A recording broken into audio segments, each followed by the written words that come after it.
Muslims that came from that region of the world are festering of what a Jew is or what a Jew is, but they just sit in their own fester in their own hatred, absolute deep hatred. Yeah, the problem is they hate Christians too. These are sick people. These are very, very sick people. And you have them in the United Kingdom, you have them, the world is dealing with them now. Because you don't import, if you're importing people that has, look, 40% of people in Gaza marry their own cousin. It's a disgusting thing they do. In the United Kingdom, 1/3 of the population are inbred of the Pakistani population. These are the people that marry their own cousins. It's a terrible, terrible thing that they do. And nobody talks about it. Why don't nobody talk about that in the United Kingdom? Why you marry your cousin? No wonder why you have deformities. No wonder why you have kids that look skinny and just deformed. It's just disgusting. And it's a horrible thing that's happening in the United Kingdom. It's an awful, awful bad. The same thing as in Australia that's happening at the moment. Albanese is horrible. So bad that we don't even know what to do with this some of it. And it's a horrible, horrible thing. So this Palestinian lies will go ahead. And Petty Wong, she's like a lesbian, Jew hating, what I don't even know what to call her. She's like an Islamist, and she's Asian too at the same time, and she's a foreign minister. It's a horrible thing. I don't understand why we go through all this, But Hashem has been nice, and he's been doing tremendous things. So all these horrible people will go.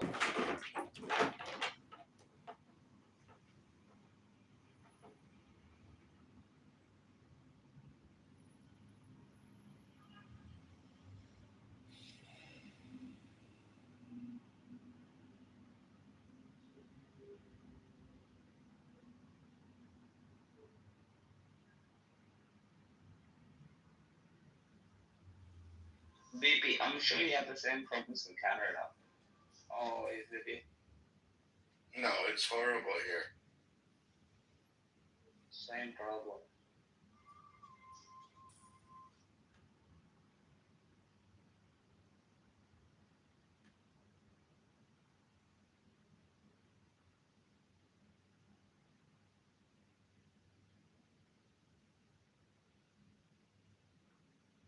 Yeah, I think in Australia it'll be fixed. I'm not so sure about the United Kingdom. I mean, I think JD Vance said this like 4 months ago when he went to the United Kingdom. He said the United Kingdom will be the first Muslim majority country in Europe that's going to have nuclear weapons. And I think that's true. In the United Kingdom, I think people in the United Kingdom are fucked. Honest to God. They're absolutely fucked, and there's nothing to do about it. France, same thing. Germany, same thing. When Angela Merkel let in 1 million Syrians into Germany, she let in 1 million anti-Semites. She didn't know it at the time, but she's an absolute disgrace because the Syrians ended up in Germany. Look at the rape statistics. Poland now has the lowest rates, and Germany has the highest rates, and the United Kingdom. Why? Because they brought an Islamist into their own country. Because these motherfuckers rape dogs, they rape fucking goats, they rape women. I cannot believe. You know what I think? When they said that the United Kingdom, the sun will never shine on the United Kingdom, I said the sun has set on the United Kingdom. The United Kingdom is done because of these people and these absolute low lives reprobates. It's true. The United Kingdom is fucked. I don't think they come back on the.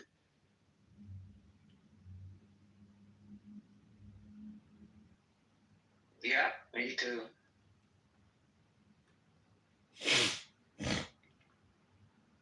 We're in civil war. I don't understand why these countries letting Pakistanis. What has Pakistan actually done to her? And most children that have like ADHD and they have like genetic disorders are from Pakistani kids. 65% of the women don't work. 55% of the men don't work. Like, what the fuck did they contribute to the United Kingdom? Sweet fuck all. Nothing.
says, when in reality, Israel is doing everything in its power to actually get this food delivered to the Palestinian people.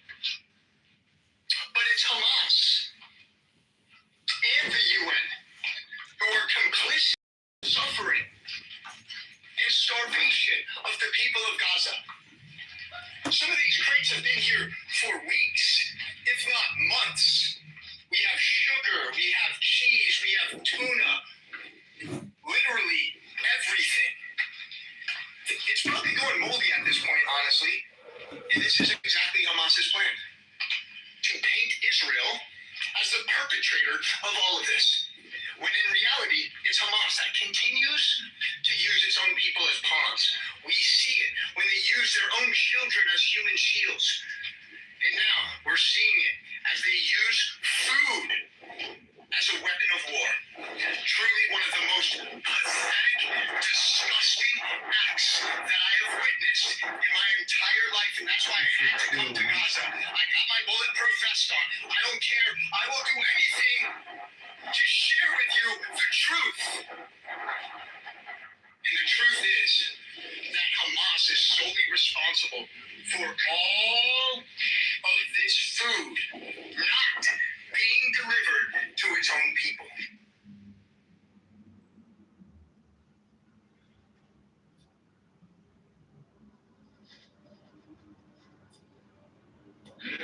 That's such a fact, and that's so true. Why is it the whole world has the UNHCR as the only refugee commission that can look after you, but the Palestinians have UNRWA? What makes them so special? Why they're so special that they get their own refugee council and nobody else in the world has it? Gigi Hadid is considered a refugee. Actually, And yes, just it millions and is. millions of dollars. This is just a game from the get-go. And that's why I say, like, the idea of they have to take Gaza and they have to take they have to take Judea and Samaria, you know. Stop calling that the West Bank. I think it's ridiculous.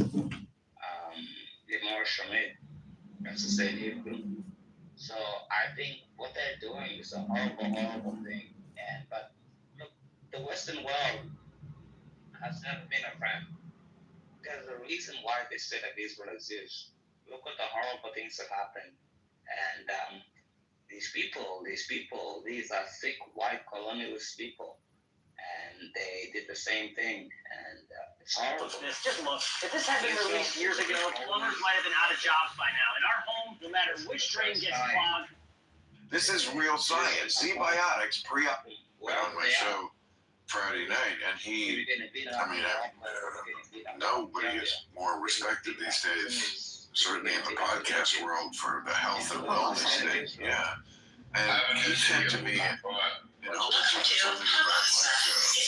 fires rockets from a roof of the school, and then Israel fires back to destroy those rocket launchers. Hamas can blame the destruction of the school on Israel. Hamas mass. If the IDF calls, texts, and sends leaflets to Palestinian civilians warning them to leave areas that are not safe, and then Hamas lies and tells their civilians to ignore those warnings, Hamas can blame any civilian death on Israel. Hamas mass. Building a network of terror tunnels 350 miles long instead of a single safe room in Gaza so that you can get away with terror while blaming Israel for not protecting civilians. Hamas mass. If Israel kills a terrorist who just so happens to be wearing a press vest, Hamas can blame Israel for targeting journalists. Hamas mass. When genocidal terrorists enter into Israel and commit an act of genocide against Israelis, Hamas will blame Israel for genocide when it retaliates. Hamas mass. If Hamas proposes its own terms for a ceasefire and publicly accepts, they can accuse Israel as being an obstacle to peace. Hamas mass.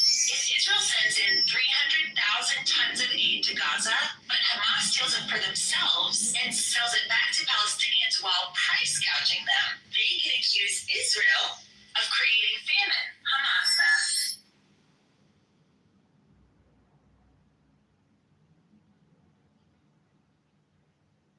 Was that mask? Mask? M-A-S-K? math. Oh, Hamas math. Thank you. I couldn't tell what you were saying. So I see that you like the Popagaza. I love it. I love it. And the title, Yaakov. It's brought to you by our sweetie.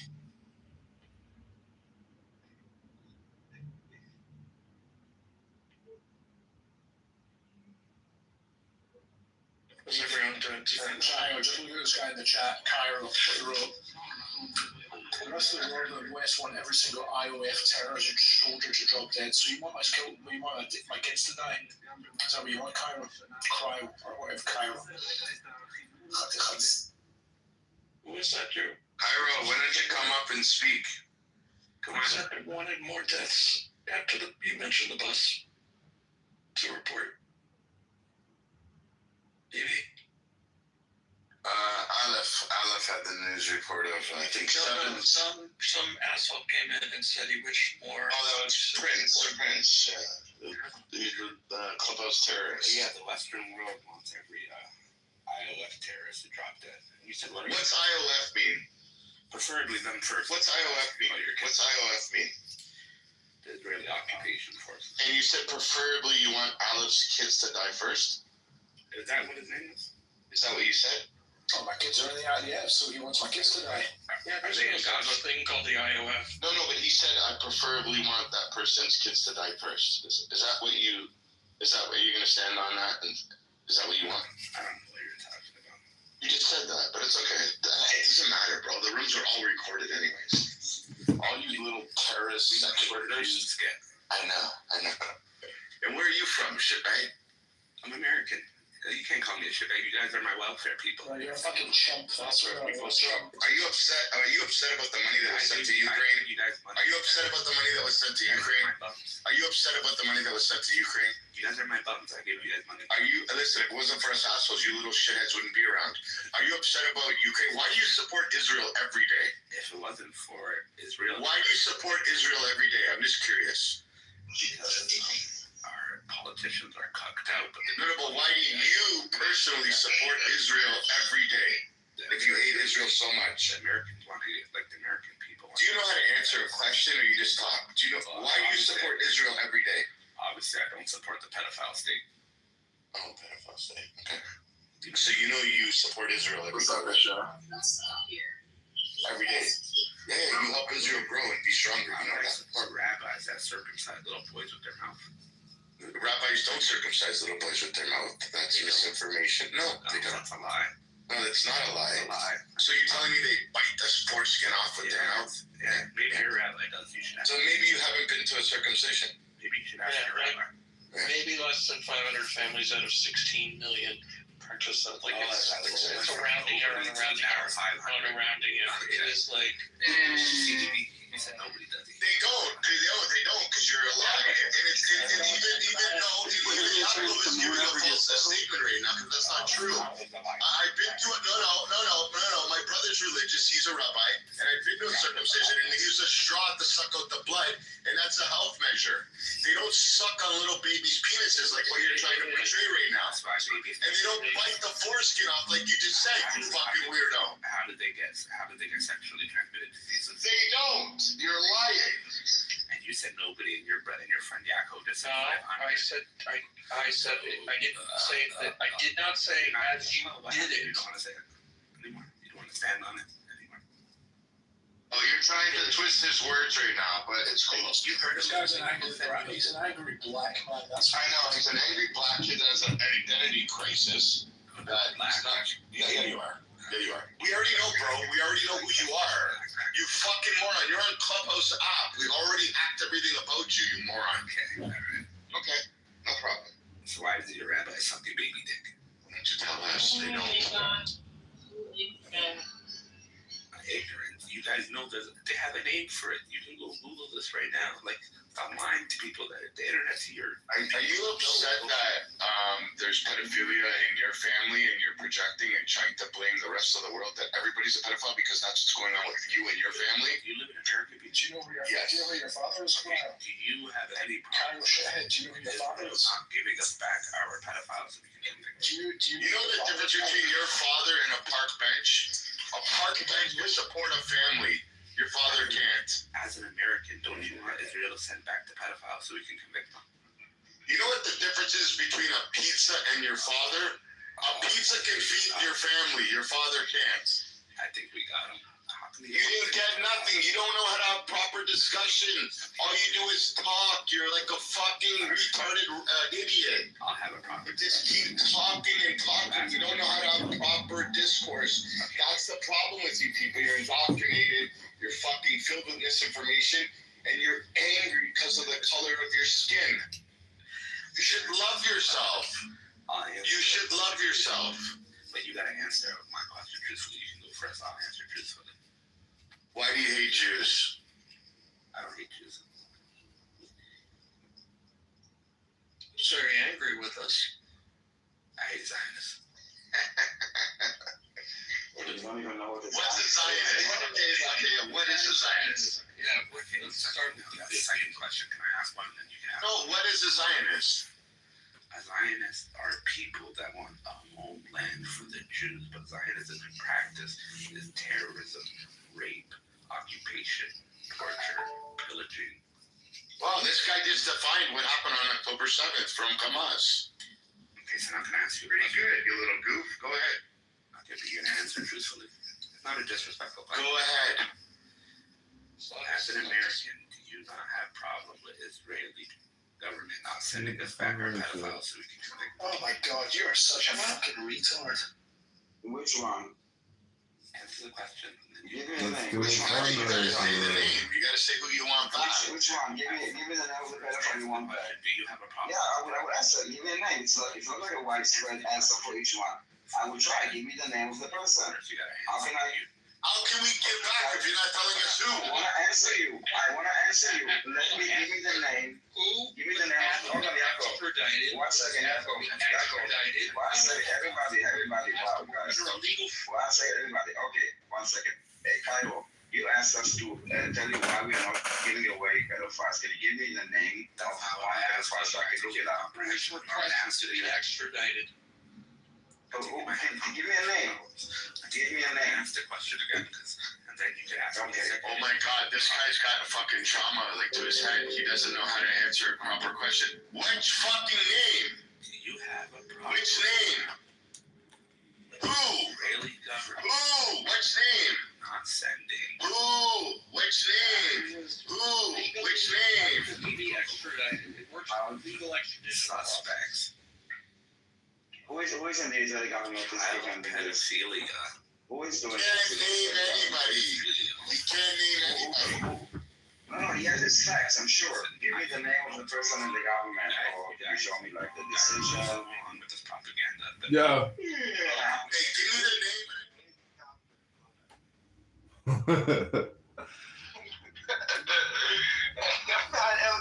Seeing everybody listen to that replay, like, oh my God, that's so. He's an alcoholic meth head from Texas. Yeah, fuck Marshall. Where's Marshall go? I think he went to get another drink. That was funny. He's Dude, he's that was really great. annoying. He is incredibly annoying. Like, I mean, I thought it was funny that he even admitted that he got shit faced and fell on his electric scooter. I'm surprised he even spoke about it. Yeah, I mean, some days Marshall is like a thoughtful interlocutor, you know, and other days he's just like off his rock. I like Marshall. No, I like him too in the sense that he's not like actually a malignant, mean person. You know, like even when he insults you, it's like a rather pathetic, you know, insult. It's never like, you know, super mean because he's just not that kind of a person, you know. Well, buddy, I'm posting selfies on Facebook, promoting my content, prepping for an interview at 12. I did chest day today. I burned like how many calories? My active calorie burn, according to my Apple Watch today, is 556. Jump rope for like 20 minutes today. Did chest day. Did yoga. Nice. Yeah, bro. Well, now you got a little extra work to do in the evening with a John Kitover candidate congressman fundraiser. I'm going to interview you like a journalist. Exactly. That's what I need. I need content with professional interviewers because it sounds professional. And the NPR interview may have dropped already. I got to check. I have my phone. Let me see. Look at the selfie I just posted, buddy. I just posted this on Facebook. Well, content promotion selfie.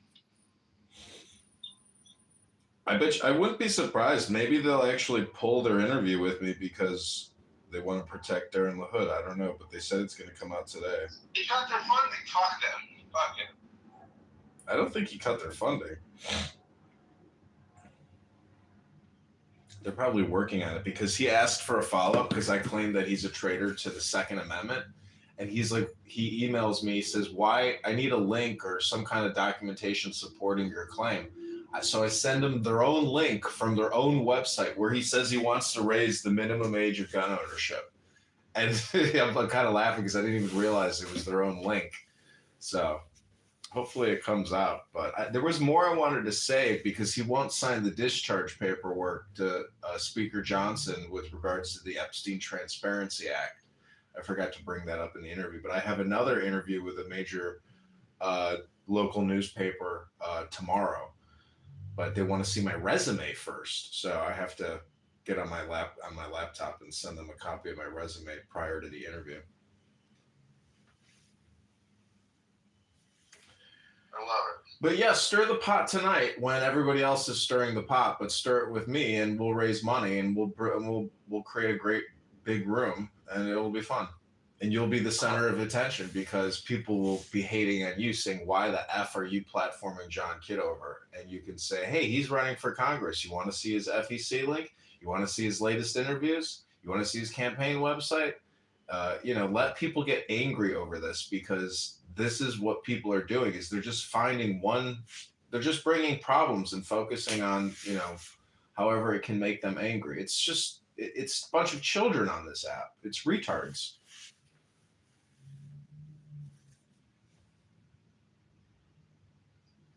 Tell Jane, let's do it at 8 o'clock Central, 9 o'clock your time. Did you see that execution in Philadelphia? No. Yeah, this fucking piece of shit pulled a gun out and executed somebody in the streets in broad daylight. Where? Google it. All right, I gotta go. I'll talk to you soon. All right, buddy.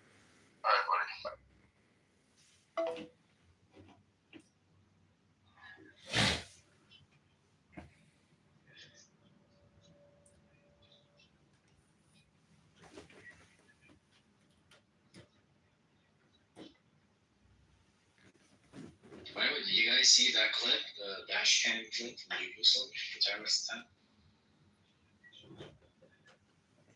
No, do you have it? Yeah, I have it. I can post it just a Can second. you post it and I'll pin it to the top, please?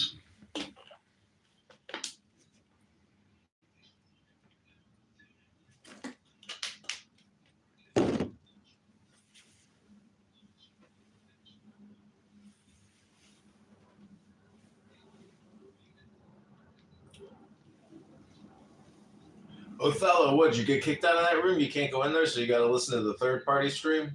Congratulations, Othello.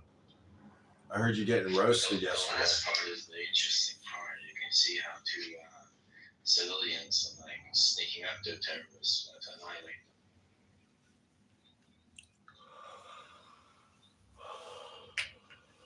For everybody that wants to see the video, it's posted on the Jumbotron at the top of the screen. Just click the link and you can see the dashcam footage that Samson is talking about.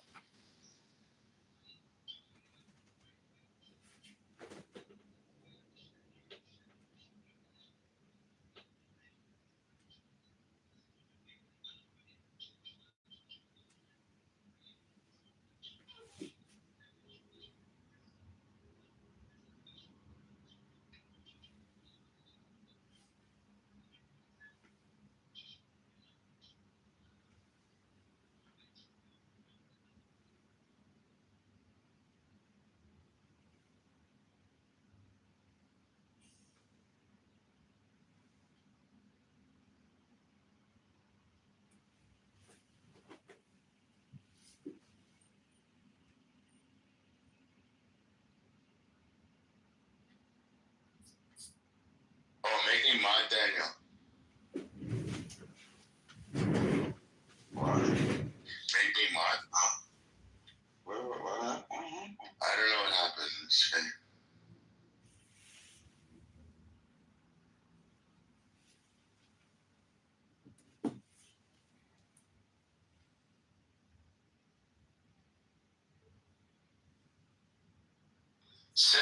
happened to Josh?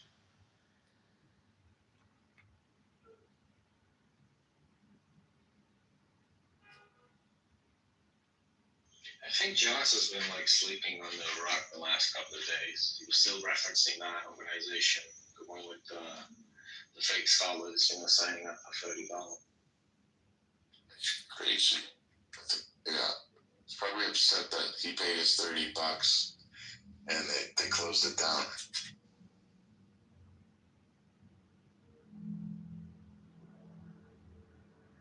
Okay, so I found it.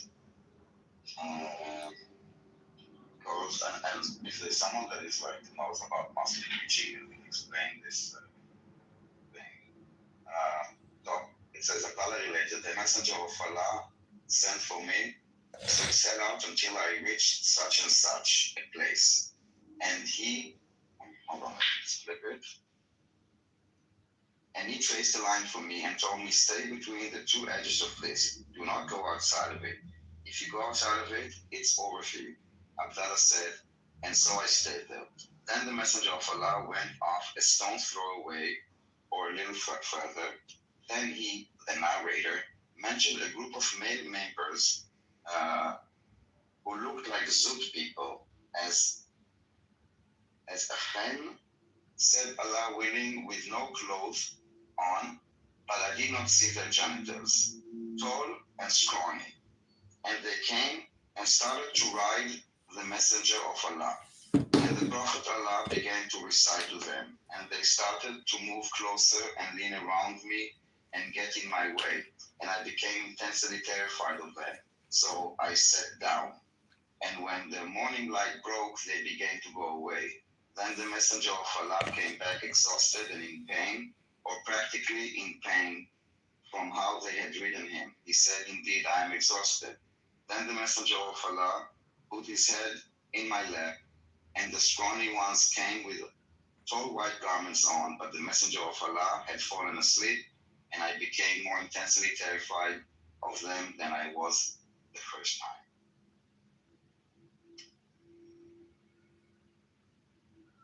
Yeah. What do we learn from this, children? Yeah, I wanted to ask you, how do you interpret this? Well, my mind is a bit specific, so This is the reason why you study 2 and 2 at the yeshiva, in case you have someone like a dirty man. I was actually trying to see how they would explain, like, why was he exhausted and in pain after. You want me to tell you how twisted they are and what they would say? I already know. Okay. That he transformed into a donkey, and they rode him from one desert to another. That's what they would say. They already rode on the occupied territory. It was like they accused of being Al Jazeera wrote it up already. Bro, in Times of Israel says 5 injured. It's the craziest shit. Where? In Israel, Times of Israel says about the attack today, they say 5 injured? Yeah, it says right here, it says 6 people. No, the Times of Israel, news from Israel, the Middle East, hold on. So, okay, they just changed it. 6 killed, 6 seriously injured. Jerusalem is yeah, it's as open fire on a bus. Okay.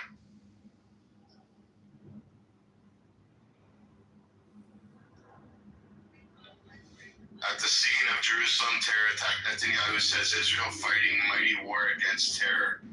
Army boosting West Bank presence after shooting. IDF says it struck sites belonging to the elite Hezbollah unit in Lebanon, Becha Valley.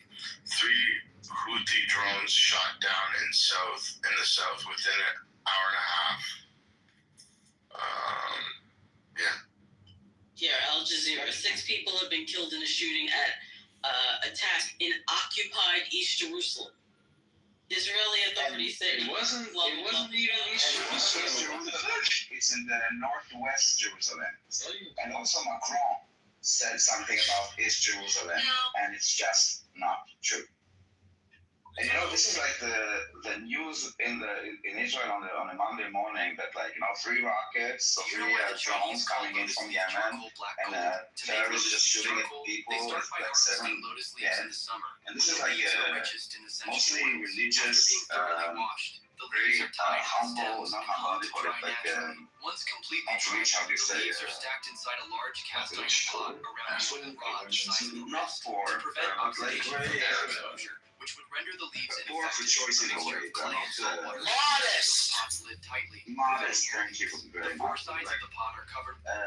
Most of them do not serve the IDS, so it's not like a military target.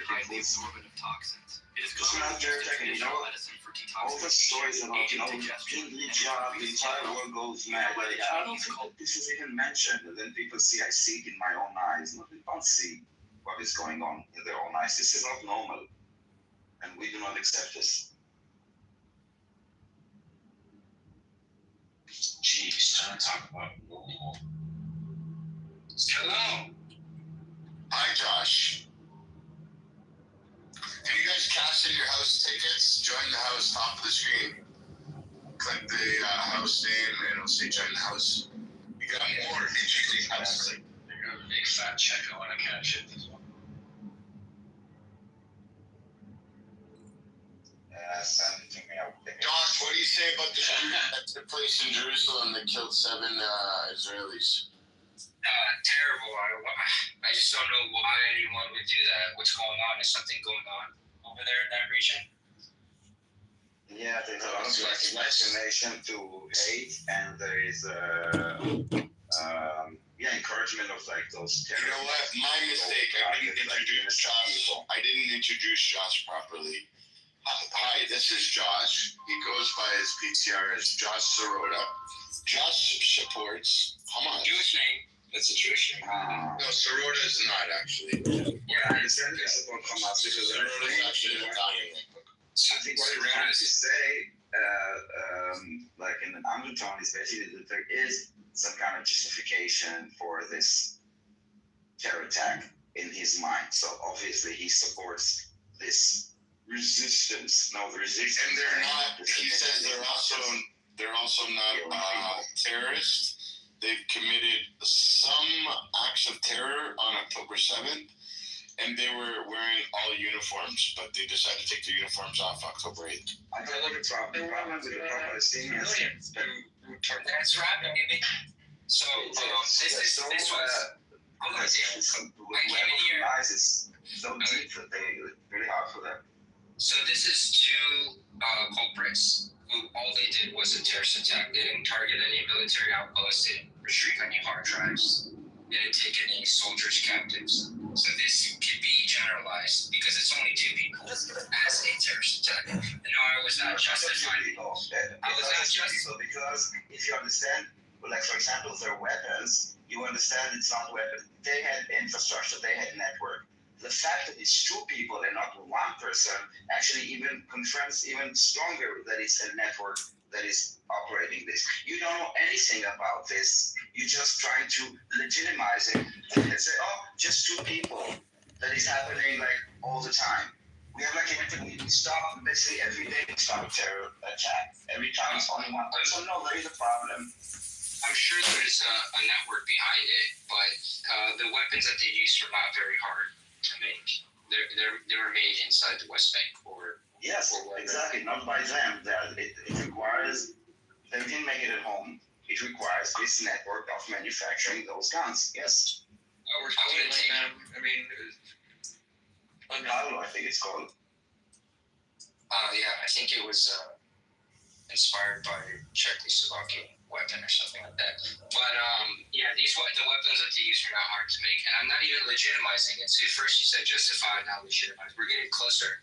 I'm saying. No, you said justified because anything happened that could. Why would they do this? There is you would asking basically. Why would something like this happen? If there's a justification for something like this. No, not just. I mean, that's the part where you're injecting. Okay, so my answer is correct. That there's indoctrination. That is why it is happening. I wouldn't say indoctrination. I would say a lot of it's anger. I would say a lot of it has to do with the fact that their people are getting blown into pieces and their babies are getting abandoned in incubators. I think this is a repercussion of that. Really? You're saying? Yeah, absolutely. It's always and Israel is not a repercussion. Israel is like always at fault, and the Palestinians are always repercussions. So they have to go and slaughter innocent Jews on the street because it makes a lot of difference. The fact is that this terror attack, like any other terror attack, just makes life shittier for the Palestinians. For you to then come and say that they're oppressed. They're oppressed for not oppressed. They are being blocked for a reason. There is a checkpoints for a reason. There is a blockade for a reason, and you see the reason. You just don't see it as you see it as a legitimate thing. So it's not a problem for us. It is a problem. So you need to understand that we call the shots there, and not your opinion and not your narrative, but facts on the ground. And facts on the ground that it is a terror attack. And it's not acceptable, but it is acceptable in some societies. Even people like you in the West are justifying it, finding reason instead of calling it out. So we have to do it alone, despite the fact that the opinion is against it. No, I'm saying it's a little bit of both of what you're saying. I'm saying that it's wrong, but it's also a repercussion of what's been going on. And then you say, well, we can go in circles back and forth about, well, this is why there's a blockade, and they did this because of blockade, but there's a blockade because it happened. And it goes all the way back, and this is how we start arguing about 48 or 18, like 19. No, don't forget about 48. Because the Palestinian identity and ideology started like in the mid-60s, like this creation of this political ideology of Palestinians. No, I mean, if there was no war in 67, where would be the Palestinians? You know what? Let me ask you this. If we had lost the war of 48, there would be Jordan and there would be Egypt. There would be no Palestinian. That's not true. Palestine. And Palestinians were created in 1967 when they said, okay, this part is Jordan, this part is not. You are Palestinians, you are Jordanian, you are Egyptian, and that's it. No, because you created that. Geographically, the landmass between the Jordan River and the sea has always been referred to as Palestine. Actually, no. It was always referred to as Syria. And like during the Ottoman Empire, they didn't know what Palestine is. This was called Syria. And when the British mandate took the mandate, they brought the name back Palestine, and it was including Transjordan. Not just the land that we're on, also Jordan. Look at the map of the British Mandate of Palestine. You will see that its entire map is including Jordan. And before that, it was South Syria. Wait, do you know what trans means, Josh? Trans?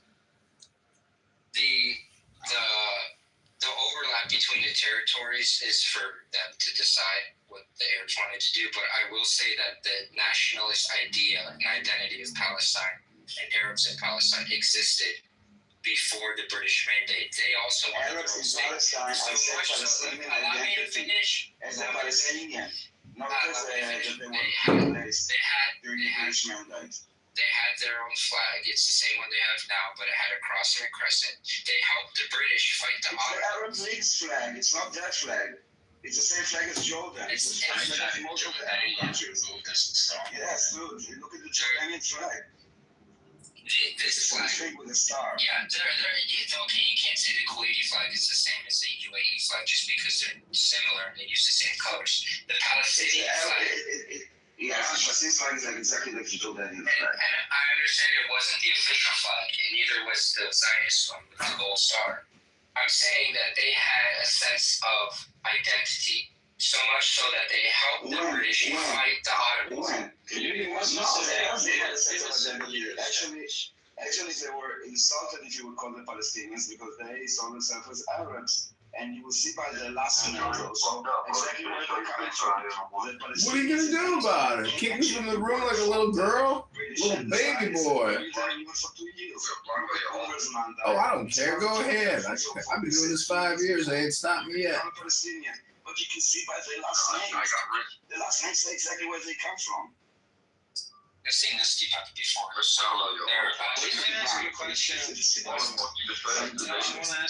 You're so stupid I didn't show you. Dumbass looks at my YouTube schmuck. Jordans, as a consequence of the war between 47 and 49, when the Jews they went to these so-called Palestinians and asked them, why did they want to be a part of Jews? Y'all got new shit. They say y'all need to get paid. Why did they say we want that one state? Was this when Jordan occupied the West Bank? Those are scam artists. Oh yeah. Their occupation was in to protect Palestinians. Do you think it was an occupation? Because the Palestinians they don't say it was an occupation. It was more of a mandate. I'm using your recognized by how many countries, John? It was not allocated to them. It was allocated to the Arab. Put the fries in after I cooked the chicken. The chicken was already cooked. I just like it extra crispy, so that's why I put it partition in. comes 1947. And then I added some fries. That goes between. Yeah, it's trash. But if you think it's trash, then maybe it's trash for you. But it was good. I love this shit. I ain't crashing up. But in general, occupies that land. They win it in a war. Okay, so they won that. It's not like they said, we want to be a part of Jordan. No, they won it in a war. So it becomes occupation.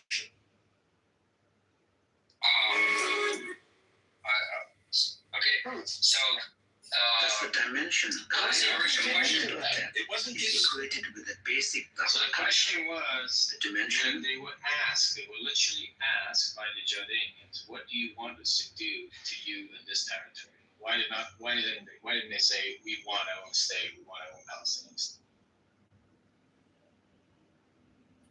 I don't know. I think they decided for themselves what they wanted, and I think Yes, that and they said we want to be equal citizens, we want to be Jordanians, we want equal representation in the Jordanian parliament, etc. So, how does this align with what you're saying, that there's always been a Palestinian identity and sense of, I don't know what we want to call it, nationality, ethnicity, I don't know. Well, they had just lost the war. I think these were people. I think you could probably do the same thing in Gaza now if Egypt was like, "Hey, we'll take you in." And they're like, "Well, if it's this or another Deir Yassin massacre, we'll rather be under Egypt," because they didn't have the resources and the militia and the manpower to take what they wanted. So They they had just kind of 7 accepted it. armies and militias against Was the that an answer to my Jewish question? state. Was that supposed to be an answer to my question? Yeah, I just don't think that they had the ability to get what they really wanted. They were literally given a voice. They could say what they want. But Samson, you have to remember that even before Jordan they were offered the ability to take the West Bank by the United Nations or the League of Nations into a state, and they rejected it. So they rejected it then, they rejected it afterwards. And Jerusalem and Palestinian people. Click on the graph at the link attached above, and you will see that's quote. That's a search through all books published by Google. It indexes. It's an Ngram viewer, so it indexes every book that they have from 1800 to 2022. And it's a search for quote in quotes Palestinian people, meaning Palestinian and people have to be next to each other, not Palestinian people, but Palestinian people. And you'll see right after 1964 how that flies up. That's when that concept was invented by the Russians in 1964 with Yasser Arafat. It wasn't around before then. Take a look at that. I'm not sure if this is just a graph. It doesn't have any context to it. Context is every reference to, quote, Palestinian people in every book that's indexed by Google. Well, that doesn't mean anything, just because I don't care if they, at this point, they're still not calling themselves Palestinian people. If these people had an identity to this land, they're Arabs, even if they call themselves Arabs. These are the people that have lived there for centuries. But their identity was Palestinian. Before. They had a flag. The land was called Palestine before, a long time ago. It was called Syria, Palestina. Josh, when you say they've lived there for centuries, the population boom looks like it was a fraction, both the Jews and the Arabs, in the 1900s from what it was in 1948. And like it was a small population. There were small little villages and settlements, and there were Jewish communities as well as Arab communities that were like the Falahadin. They worked the land for some landowner over in Turkey. There were not a lot of different families and cultures and civilizations and temples and churches and roads and cops, and there was no infrastructure. It was nothing. Before 1900. I have a book. It has a lot of pictures of agriculture, culture. What's the book called? I have to see. It's like Palestine and something, but it's like leading up to it's like everything before 1948. That's post 1900. I'm talking about the period before 1900. No, well, before that, I mean, it was the Ottoman Empire for a long time. I think even a lot of it was occupied during the Crusades. That's a few hundred years earlier. Yeah. Oh, way before. I'm saying you have to realize that like this region is just like populating the remains of the ancient Jewish state. It's like, should we use it? Should we not use it? Should we let the Jews in? Shouldn't we? Which the Caliph did bring in a lot of Jews back in. And the Jews entered into the age of nationalism where they no longer asked permission to live in their homeland. And also, a lot of them converted to Islam and Christianity. Yeah, that's probably true. Unfortunately, Mahmoud Abbas, the head of the PA. Yeah, I don't like him. His family was from Safad in English, Safad. In January 1st, 1837, there was an earthquake. The local Arab population blamed the Jews and forced them to convert whatever you want. His family was part of that. Are you talking about the looting of Safad? What? The looting? No, that was something else entirely. This is an earthquake in 1837. I believe it was 1837. Oh, okay. Well, why are you guys causing earthquakes? Oh, now we cause the earthquakes. I'm kidding.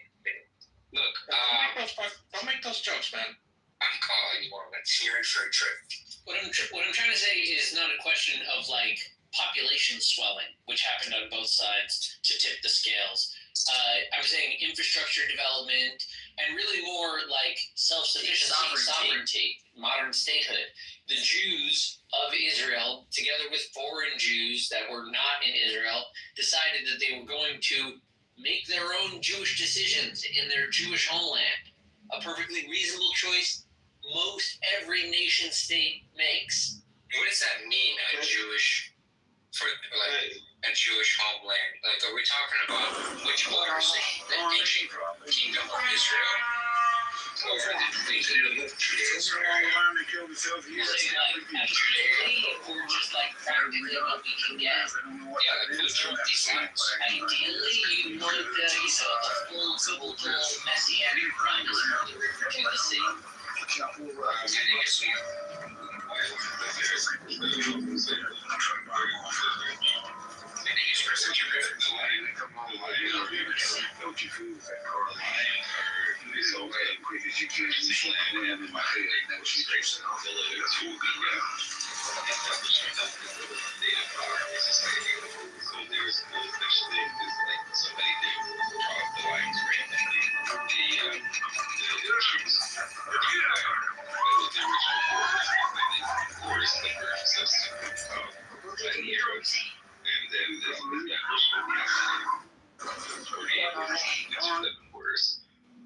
and also to the point, even when Jews were like living amongst other people in other lands, including the Ottoman Empire, know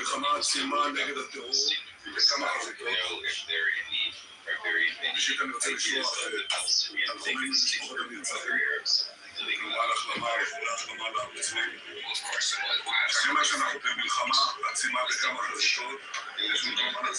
was. There was a general Arab. You don't think that Arabs saw themselves different from the Turks? They did. They still do. Yeah, Arab versus Turks is different than Arab. But that doesn't mean the Arabs saw each other as different from each other. Well, I would say that's a good thing, but that's why they all joined together in an Arab league. We're just saying that there's no Palestinian state that was trying to be preserved by the Arab compatriots of the Palestinians. The Arabs wanted to join as an Arab alternative to the existence of the state of Israel. Don't worry, before yes, exactly. Yeah, They tend to cover it's lines on the maps. That's for them to decide if here's my question. What do you think if like You just decided to Herzog was like, oh, let's go to Madagascar, let's not mess with the Arabs. What do you think that's right? That's what you Yeah, said. I didn't see it like that. Israel was not even close to Plan B. Like, the Holocaust happened. It forced everyone's hand. No. The Jews were staying put. And, like, yeah, probably the trains and the boats and permitted immigration would have tipped the numbers if you let the Jews in. Zionists were already Yes, and it was already an alternative plan from multiple alternative plans to deal with the dying Jews in Eastern Europe. Zionism was the plan that survived the destruction from the Holocaust. I regret not working out my hairline before. Zionism was the plan. Zionism was before the Holocaust. That's why I'm saying Zionism was the plan to deal with the Jews of Europe that survived the destruction of the Jews of Europe. Yeah, from the pogroms prior. Yes, from the earlier problems that the Jews of Europe were facing. But it wasn't just that, Nick said. We have to remember also that there were several forms of Sephardic Zionism. Yes. Or the Yemenites that were moving in. The religious community was consulted and they discussed. Like, I mean, Zionism is a movement and it comprised the entirety of the Jewish nation. Like, you can't just, like, place it as one thing. But I'm saying the starting impetus that drew the attention, that grew Zionism when Herzl wrote of it, it was because of the concern of the death of the Jews in Europe and like a tangible investment that the Jews could do to secure against it. And there were alternative proposals. There were Jewish communities in America. And there were alternative proposals like go to Uganda because it was democratic. They were exploring their options. But like, yeah, Jewish homeland in the ancestral old cities of Jewish places, aside from like the essential like constitutional claim of Judaism for certain like named cities such as Shechem, Hebron, Jerusalem, not named in the 5 books, Shechem, or what's called Tzfat, a later settled Jewish and continually occupied Jewish city. Right? Meaning they were building a nation off of the history of the Jews to deal with the problem that the Jews found themselves stateless throughout all of Europe. And the problem of statelessness was not resolved quick enough for the Jewish state to be a solution. The Jewish population prior to the 1990s was like 5%, I think. And I'm aware that a lot of Jews didn't even want to go to be in the desert. They didn't. Even after the Holocaust, the number swelled to like 600,000. They ran away to wherever they could survive, and a lot of it was America, and like some of them got to Israel. I think the problem with what you're saying is this was a plan for the Jews in diaspora, but you're not taking into account the people that have always been there, which, as I mentioned, a lot of them were just Jews that converted. So you get the Jews in diaspora get a stake at the expense of the indigenous people that were there. What Jews that converted? We're talking about the Jewish regions, the regions that kept to the Jewish narrative and history and culture and nationhood, like Tzfat. Tzfat is like a classic case. Hebron, you had Jewish communities spread throughout. Like, you're right, it wasn't so easy to just like take them all. And like land swaps, moving the people would have been like the logical, obvious choice to make a contiguous Jewish community. But alternatively, you could just like live nicely together and have the Jews of Hebron not massacred. But when you do massacre the Jews of Hebron, the Jews that are coming to support the existing Jewish communities are going to start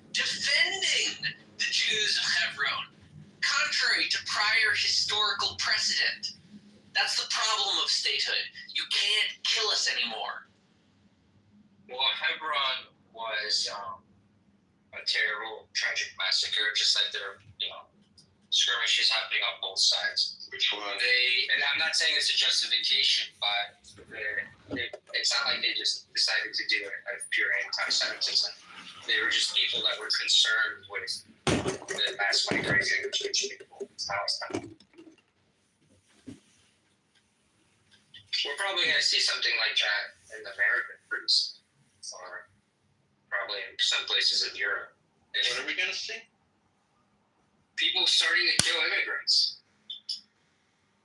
But you know that the Arabs that you talk about as like indigenous, you're missing the point that many of them, and there's like enough documentation that I can show you if you want from articles reading back then about how they're like hundreds of thousands and come to the land in order to have better life, in order to work, because the Zionists were there, because the British were there. As I told you, you can see by their last name where they came. You present them as if they are like the indigenous people that did not immigrate there. They immigrated also there. Well, So why are they indigenous and we, that it's our ancestral homeland, we're not indigenous? Between 1932 and 1947, at least 500,000 Arabs migrated to Palestine because of opportunities created by Jewish towns. This is a fact. This is documented. At least 500,000. So they came from Egypt, Syria, etc. You can tell by their names. They migrated there. They were Arabs. They didn't identify as Palestinians. This is a creation of the 60s. Thank you. So they were, yes, people immigrated there for job opportunities even before Zionism from the Ottoman Empire. No.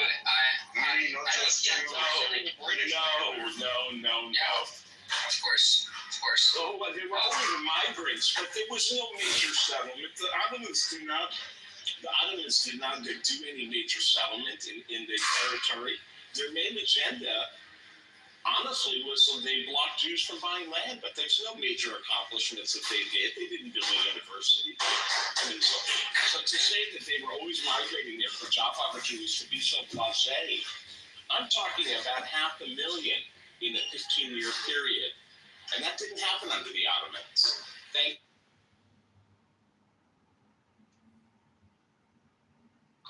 No, it's not necessarily under the Ottomans, it's just people that migrated there. And you're right, there were no universities, but there were, religious schools, and there was infrastructure that had a rich agriculture. You're just blowing off his main point. It really feels like you're missing it. His main point is that there was tremendous migration under Jewish rule, and that's what we're talking about today. Not what the Ottomans, not the religious schools. For the years that you gave me, migration made up a small part of the population growth, like 10 to 20%.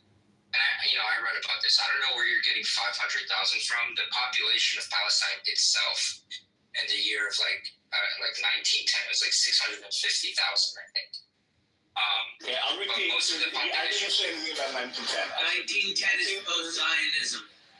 And in 1932 to 1947, 500,000 Arabs migrated there. I'll try and find the local one, but we don't have to go back to 1910.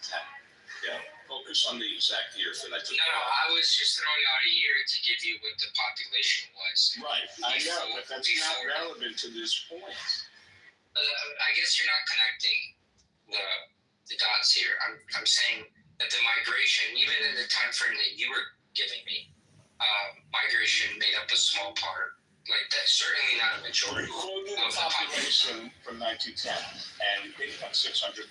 And I told you that a number that's 90% of that, or 95% of that, migrated in a 15-year period. And you're saying, what? That I'm not connecting it? Hold on, I got you. How you doing? Hey, dudes.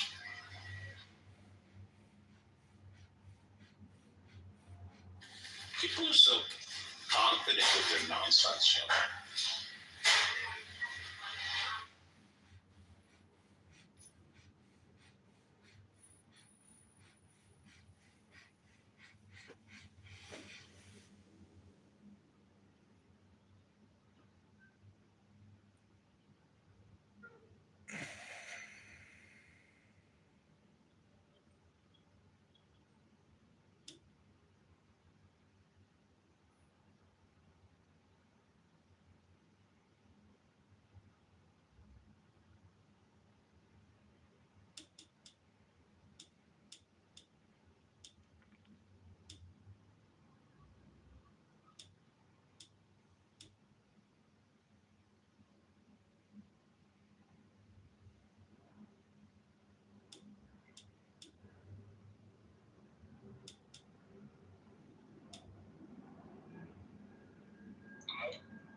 migration. Hello? Yeah, so you can hear me, right? Hello? Hello? Hello. Hello. Hello. Is there anybody? Hello. Hello, it's me. Is it you? Hello. Right, Randy? I thought about you for a long, long time.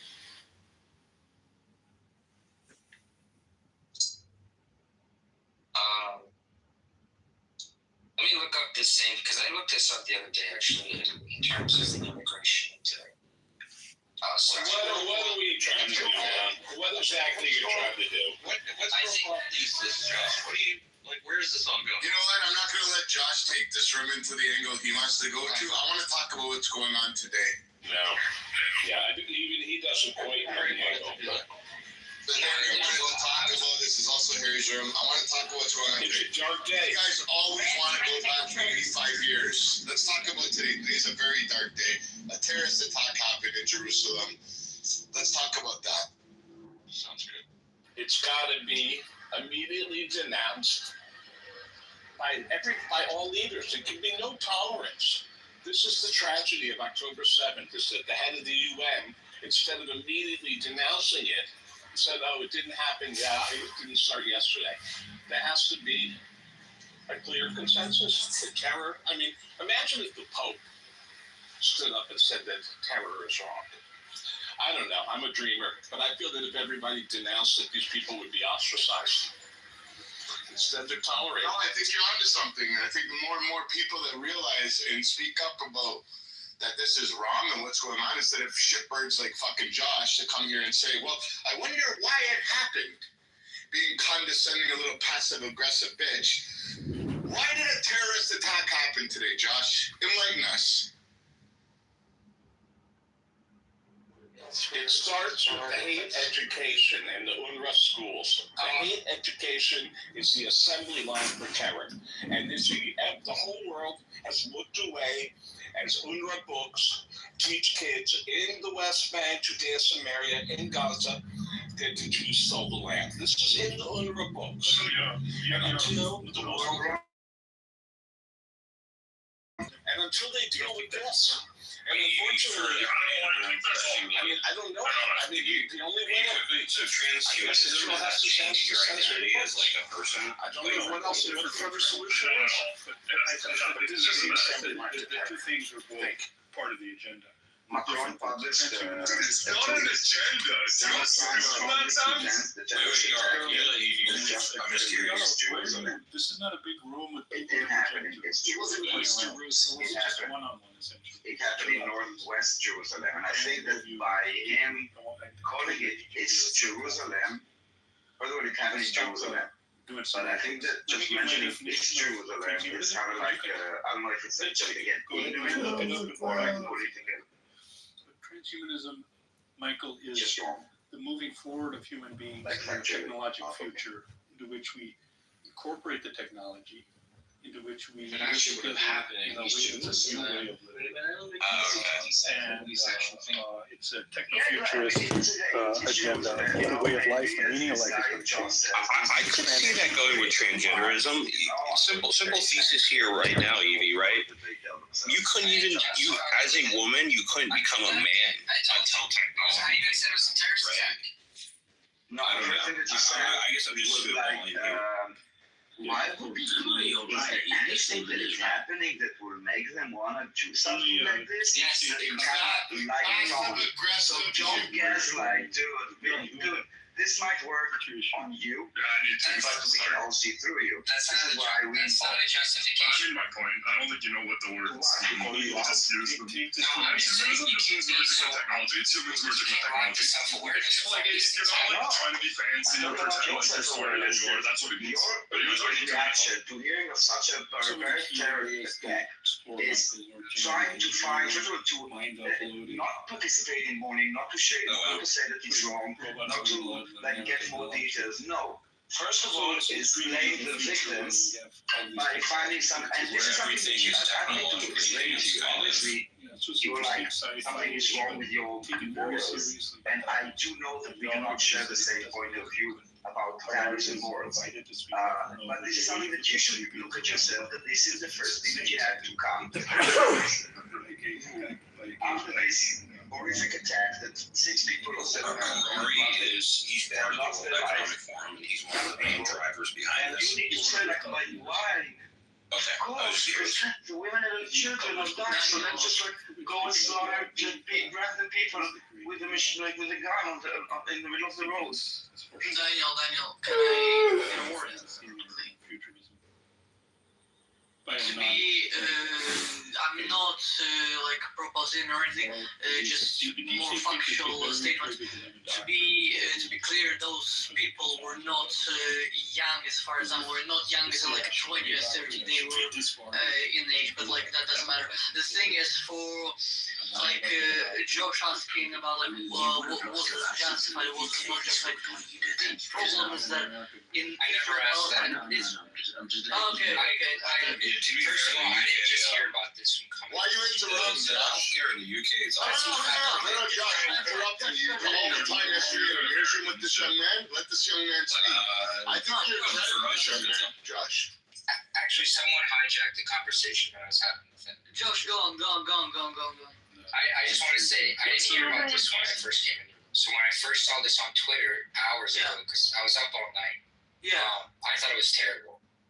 And it was gruesome. I thought it was, and my first thought was, this is going to be, there's going to be consequences to the Palestinian people for this. Obviously. And civilians, Palestinians are going to get hurt because of this. Settler violence is going to go up. Like, from my point of view, this is what I thought. Same thing I thought from No, settler violence is not necessarily going to go up. It's what I understand, settler violence is not so much reactionary as much as it is proactive. I don't think it's going to go up like quickly. What I think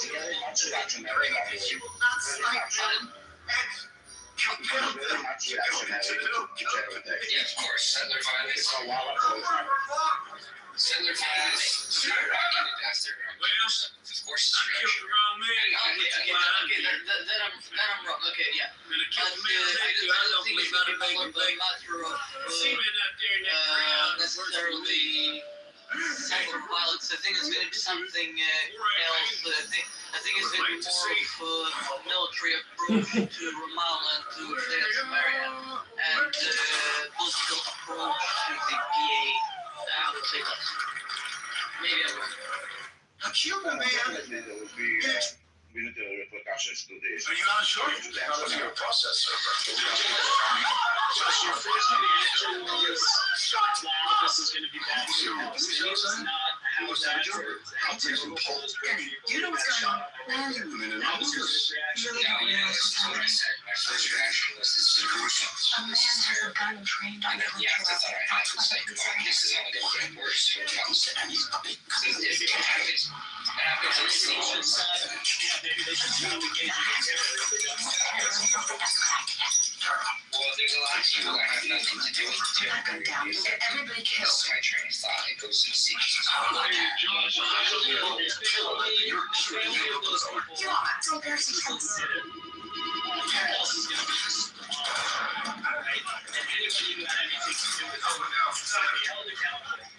And that's what should happen.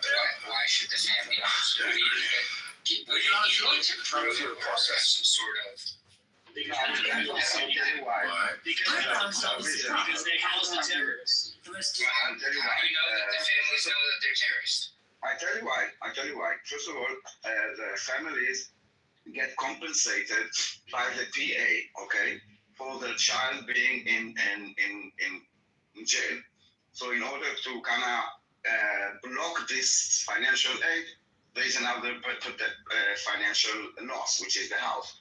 Second one is to make those people understand that if they do something, their families would pay the price if they live there. If not, you need to move out. Why would it? And third, one second. And one, maybe this is a bit half off topic, but there was this Palestinian terrorist that came on 7th October and he's called his parents. Remember this? Mom, Dad, I killed 10 Jews with my own hands. I have the blood on the hands. Mom, and both the parents are like so excited, like you can hear the mom and the dad, they're passing the phone. Oh, great, like my son. Oh, we're so proud. How beautiful, how beautiful. I killed 10 people with my own hand, 10 Jews, not people, 10 Jews. You need to understand that there is a problem here of indoctrination. You, living in the West, cannot project, and I get it, you project how society is in any place, and you think, okay, everybody is the same. No, it's not the same. It's not the same, and you need to, in order to change it, people like you should acknowledge it, because otherwise you're not helping them, because this is not helping them, kind of adding to their delusion. The fact is that they need help. They need to get rid of their leaders, be indoctrinated back to society. That everything that they are teaching them is wrong, and try to have a civilized society. I think more importantly, it's scary as fuck that this guy lives in Western civilization with this ideology. This is scary. I hope you never have kids, Josh. And then I want you to read my PTR, and I'll read it out loud. I think this goes to you. Is there something wrong with the war you ordered? Have you tried releasing the hostages and surrendering? Then that won't happen. You won't be able to say this is going to be horrible for them. This is crazy that you live in a Western country with this ideology. It's actually, you should be exposed. You should be reported. Wait, hold on. Josh, can I ask? What is that some kind of threat? I should be exposed and reported? What does that mean? That's not a threat, no. It's a promise that I wish that that's what happens to you.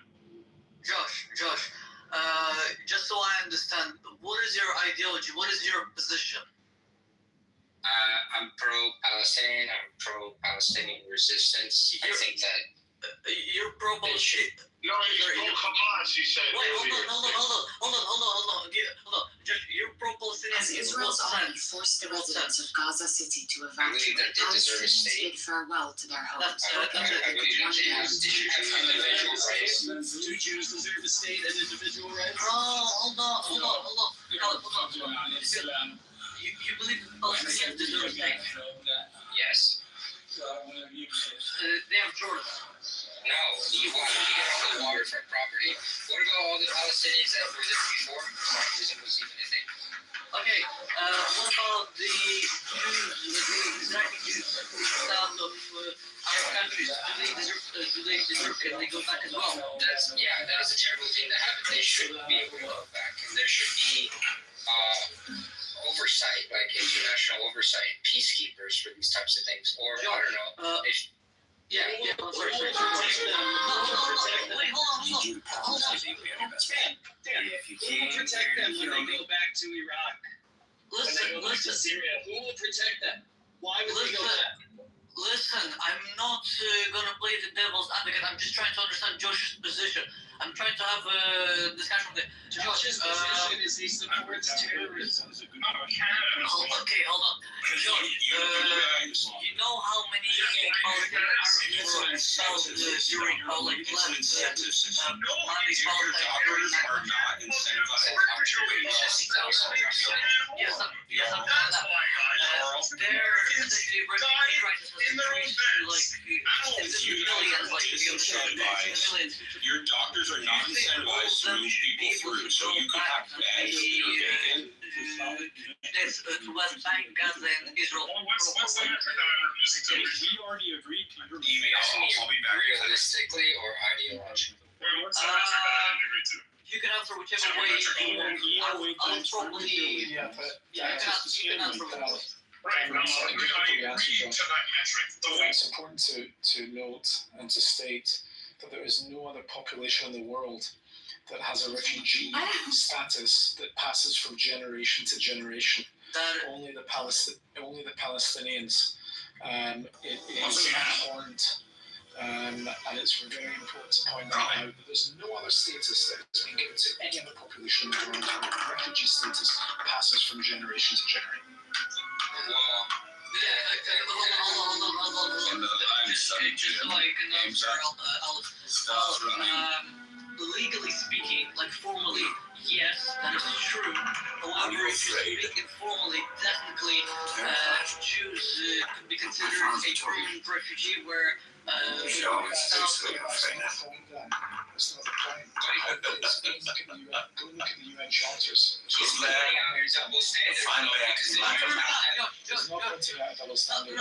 There's also the policy of Israel and many countries have immigration policies for their own ancestors. Refugee status. That's what I'm trying to say. I'm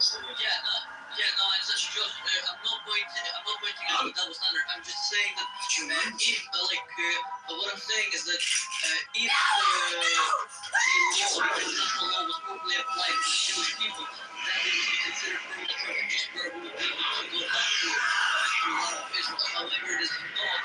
Therefore, legally speaking, Alf is correct. Can I just ask the question about the return of the 4 million refugees? Pragmatically or ideologically, I don't really care.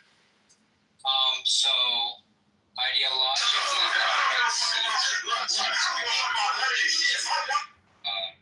Palestinians can live side by side. That's not my realistic.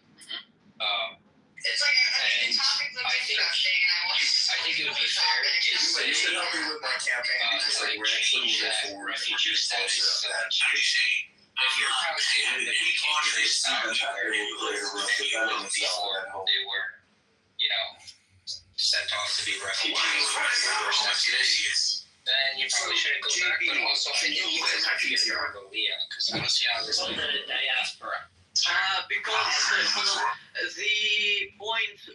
the thing with Aliyah is that first of all, Israel is in law declared a Jewish state, therefore it is kind of a thing.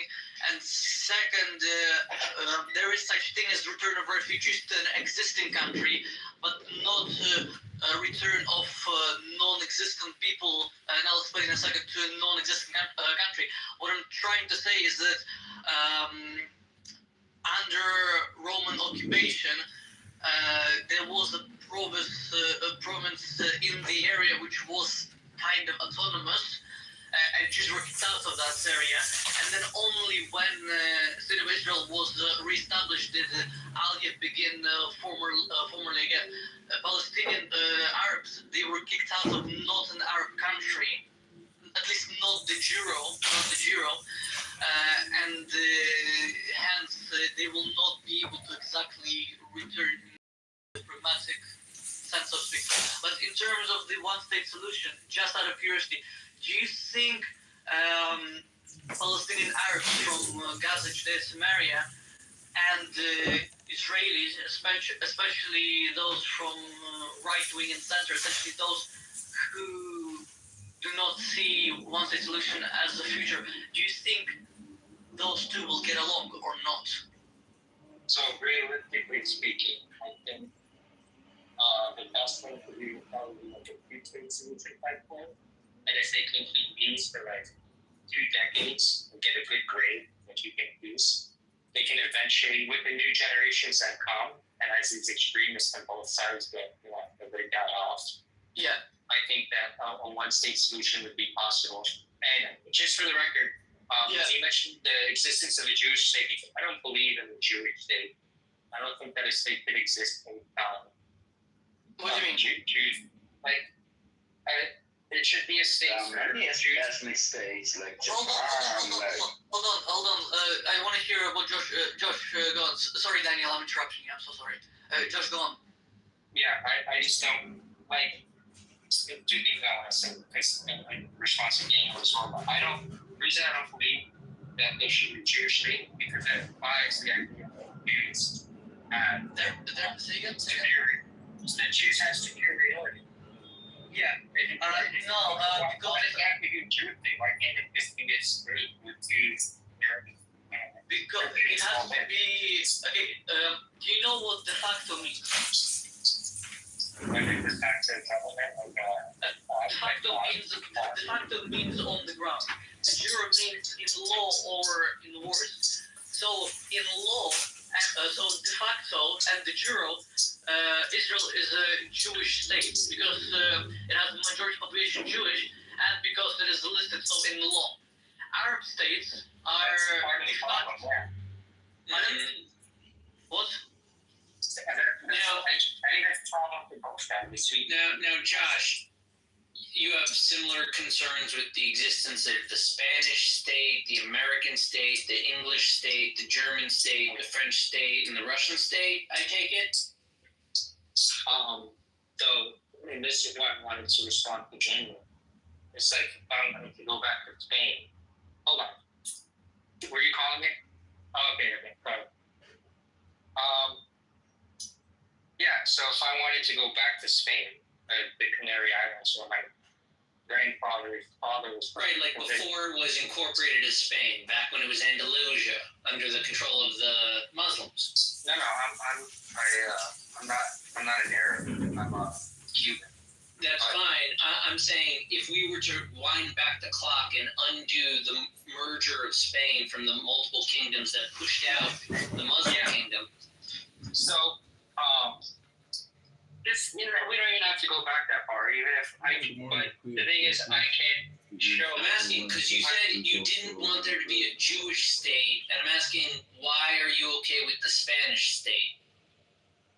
Well, I think it's probably a better example, because the way that I see this, like this Jewish state thing, it's like if my wife was Tunisian, if Tunisia was like, we want to take back our Carthaginian empire, we're going to expand all the way down to Tripoli, and we're going to take Sicily. There's a problem. No, let them make their claim. Go on. Okay, I'm sorry. So you go. They're taking over Carthage. Go on. Yeah, like old Carthage. I just don't think that would be okay. There's exception. Why not? Because over 2,000 years, so many people have integrated into other cultures, crossbreeding, all this stuff. Well, what do you mean? What do you mean? So many other people? You mean there are no Carthaginians anymore? Well, technically, no. It's just like there's no more Canaanites. Right. Okay, I agree with you. Hey, listen, I agree with you. It would be crazy if Algeria or Tripoli tried to reform but they still the Carthaginian Empire. Slow down. Because, like you said, there are no Carthaginians. My question to you is, are you saying that there are no Jews? It's not the same as it was before. Because it was Jews. And by the way, there is Amazigh culture where they the Tunisian. Of course, there's Amazigh culture. I'm familiar with the cultures of the world.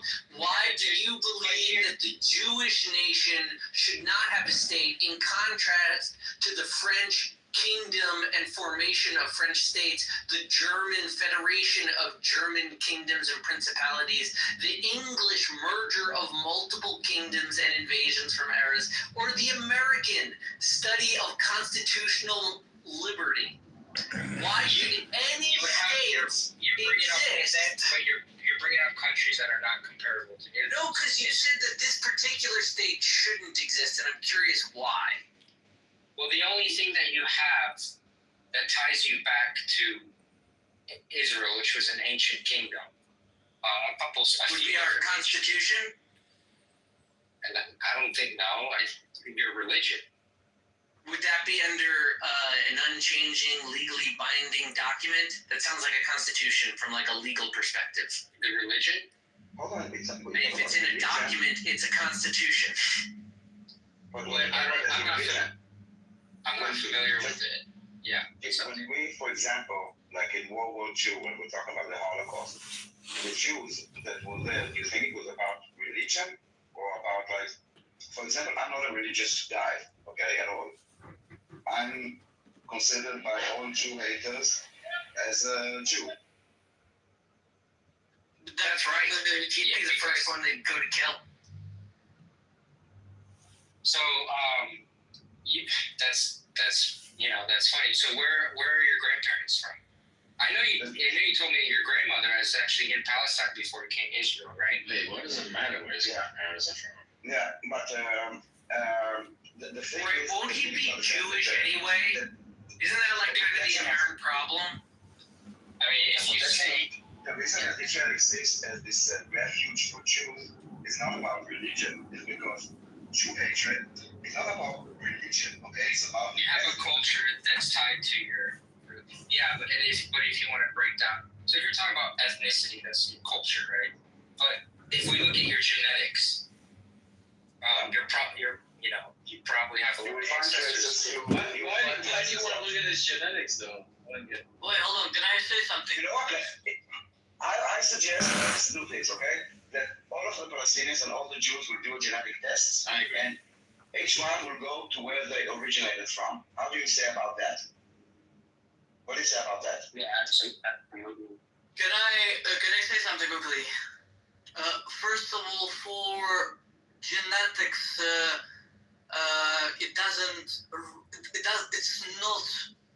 it's not going to be playing in your favor that much, because most of the Jews, especially Haredim, they're going to be able to trace their origins back to Eretz Israel very easily, because they don't marry out of the Yiddish, out of the religion. Secondly, most Palestinians, they're going to find out unfortunate truth that they will trace their origins. Origins, I mean, like 200 years ago, something like that, back to Syria, Egypt, Saudi, Lebanon, Jordan, all of those places. To the other point that George was speaking about, the top and the fact that Can you, I'm at work. Can you just give me I'm supposed to know. where you are? No, I'm just saying. I still have it. Why? Arctic level. Now I can tell you what the top 100 hits in 1968 are. Where'd you live? Right, see? Now you're glad I saved Born it. and raised in Tel Aviv. Number one age.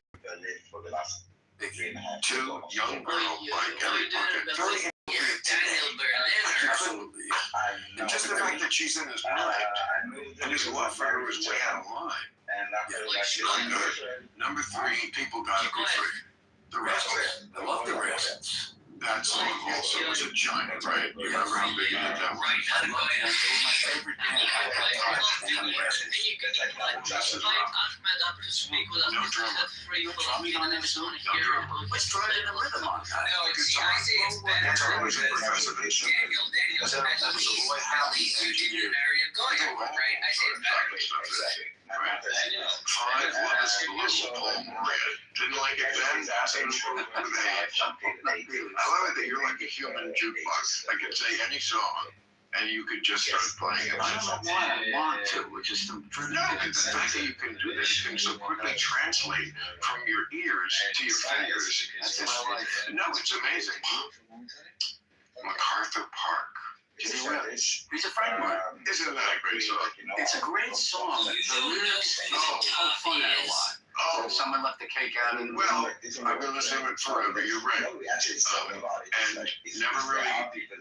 Comics made jokes about that. You know, it's just a cake. Carol E. Reeves is just because the people who know the lyrics, somebody left the cake out in the way. I don't think I can take it. It took so long to make it. I'll never have this recipe again. Or somebody left it out there. That's suspicious. Somebody fucked this bullshit chip up. But somebody left the cake out in the rain. I'm not pointing any fingers. And I'll never have this recipe again. includes Lebanon. You know yeah, that's what I was gonna say. Levant, it's a very it's more than just Israel. It's going to be south of Syria. It's going to be south of Lebanon. It's going to be Jordan. It's going to be Sinai. Obviously, these people don't call themselves Palestinians for no reason. They have family that has lived there. So no, they call themselves Palestinians because they tried to fake it nationality. I wanted, Josh, the other point, you were talking about Tunisians basically taking taking back something of other nations or something. Yeah, Tripoli, Sicily. Yeah. Do you know why that is not a good analogy? Are you going to say because the Carthaginians are extinct, but they technically are. No. That's not what I'm going to say. What I'm going to say is that because essentially there was never an independent state, province, or anything like that in Palestine. Even under caliphate, there was no separate like state or process. The maximum that was there was Arab Jerusalem, and later on it was the building of Ramallah. But that was about it. So when early Zionists came in, they did not take over, and they did not take over an existing country. That was not the case, and so like there was nothing. They were just taking over a bunch of land from Ottoman Empire, and that's it. Yeah, but they're okay. So when there's lots of John, caliphate, how are you? First, I just want to answer your question. You asked me what's my ideal they first only date. kicked out like all the Byzantine leaders. They left the local farmers alone. So it's not like this land was completely cleansed and there was no one there, and it was just Arabs from the Arabian Peninsula. Oh, like, good. They got involved they with were police. I'm sure the property values skyrocketed. Oh, it did. The first caliphate set up the first social welfare system. Because that doesn't sound like the property values are doing well.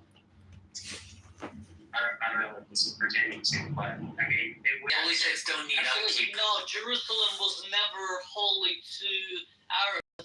Of course it was. No, hold on. Jerusalem was never holy to Arabs in any sense of way. They actually tried to, originally Muslims and Arabs, they tried to essentially make a split from Judaism and Christianity, and so they declared Mecca and then Mecca and Medina as like the important sites, and then only later when they conquered Jerusalem and they realized like the power that they could do essentially by joining to the Abrahamic, to Judaism, Christianity, not so much of a fan, but anyway.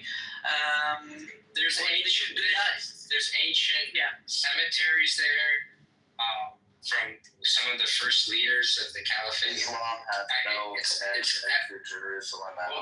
Hold on. I want to know, Josh, do you support the IRGC? As like an ideal government for Iran, or as far as their resistance? Do you support the IRGC? Do you support the strategically? Did you say as far as their resistance? Whose resistance in Iran? I strategically support the IRGC. Why do you support the IRGC, Josh? Just so you know, we're going off to a way different topic. No, this is part of the topic. Why do you support the IRGC? Because they're fighting Israel and they're bombing Israel's airports. So he supports anything that has to do with the destruction of Israel. Let that be noted. And this is why you should be reported out. That's airport do they bomb? I'm trying to understand which airport. Military. I don't know which one. The Yemen is not a military airport. No, Iran. The negative. Please, Josh, I understand you correctly. You support. Yeah, they did. They arrested an American journalist because he reported on it. Yeah, they did. Okay, so you support all military actions taken against the state of Israel, is what you're saying? Yeah, absolutely. Yeah. Okay, Josh, can I ask you? Hold on. Josh, can I ask you this question? You talked about one-state solution, how Arabs and Jews would live together, or like a two-state solution where Arabs and Jews would live together, and yet you condone Arabs, not even Persians, Arabs, Muslims attacking a Jewish state from like 2,000 miles or something. I don't know the distance if somebody. And yet you still think that two-state solution or even one-state solution is feasible. How exactly do you hold those? We have to get there. Civilians, by the way. Targeting civilians. Okay, hold on. No, just go on. IRGC targeted mostly. Mostly. I can show you one picture of a friend's house that I was physically there with my feet on the ground. I can show you pictures. Second of all, the Weizmann Institution for Cancer is not a military place. It's where we bring innovation to the world in terms of cancer research. From those rockets were all civilians, by the way. Yeah, we know who died. We see the videos where. Yeah, of course, accidents happen. I'm shooting bullets. A whole block of apartment buildings is not military targets, by the way. John, can you answer the question that I had, please? If you didn't have CIA headquarters embedded CIA headquarters. All right. Oh my God, this guy's retarded.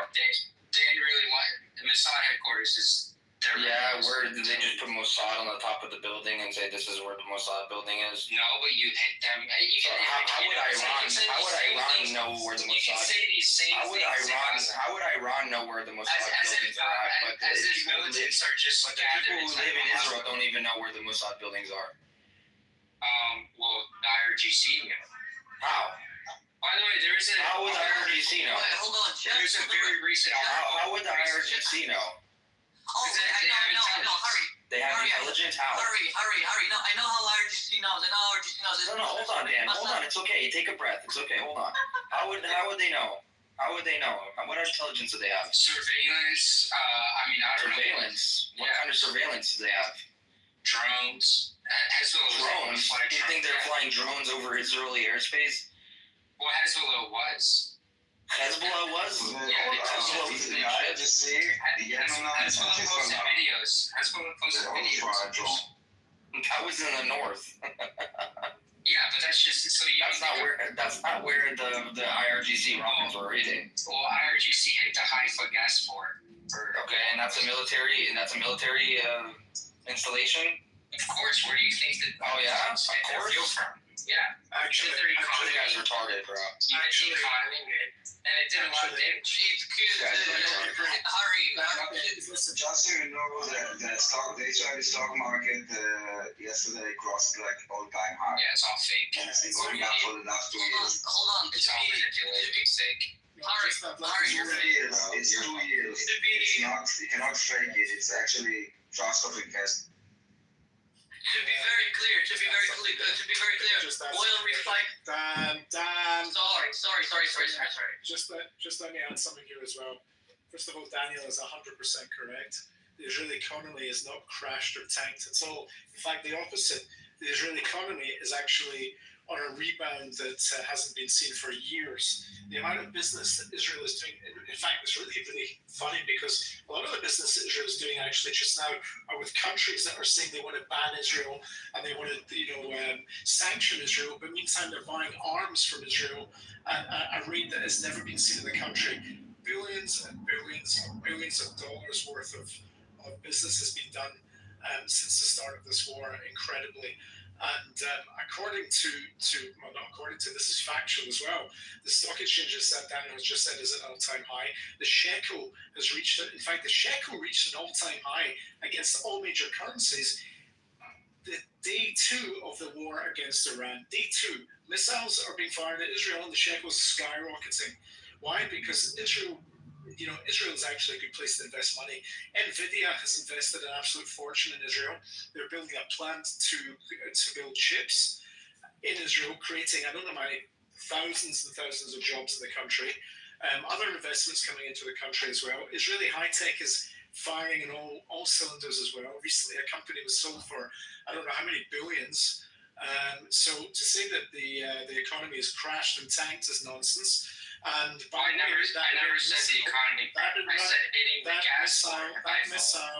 That missile that landed that you talk about in Haifa on the gas facilities or whatever, it hit a small pipe. It caused. You cut out there. Yeah, I thought it was. Iran and the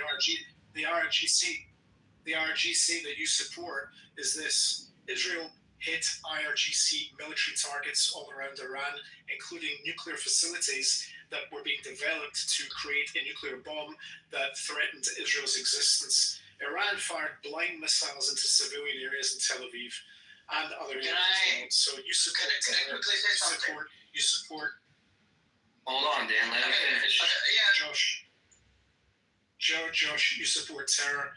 You support the IRGC, which is a terror organization that threatens not only Israel, but threatens the Western world. And actually, one question that I've got for you, Josh, why your obsession with the state of Israel and Jews? He's Cuban. He's not even Muslim. Even from the Middle East. I am a Muslim. No, you're not. He's married to a Tunisian woman. He reverted to Islam a few years ago. And I tried to tell Josh a few nights ago that you're so out of your element. You don't know what you're talking about. He said he went to North Africa to study Arab culture. And I was like, dude, like, you're a human American. That's it. You don't know what you don't know. Aleph. Tunisia's not the Middle East, Josh, by the way. I know, but they have their Arabic culture. Yeah, because they came and conquered the land.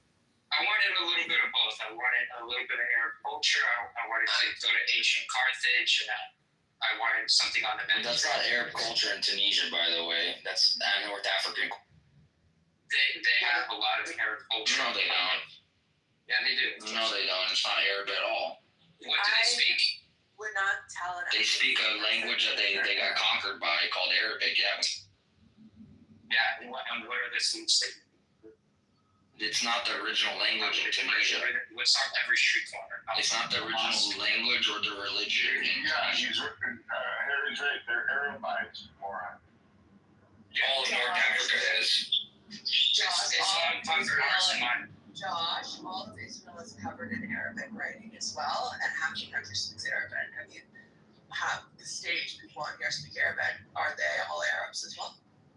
Just about 2 million of them. If you go to the West Bank and Josh, my grandparents spoke you might get more Arabic. My grandparents spoke Arabic. Are they Arabs? It's not contingent on what they speak. Of course, Jews and other. That's what you just said. You said what language do they speak? What language do they speak? Well, that was one of the examples. I went off to list like 500. And then you just pointed out that that's not a good example. So why would you? And to be fair to your point, I didn't until I traveled to Tunisia. I didn't realize how much of their own culture they had. Yeah, because you're an idiot. That's why. No, because all I knew about that place is that it was on the Mediterranean. They make really good couscous, and it's ancient Carthage. But before going there, how many Tunisian Jews speak Arabic? You know how many of them speak Arabic? Does that make them Arab? They still live on. They're Arabized. Oh, they're Arabized. Okay, and Tunisia's not. True that all the Jews are on the island. Sure. Tunisia's not. I'm gonna ask you there's Jewish culture in Tunisia as well. They have some of the old. As a Middle Eastern Jew, I'm gonna let you know now. It's very offensive when you call Jews from Middle East Arabs, and I'm assuming it's probably the same for Armenians, for Amazigh people. They're Arabized. I mean, Mizrahi Jews are Arabized. Gosh. Josh, let me ask you this, and it's going to be very provocative. I want you to answer honestly, all right? All right, back to Danny. You talked about two-state solution, providing guarantees for Israel or Israel and Palestine. Now, this is going to be a very provocative question, so I don't want anybody to answer it except Josh. And when he answers it, I just want to have 1 second. What do you think caused October the 7th? In your opinion? So, going by what Hamas has said themselves, I think one of the main catalysts will be the Abraham Accords. Say again? The Abraham Accords is one of the main things. Abraham Accords. So when Israel started making peace with Arab countries, that forced Palestinians to basically attack it. So when there's hold on, that's a really nice way of putting it. GCC countries signed a deal with Israel without including a Palestinian state in those negotiations. They turned their backs. They turned their backs on the people of Palestine. Yes. Okay, two questions. Israel has no interest in a Palestinian state. I think, given the Bibi government, we can pretty much acknowledge that. I don't know how controversial it is, at least not for me. Why would Palestinians blame Israelis? Why would they? They can blame Arabs. They can attack Egypt, which is to the south of them. They can attack any other country, which they can pretty much attack any other Arab country to express their anger at them for not including them in the accords. So why don't they do that instead? Why didn't they do that? Why wouldn't they go for the head of the state. That's ridiculous. Also, What do you mean? They're already in like Israel Palestine, so it's like when they attack people that have been occupied, like killing them. The reason, I'm sure if they could, they would probably take out a few Egyptian politicians as well. Like, they did. I think you remember Sadat. I think you do. yeah, they've done this in Kuwait. They've done it in Jordan. Like, of course, they get angry and lash out at other people who normalize relations with Israel. But they did October 7th because, for obvious reasons. Is it obvious? Wait, hold on. Just one more What question. is obvious? I just don't understand. Is it so obvious that you need to rape and kill people? What's obvious? Who was raped? Who was raped? Yeah, can you give me a name? You're a rape denialist too. Can you give me a name? Josh, okay, different You question. can't go by name. Hold on, you can't go. I need to Dan shut up for a second. Any forensic evidence? Yeah, Josh, actually, I'm going to get you to talk to a friend of mine. She's a psychologist. She's been working with the survivors of October 7th, and maybe she can relay some stories about what happened. If you're on here later tonight, I'm going to bring her on especially to come talk to you. She's been working on the ground since October 7th, in and out of Israel, working with survivors, both men, women, and children. Unfortunately, a lot of people have committed suicide as well since October 7th. You, since you're a rape denialist, no, I'm not.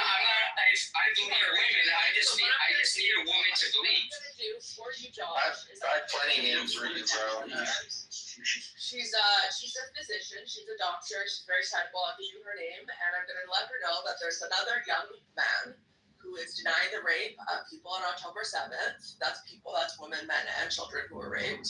And I'm going to ask her to come on here and spend, 20 minutes. You can look up her physician, her number. You can look up you need to look her up, and you can talk to her one-on-one, and she'll tell you the stories about the survivors and people who will be raped. She can tell you about the little girl whose bowels were eviscerated because she was raped so hard that her bowels actually came out of her vagina, and how they had to patch it back in. She was about 4 or 5 years old. This happened to a little girl. So next time you ask about what rape, I'm going to message her right now for you, actually. Hold up. Shawnee Luke was one of them, actually, and through forensic they found out that her body was she was gang raped. Yeah. So that's one name, and I have plenty others if you want. There was a 14-year. Wait, hold on. There's no what? That never happened with Shawnee Luke. That's it.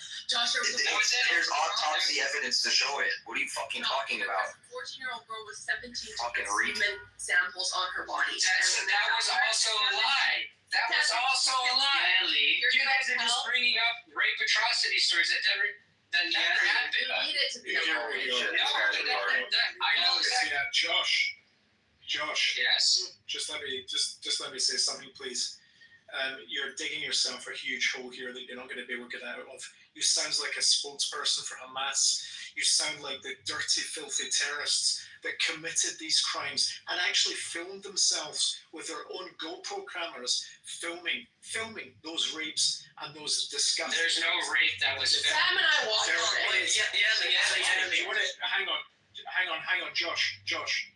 I unfortunately had the unpleasant experience of watching a 47-minute movie that was compiled and put together by all the GoPro cameras that were used by these Hamas Nukhba terrorists that came over on October 7th. You are talking through a hole in your ass. You do not know what went on. You did not see it. And actually, you know what? You believe in the United Nations. They actually produced a report on this as well. There is very credible evidence. I'm sorry. You're again. You are just digging yourself a hole here. You are denying that October 7th. You're probably denying that October 7th happened. You will probably say next that you will probably hang on, Dan. Don't interrupt me. You will probably also say as well. That Israel used the Hannibal directive and killed their own people. There you go. This is the next thing. You sound retarded. Retarded. No, it's not confirmed by anyone. Yeah, there's 13 confirmed by Israel themselves. There's video of a tank shooting into a kibbutz. There's testimonies by your own people. It's confirmed by your delusional belief of a terror organization that you think were justified in carrying out attacks on October 7th. I am not going to discuss anything further with you because you're a disgusting human being who is nothing but a terror. Can you, Yeah, know by that the way, was the... women are the ugliest woman in North Africa. Everybody knows that. That's why she married you, and you didn't marry an American girl. Sorry. Everyone knows my wife is Italian. She's hairy. I can guarantee you she looks like a farmer and she's hairy. My Instagram is in my bio. No, I think that. You know the report they released. There's a reason why. Dan, shut up 1 second, please, brother. There's a reason why that Tunisian women are clitless, and your women don't even have clitless in North. I missed you, man. Where have you been? You stupid fuck. Don't tell me. I love you. You come here, you be like, yeah, like you're not. Yeah, I know you. You're my friend. We're friends. We were. That's the reason we're not friends, Josh. Yeah, we are. Yeah, we are. And the reason. No, don't force it to be your friend like you have master. We're friends. I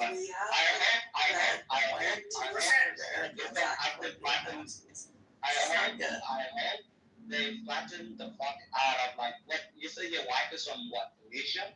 Tunis? That's right. It's another terrorist state.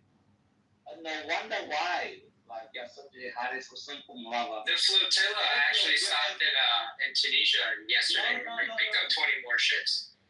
Is that the AI flotilla? No, not the AI stop. No. Because they forgot to crop out the AI stamp on half of the images, so we don't know what's real and what's not. Well, you should look in. You should do your due diligence and do some basic research. Just some like autistic 20-year-old is doing for attention to up her career. Oh, Greta Thunberg is leading all 55 ships. I didn't know that she was a mastermind. I don't know. I was under the impression it was grassroots. Go on a summer vacation and cruise around on a yacht also. Grassroots. Come on, man. Things to do. Josh, can we go back to October 7th? You were mentioning how you think they did it because they wanted to disrupt like the Abrahamic Accords and didn't want potentially other Arab countries to recognize Israel, right? No, it's not about disrupting the Abrahamic Accords. Well, maybe in the long run, but I think they're playing. No, hold on. I'm not gonna let you get away with that. You just said that the point of October 7th attack on the Palestinian side was the destruction of Abraham. You didn't even mention Saudi, which is the official Iranian claim. The official non-violent claim that is made is that Saudis were making peace with Israel, which then led Hamas to actually make the actual plot, execute the actual plot. There was nothing about the Abraham Accords. So like, what do you think is the actual reason? Because I don't think you think it's Abraham Accords. What is the actual reason? You're like twisting what I said. You asked me what did you say? You asked me why do I think October 7th happened, right? Yes. And I said based on what Hamas leaders have said, one of the main reasons was because of the Abraham Accords, meaning that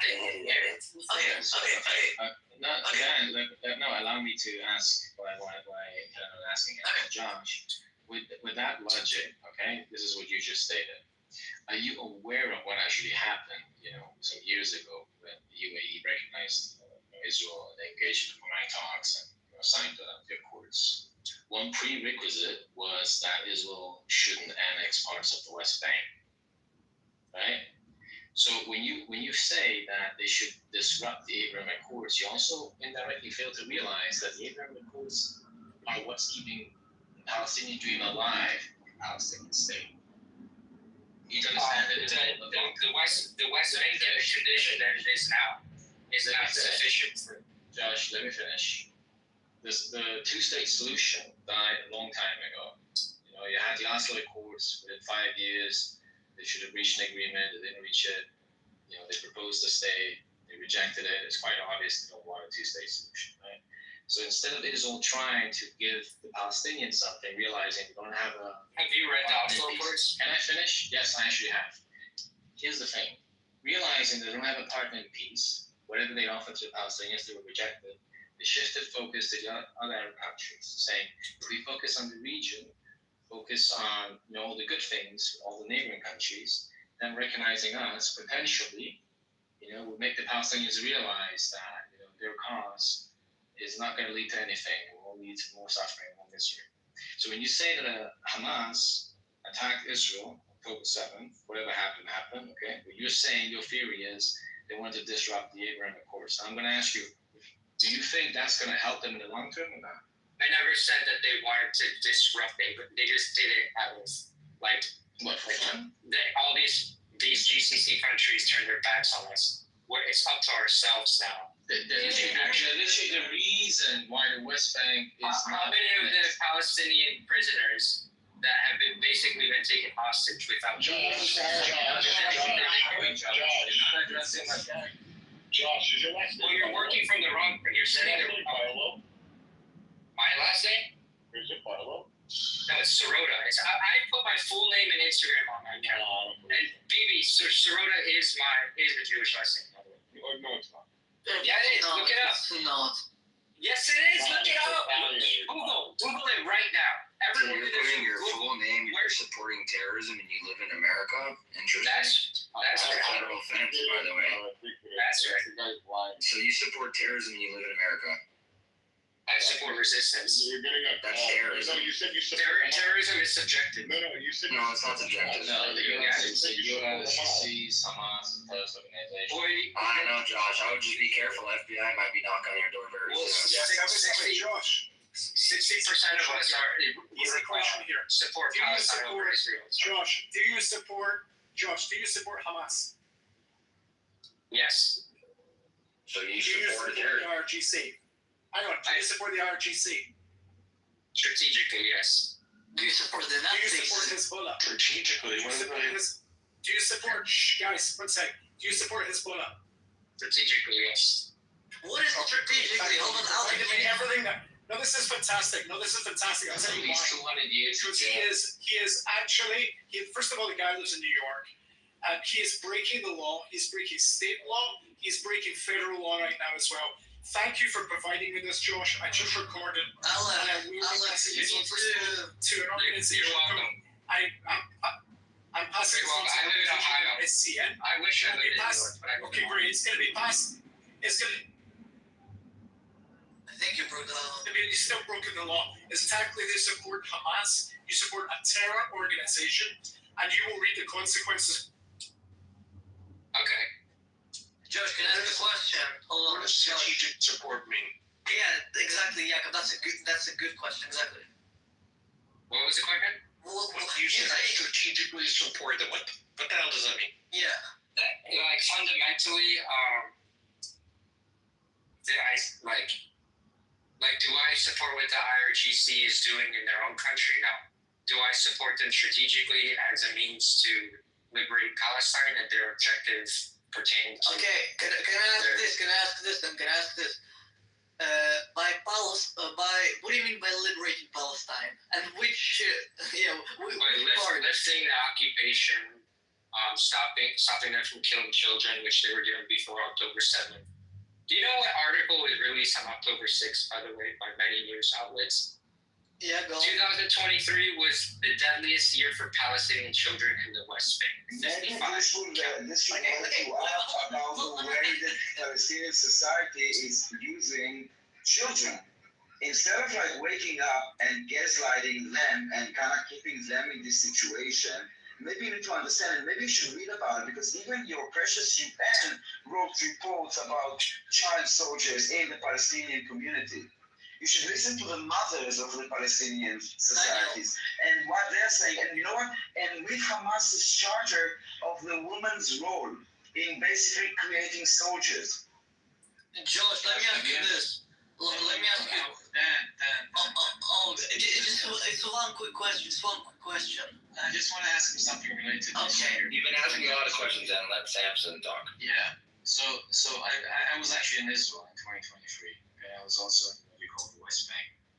Do you know why it was the deadliest year for the Palestinians? Are you agree on why? Are you going to tell me because there are some kids that tried to stab soldiers and the soldiers couldn't handle the little kids, so they had to shoot them? No. Why? So 2023, the months leading up to October 7th, were quite deadly. Many terrorist attacks, both within Israel, also in the West Bank. I personally know a guy that was shot in his own car. I was in Tel Aviv when there was a terrorist who shot 3 Israelis. I canceled my trip to Hebron because of this. This was like the months leading up to October 7th. Okay, the reason why it was dead this year for the Palestinians is because the Palestinians were committing a lot of terrorist acts. Okay, it didn't just come out of the blue. Oh, so how did the kids end up dying? Kids are people below the age of 18. Because they take a knife and then when they stab somebody in the back, Josh, that's what happens. You get shot and killed. It's not that hard to understand. So I know that first of all, not all the kids. Just so you know, between 2000 and 2003, there were 30 suicide bombers committed by children. No, there wasn't. Again, no, there wasn't. I looked up these statistics recently. There have been like 4 suicide bombings since the second Intifada. Dude, That is the second Intifada. What? Everyone under the age of 18 is considered a child. Do you understand this? It's not like 5 years. What years did you say? I thought that was 2003. Yeah, that's said literally. Oh yeah. I thought you said 2022 to 2020. Yeah, that was the second Intifada. Yeah. But that was a long time ago, and they've turned away from that actually. No, I'm talking about the children part. I'm talking about the use of children. By your definition of anyone under the age of 18. I was talking about the year 2023 leading up yes, to but you need to understand the society that is using children and the definition of a child, just for your information, is anyone under 18. That's a different topic. Like, it's important that you use a word. You cannot imagine why are children dying. You went back 20 years from the article that I wrote. No, I'm talking about right now. Right now, when you say a child, you mean anyone under the age of 18. Right now, there haven't been in the year 2023, unless if there was like one. There haven't been any suicide bombers. I'm very sorry. I need to interrupt very quickly. Before you talk about the suicide bombers, my headphones are going to die. About the children. My headphones are going to die, so I think let Dan ask his last question. He's gonna run away. He's running away. I'll come back. I just need to put my AirPods back into the charger. Daniel, you're doing a good thing, but you're not asking the right question. Josh, you said that the reason for October 7th attack was the negotiations between Arab countries and Israel. One of the reasons. So what is the point of then citing that what was the point of citing that there were so many casualties? The main objective, I mean, all these things are catalysts for October 7th. But, Hamas's main objective was to, similar to like in 2011, remember they took like one soldier, and they were able to trade him for like over 1,000 Palestinians, including Yahya Sinwar.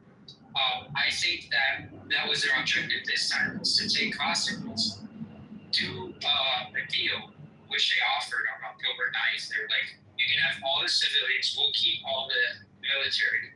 You guys can bomb us, but there can't be any ground invasion. Like, that was a proposal. That is, of course, not acceptable. Wait, let me ask you this. I would have accepted that deal if I were like, I don't see why you wouldn't. Hostages there, and they're not soldiers. No. They called any man a soldier, and they called any person that was like military service a soldier. No.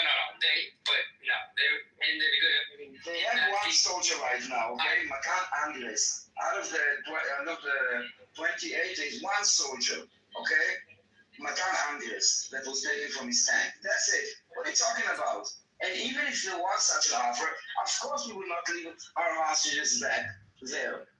Actually, it was also a hostage. And by the way, they are not prisoners of war. Because if you want to use a definition that will exonerate those terrorist organizations, then if they are prisoners of war, first of all, there's a definition which they do not apply to, but then they have rights. They didn't even get a visit from the fucking Red Cross. What are you talking about calling them prisoners of war? They're hostages. And we saw exactly how they're treating them and how they're looking. So stop defending terrorism. You're a sick person. I'm listening to you, how you're calmly justifying terrorism, and you just align with anyone that would attack Jewish civilians, It's something really sick, and society has been plagued by sick people like you before, and it's not our first rodeo. But this time we have a country to defend ourselves against people like you that basically are happy when Jews die, that align themselves with anyone that would just target civilians and kill us, and then you try to come here with the moral high ground of women and children. Come on, dude, we see right through you. Nice tension. I would say you sound very hypocritical. So I'm just happy that you're living in North America and you're about to be arrested, Charlie, for the crimes you said on this room today. I think you're retarded because it's not against the law to say. It's not against the law to say. You would have. No, I'm fucking. You're right. They're taking an investigate into your whole life and see if you ever supported Hamas financially, and if you did, if you sent any kind of money to them at all, or any kind of terrorist organization, that's a federal offense, and you will go to federal prison for that. How do I send money to Hamas? Don't worry. There's ways people do it, and I'm sure you've sent or donated money to some kind of organization that says that they support the Palestinians, and then if there's further investigation into it, they'll see that it's actually money going straight to Hamas. Yeah, but then you can't prove that. Oh, yeah, they can prove it very easily. Wait, Josh, you said about the Palestinian cause, right? No, he said he supports Hamas in this room earlier today. It's the same. The Palestinian cause is the destruction of Israel. Hamas is just a name. I mean, Hamas is just a name, guys. I mean, it's PIJ, it's Hamas, it's PFLP. I mean, look, even at the PLO logo, that logo, all of them is the entire land of Israel. The Palestinian cause is the destruction of Israel. So there's a big difference between someone that says that they are pro-Palestine and pro-Palestinians. If you cannot the Palestinians, it's either or. You cannot have both. Hamas's 2017 revised charter. It was not revised. No, I know exactly where it's going because all the pro-Palestinians that. Let me do this. Okay? The pro-Palestinians cannot read. They let others do the thinking for them. If he had actually read the 2017, whitewashed, I don't know how you call it, Western-ready version, you would see that they would accept the 67 border, asterisks, while keeping the armed struggle against the entire land of Israel that they see as occupied. So they just want to advance their forces. They don't want to accept a two-state solution. So go read and don't let others do the thinking for you. Josh, first of all, Daniel is right. They did use that chart, that bullshit document as a stepping stone. They clearly said that. But also, that was not a revised charter. That was merely a comment made by senior official. That was not even like a revised charter. That was just some document, or like they literally didn't mean it as a revised charter. They just meant it as a strategic tool. But second, just out of curiosity, you can say that. It is what it is.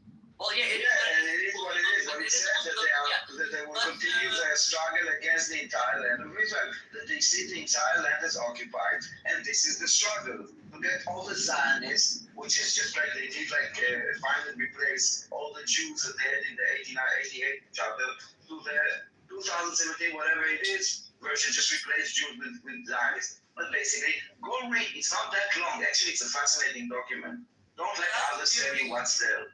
Out of curiosity, Josh, you support Palestinian. I've read it before. You support the Palestinian cause, whatever it stands for. I don't really care. Do you support what happened on October 7th? Of course he supports it. He says it's the resistance. That's what he said. Josh, do you support it? He said it already before. Okay. Josh, do you think October 7th has gotten Palestinians closer or further away from their goal? Actually closer, but I don't know if it was worth it. Well, more and more people are more sympathetic to Palestine than they are to Israel. So Palestinian causes. Can I look? Yeah, sorry. Can I answer? Go on. Yeah, go on. Okay, so they have a representative seat at the UN. They won. What's happening is they're winning the hybrid warfare.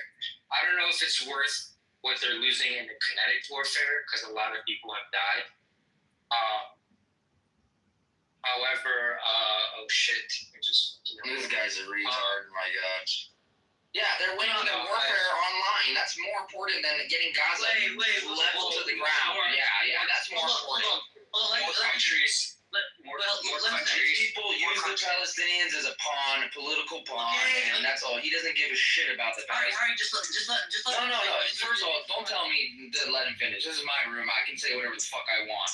And this guy is sitting there using these people for fucking political pawns, bro. It's disgusting. And he doesn't give a shit about if they're alive or dead. He doesn't give a fuck.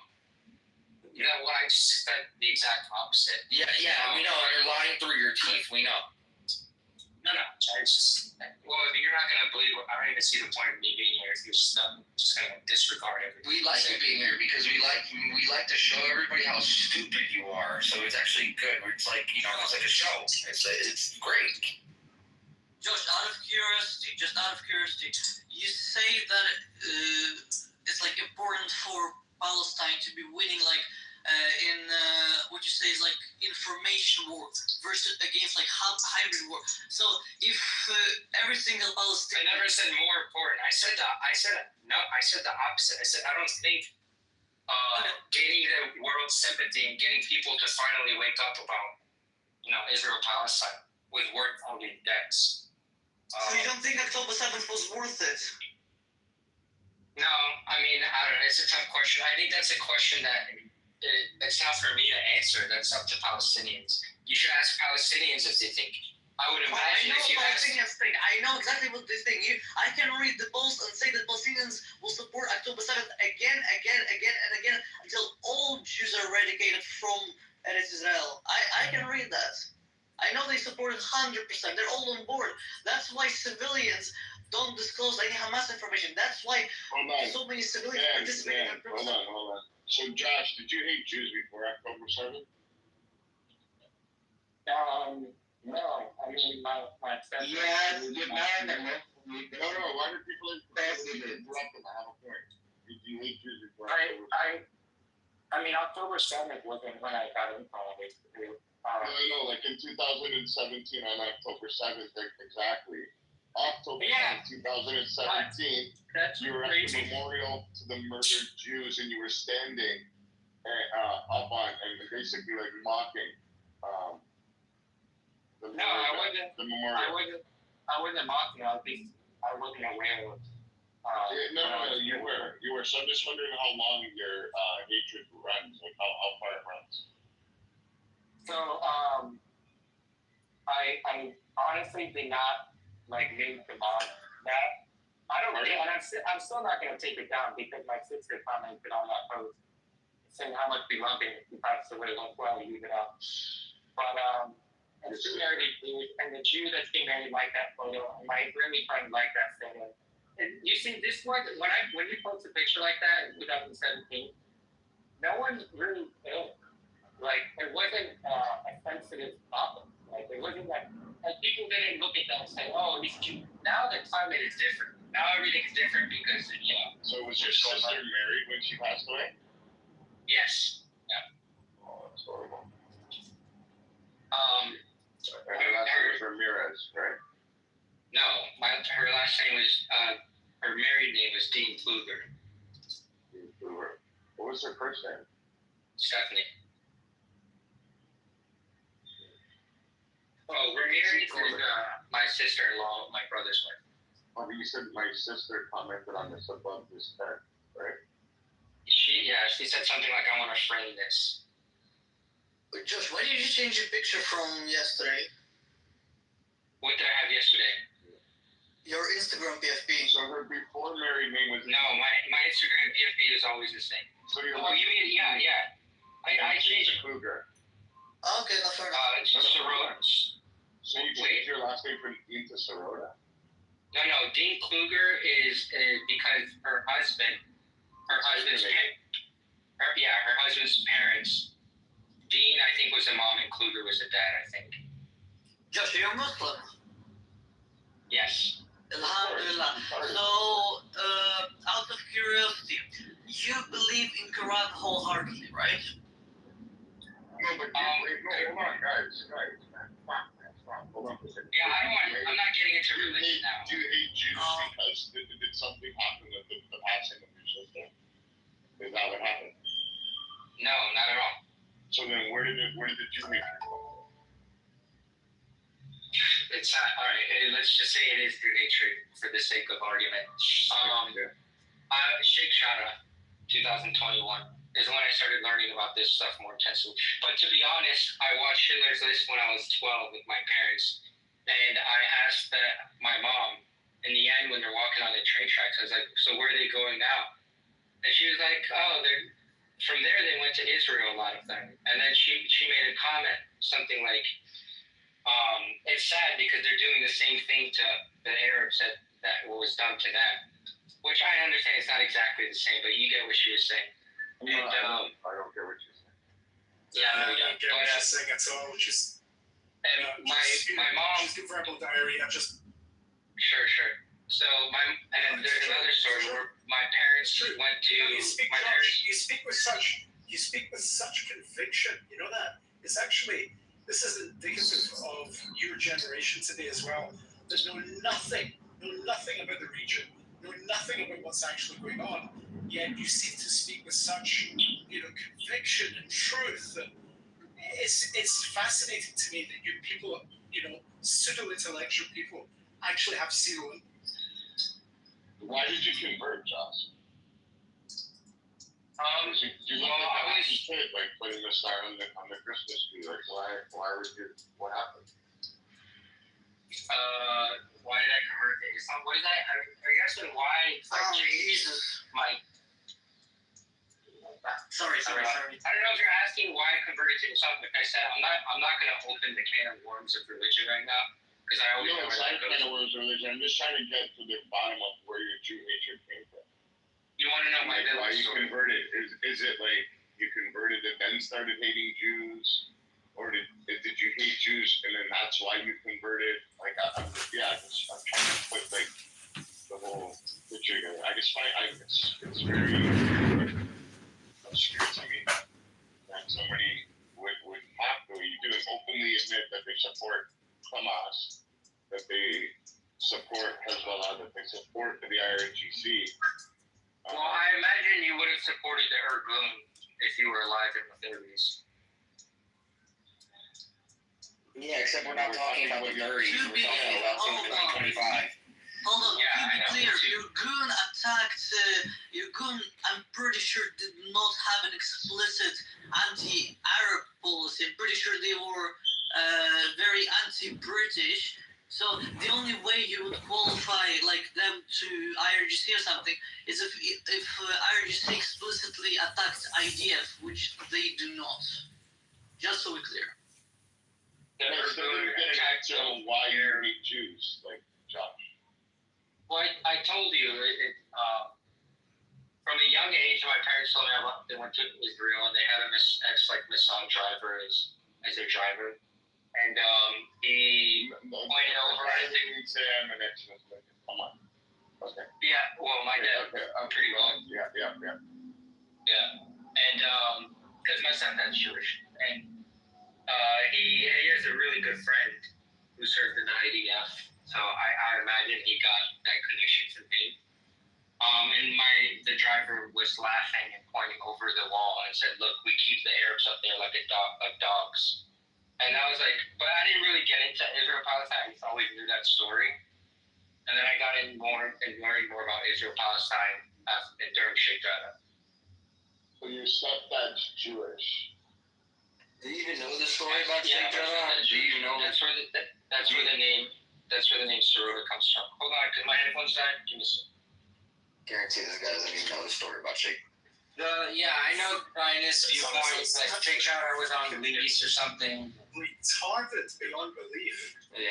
Sheikh Jarrah, she wanted Sadiq, and honestly, I don't know why you guys are even engaging with this. Oh, I don't want to engage. I want to get It's okay if everyone's an expert in Israel until you ask them a few questions, then they bust and crack under pressure. I loved all of these experts on Israel because you are all more experts than Golda Meir, I'm sure. It's more like exposing these retards than engaging, I would say. Absolutely. I'm just traveling info because I really want to build a file. I'm gonna hold the room when they arrest me. I just want to know where he, why he loves hate so much. I don't understand that piece in human beings, because this is all manufactured. You're a trope, and you've decided to take up with people who are killers, and that's really the bottom line. I think it's probably like there's hatred towards his stepdad. Maybe he walked in and caught his mom in the doggy style position or something. I really want the real answer of loving Well, there's hate. something deep. I don't know. Yeah, but you were brought up in hate, and you love hate. So I don't really think that you have a legitimacy to talk about anything, because hate is something you manufactured with your buddies. I don't hate. You guys need to I have no problem with Jewish people. I don't hate the religion. I'm not even one of the guys that Jewish people. I don't even like. We already know you're gonna say that. Watch this. I hate Zionists. I don't hate Jews. Right? Not even Zion, because Zionism is just a belief that a Jewish state. I don't think that they're always complete, because there's a lot of ignorant Zionists that don't understand the conflict.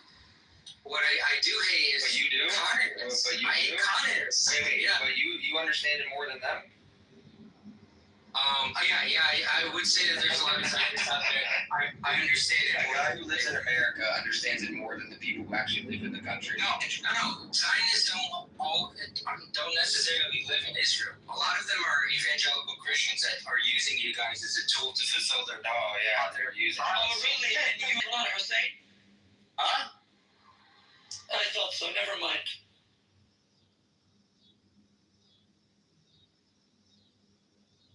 By the way, Josh, just to let you know, Grace and Bibi are Jewish bankers, and they're part of the Jewish Masonic and Muslim Brotherhood. I give up. It's very important that we have a committee. We have. Wait, Josh. One more question, Josh. Can I, if I may? Do you have a problem with Israel being a Jewish state on paper? It's happening quicker than I thought. Oh no. Could you imagine it happens live on Clubhouse? And probably will one day, watch. Inshallah. Dan, we shouldn't call Malaysia. We should just, because of the Chinese minority there. I didn't really, in all my studies of 9 years, I never really was taught that religion has to do with hate. And so the ear pods went off. No. Oh, you're asking. Religion have to do with hate? That's the real question. No, I think you got confused because someone was asking me if I was a Muslim and then why I converted, and I was like, we're talking about Israel-Palestine right now. We don't have to talk about. Okay, let's go back to Israel-Palestine. Do you have a problem with Israel being a Jewish state on paper? Isn't a Arab state, or I think that the state should be for all. It should be for all people equally. So, what does a Jewish state mean if it's not? A Jewish state simply means that it is the nation state of Jewish people, but all citizens of Israel are equal in the eyes of the law. They don't have the same privileges or duties. That is true. But do you think? But if Israel had 25% Jewish population and then 75% Arab population, and was still declared on paper as a Jewish state, would you have a problem with that? Well, that would be left up to a democratic vote, wouldn't it? So I don't see the problem. I don't see the problem. Wait. I don't see the problem why it wouldn't just be a state that's safe for Jews. Don't you have a problem with a majority Jewish state? Let me ask you this: do you have a problem with a majority Arab state? No, I never said I have a problem with the majority Jewish state, but that's just not the case. Maybe now it might get there, but we all know that, Arabs breed more than... states have self-governance. So if tomorrow, for example... What is that supposed to mean, Dad? Wait, hang on. Stop. Guys, stop 1 second. Josh, just FYI, okay, just for your information, the Arab population in Judea and Samaria, because I don't call them Palestinians, they're Arabs, the Arab population in Judea and Samaria is actually dropping. They are having 2.1 children per family. This has been going on now for a number of years. So the opposite of that, the Jewish population in Judea and Samaria, and actually in Israel, is growing all the time. And it's growing at a very fast rate because they're having over 5 children per family. So in actual fact, your statement just now was completely... Oh, I did not know that. I was always under the impression that Arabs were making more children. But what about Turkey? What about, the ones who speak and sing with their throats? And they commit genocide against Kurds, Greeks, Georgians, Armenians, Assyrians, and then, thanks with the help of the British, they call it Turkey. What should we do to that majority Muslim Turkey, Josh? Why don't should we Turkey? Yeah, I don't care. You do whatever you want with Turkey. Do something about Turkey. One second, you're retarded for a second. Okay, so Alpha, you do realize that Israel has never recognized formally the Armenian genocide, right? Yeah, they have. And what does that have to do with anything? Yeah, they have. What does that have to do with anything? Show me a source. Yeah, they have, retarded. What does that have to do with anything? No, it has to do with what you just said. They did it like a What does week that have to do with anything? I bet you any money right now, if you go to anywhere near New Jersey and you find a Turkish restaurant, you're going to be the first one at the back at the bodega giving head jobs. Don't give me that shit. Wait, sure. I don't see you clowns protesting the genocidal policies of the Turks. Where is it? No, you're right. That is it. That is hypocritical. You get it right, I am right. I speak with authority. I agree with you. On that one. Right? Right, because I'm the type of person that would stand in front of Muhammad Hijab and deck him in the face. I mean, he's like 6'5". I don't know if any of us. Yeah, he's 6'5", right? But when he got decked in the face, he had to hide behind the police. The cuckold. How's the Douglas Murray kid doing? What's up, Dan? What is your stance on Israel-Palestine, just so we're clear before the whole thing? Well, yeah, I don't support Hamas, obviously, and I think that the Arabs, like the Khadiji Arabs, should. What happened? So I don't know. That was like a couple years ago. So the Armenian genocide. So that was there for you. Do you want me to provide you the article? Yeah, that would be cool. The creation of Arab-Palestinian state. Like in Gaza. So would you say that what Gazans had since 2005 could kind of classify as a state-ish? Would you? Like legally speaking. Sovereign. Because Israel controls every corridor in Gaza, so they're not sovereign. Are you familiar with the Cuban blockade? The Cuban blockade? No, I'm not familiar with it. Do you know what it is? Do you know what it was? No. Now, during, and much more than that, during that time, do you think Cuba was a sovereign nation or not? Even with the Israeli blockade and the Egyptian blockade. The issue with Palestine today is just who's running Palestine. That's it. That's my only issue. Wait, in Gaza or in West Bank? In Gaza. So you don't have a problem with who's running West Bank? I don't know I don't really look into the West Bank that much, honestly. I'm more focused on what happened after October 7 and during October 7. Okay. Like, I think Hamas should be removed, and then who do you think should replace Hamas? Someone who doesn't want to commit terrorism and start these huge wars every second. I think that's who should replace Hamas. I don't know who that is. I don't know what the options are, but definitely not Hamas. Well, with the solidarity, no, I don't care. But that's the whole point. Hamas didn't force their hands. No, but they have ties. Hamas is an Iranian proxy. Like, they really are. So is Hezbollah. Yeah, no, I would agree here with Josh. Hamas didn't force Hezbollah into the fighting. At least not per official documents. Hezbollah just joined out of solidarity. I just see it's a bit outside of this. You can't really justify. Okay, so you're Muslim. Yeah. Alhamdulillah. Okay, so let me ask you this: do you obey by every word of Quran? I'm not a Quranist, but we also have the Sunnah and stuff. Okay, so if in the Quran it says that all of Israel, that is including Israel proper, Judea, Samaria, or West Bank, as you might like to call it, and Gaza, were assigned assigned by Allah to Bani Israel, to Jews, would you accept that as that there cannot be a Palestinian Arab state in Gaza? Wait, you think that verse in the Quran proves the Israeli modern state? It's secular. It's not even talking about this modern state. No, but what I'm saying is that Allah has assigned the land to Bani Israel, so you should not be ideally you should not be advocating for a Palestinian state in any part of that land because it's not Arab land. Wait, is your position that Gaza should be Israeli land? Not should be. It is. Okay, according to the Quran, can you provide the passage for that? Yes. Hold on. It's not gonna explicit. It's not gonna explicit. It doesn't say anywhere in the Quran anything about Jerusalem or Israel in any kind of specifics or words about that. So it doesn't mention anywhere in the. Yeah, it talks about the Holy Land, which is by pretty much all of the scholars, so Muslim scholars and Jewish scholars, is accepted to be like all of Israel proper plus. Wait, Dan, do you think? Gaza. No. Okay, since we're bringing up religion, do you think Moses would like accept the modern state of Israel? Not with the current laws. He will implement Torah as the fundamental. Dan, I have a better question. Ashraf, Yeah, you think Muhammad is a pedophile? A pedophile.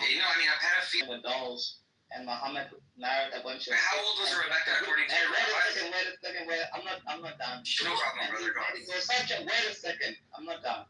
Yeah, I told you. Go ahead. Wait a second. He was such a beautiful human being. He waited 3 years until she was 9, and then he raped her. No wonder there's so many rapists. Yeah, no problem. Do you know what pedophilia is defined as by the DSM-5? Yeah, no, you're finished. You made your point. You're finished. You made your point. Hey, you're done. So what is pedophilia according to the DSM-5? Hey, what is pedophilia according to the DSM-5, brother? It's such an evil thing to do. No, I never said that. What are you talking about? People like you. I never said that. Listen to me.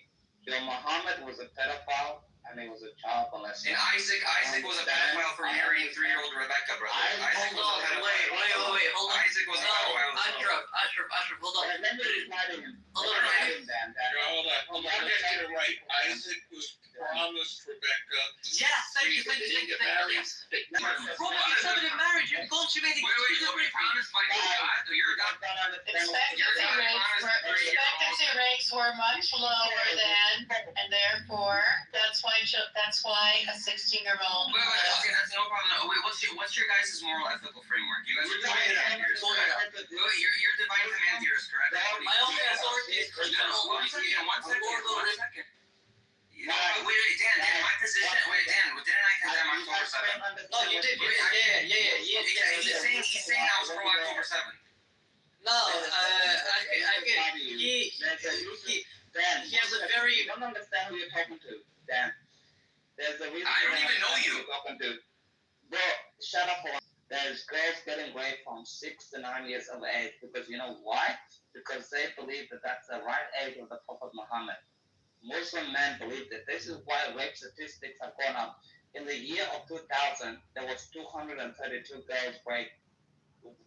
Children, I should say, in the United Kingdom. In the year of 2025, there was nearly 3,000 children raped, and 90% of them were raped by Muslim men, and 90% of them in court said because Muhammad did it, I'm allowed to marry them. No, you're not allowed to rape. You have white women. So we condemn those rapists. Wait a second. I'm not done. You have white women getting raped in England because I condemn that. Okay, wait a second. Look at the rape statistics in the United Kingdom. Look at the rape statistics in Ireland, in Germany, in Sweden, in Denmark. It is Muslim men raping white women. Why? Because that perfect person, the Prophet Muhammad did it. So they're allowed to do it. And these people are not getting deported. These people are not getting arrested. There's a reason why over 85% of the people in prisons are Muslims in the United Kingdom. And it's happening in Germany and Scotland and Finland because these men, they come on these boats and these are men that can fight in wars. It's a terrible thing that's happening. Why do you think there's a backlash? Muslim men are raping women in the United Kingdom because people don't understand. I'm done. Go ahead. Okay, brother. So listen, as like the England thing, I'll just condemn that, no problem. I have an issue with that, of course. And also, I see the Catholic thing in your bio, right? So you're Saint Thomas Aquinas. He said the age of marriage is 12 years old in the Summa Theologica. If you want. So in your religion, you're allowed to even marry 12-year-olds according to your church, which is divinely inspired by the Holy Spirit. So, brother, I think you shouldn't be calling any religion pedophilic, since your religion for thousands of years was supporting pedophilia, brother. Okay. So I think you need to calm down and. Just for the record, if by 1,000 years you mean like 2,000 years, then yeah, you're right. Also, yeah. Okay. Let me. No, I just want to make it clear. I don't support October 7th, and I don't support Hamas. Fuck Hamas. Okay. Right now, do you want to talk about a marriage or no? You talk about a Hamas. Which one are we doing? No, we were talking about Hamas, and he brought up the marriage age. Yeah, because already that you're looking for some, that evidence, also that verses I can, generally in Islam, that even you read Quran, there is no place you cannot find definite anything about the marriage age. But there is a one but. What does it mean? It means there is a one but. Surah Talaq. I don't know if you can pronounce Arabic or not. Talaq means divorce. Okay. Yeah. Number 4. Read it loudly. We would like to listen. Wait, what do you want me to read? Yeah, of course you can read it. Just we would like to we're going to hear that. Exactly in this surah. No, I don't know what you're saying. Verses, yeah. In this surah and in these verses, okay, it talks about that which age, or for example, a year, for example, when you want to divorce, okay, so that what is the condition to divorce a woman, okay? And already in that verses, it says that which woman could have marriage condition. It doesn't matter what is the age. For example, she's 6, she's 2, she's 200, she's 1. There is only one condition. Suppose I do. What do you do for me? Anything as my weapons. If I cut you down, you do what I tell you to? Well, yes, I will. Swear to it? This is very important Swear. things, man. That almighty God you've been talking about?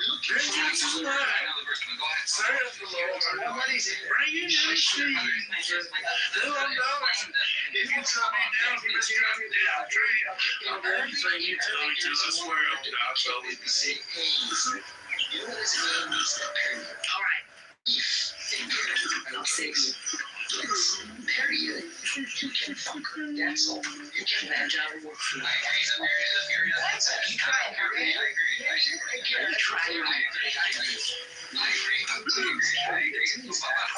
know what art is? Do you know what art is? Yeah, of course, yes. So what is art? Okay, art.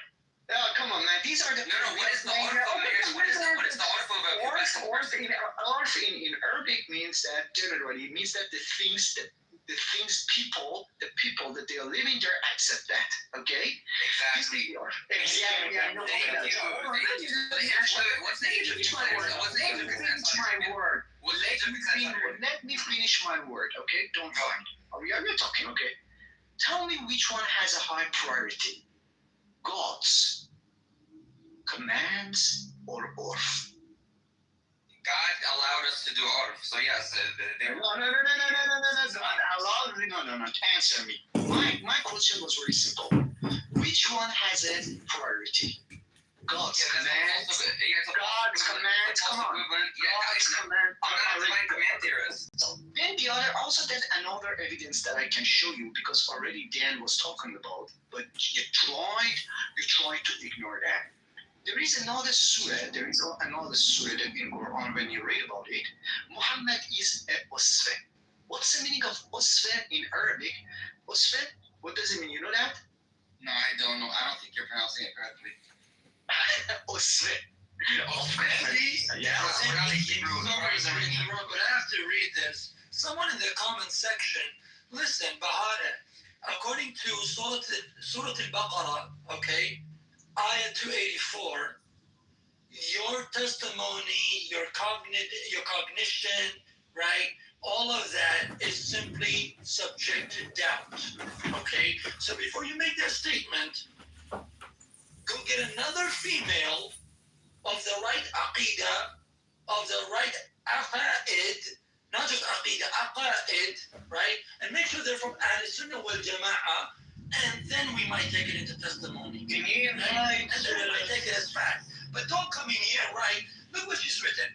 بابك شنو تعمل بازي درمياني در إسلام بلوغ جسم رواني دو برای ازدواج لازم است. That is absolutely false. By the same token of the Shiite scholars and the Sunni scholars, according to your Khomeini Bahara, right, according to Wilayat al-Faqih, right, you can marry them at the age of 3 and 4, and you can do tafkhiz, aka thigh-ing. You put your penis between the thigh, right? Of course, yes, but wait a minute. One thing that I didn't get you off that you said that in Islam, you said that don't play a game. We know that in Shia and Sunni, the girl should be what? Adult? You know that should be an adult, even for as a body. And the other one, he said that what? He said age and only age, yes, exactly. I agree with you. No, there is no. Okay, let's go. That I was asking him that Ashraf. We know that as Usfain in Arabic means example. Muhammad is an example. Okay. Muhammad is a good example. Listen, whatever he has done, when we talk about the Sunni, means sunnat, means tradition, means that whatever Muhammad did at that moment, it's an example for all Muslims. Okay? This is right. Okay, correct, good. But based on the Surah Talaq, I told you, number 4, verses number 4, it says that already the God has explained that when you want to divorce, okay, which woman you can divorce them. Okay, the most condition, that this is very important condition, that girl should get period. Okay, this is the first condition. The other things, Muhammad is an example. What did he do when he was around 40, 42, something like this? He married a girl that he was around what? 6. In some narrative, they say 9. But if you see the Sunnis, all of them, they agree that she was around 6. Why? Yeah. When Muhammad is an example for a Muslim, it gives this authority to all Muslims. They said that, okay, if Muhammad did, why shouldn't I have done it? I will do that. Wait, Baba, yeah, you're right about everything you said, correct. But I have a question. So I see the atheist, the profile picture. So what's your moral, ethical framework? Do you believe like what you're saying is a defeater to Islam? That's my main question. Can you answer that, please? Okay, in the meanwhile, sorry, Ashraf, sorry. Alpha, are you still here? Alive, breathing. Sorry, man, again, can you answer your question?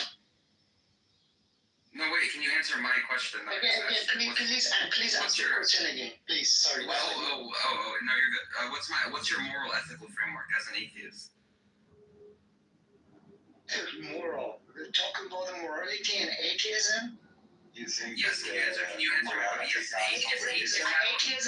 Atheism is not an ideology. Atheism, I understand. Listen, let me finish. You are a Muslim. Okay, let me finish. Wait a minute. I want to answer your question, okay? Okay, go ahead. I want to prove that also you are an atheist. Let me finish my word. Okay, don't attack. I won't. Just assume that. Just let me finish. Just assume that we have 1,000 gods, okay, the whole world, okay, 1,000. Just assume that. I know that we have more. Just assume that, okay. Already you denied 999 of them. You have only one God. So I can say you are an atheist against 999. The only difference between you and me is one thing. I don't believe even that the other God. Means that deny all of that. But let me finish. Okay, let me finish. Okay, Okay, so now already also you're an atheist. I proved that. The other things that you asked me about the morality, you said that, okay, as an atheist, what is your morality, whatever. So the answer is very simple. My humanity, the humanity is my morality. Now I follow the human rights. These are my basic rules that I commit them. That's all. Okay. But again, I want to tell you there is no relation between the atheism and morality. If I may, Babak, Ashraf, if I may just for a second, Babak, first of all, what you just described is called being agnostic, where you don't, where you believe in however many deities, but you don't actually accept any of them. So you're not atheist. Yeah, that's not atheism. Hold on. You're at best agnostic. No. Hold on. We let you speak for a bullshit couple of minutes. Now you let me or him speak. Second of all, you say about him being an atheist because he believes in one God and therefore he's an atheist to the other like 99 something other gods. No, he's a disbeliever in those gods. It doesn't make him an atheist towards them. So I don't know where you got that stupid argument, you Reddit user. Yeah, it was from Neil deGrasse Tyson. It's from Neil deGrasse Tyson. He has started, and already I'm answering him that about the agnosticism and atheist. That these are two separate things. Generally, if you say that already, I know that God is a mass, is a material, and I know that God lives in one of these, I don't know, 1,000 billion planets already we have, then I say that, okay, also I cannot prove that also the God doesn't live there or doesn't exist. Yeah, it could be, for example, in planet 824. Let me finish. Okay, I want to tell you that what's the difference between the agnosticism and atheist. Okay, if you tell me God is a material, okay, and you can find him in another planet already, how many planets do we have? More than billion planets. Then in this scenario, I have to say that yes, I agree with you, and I cannot 100% say that yes, there is no God and God doesn't exist, because yes, we have billion planets. But if you tell me the God already you're talking about, it's not a material, okay? It's not a material. Also already has created all these materials. Then in this scenario, because you don't have enough evidence to show default position, again, I'm talking about the logic. Default position in this scenario for me is always false until, because already you claim that, you prove or justify that. Understood?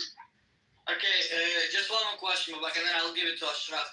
Just out of curiosity, do you know anything about what Islam or Judaism believes about God?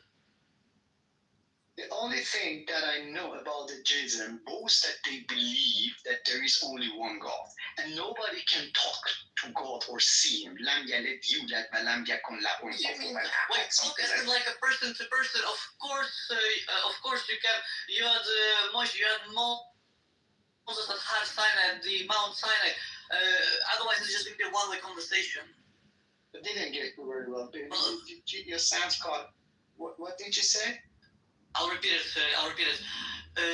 First of all, I'm not an expert in Islamic studies, but from what I understand, it is a lot more to Allah than just believing that He's one in Islam. Same is true for Judaism. It's a lot more to the God Almighty than just believing that He's one. There is so many other things. So if you're just going to go based on that,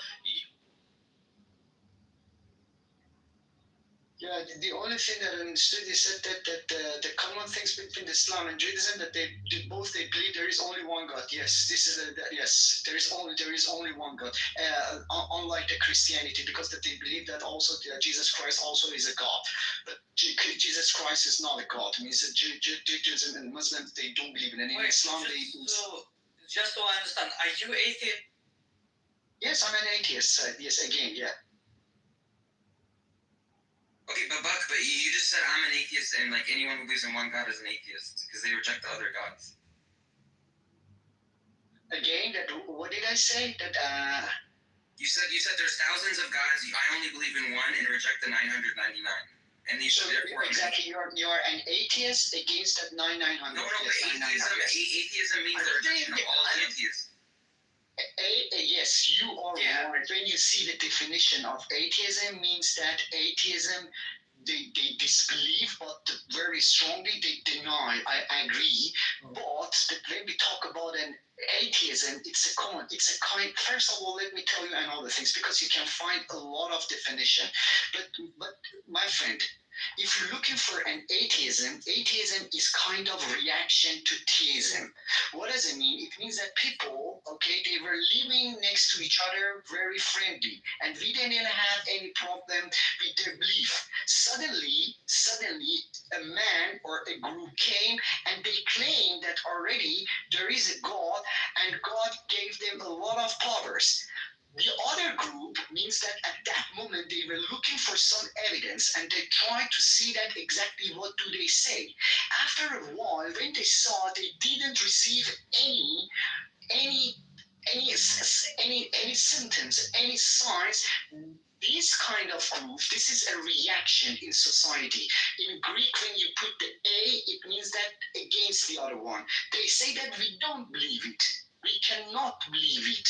There is no evidence. All the things that you said, these are the claims that you cannot justify. Then this group is named atheist. Atheism is a kind of reaction to theism. It doesn't matter. When we talk generally in our general conversation, why we call ourselves, that atheists, or for example theist, because we know exactly we're not talking about, for example, people that they worship idols. We're talking about Abrahimism, that prophets and gods, means that I'm talking about Allah, he's talking about Yahweh, he's talking about the Jesus Christ. Because of these, very strongly we say, respect for the Jews here. You can't say that here. Oh, okay. I got your point. Yeah, I don't care. That. I'm so sorry. Yes, I shouldn't have said. Okay. So but in our conversation, our context is very clear. I don't need to prove that, for example, there is no God. Everybody knows that. Okay.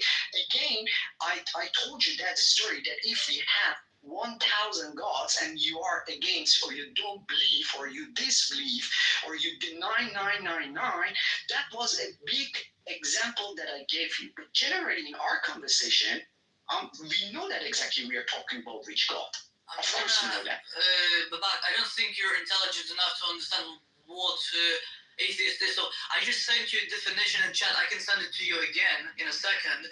But it does not say anything about disbelieving in many gods. It just says denying a god, and that's it.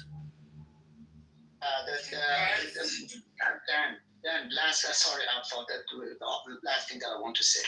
I know very well about the definition. You don't need to send it to me. Clearly you don't. Clearly examples. I won't listen. I gave all those examples. You know why? To prove that there is no relation between morality and to be an atheist. That's all. No, there is. There literally. You just call yourself a humanist. Okay. If you want to prove that, if you want to say that there is a relation, now give me a link somewhere that, for example, if you want to know atheism, then for example they have some, for example, I don't know, they every day, for example, like Muslim, every day they do pray. For example, when they see other people, they say, for example, salam. They show me some evidence. I really would like to know that. How do you want to justify this issue that there is a relation between atheist and morality? Let me give you an example.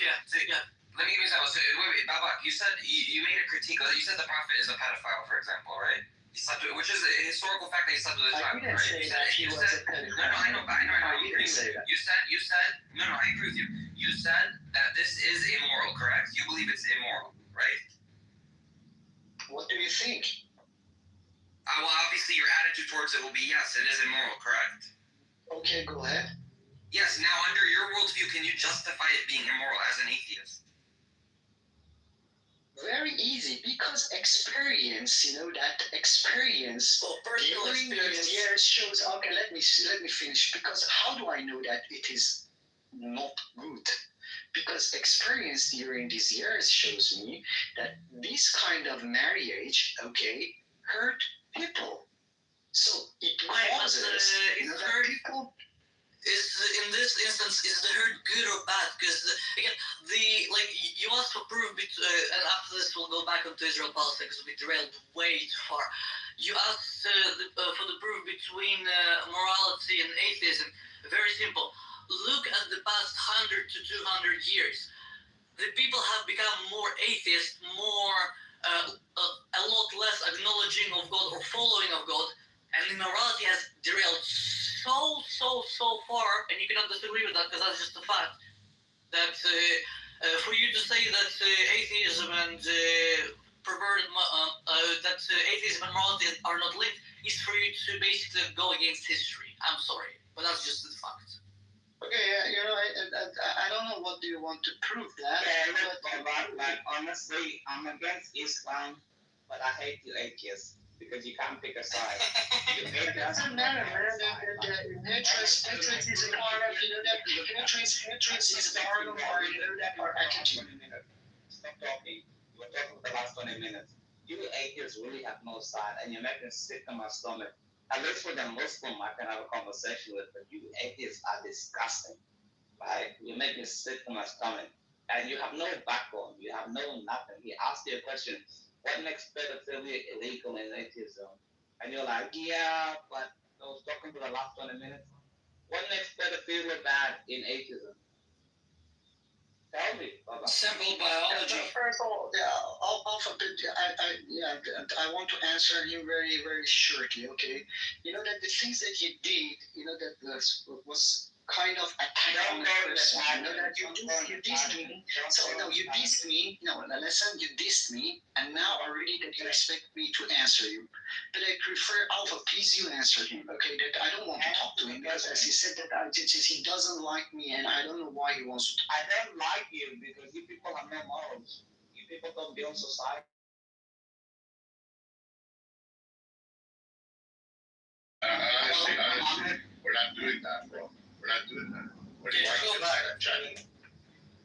The difference, baby, exactly the difference between you as a believer and I as an atheist is something like this. There is no reason that I hate you.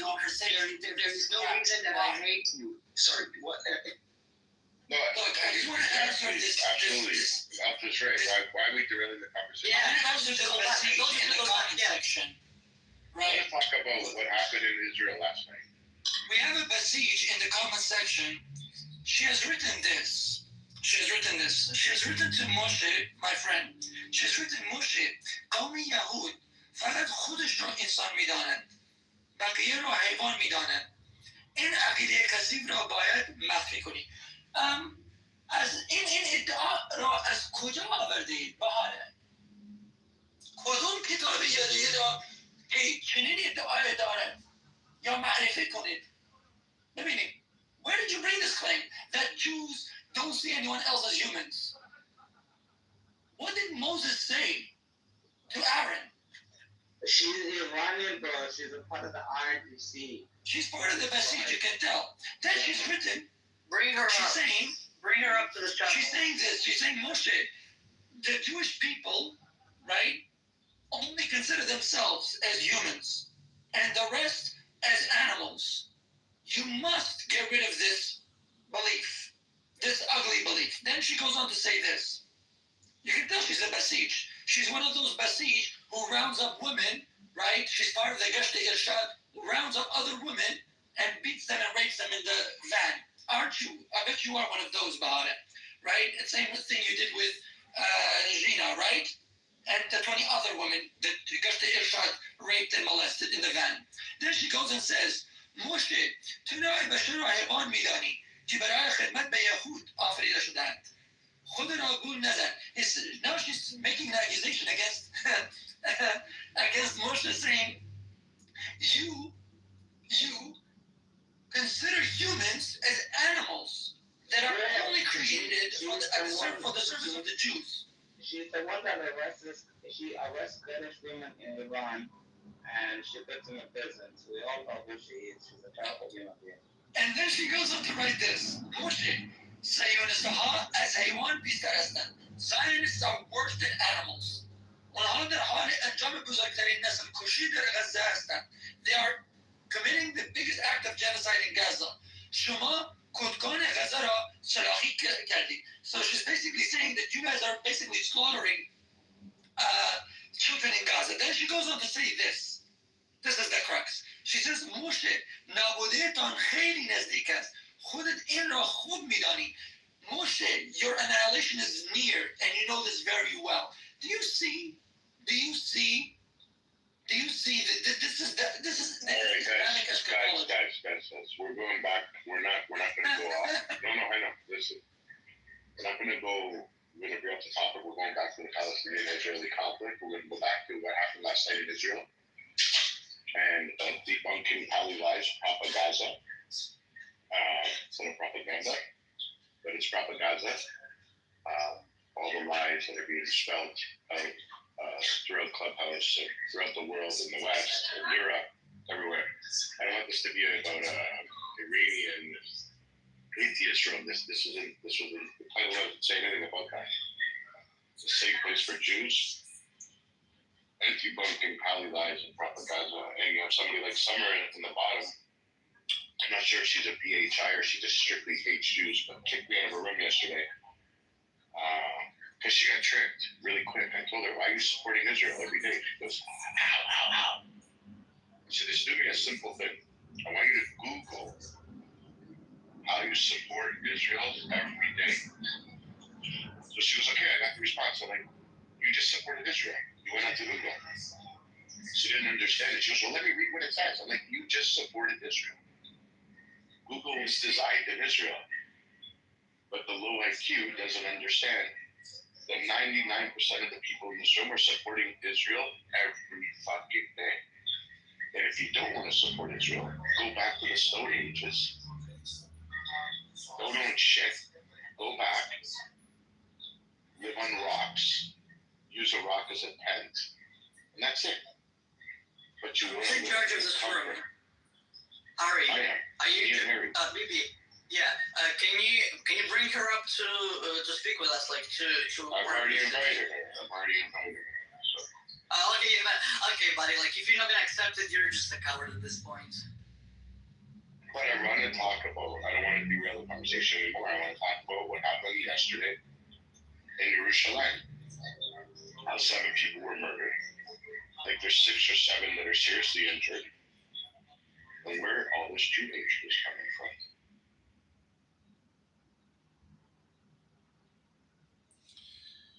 BB, what's going on, man? What's up, Remo? What are you doing, bro? You know, just doing my thing. Harry, everybody, how are you? Nice to see everybody here. Yeah, Grace Moore, this is my cousin. Is it really? Yeah. I love it. He actually got me on the set. Oh, sure. And then left. Been a little bit busy. Yeah. I'll let you introduce yourself. Yeah, Jewish resistance. That's what I call myself. That's what I do. I typically don't like to give my bios. Usually somebody does that for me because I'm not a guy that likes to big myself up, but I'm a guy that works in the community. He goes around and does security for the Jewish world. Yep, so he does security also for a lot of the hostages that were released for them to go speak. And he travels the world and secures certain events. And it's crazy because he's a good speaker but doesn't like to introduce himself. He heads a bunch of fundraising organizations to help support the IDF and Jewish agencies that teach children and adults how to defend themselves with self-defense courses throughout the world. And well, thank you. Oh, kavod to you. Thank you. Basically, we don't have all the information. At least I don't have all the information because I was in a 2.5-hour tribunal in Israel this morning on the attack yesterday or last night. But, you know, I'm sure it's going to come out, you know, another set of cowards that, you know, want to scream Allah Akbar while they're killing Jews. Bibi asked a question, where does the hatred come from? It's pretty much rolling time back to the 40s. They've made normalizing Jew, you know, they've normalized Jew hatred and demonized us in a way on the public stage where honestly, it's surprising even as somebody like me. When I see the scale and the scope of it all, how common folk, as I call them, who have zero affiliation, who couldn't tell you which river or which sea, who have zero affiliation to the land or the people, wouldn't know who's indigenous to the land and who isn't. When they're supporting the popular cause, you know, it's because it's popular. It's because they stopped doing TikTok trends and started doing free, you know, Lord of the Rings. And I mean, if they had any education, they would understand that the Palestinians were us. We were the Palestinians. And when the Brits turned it into the British Mandate of Palestine, the Jews were the occupants of the land, and henceforth were Palestinians. It wasn't until '63 that Yasser Arafat decided he wanted to start using that. And I mean, listen, as much as I hope he rolls in his grave, you know, to his credit, he knew exactly what he was doing. He built a propaganda machine that's just unbelievably hard to stop. But that doesn't mean we throw our hands up in the air and just say, yeah, okay, we give up. We keep fighting like we always have, and like I always say, this is just a repeat for us. This is a rerun. This is just the same episode, different time. We've been here before, and throughout time, we've been here many times, unfortunately. But like all of those other times, we will be the last one standing. And that's just who we are as a people. For whatever reason, God gave us the ability to maintain our nation no matter what is thrown at us. He told us we would be small, but we would be mighty. And, you know, based on that premise, over generations, that's been the case. And this will be no different. We just have to keep our resolve strong and just keep moving forward and push the ball forward every day. And that means, you know, platforms like BB does and Harry does and all of you do on Clubhouse or Instagram posts, comments, push back any way you can. You know, a lot of people call me every day or message me or DM me and they say, you know, what do I do? How can I help? You know, I'm just one person. Well, listen, man, Moses was one person. Noah was one person. Joshua was one person. You know, throughout our history, it always started with one person. I delivered a talk once called The Power of One. And it always takes that one spark to ignite a fire. And everybody can be that spark. And I'm not trying to give a motivational talk right now. I'm just speaking in general terms. If you want something to do, you're doing it. By being on here, by being proactive, by, you know, debunking lies and not allowing people to get away with anti-Semitic rhetoric, you know, because terminology, it's a big deal. When you allow someone to call them Palestinians, you're buying right into the anti-Semitism. You're agreeing with them. They're Arab occupiers. That's what they are, and that's who they are. You know, El Masri, El Kurdo, they're all freaking from other places, you know, and at the end of the day, they're Jordanians, they're Egyptians, they're Syrians. So if you want to really make a difference, refuse to accept bad terminology and just don't allow it to happen. people say to me, yeah, but even the Prime Minister of Israel calls them Palestinians. Well, he's wrong. And I love him more than, almost as much as I love my own father. But I will tell him to his face one day, you're wrong. You should be calling them out as, who they are and what they are. They're Arab occupiers. They're occupying our land that we allowed them to live in, and they destroyed, and they elected Hamas. They democratically elected Hamas after destroying all of the greenhouses we left behind, all of the infrastructure we left behind. I don't know how old everybody is in this room, but I remember seeing scenes of the IDF dragging people out of their homes in Gaza and telling them, you're moving. You got to get out of here. Or bulldozers killing people from poles. Right. Unburying the dead because we didn't trust those savages with our dead. And I remember those scenes. And while I'm not, an old man yet, I'm old enough to know and to have seen it. But at the end of the day, you have to remember who we are, where we come from. And I mean, their message is pretty clear.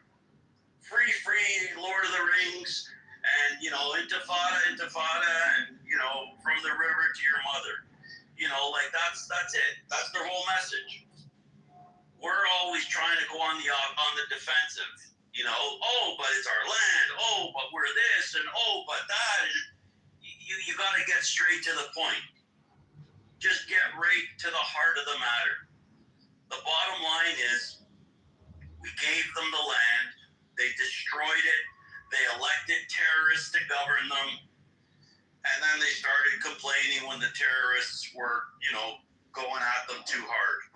But they're blaming Israel for it, saying, Israel's been keeping them in an open-air prison. But they say nothing about Egypt, who has the biggest border wall I've ever seen in my life. We've got 3 of them, as a matter of fact. And the harsh truth of the matter is, and they don't want to admit it, and they'll dance around the truth all day long by saying it's 80 years of oppression, and it's this, and it's 80 years of that. The harsh truth is, nobody fucking wants you. Nobody wants you because everywhere you go, you destroy it. Everywhere you go, you commit acts of terror like you did last night in Jerusalem. And the problem is, it's a cancer. And unless a cancer is, cut out, it's never going to heal. They're never going to want peace. They're trained for world domination. They're trained for a global caliphate. They're indoctrinated from the moment they're born. And if you can imagine, if you ever want to explain to somebody the magnitude of what we're dealing with, all you have to do is this. Explain to them that a woman decides with her husband or whoever she's going to get pregnant. She holds the baby, she takes her vitamins, she does everything correctly for 9 months. She talks to the baby, sings to the baby in her stomach. She's careful, she's cautious. The baby comes out, they celebrate, they're partying. And then her greatest wish for that baby is that he blows himself up along with 100 Jews. Imagine that type of mentality. Alhamdulillah ala ni'mat al-Islam. Nice try, motherfucker. No, that guy's a friend. He's playing with you. That was Alpha, right? Yeah, but that's what they say, though. Yeah, well, alhamdulillah, they're fucking culos. Anyways, the bottom line is, that's where they're at. That's where their heads are at. And if you want to beat them at their own game, you just give them the fucking real facts. Just give it to them. You guys are occupiers.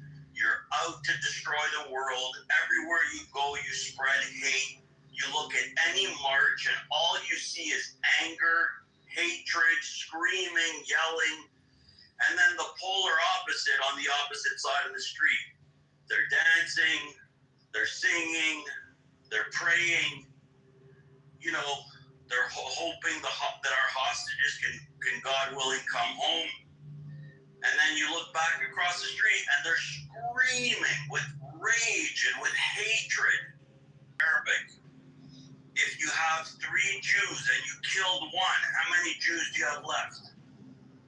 Math books for the equivalent of a grade 1 student. So with that type of mentality, the only way to combat it is not to be afraid of it and just confront it head on. Because at the end of the day, whenever you see them attack, what do you see? What's the common factor, the common denominator?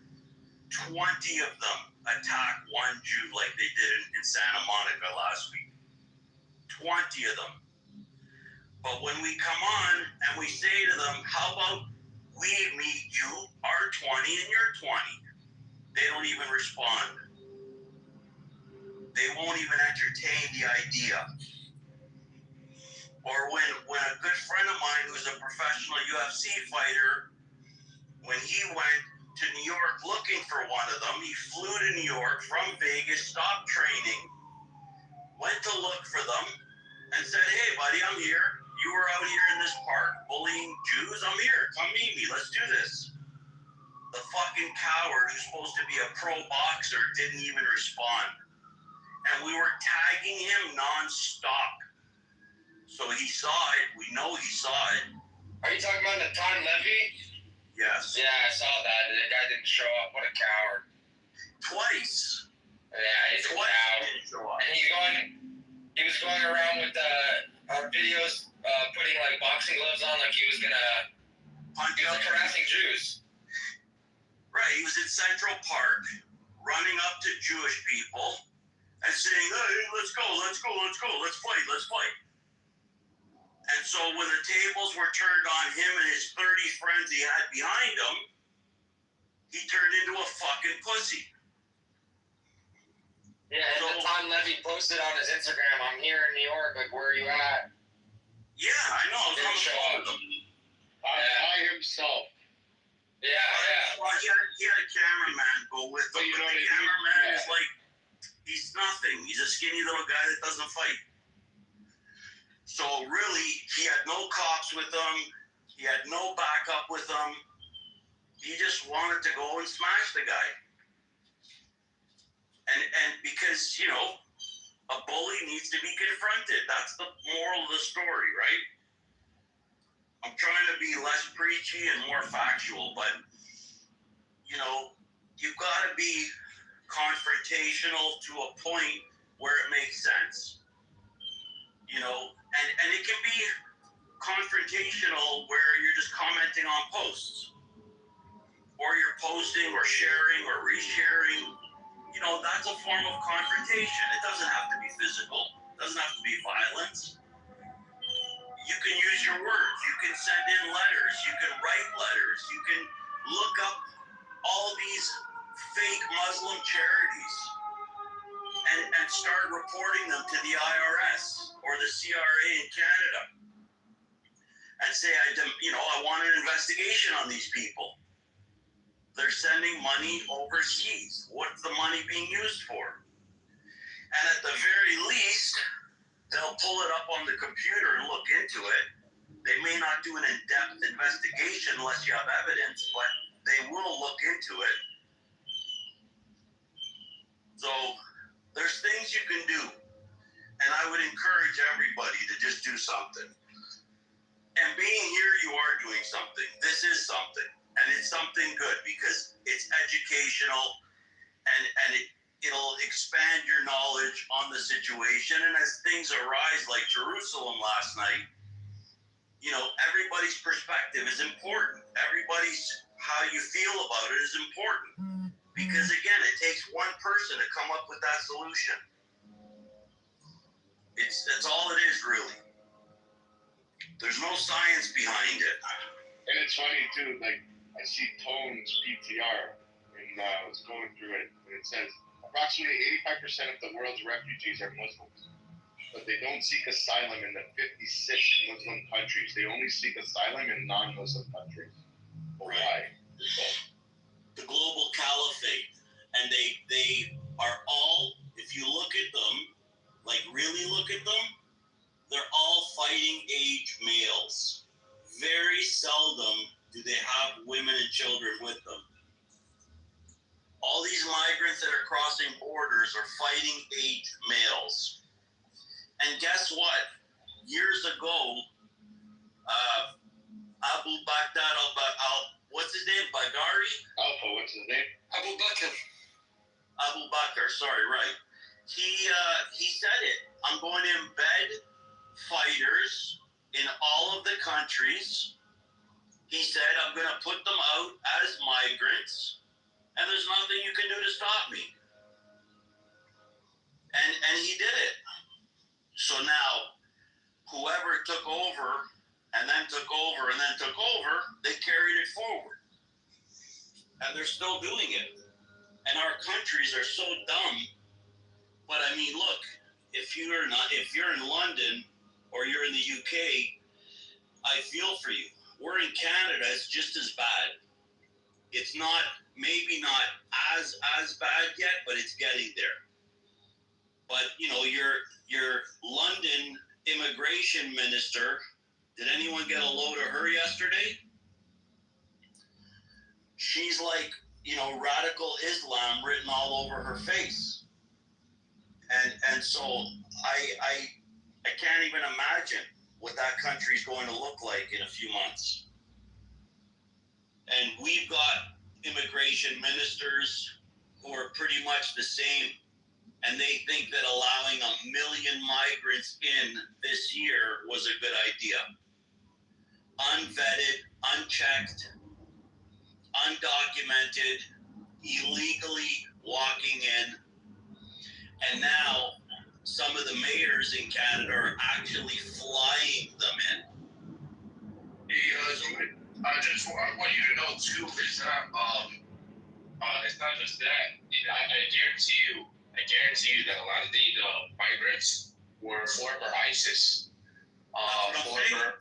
former Taliban, former ISIS, former Muslim Brotherhood. We literally have a Muslim Brotherhood guy that has a famous podcast in New York. His name is Beghat Sabri. He's an Egyptian who openly says on his podcast in Arabic, in America, while he's safe in New York, that we should behead 2 Coptic Christians for saying stuff against Islam. He wants them beheaded, and he's not in jail. Bro, I literally took the clip and I sent it to the FBI through email, and this guy is just chilling, man. You could freely say I'm going to behead Christians here in America. So, but if you say anything about Muslims, you're going to get locked up. Yeah, something really weird is going on. Yeah, Mamdani's going to become the mayor of New York, and it's going to become a really, really bad scene. Is that guy American citizen, by the way? Yeah. Mamdani?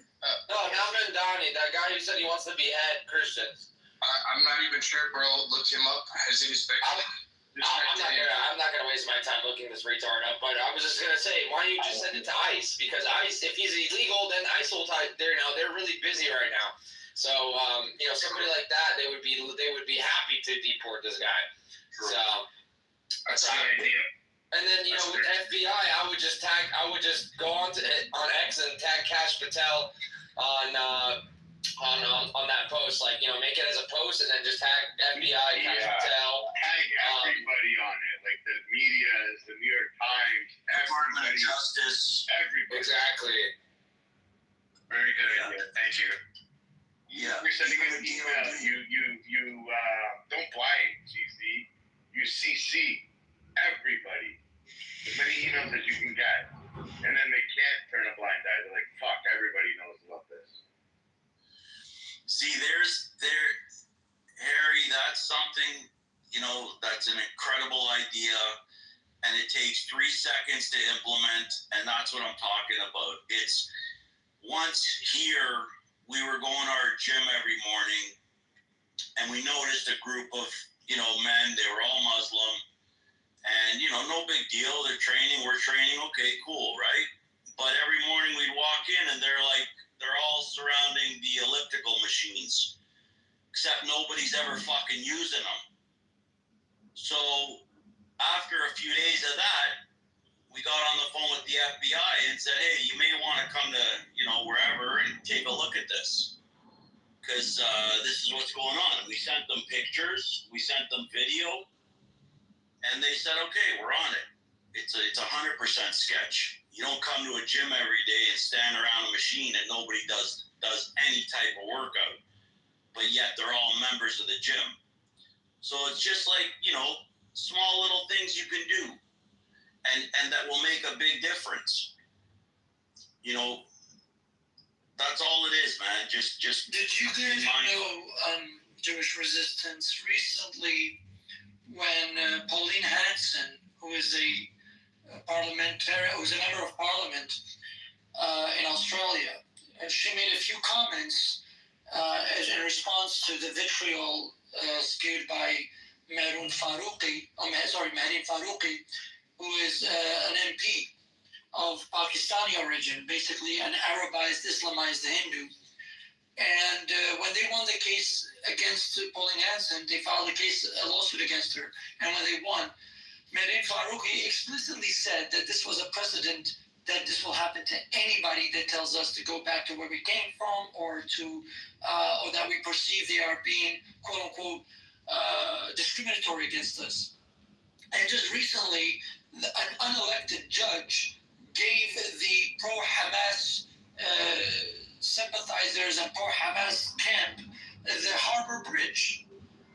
And after that, they started occupying the Melbourne Bridge and others, and they started burning the Australian flag. We have the Greens in the Australian Parliament saying wearing the Australian flag is a prop. I mean, this is the kind of things we have. This is the kind of things we have. And they passed the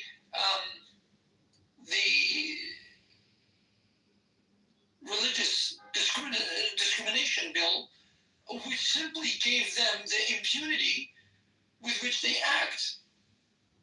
And it's hard to even have a conversation, whether it's on campus, whether it's in public, whether it's holding a hall where you can expose their ideology. And it's hard to really speak out, because it's not that people cannot speak out. I mean, I was stabbed in 2012 by members of the Hizb ut-Tahrir, which is one of the militant wings of the Muslim Brotherhood. At the time, I was on campus, and I spoke about this, and I was a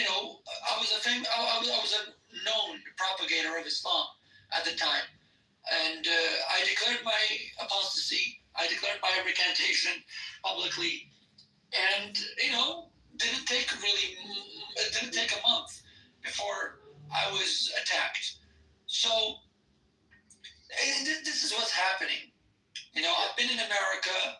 I've been in Australia. This is what's happening. How do we approach it? How do we approach it? So we don't just have Islam. It's a perfect storm, Alpha, and I'm sorry for what you went through, and I'm glad you're okay. It's a perfect storm, and I say that not lightly. It's the weakest governments on every side of the border at the exact same fucking time. That's the problem. The only little bit of light was that Trump got elected. And thank God he did, because if it was Kamala, our world would have already exploded. But at the end of the day, I agree with you. It's insurmountable because of all of these governments and the agendas that they're pushing. And I live in a country that's exactly like that. And all of our politicians are woke, and they're extremely sympathetic to the Muslims, and their open border policies are destroying the fabric of this society. So how do you combat that? You combat that by propping up proper candidates for the next election. You walk in to whoever's office that's going to be running as the top guy, whether it's, you know, a member of parliament, whether it's a city councilor, whether it's an MPP, whatever the case may be, mayoral candidate, and you walk into the office and you say, what can I do to help? What do you guys need? Let me call 5 or 10 of my friends and let's get some hands on here for you. Let's help. Going to the polling stations is huge. Putting your voice down on paper is huge. But along the way, there's a lot of logistics that take place. And I worked for some very, very large politicians in the country that I'm in. And I know the amount of work that went into getting them elected. It wasn't small. So like with this mayoral campaign in New York, for instance, you know, I understand, like, it's a hard sell. You got Sliwa, you got Adams, you know, Cuomo, forget it. But like, if Adams is the best pick, which I don't know that he is or isn't, but in my opinion, he's a lot better than Mamdani. Anybody would be. I would walk into his office and say, hi, you know, Eric Adams, what can I do to help you? What do you need? You need people to put up signs. You need people to put signs on their vehicles and drive around. You need whatever. You need letters written. You need envelopes stuffed. Let me help you, because while you're helping and you're organizing people to help, people that are professionals at it can do better things. So the chief of staff, and I've seen it, doesn't have to sit there stuffing envelopes. The chief of staff can be coordinating meetings and rallies and, you know, whatever. But the bottom line is you need to prop up the proper politicians and help them, because that's our only salvation is going to be somebody that runs the country and dictates laws. So we live in a country where the mayor is probably the worst mayor this country's ever seen. And her deputy is a radical Islamist. And so, of course, they get away with murder. And, you know, if a Jewish person or a Christian person or a Hindu crosses the street wrong, they get arrested. Or if they look at them wrong, they get arrested. They call it Islamophobia. So how do you counter that? You get rid of them. You outvote them. You make sure they never hold that seat again. Because you'll go back historically to every country. Whenever there's been a strong leader, there's been less Islam. But these people are strategic. They wait and they wait and they wait until there's a weak enough leader in place that they just go out and spread their agenda. If I would have told you 10 years ago that there would be clerics running around in Texas telling shopkeepers they're going to be under Sharia law, you'd laugh at me. But it's happening. And they're saying, for now, if you don't comply, we're going to have 500 people outside your store protesting every day, 7 days a week. You'll have no business. So they're giving them that type of extortion today. Tomorrow, it may be, we'll shoot you. You don't know. But something has to be done.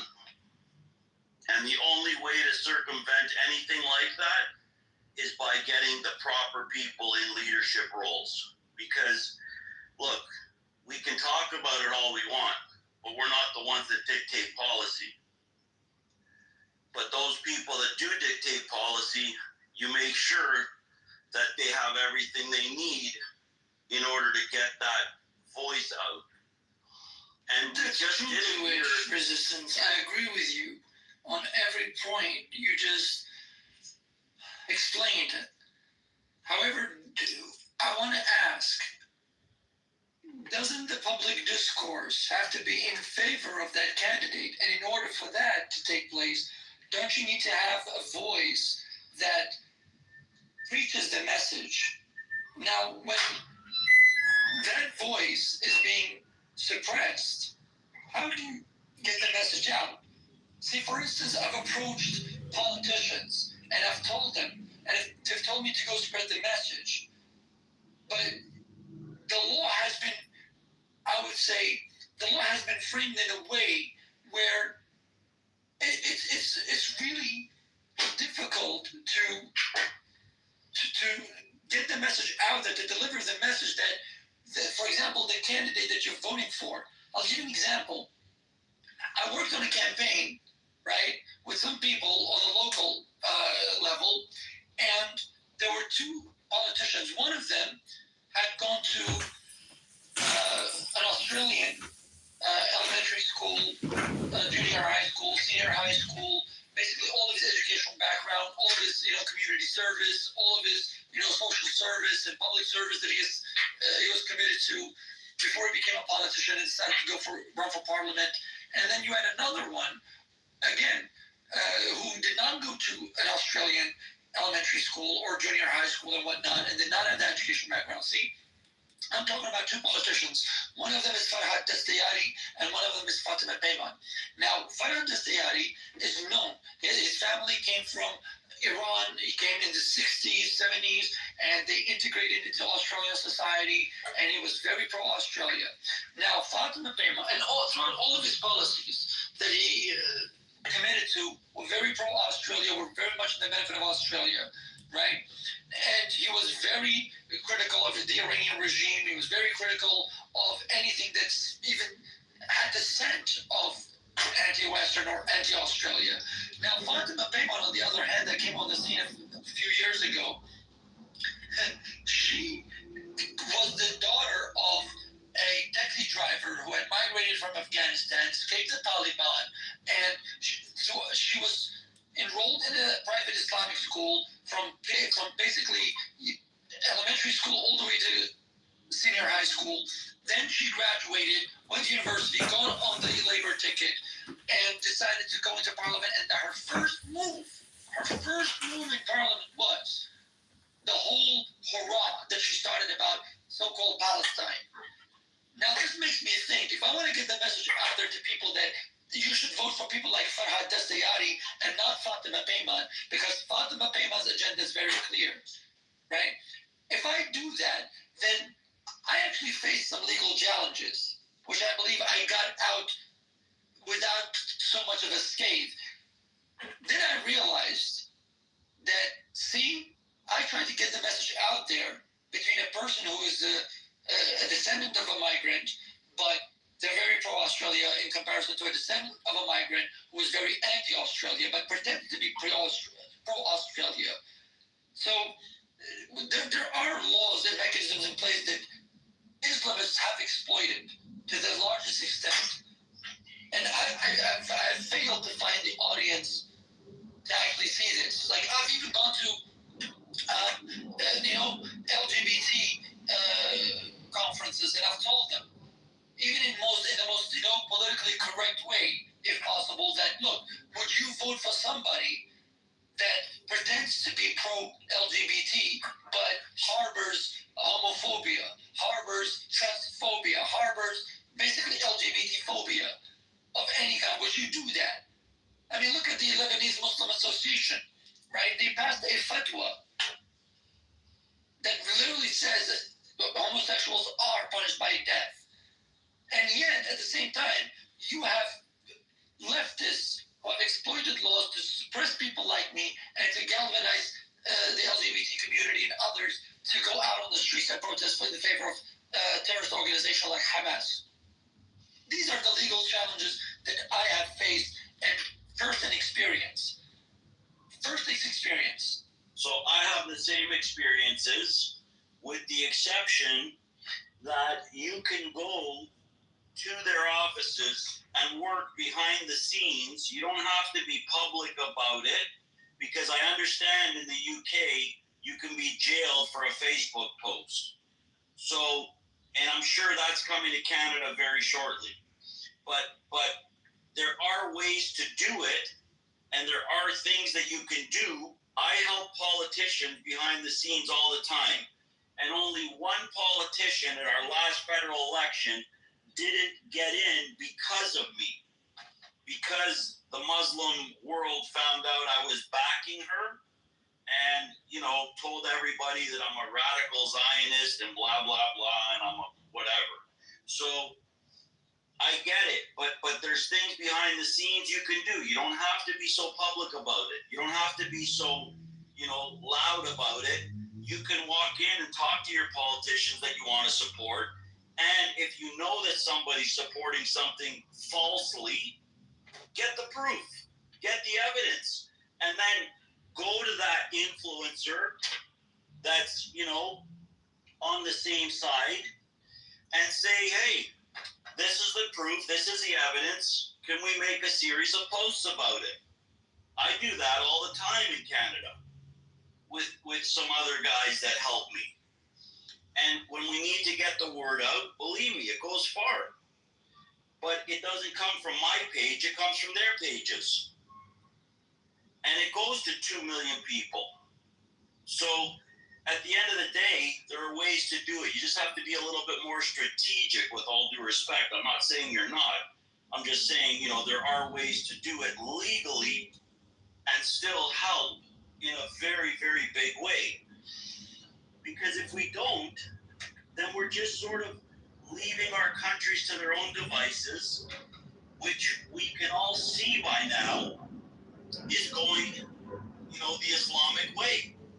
And like I started to say in the beginning, it's because it became a trend. People realized that, you know, if they post a TikTok dance, it's going to get 400 likes, a couple comments. But if they post Free Palestine and screw the Zionists, they get hundreds of thousands of followers. And so they realized that, hey, this is making me money, it's popular, and they jumped on the bandwagon. So I always think to myself, maybe a little naively, I always think to myself, that day, I want to be a fly on the wall. When that day comes, and, you know, some of these people wake up, for whatever reason, it happens. They wake up and they say, what the fuck was I doing? What was I thinking? I just watched a guy who follows me. I watched a video from him the other day, and he said it. He said, I was anti-Israel for the last how many years, until I decided one morning, I'm just going to look into it myself. And yes, he's faced a lot of backlash, because that's what they do. When things are popular, they're the popular crowd. It's like school, right? If you go against the popular crowd, what happens? Backlash. But that's okay. Stand your ground. Eventually the backlash ends and they go to somebody else. And who cares what they say, really? But there's ways to do these things where the world will see. One day, God willing, they will see the truth. And it's not going to be all of them. You're not going to convince the Cynthia Nixons of the world with her lesbian wife, you know. You're not going to convince her that, you know, that the state of Israel really doesn't do what they're saying it does. Just like you're not going to convince Greta the troll, you know, that Israel's not the demon she tells people it is. And even something as simple as that. She's sailing a little boat with 40 other little boats, and they think they're going into Gaza. If I had it my way, they would get into Gaza. I would let them land in Gaza and let Hamas deal with them. Because Hamas is not going to welcome them and give them a tea. They're going to cut their heads off. But at the end of the day, if Greta really wanted to feed them, she'd be sailing 40 container ships and not spending hours doing press conferences, because she's saying they're starving, they need food this minute. Well, why are you wasting 6 hours on the media? Why are you wasting all this interview time? Why'd you pull into that port? Put me on the phone with her. And if you want to feed them, where's your container ships? Because that little boat you're taking, it's got to hold food for the 34, 40 people you've got on board. So where's the food left over for them? So enough with your bullshit. That's what has to happen. Expose, debunk exactly what the name of this room is. And that's how you win. You don't win by screaming. You don't win by swearing. You win by helping politicians, in my opinion. I may be dead wrong, but I'm just saying, for what I've seen in my life, that's what seems to help. Getting our politicians in line. And, you know, although we have a prime minister who, I mean, you've all heard of Trudeau. And I would never, in my wildest imagination, ever say to anybody or think I would ever say, I actually miss Trudeau. That's how bad it is in Canada. We miss Trudeau. So now what do? We go to Pierre Poilievre, who's the leader of the Conservative Party, and we say, what do you need to win? What can we get you? Do I rally every synagogue, every church, every temple, every Buddhist temple? What do you need me to do? Tell me. And I'll get it done, which is what I did. And they dragged me around to so many churches. Yeah. I'm not joking. We went to so many churches, sat through like sermons, this, that, and he was going around to synagogues, churches, like events, dinners with like different groups of like different nationalities. It was the craziest shit. It's the only way to do it. It's the only way to do it. Because otherwise they're in the dark. They're doing it by themselves with a handful of volunteers, a handful of paid guys. It's not enough. If you want to win a war, you need more than a dozen soldiers. Right? Israel called up 500,000 reserves. And they're calling up more every day. If you want to win a war, you need soldiers. Whether your soldier holds an AR or he holds a sign, you're a soldier. And every morning you wake up and you come into rooms like this, you're a soldier. There's no two ways about it. Every fucking buddy in this room is a soldier. Here you don't need politicians, you need only the crappy people. So you have to go to their level to speak. I 100% agree.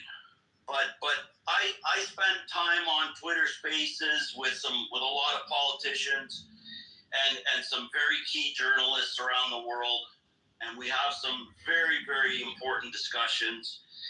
But at the end of the day, I like the in-person thing. I like walking into somebody's campaign office or his headquarters, and believe me, they'll welcome you. My cousin will tell you, I've done security for all of them. You name them, US, Canada, Israel, I've done them all. And, you know, they will welcome you walking in the door. And I'm the head of security. I would never deny someone if they say, hi, I'm here to help so-and-so with his campaign. I just want to know what he needs me to do. I would never say, buddy, get out. I would check you out. You're cool? No problem. Sir, somebody here needs to see you. Yeah, no, I think it's important what like Maura was saying too. It's along the lines what you're saying. So like Clubhouse, it's a great platform, and yeah, you have soldiers that come here, but you have Jews, you have Zionists, you have people that are just in it for the fight and not really in it for the solution. So they're on here saying all kinds of shit. They don't even know what the fuck they're saying, and that becomes problematic. If I walk away today, BB, with Alpha messaging me, or like I have Harry as a friend on all my platforms, and I consider Harry a friend, then to me that's a win. So whether or not I spoke to a politician, no. I met two great soldiers, and we became friends, and now we're collaborating. So to me, it's a win. I don't need an ambassador on here. Although the imam that I do security for, he likes to come on here with a fake name and just sort of listen to what's going on. And God bless him, he's a good guy. But it's everyday people like us that are going to make the biggest impact and the biggest changes. Ask him if he remembers Harry when next time you talk to him from Clubhouse. He'll tell you he will. I will, for sure. He used to come in our rooms all the time. Did he? Oh, yeah. Yeah, he's a good guy. So he has a headquarters here now. And we finally did that transition. Yeah. That was the problem, right? Everybody was giving him death threats and this and that. I remember him coming in the rooms, Harry, and Jewish resistance, and it was like, this guy, they were afraid of the truth, so they tried to silence him, and unfortunately they did on Clubhouse. Well, he just got busier is what it is. He still wants to do it. He still does it. He'll confront them. He'll quote the Quran to them better than they can quote it, of course. And they hate him for it, and they've got hits out on him for it. That's why he hired me. But at the end of the day, we need people like that in this world. And it's a very useful tool in our arsenal, so in our toolbox. But so is soldiers. So are regular, everyday guys like us that do the work. And, we need to collaborate. We need to ask questions of each other because we don't live in various territories. We don't know what's going on over there. We see what's going on in Australia online, but really we don't feel it. We don't know what's going on. We see one positive march and 10,000 negative ones. So we don't know the climate or the temperature. If you ask me what's going on by me, I can tell you. It's a terrorist haven, and they're importing them on a daily basis, and it's just a matter of time before the shit hits the fan. So, that's here. The UK is also another very big problem. And I can't, for the life of me, think about it coming to fruition because they fought for generations to become Great Britain, and they're just going to hand the keys away like it was never anything. Like nobody that ever died on a battlefield ever mattered. That's how I feel about it. And that's the biggest tragedy of it all. Somebody's great-great-grandfather died on that field, and they're just handing the keys away to these people that have no desire to acclimate or assimilate. They just want to take over, implement Sharia law, and do whatever they do. And if you don't convert to them, you pay them a jizya. You don't pay them a jizya, you're a slave. You go up on the slave auction block. They're already talking about slave markets. Well, we're going to need slave markets because the guys and the women and the children that don't want to join us and don't want to pay a jizya, we're going to have to sell them to other people to deal with them. It's funny you say that because we had somebody on the app last week that was literally saying that they wanted, they want to take over the Vatican, and then they want to make jihad for all the world, and they want to, and whoever doesn't join, they want to charge a jizya, and if they don't want to pay the jizya, then they would get killed. She was on here in this room like last week saying, I don't know who else was in here other than me. I don't know if you were in there at the time, BB, or not, but yeah, it's pretty crazy to hear that. And multiple people in this religion, in Islam, are saying this type of shit. So it's crazy. So they've always thought it, Gary. But now they're able to say it without getting arrested for it. Back in the day, if they said something like that, you know, MI5, MI6, fucking CSIS, Fed, somebody would show up at their door, wherever they were. Right now, they can say it, and it's no big deal. It's like, yeah. But they have areas now in Michigan, in the UK. I haven't seen them in Canada yet, but I'm sure it's coming, where it's a no-go zone. If you're not them, you don't dare go there because it's under Sharia law. And there's these guys that run around patrolling it at night, and they're the Sharia police. They actually have in New Jersey a car or a series of cars that say Sharia police on them. I think it's I think it's Teaneck maybe or Patterson. It's Patterson, New Jersey. Yeah. Patterson. Yeah, it's disgusting. I saw it the other day. Yeah. And in Windsor, Ontario, Canada, the police cars, our second language is French. So everything has English and French writing. But now the police cars in Windsor have Arabic writing because it's a major, Muslim populated place. I still don't understand that though. I mean, think about it. America's second language is Spanish, right? But I don't see any of the police cars, and I live in a state where there's a lot of Hispanics. I don't see any of the police cars with Spanish writing "policia," on it. It's crazy to me, man. That's some crazy shit.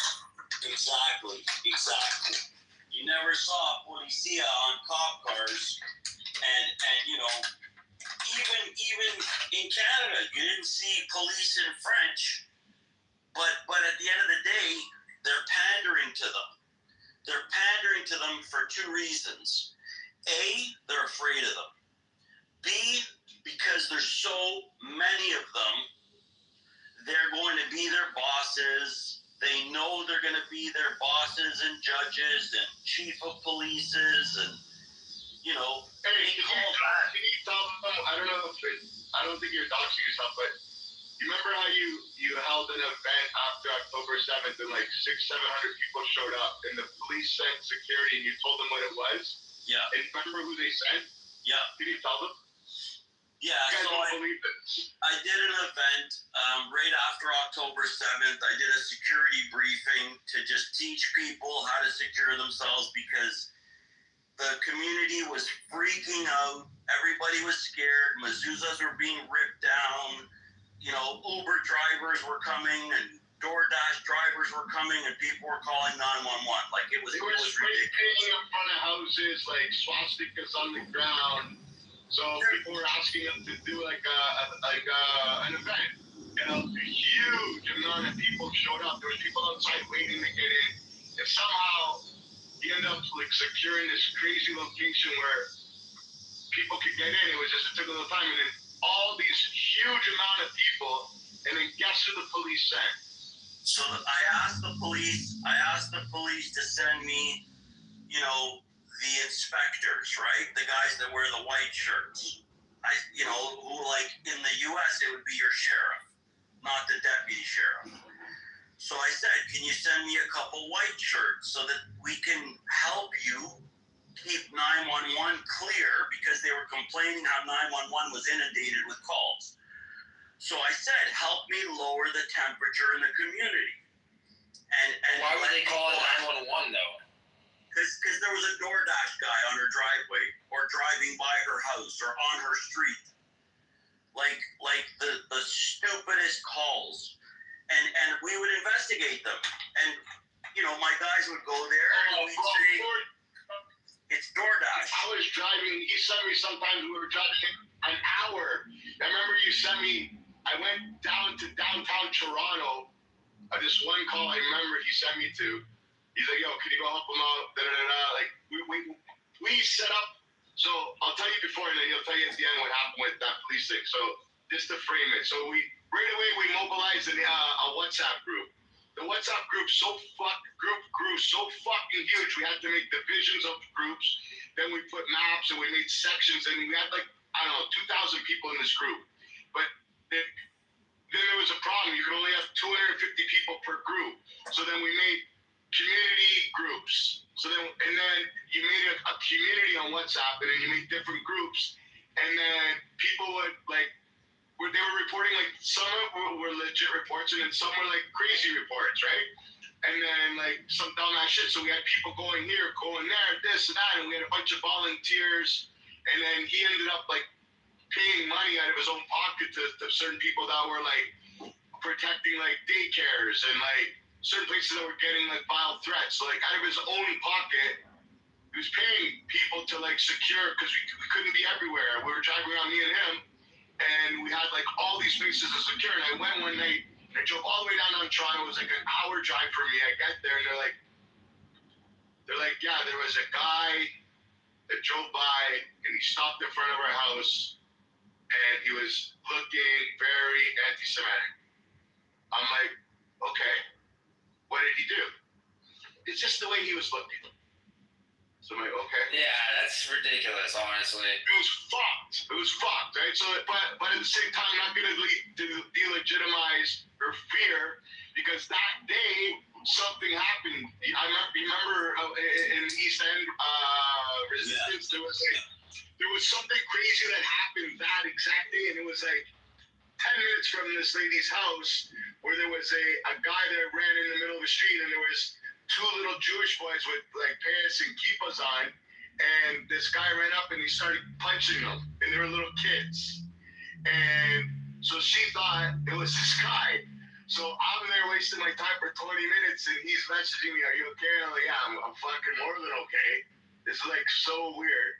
But anyways, we'd have all these false fucking calls. So then we had to make sure that the people that were part of the groups to try and cipher out like what's legit and what's not legit. So the temperature was going wild in these groups, and every Jew was like becoming part of it. And then we had to filter out who's not a Jew, and then we had to change it to invite only type of thing. And then we would send it, and the people would send it to invites, and we would ask them like, "How do you know him?" They're like, "Oh, he told me he's a Jew. You want to be part of the group?"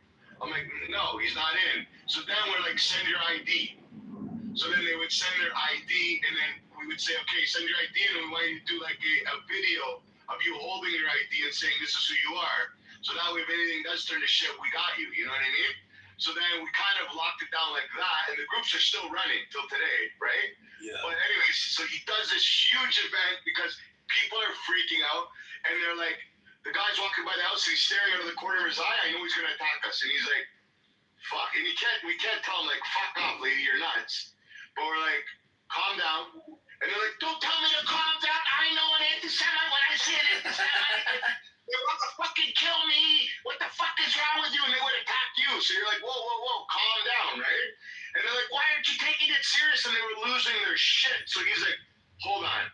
Let's do a community event where we can have people ask questions and do all that." So I'm trying to paint the picture of like how it became to this thing. So a lot of people came, and he paid for the venue. And mind me, this is all in his own dime, right? So it's like, he's doing this for free. So he gets there, and it's amazing at the end what happens, and then how quickly. So like some people were trying to turn against him, and it was like the weirdest shit. But then the majority of the people are like, "Are you guys fucking nuts?"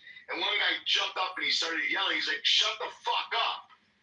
Like, and this guy, he was one of our good. Anyways, I won't even get into it because I have peer docs or stuff. What happened to this guy? But so at the end of the day, the white shirts. The thing that he's getting at is the white shirts that they sent. So we're doing the panel, right?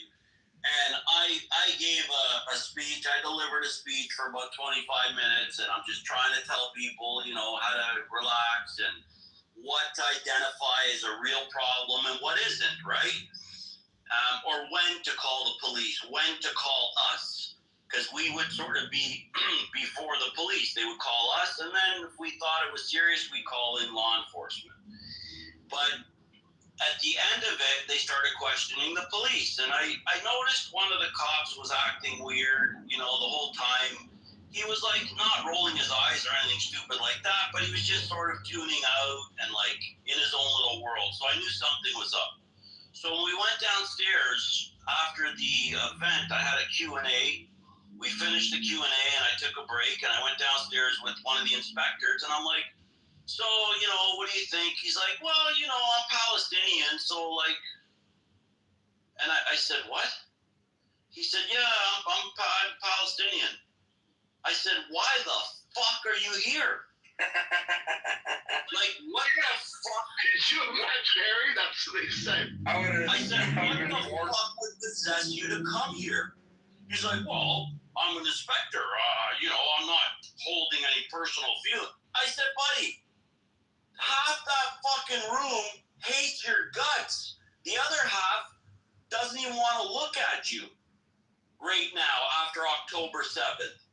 And you have the balls to stay here and try to help people? You're not helping. What you just did is blow it up. And sure enough, somebody overheard, ran upstairs, announced to everybody that the cops that I brought were Palestinian. No way. You had all these yentas going nuts, bro. Remember the guy with one arm? Oh, yeah. I saw him the other day. All of a sudden, he's my best friend now. Anyways. Everybody run, we dropped the Palestinians. They were freaking out.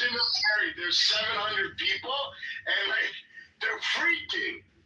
You motherfucker! No, they weren't blaming me. They were blaming the cops, saying it was a setup. They were saying it's a setup, that the cops set it up like that so that the Pallies could get fucking intel on us. And after a long conversation I had with the cop, I basically came to the conclusion that, you know, he did have clear intentions. He just couldn't, you know, and I don't know that anybody can be in that environment and not put their personal feelings on the table. You know, we weren't calling them names. We weren't saying it. Whenever we talk about them, we say, you know, we'll say radical Islamists or Hamas or, you know, Islamists.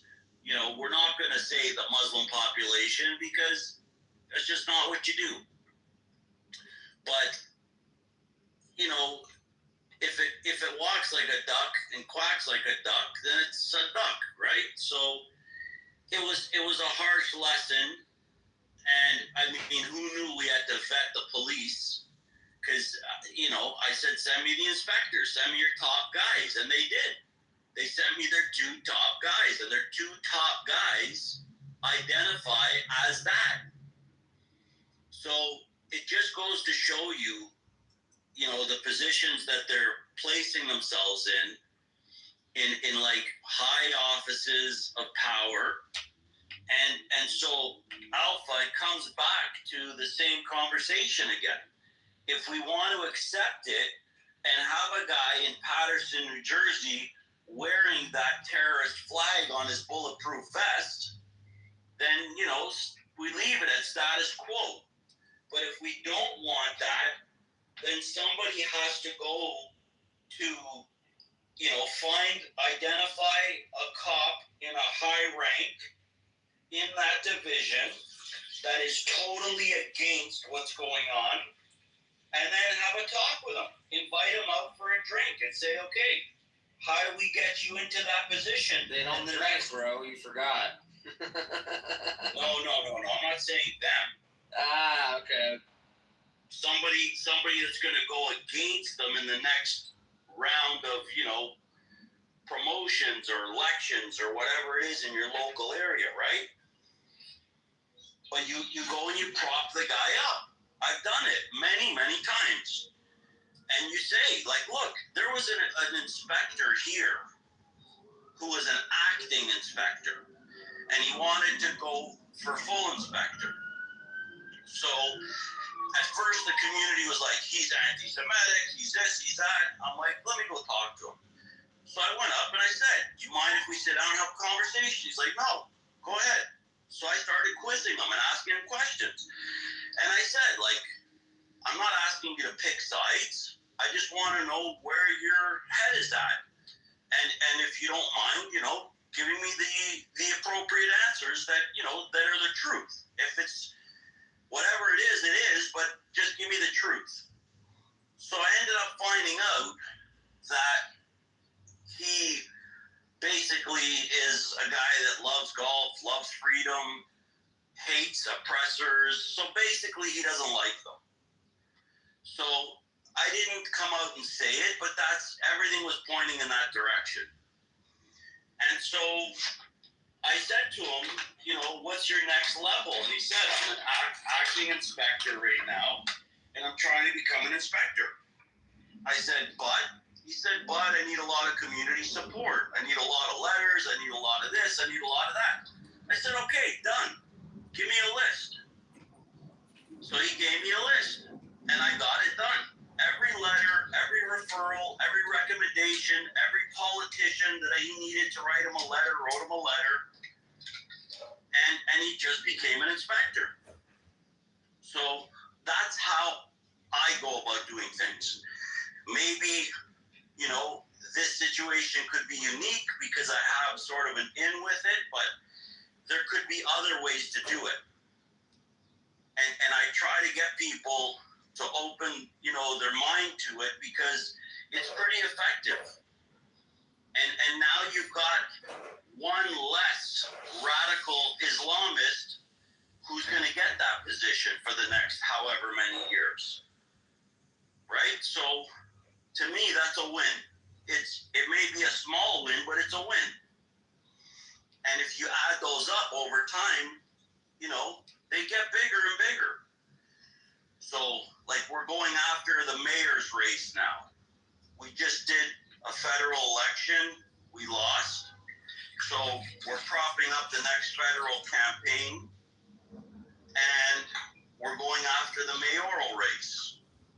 And hopefully we put somebody in power who's going to implement proper policies and allow the police to do their job. Because the current, Islamist-loving mayor couldn't care less. Toronto. And she sends memorandums down to the chief of police that says, do not act unless there's violence.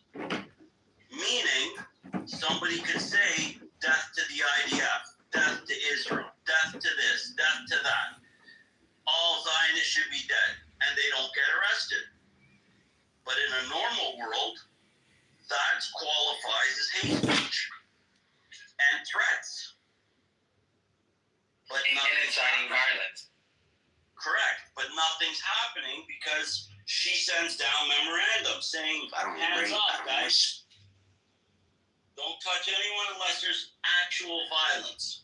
So unless someone punches somebody in the head, the police aren't allowed to do anything about it. And it's happening in New York, it's happening in Canada, it's happening in Australia, it's happening in the UK. And the only place where they're starting to turn it around right now is Germany. The only place that is starting to turn around, believe it or not, is Germany. The police are just, it's all fair game now. They can do whatever they want. They can literally kick the shit out of anybody and get away with it. No problem. So I'm not suggesting that that's what needs to happen, but the police need to be able to do their job. Their hands are tied and they need to untie them. Because I speak to a lot of members of law enforcement, and I work with a lot of them. And some of them are just a waste of space. But a lot of them really would love nothing more than to do their job. And when they see something that, approaches a really bad level, they say to me, man, I wish I could step in and do something about that. And I say to them, like, what are you talking about? Like, you took an oath. You have to do something about it. They're like, no, I'm not allowed. So when you hear that from law enforcement, like, it really makes you think. Because, cops are supposed to be the protectors of society, right?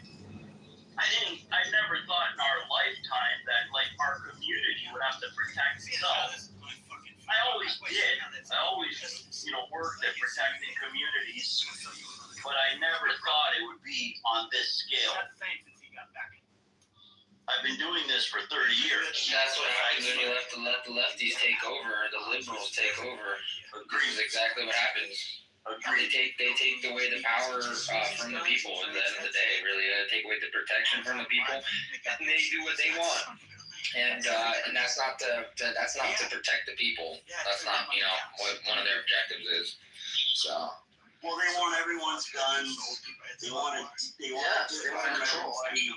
So if you're not, that's what I'm saying. You look at the liberal states in the United States, and you see very similar things that are happening in Canada in these liberal states like California, New York, like you mentioned, Illinois, Washington, Oregon. You see all this same type of shit, Colorado.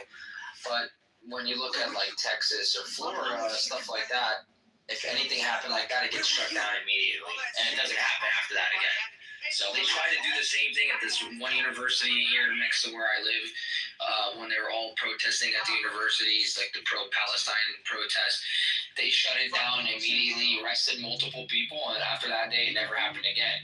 But the president of the university didn't, allowed it to happen, so they actually brought in police from the city to actually, because each campus has their own police force, but that's nothing like, and they don't have the size or the numbers to shut down a riot, so they have to bring in help from the city police, and because where that university is at, it's actually not in the county technically, so the sheriff's department wouldn't come. It would be actually the city police that would come, and they shut it down quick, and then never happened after that again. So, but you saw it happen multiple times in like MIT, Columbia, UCLA, all these fucking campuses, in these libtard cities, and that's what happened.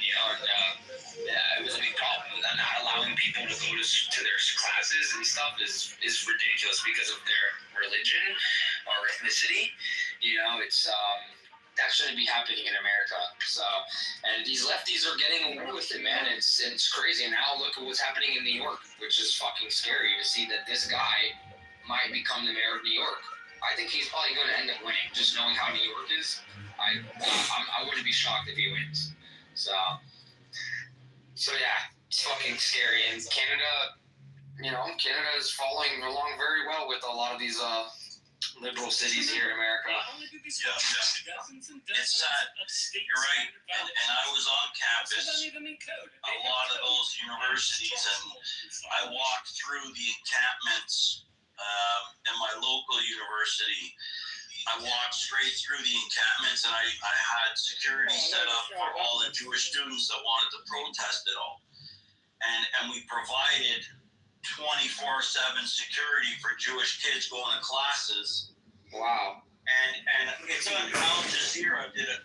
Anyways, I'm not going to dox myself. But, I basically, I still provide security for Jewish kids on campus. And I can honestly say, thank God, since we've been doing it, there hasn't been one attack on a Jewish kid all of last year.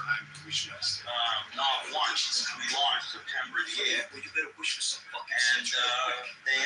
And they try to ban me from every campus in Canada. I could arrange that. They try a lot of shit. None of it's successful. They try a lot. And the funny thing is, I don't even go to the campuses. I'm across the street from the campus with 100 guys. So the Jewish students have an 800 line. They can call me anytime and say, I'm trying to walk in class, or we've got a Hillel group in a room and they're banging on the walls, and, suddenly some people will appear. But it's crazy that we have to go to this level. This is insane, if you think about it. It is insane. It's totally insane. But I'd rather have it than not have it. Because to not have it was the encampments and Jewish kids not being able to cross specific boundaries because they're Jewish.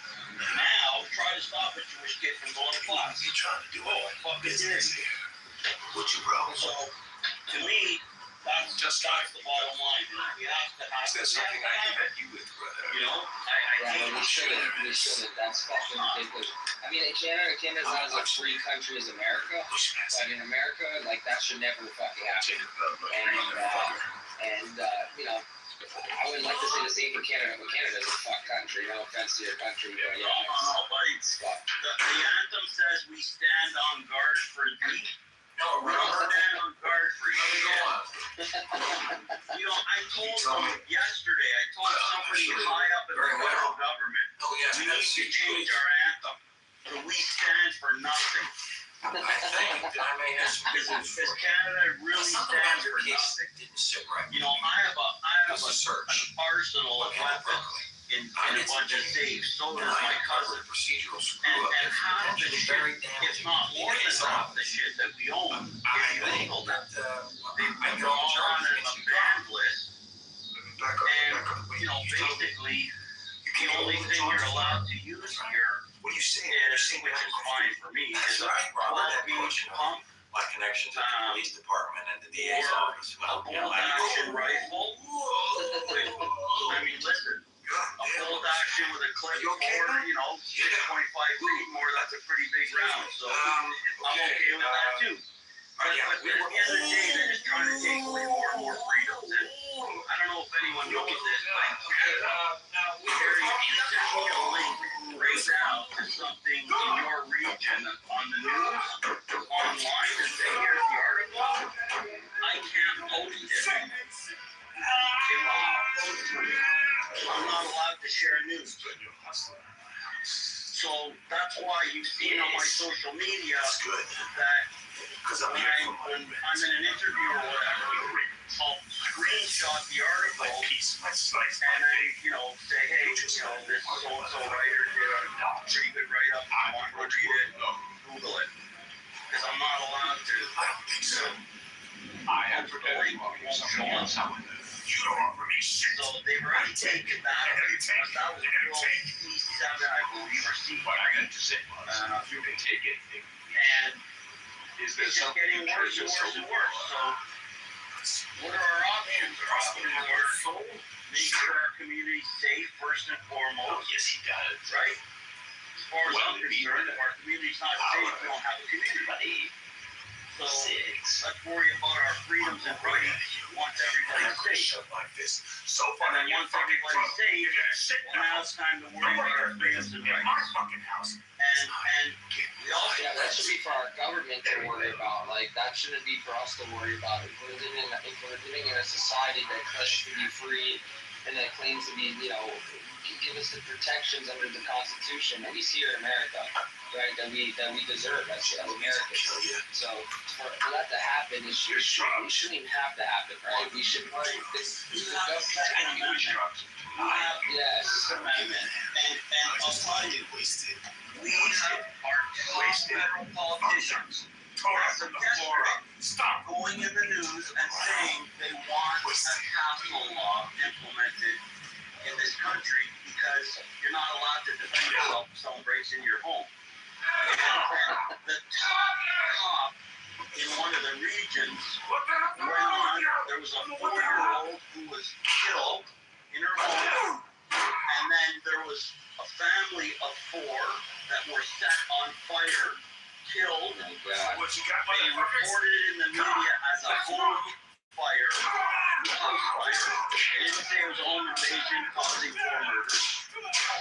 So, a couple people are getting very antsy. We all are. And a couple of them would shoot into the wall. Right? They just fire a warning shot into the wall. They arrest them. They take away their guns.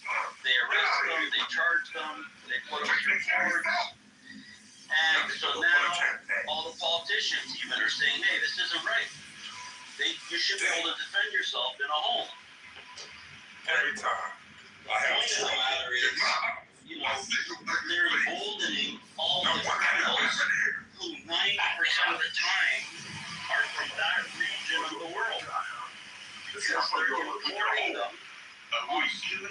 visas.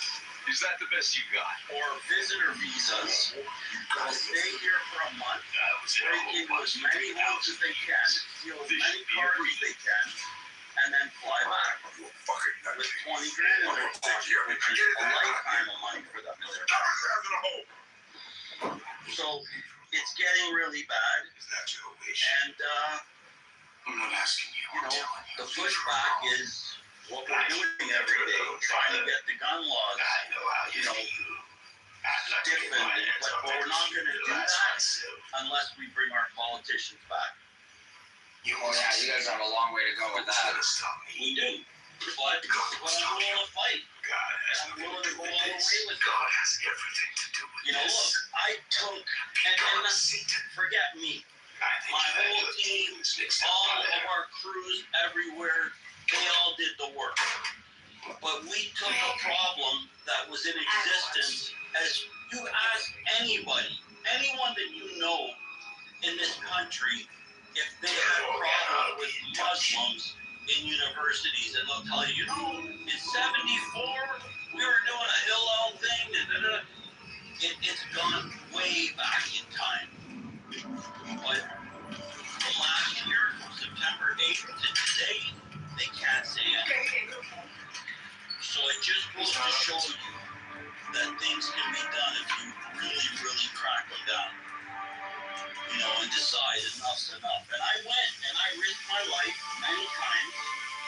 And the radicals have, I don't know how many hits out on me. I lost count.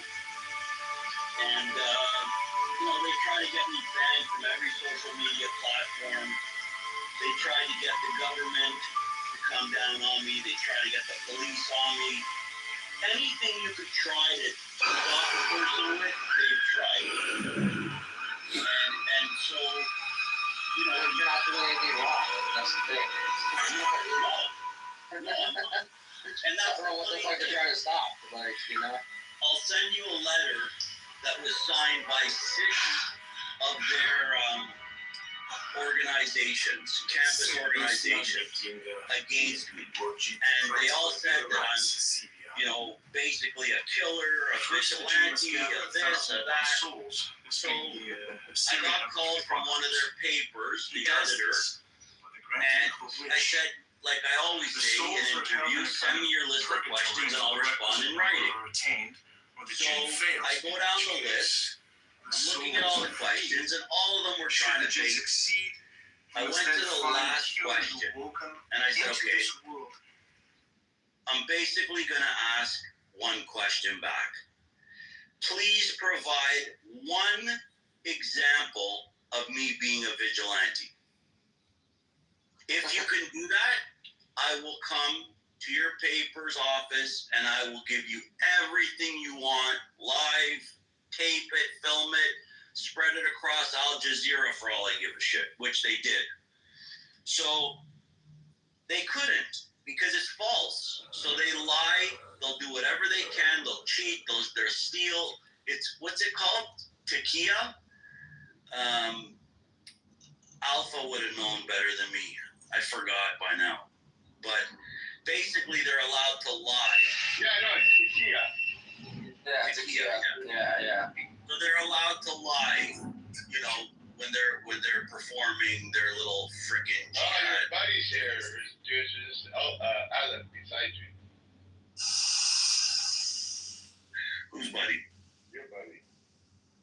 My buddy? You just said tequila. Hey, so your connection was bad.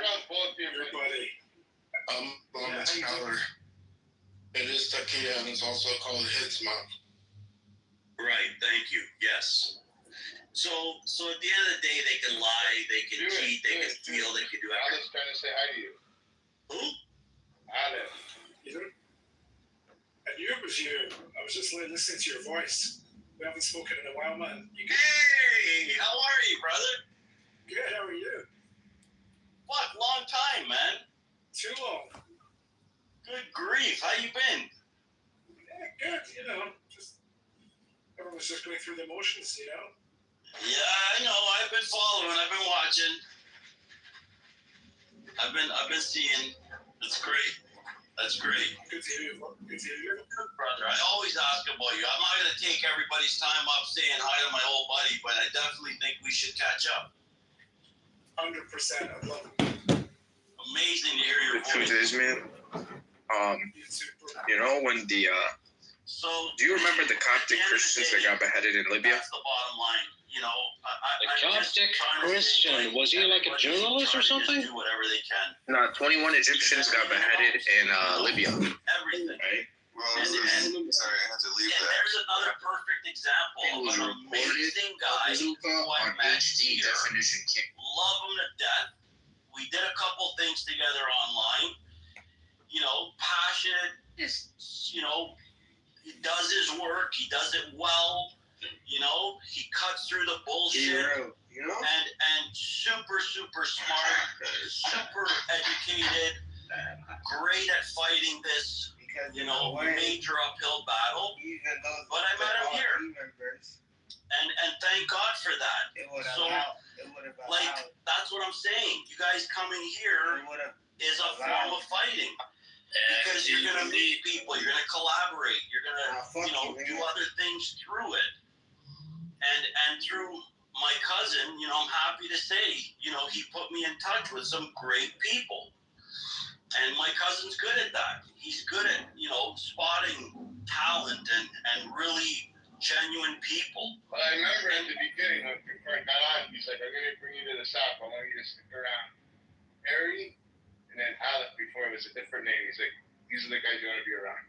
I walked into the room, I'm like, hey, Harry. Harry's like, go fuck yourself. What the fuck is this? That was a bad character, and then boom, I got along, we knew each other, we became friends, met them, and it was just fucking like, yeah, it ended up being good, right? Wait, why did I tell you to go fuck yourself? I think I asked something, I interrupted or something, he was like, shut the fuck up, go fuck yourself, and I'm like, no, I'm not going nowhere. You're like, then you're gonna sit in the fucking bottom. I think I met your cousin first before you. You met him first, and then he introduced me to the app. He brought me to the app. He's like, these are the people you want to be around. Remember the other guy who used to do big rooms? Henry. Right. Yeah. So Henry is a friend of mine here. And that's how I met you. He invited me into his room. Henry was in our WhatsApp groups that my cousin was just talking about. Damn, that's crazy. He was in our patrol groups because what we were doing was we were encouraging anyone. I'll tell you, there's nothing like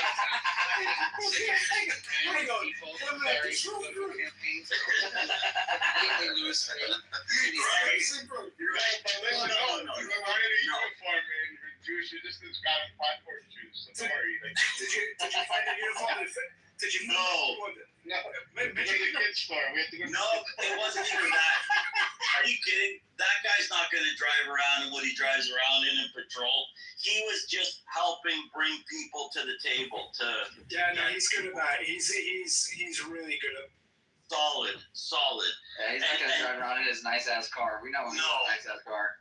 Buddy, did he ever? And he brought it to my rally for Israel. We just did our third annual, so he brought it to the first one.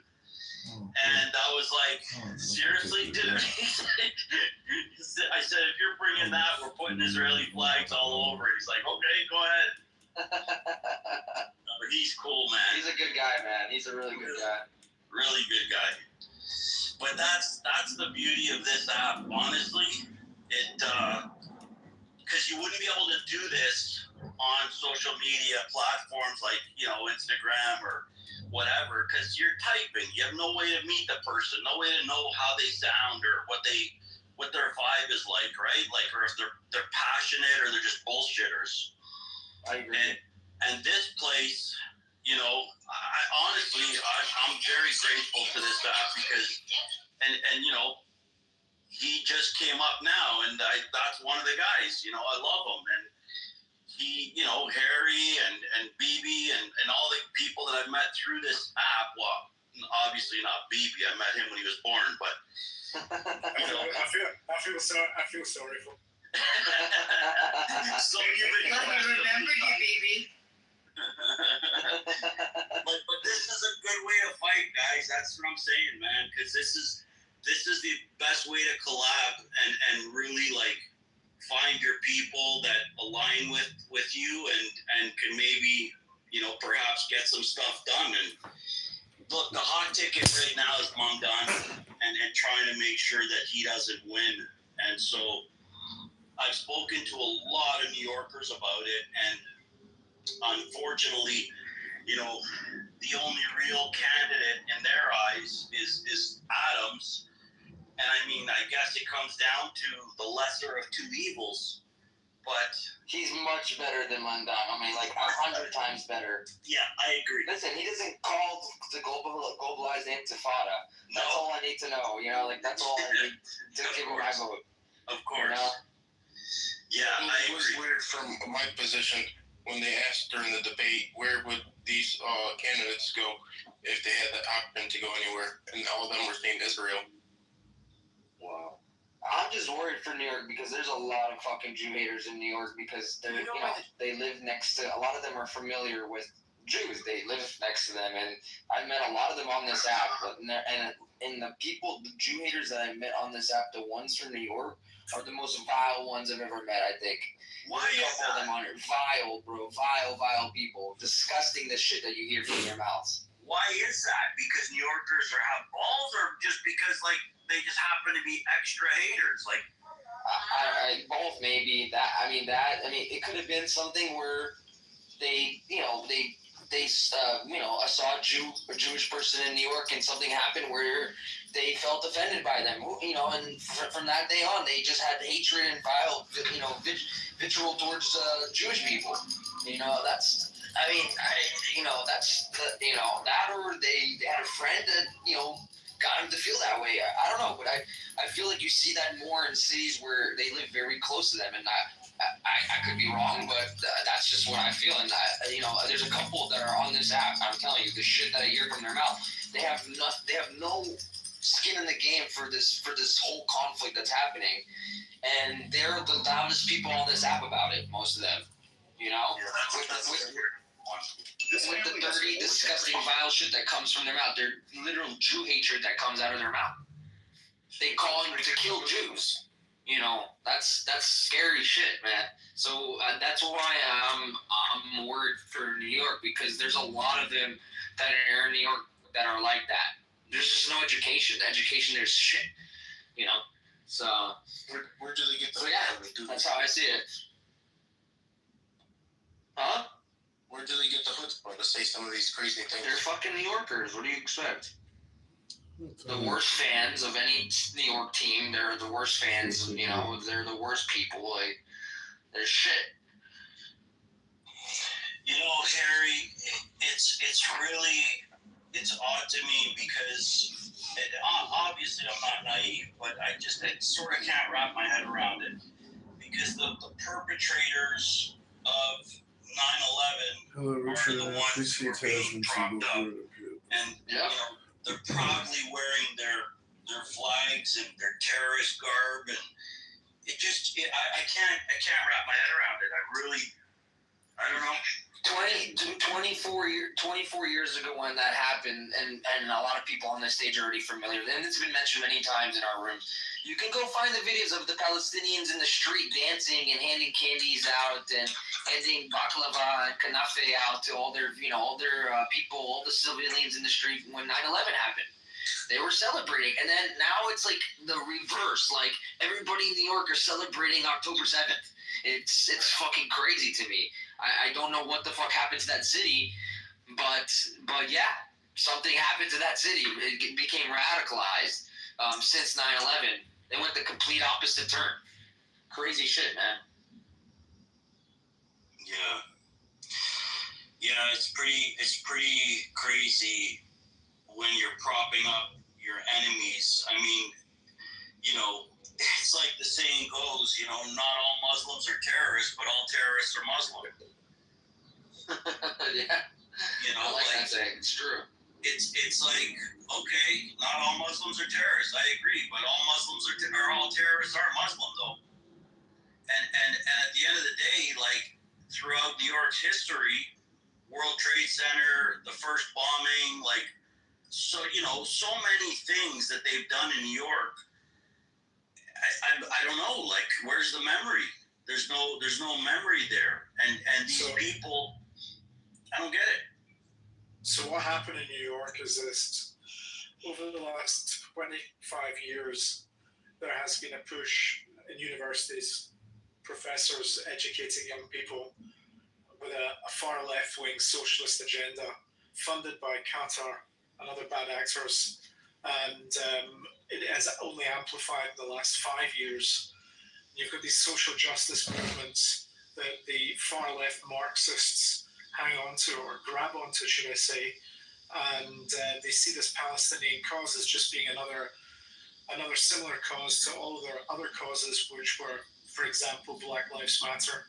And all these far left-wing organizations have been pumping funds into this for a long time, including CARE, which is a Muslim organization that's aligned with the Muslim Brotherhood that runs openly in America.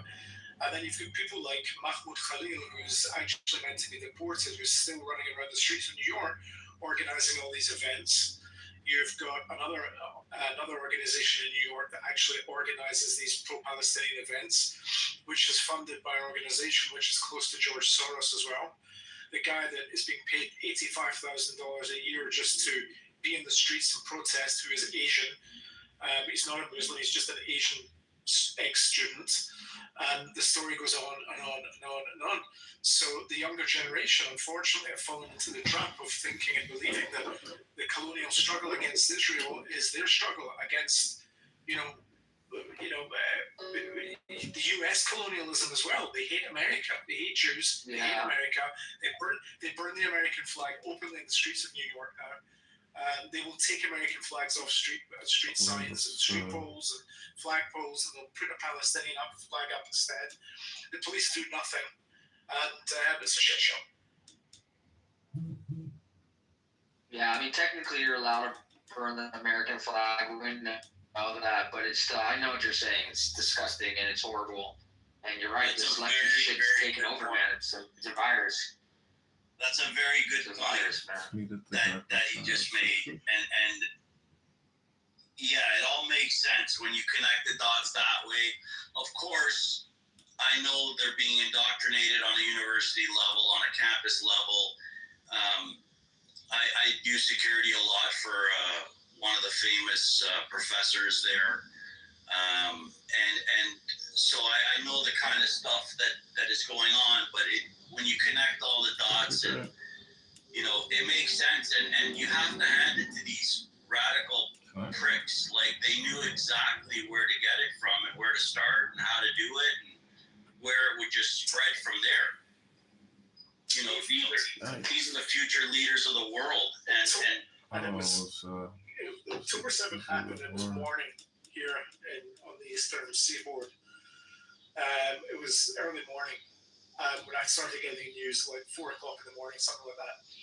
Anyway, cut long story short, they were out on the streets in Union Square and other locations in New York City on the evening of October 6th, or the evening of October 7th, going into October 8th. There's signs of genocide. Israel was committing genocide. We're already on the streets on the 7th of October. They were prepared. They knew what to do. It was all pre-prepared. And somebody in one of these organizations here in the United States that is aligned with the Muslim Brotherhood and Hamas knew what was going on. 100%. I strongly believe that. Actually, Israel didn't go into the Gaza Strip for a few weeks until after October 7th. We didn't start any operations for a while. So the bottom line is somebody fucking knew about it. The streets were filled with these signs, and it's been going on ever since. Olive, do you remember we were talking about this a while back when we did a thing together, and we said, sorry if I'm going to misquote, but I think we both agreed on the fact that, after the 7th, we had hoped that the IDF would have gone in October 8th and just destroyed everything week 1. Because the longer it was going to drag out, the worse it would become for the rest of the world, the Jewry population around the world, and of course in Israel. And I still hold firm to that belief, because the longer it drags out, the worse it's becoming for Jews around the world. And it's unfortunate, because I say it not knowing the answer, very ignorant to the answer, so please bear with me. At what point do you, as a government, put national security and worldwide nation security ahead of 200 hostages? Like, I would never want to make that decision. I would never ever want to have to make that decision. But I've guarded some hostages, former hostages rather, that have said to me, just that. They would have gladly sacrificed their life to save the rest of the Jewish world. And by extension, the Christian world, because after they're done with the Jews, they go after the Christians. So at what point do you finally say, okay, this is about national security now. This is no longer about, and again, thank God I don't ever have to make that decision, because I don't know that I ever could. As far as I'm concerned, every life is precious and has to be saved. But that is the big question, how do you weigh out the lives of a whole nation versus, a few dozen, that may or may not be alive? Well, America has learned the hard way from terrorist attacks in the past. So what I think is the next major terrorist attack that happens in the United States will be maybe a wake-up call for everybody again, because Americans seem to be living in such a bubble that they think nothing can happen here. And we saw one already happen in Colorado not too long ago. A guy tried to, take a flamethrower to Jewish people, older Jewish people, and burn them to death. Pretty much, a guy that wasn't even here legally in the United States.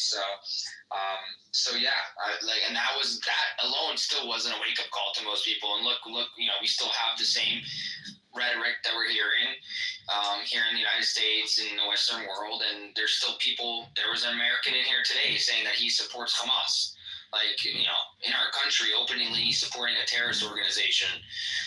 So yeah, it's pretty alarming. What? Tell him to leave America then, if he supports enemies. I mean, I can tell him whatever, but that's, at that point, the FBI should be involved if he's saying he supports a terrorist, because he needs to be investigated to see where his money's been going. Because if he says he supports a terrorist organization and they can track and trace to see any kind of donation, this was said earlier, to one of these organizations that who knows where the fuck the money's going to, and they find out that it went to somebody affiliated with Hamas, he can go to federal prison. It's not a fucking joke in America. So, and you'll be locked up in a federal institution, not a little state prison. You're going to be in federal prison with federal fucking criminals, terrorists, like the shoe bomber, what's his name, Sheikh Khalid, the guy who perpetrated all of the 9/11 attack. Those guys are all locked up in Florence, maximum security, but you'll be locked up there with them. It's not a joke, right? And that's what I'm saying. There's a lot of sleeper cells that are in this country, and probably also in Canada, and other Western nations as well. So it's pretty alarming. Yeah, it is alarming. You're right, and it's unfortunate because specifically, the concerning part for me specifically is New York at the moment, because it seems to be getting worse on a daily level. On a daily basis, you wake up and you see more and more attacks.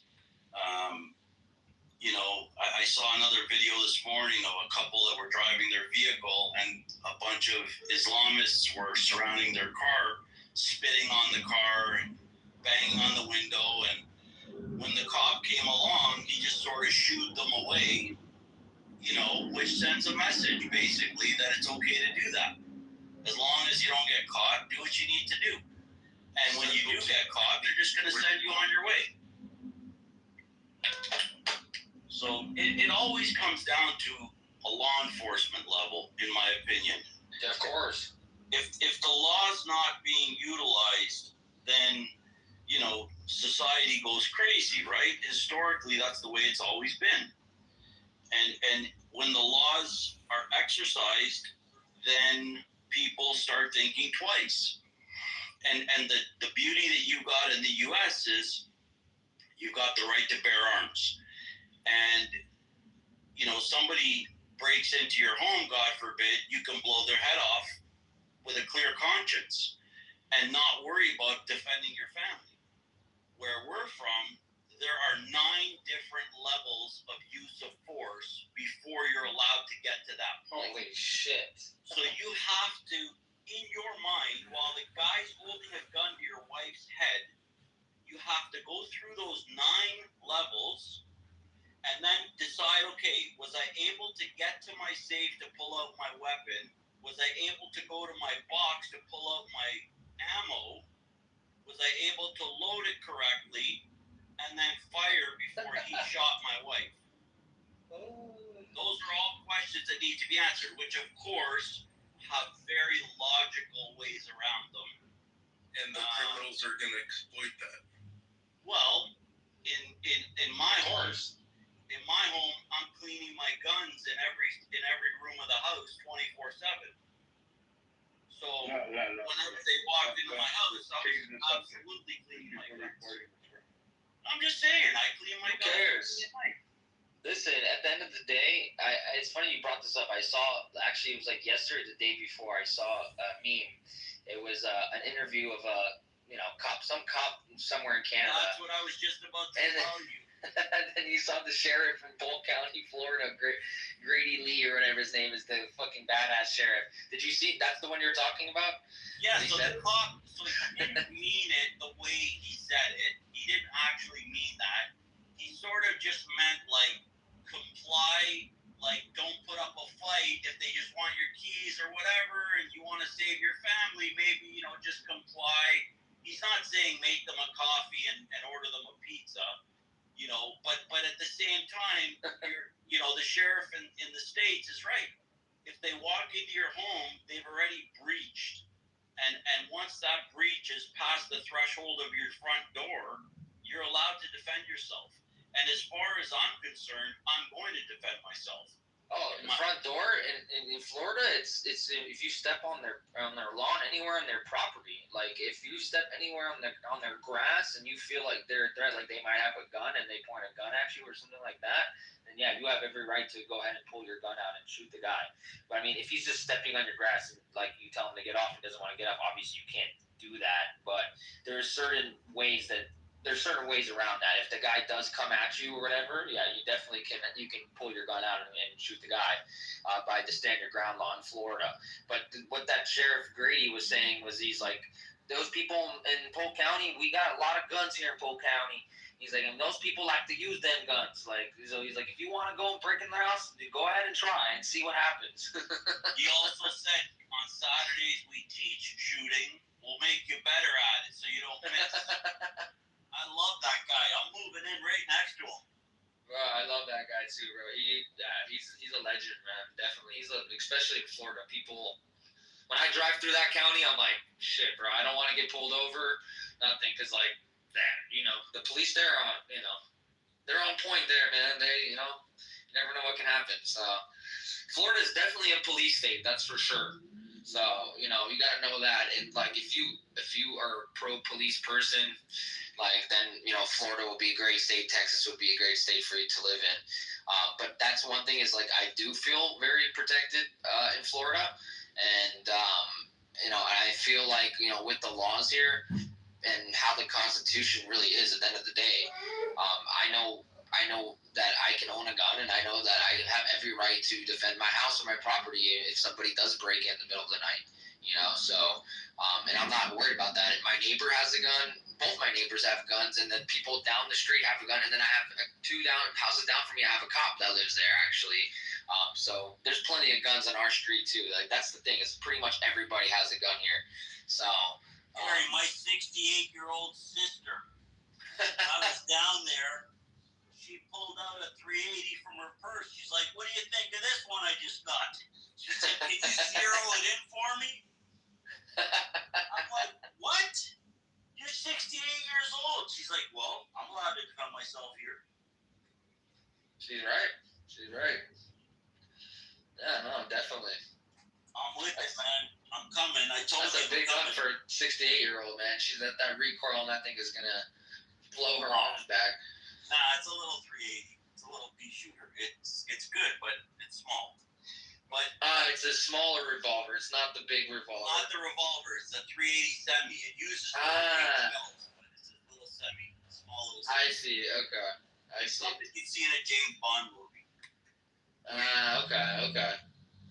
Small. And she's Moroccan, so she's built like a ship for a guys, bro. Yeah. Her arms not moving. We're coming there, Harry. You know that, right? What, to Florida? Yeah. Like to move? Oh yeah. Oh really? Yeah, bro. You're done with Canada, huh? Done. I don't blame you. We're done. Well, how are you gonna? You can come here on a TN visa, right? Or what kind of visa do you need? I can do a TN because of what I do for a living, but I'm gonna do a business visa instead. I opened a security company not far from you, actually. Oh, nice. Let's talk, bro. Let's talk offline, bro. Yeah, for sure. So I'm gonna be doing some work there, and I'm getting all the infrastructure set up now. But yeah, I want to live in a place that allows you to protect your loved ones and yourself, and sure. It's not even for me. Look, yeah, okay, I'm lying. It is about guns. I love guns, but at the same time, it's about the freedom that it represents, right? I agree.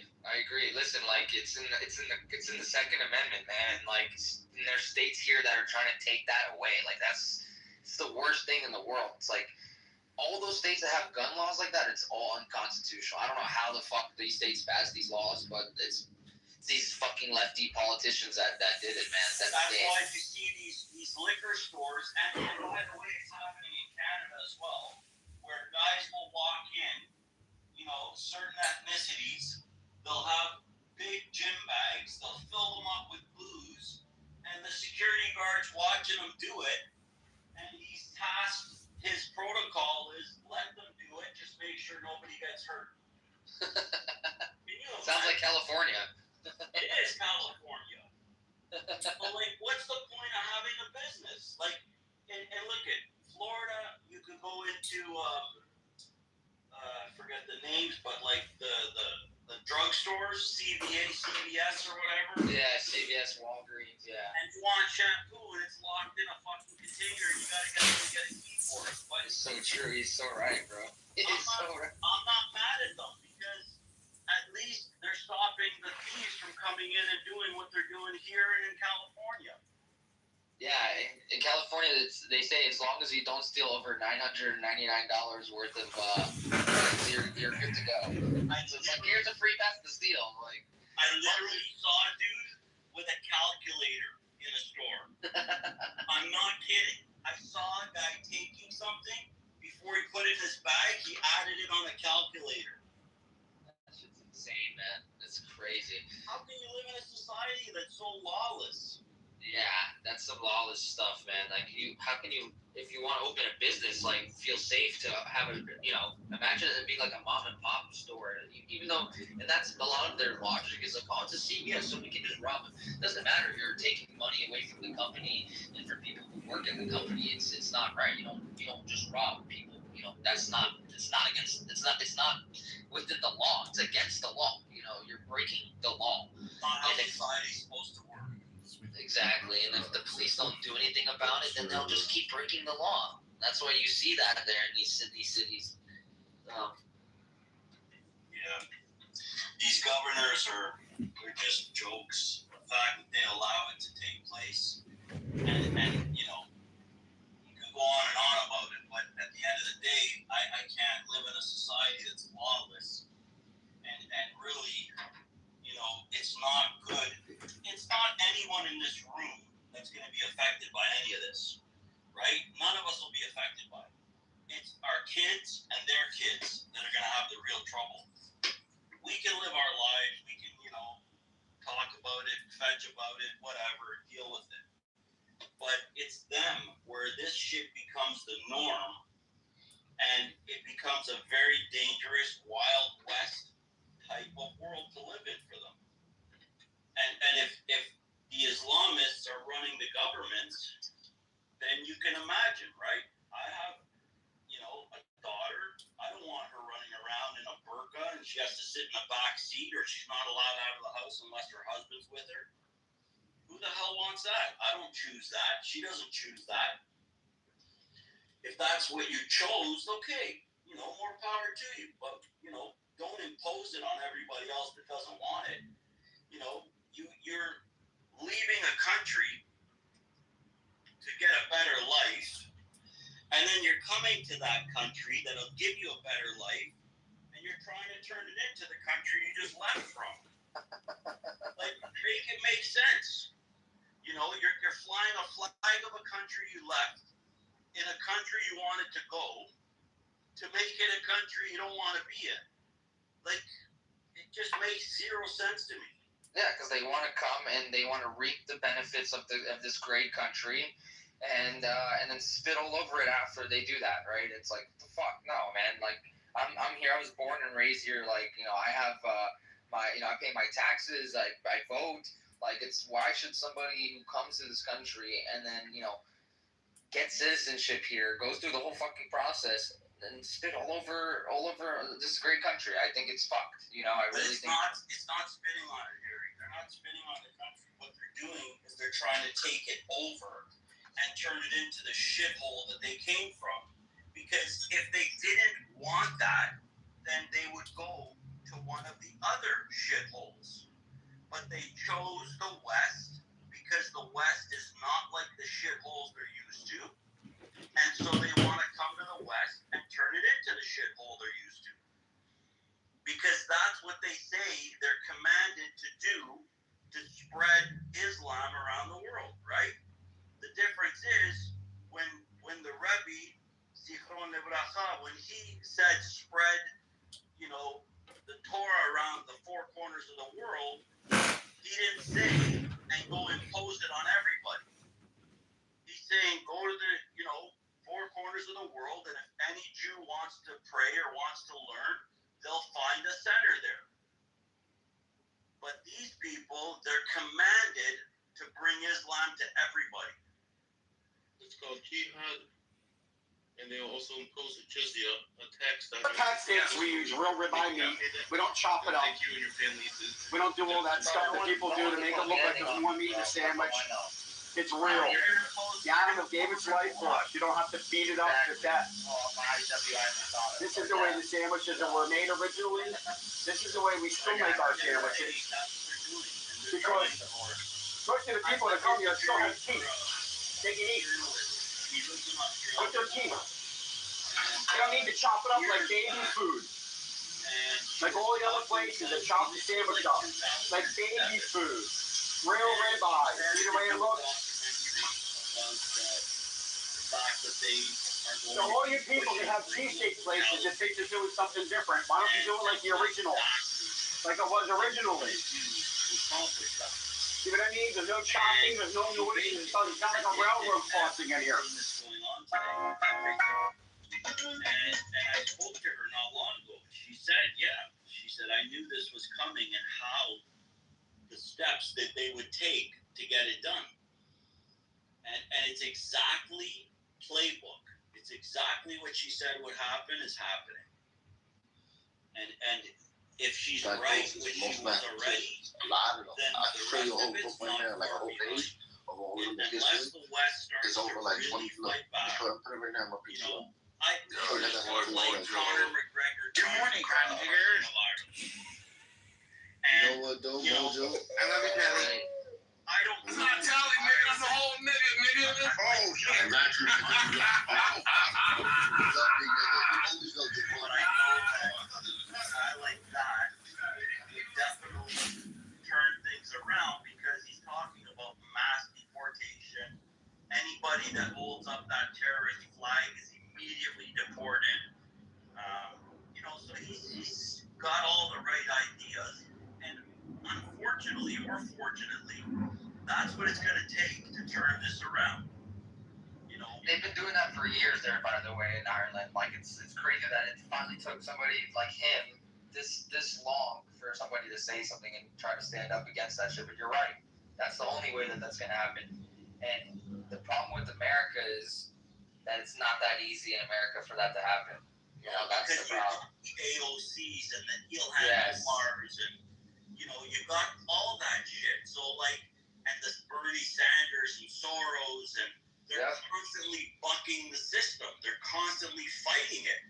Where else in the world would you see a federal judge release a guy who's in the country illegally committing crimes, release him through the side door of her chambers? You guys don't like Soros either? Oh my God. You guys are my people. I love you guys. Why would we like Soros? He's Jewish. I don't give a shit. I don't care. He's not Jewish. We call him a capo. Yeah, exactly. There you go. He's like Buttercup. That's what he like. Just like her. Buttercup doesn't have a hedge fund. Whatever, it doesn't matter. He's the point that I'm trying to make is their mentality is the same. The way that they think is the same. They're enemies to the Jewish people. They're the worst of the worst. They're worse than terrorists, I would say. Because they have the information that hurts us the most and the quickest. So they are a lot worse than the terrorists because when they become terrorists, they know exactly how to get to us. And they know how everything functions and how everything works. So it hurts us a lot more when our own go against us. And they are the biggest enemies of the Jewish community. The Bernie Sanders. I just invited her. If you thought Soros was bad, let's see. I just had to unblock her. So I want you to have a taste. Oh, you had her blocked? I was wondering why I haven't seen her today. Yeah. I was like, that's a first. Yeah, well, maybe she's just as bad as that guy. She had the money that he had. She'd be doing the same thing he's doing. I'm telling you. So yeah, it's there's a lot of them actually. It's unfortunate. There's the whole JVP is all this. Harry, that's who's propping up Mondani. Yep. Is the leftist woke Jewish community. That's who's propping him up because he went to a synagogue. They invited him into a synagogue, a very progressive synagogue, and they were cheering him on. Yeah, of course they were. How do you cheer on a guy that says he wants to kill your whole family? It's because, I'll tell you what it is. They live in their ivory condo towers. Nothing affects them. They don't see it on the ground level. They live in a bubble with their country clubs and their restaurants and whatever. And their friend circles are all similar thinking people. They're all like-minded. So they don't see it. They don't have to face what we face on the ground, right? So they think, oh, he's such a good guy. Oh, he's so great for the city. Oh, he's this, he's that. Meanwhile, as soon as he gets in, that's it. You're going to see 100,000 mosques pop up overnight. Yeah, none of them have any connection to Israel at all, because if they did, they wouldn't be thinking like how they do. They probably never stepped foot in Israel, majority of those people, and never even thought to go there. So they are born, to a Jewish family, and then there's, raised Jewish, and then when they become adults, they realize, okay, let me join a Reform synagogue, a conservative synagogue. And then, some of the synagogues have good connections with Israel, and some of them don't. And a lot of those in New York are very, very progressive, like you said. They're very complete opposite of the halakha and Torah, and It's actually like I would say they're almost like Messianic Jews at my point. It's at that point. That's what some of these people. Jewish Voice for Peace, very very bad organization. That guy comes at me the hardest. Oh really? Rabbi Meisner, he's the one that's coming at me the hardest. Really? He's got a couple professors trying to come at me, trying to get intel on. Oh yeah, buddy. Those guys, JVP, unbelievable. Yeah, they're pieces of shit, man. Garbage cans. Yeah, I saw what they were doing. They were like, they did like a protest for Palestine or some shit, like in New York, like very shortly after October 7th happened, maybe like 6 months after it happened. They were like in some train station, shutting down some train station, something like this, Union Station. They were like, not let, shutting it. They like had a bunch of people, and they're the ones that threw the whole event. So crazy shit, man. They just did one not far from us 2 days ago, and he fucked up because he named a bunch of his intel people by mistake. But he did, a rally, and he had probably 150 people there, and he's still going every single day. So I would have to think that he's getting a lot of money from, Qatar, like Aleph said. Someone's got to be paying him some, or the regime, the Iranian regime. Someone's giving this guy a massive paycheck, because there's no other reason for these capos to be doing this. If they did it once every 4 or 5 months, then maybe it's from the heart. But when they're doing it every day of the week in multiple cities, it's a job. And if you guys want insight on how to deal with those progressives, you tell them that, you can't negotiate with Hashem's law. The scripture is literally law. Well, they don't care about that. They feel like God doesn't exist, most of them. But, the only way that I deal with them is I just ask them a simple question. Do you honestly think that when the time comes and they're going to load you into whatever cattle cars of the 2025 century or year is, do you really think they're going to care that you went to their protests and supported them? You're a Jew. You were born a Jew.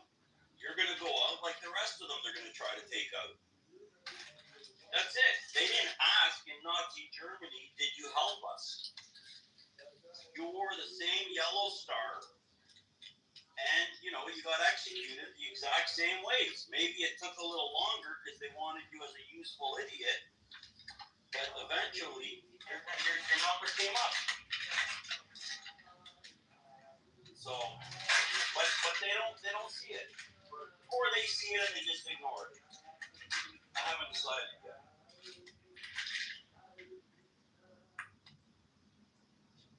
Yeah, they've had in Jewish Voice for Peace, have had involvements with a couple different Arabic organizations as well.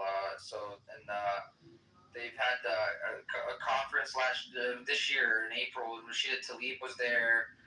Linda Sassour was there. Disgusting fucking people.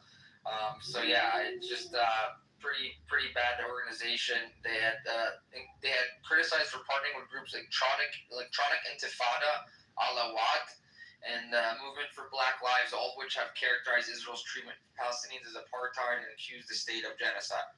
So, they don't really seem like a group that does the right things, and these people are a big enemy, and they're making good money. They're making millions of dollars in revenue. Like you said, it's probably coming from overseas, a lot of it, I'm sure. Especially when you partner with some of these organizations like that. So, it's dangerous shit, man. And it's just a fucking shame that some of these fucking Jews haven't woken up. Because like you said, everybody, they don't give a shit if you helped or not. In Nazi Germany, everyone who was a Jew got a gold star no matter what and was taken away or killed right away. So, doesn't matter. These fucking retards will never understand that, unfortunately. And that's what this woke, fucking socialist, communist fucking shit that we're seeing that's really taken over America like very hard in the last 8 to 10 years, man. It's fucking insane. So it's very dangerous shit. Very, very dangerous. And they actually add fuel. They actually. Of course they do. Yeah. I mean, why is there a Palestinian flag in a George Floyd protest? So the city that I lived in when that shit happened, there was a guy with why is that there? It's like these movements are coming together because they all have one ideology, which is like America's a colonialist country, Israel's a colonialist white people, and they're colonizing the Palestinians or whatever. It's the same. They try to make it the same kind of narrative as America, who colonized America with the indigenous Native Americans. And you hear that shit on here all the time on this app, anyway. Yeah, but that's coming from a people who are colonizing the whole world right now. I know. But when you hear white Americans say that shit, they don't know what that's the point is. They have no idea. When you tell them what you just said, you catch them off guard because they don't know what to say after that. But that's what I tell them. I say, wait a second. Did you just say the word colonizer? That Israel's colonizing? Yeah, I did. Oh. So coming from a person who's related to a people that's colonizing the entire fucking world. Is that what you're telling me? And now they're blatant enough to say that London is their land. When Brits can't hold up a British flag without being called racist. I have a video I'm gonna play. Watch this. The lady that was in our room a couple days ago, BB knows who I'm talking about. She literally said the whole world is theirs, even Antarctica. All this stuff. Somebody asked, even Antarctica. She said the whole world. Buddy, it's time to move to the Yukon territories, minus 75 degrees in the winter, because that's the only place they probably can't fucking go to. I have a video I'm gonna play, guys. Watch this. It's women here. Go to Gaza. I want to go talking Gaza. These women, they can't talk in Gaza. It's a joke. It's a joke. It's become fashion. It's fashion. It's fashion. It's bullshit. It's fashionable. Yes. It doesn't matter. It doesn't matter, does it? How many bombs, France, in fucking Syria, here, London. All it is an excuse to hate Jews. It's us. The problem's us, isn't it? It's us. You think tomorrow we're the world that committed genocide? The fucking population has tripled in the last 10 fucking years. Genocide. They're fucking idiots. They're just blind by hate.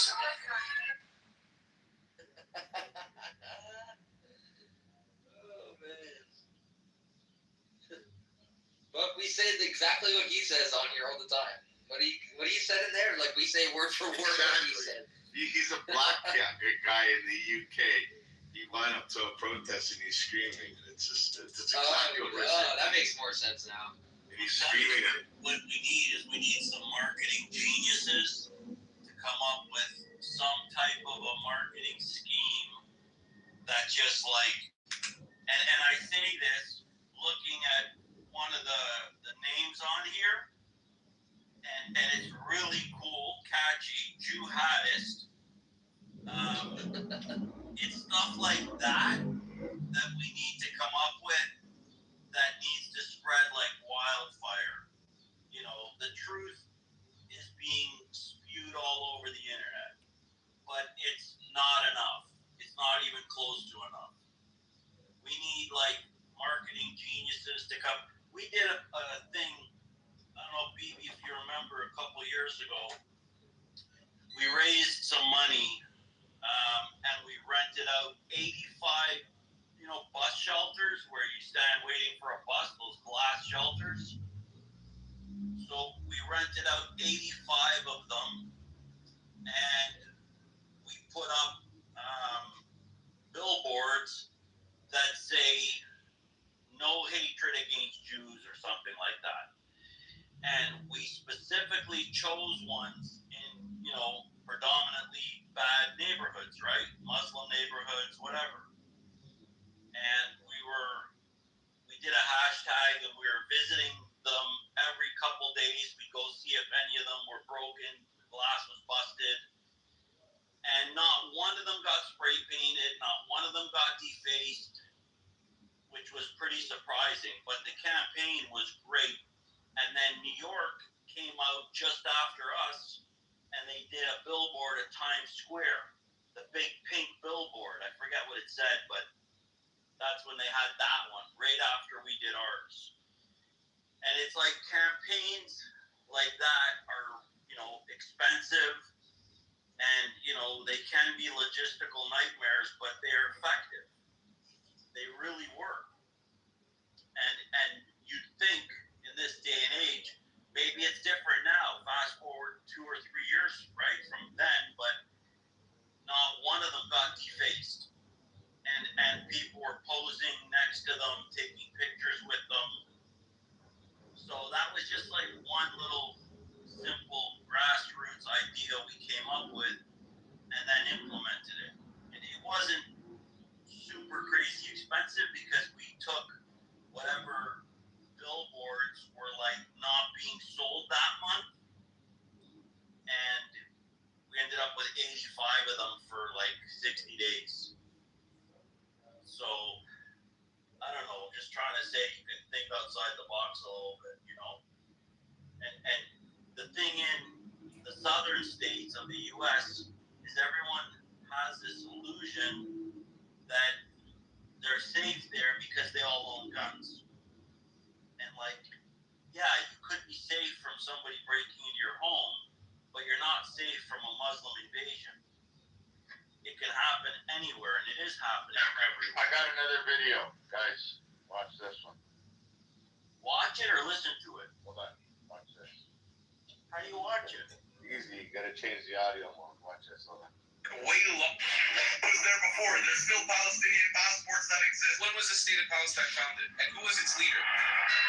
Where are you from? I'm from Israel. I'm Syrian. Are you a Zionist? Of course. You're the people that don't want peace. How many Jews live in Syria? I don't believe it. There was like about 100,000 plus before 1948. Now there's like 30. How many Palestinians live in Israel? 2 million. You tell me who doesn't want to have peace. You give me a moral, ethical justification to creating a 53rd Muslim state and a 23rd Arab ethno state. Go. That's no bearing. Should we give the Kurds a state first? Or the Mandeans? Or the Coptic people? Or what about the Assyrians? Should they get a state first? All these ethnic minorities have suffered way longer than the Palestinians. Where is the justification to creating another Muslim state in the Middle East? It was there before. There's still Palestinian passports that exist. Amazing. When was the state of Palestine founded? What year?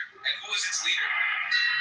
You're going to leave the conversation the second you get proven wrong. I know this. Hey, Google, was there ever in the history of planet Earth a state or a kingdom or a country known as Palestine? While the geographical region has been known as Palestine for centuries, it has not historically existed as an independent sovereign state under that name until the modern declaration of the state of Palestine in 1988. So you just want to ignore the first part, the centuries before it. It was referred to as a Jew.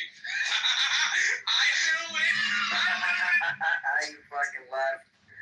What a bitch. I saw that video too long ago, actually, but that's just I've been on that app before, and I've kind of done similar things to them on there. And so I put his Israel flag, like I'm in Israel, and then every single person you come across is pretty much talking the same type of shit that you hear on here and that you see on those videos. It's almost every person, bro. It's fucking crazy. Why don't you guys call them Canaanites? Isn't that what it used to be? Canaan, yeah. And that's what they're Jewish too. Well, I mean, Judaism was there 1,500 years before Islam was ever even thought about. So they can all fuck off, bro. I don't care what they say. And look, he defeated that guy so easily. And it's funny, a couple of those talking points that he said, I always say that to people on this app that want to come on here and claim the same shit about Palestine. And then he has fucking AI. And that's just hilarious. How to play for him live, the answer, and he didn't know what to say. And then I guarantee you, the guy was just some fucking Jew hater. That had probably nothing to do with the region at all. Just fucking hell. Also tell them Muslims are technically supposed to submit to the people of the book. Quran 1094 and Surah 446. I'll sweeten the deal. Bro, you can tell them all that. They don't even know their own fucking Quran, bro. What the fuck are you talking about? You've met many on here that you've done that with, and they couldn't even tell you, bro. Resistance is one of, not you, Jews. There's a guy named Resistance on here. He's a piece of shit. Terrorist. But yeah, I saw you do that in the room with him, like, last week, bro. That was fucking hilarious. So, the guy who claims to know so much about the Quran. So. And then he'll go like, oh no, we have to go to the hadith, and I'll get the cringe hadith about Muhammad French kissing his grandson. The story of Al-Zud. Yeah, I'm not sure if you heard about that one. Basically, Muhammad goes out in the desert, and the people of Zud pretty much ride him all night. They're known for having big dicks. Okay. How does it actually say that word for word in there?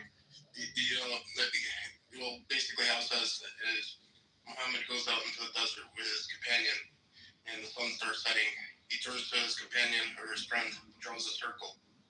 He said, don't walk out of the circle, whatever you see. Otherwise, if you walk out, you'll surely die. Muhammad proceeds to walk out stone throw distance away, probably 70 to 90 feet or something like that. And the sun is setting, and then the people come out. They start riding the prophet all through the night.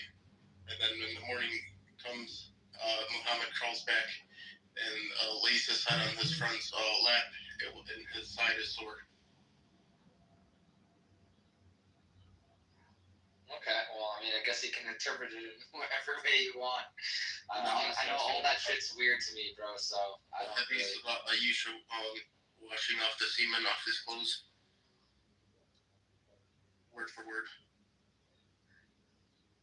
It translates from Arabic to that. People will be reading it in Arabic as well.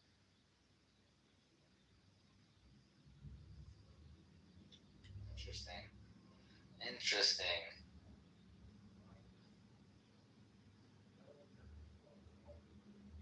There's the one about wiping your butt with odd numbers or rocks.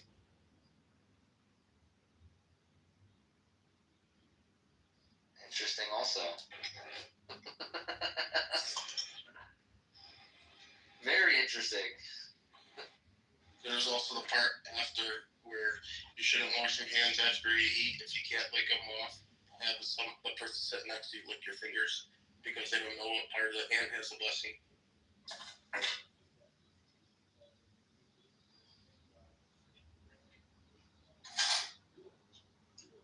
That's just how they did it in the old days, man. They didn't have hand sanitizer back then.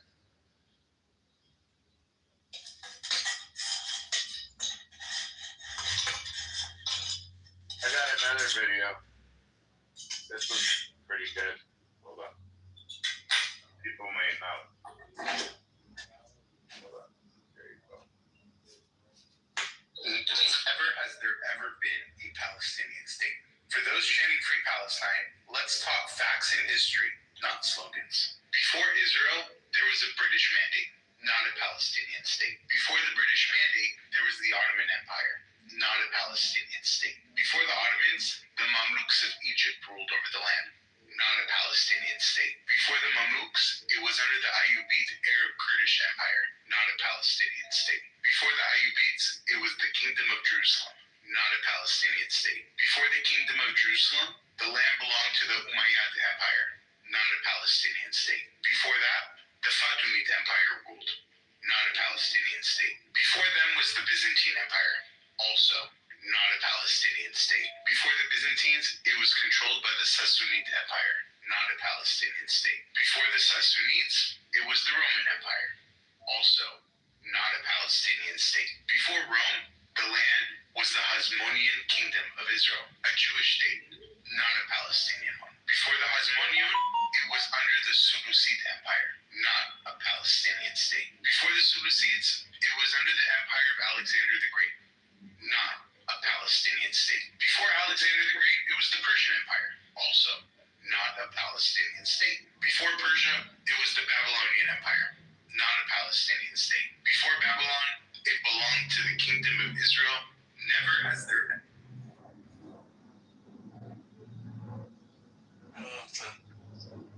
Not a Palestinian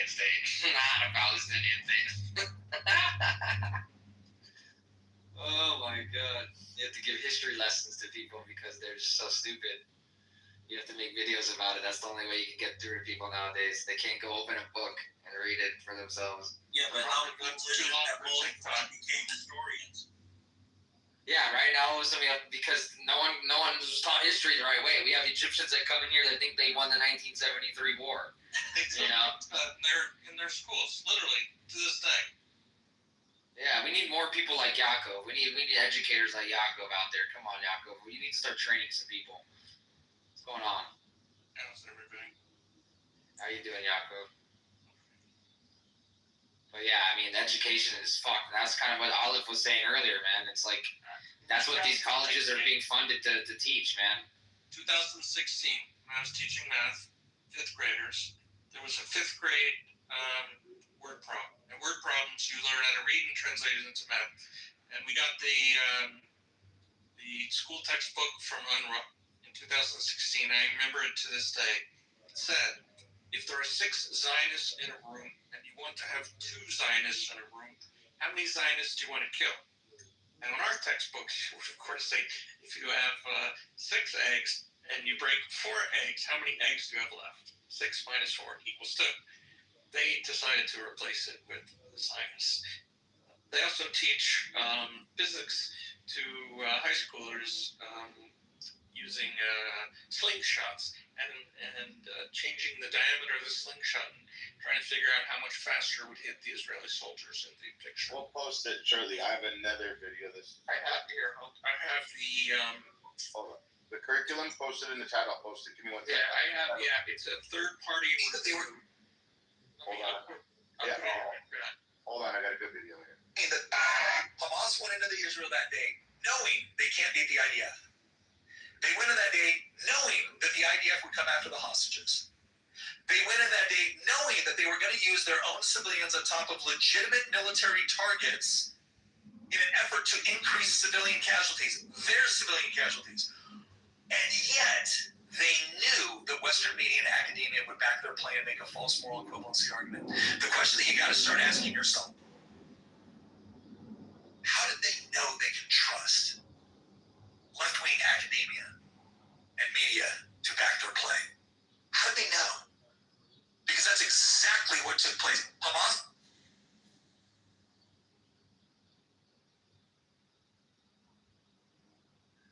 That's a very important question. We were talking about that earlier in the room today. In October 7th, there was hundreds of posters being plastered all over New York City the same day. You can't get printing done that quick. They had it ready to go.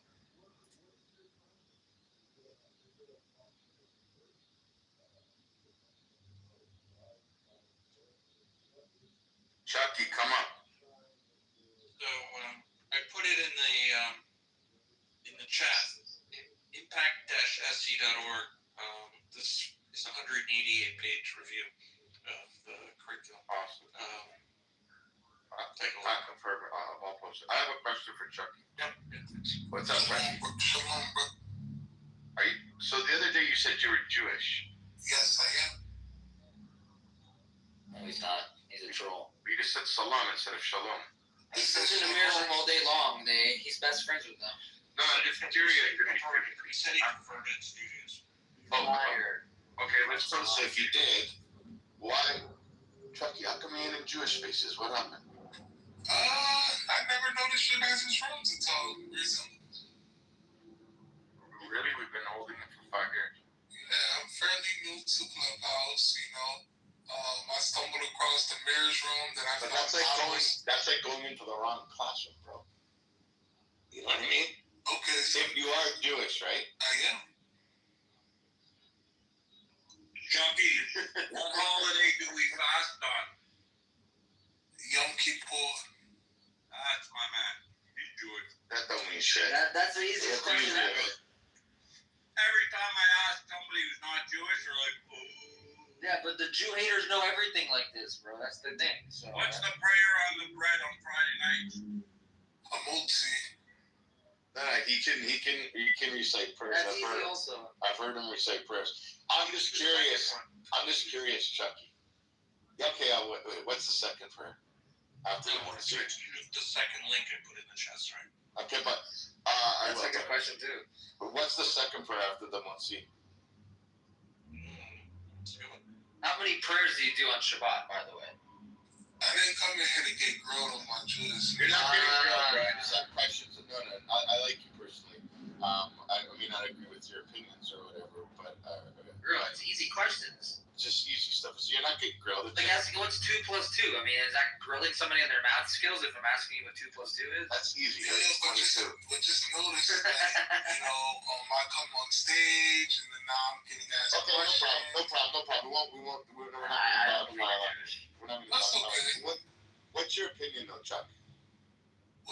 I'm curious. Are you a Zionist? I believe in religious Zionism. What do you mean? Can you elaborate? I believe that we are to return back to the land when the Messiah comes. But not before. BB, go kill yourself, you liar. You're a child killer. Hold on. Don't interrupt him. Let him build a case against himself. What else would you like to say? Israel is a criminal state built by rich people and Zionists. You deserve to die. Wow, you sound so stupid. It's so funny. Do you support Hamas? Oh, yeah, Do you support Hamas? Of course not. I don't like Israel. I know, I did. I've seen that. Of course not. No, like just now? Yeah. Oh, okay. Where you from? Poland, Ukraine? No, Africa. You got that one wrong, eh, Buckjoy? I'm from Israel. I'm from Africa too. This guys, let me talk to Chris Hunter. He's piqued my interest. Hey, Chris Hunter, tell us. Hey, whoa, yeah. Where are you from? Wait, I can't hear. We're in the Middle East. Don't worry about it. At least I have a legit. Why? I told you where I'm from in the Middle East. Why you're ashamed of where you're from? But that's not a country. Of course it's a country. It's on the map. It's been a country since 1948. I don't know where you've been. It's a country. It's a state. It's a homeland. Recognized by the whole world. United Nations. It's on the map. I mean, just go Google it. Just Google So the map. what country are you from? You're ashamed. I'm not ashamed to say I'm from Israel because I'm proud of it. Yeah, of course you're ashamed. You should say your country right away. Wants to say the country. Hold on, Nikki. Hold on. It's hard to talk when 3 people are talking. Hold on. Where are you from? Why were you ashamed to say what country you're from? I'm pure Middle Eastern. That's not a country. Don't worry about it. Wow, you must be very ashamed of where you come from. My grandmother is older than Israel, bro. What the fuck is Israel? Your grandmother is older than Israel? Yeah. Oh, shit. What is that supposed to mean? Hold on, what is that supposed to mean? I want to live. Ashriel, let Mary do this, guys. One-on-one. I can show you proof of Palestinian passport before 1948. Oh, here we go. We just played a video about this. This is funny. Hold on. I can show you We're forgetting the words in front of that. BB, wait, do you want to play that video one time so we can combat his answer with the video now? Because I guess we don't need to do it anymore. I'm tired of repeating myself. I know. Palestinian passports. Okay, so I'm gonna play a video for you. What's your name again? His name is Come Hunter. One second, BB. You need a U after that Q, by the way. Wait, hold on, BB. Can you put the second report in? The second link? Yeah. Not the first one. Thank you very much. The Iron Dude did not go so far. So wait. You asked me what country I was from. Who was the first leader of Palestine? When was it established as a country? Obviously, I was the Iron Dude going. It's a building. Why won't you answer the question? You said they have Palestinian passports. So when was Palestine established as a country? And who was the first leader? Where's your father from? What is their current? Listen, if you don't want to answer questions, I'm going to move you down. So What's either you their answer the current- question or you get moved down. Has there ever been a Palestinian state? For those chanting free Palestine, let's talk facts and history, not slogans. Before Israel, there was a British mandate, not a Palestinian state. Before the British mandate, there was the Ottoman Empire, not a Palestinian state. Before the Ottomans, the Mamluks of Egypt ruled over the land, not a Palestinian state. Before the Mamluks, it was under the Ayyubid Arab Kurdish Empire, not a Palestinian state. Before the Ayyubids, it was the Kingdom of Jerusalem, not a Palestinian state. Before the Kingdom of Jerusalem, the land belonged to the Umayyad Empire, not a Palestinian state. Before that, the Fatimid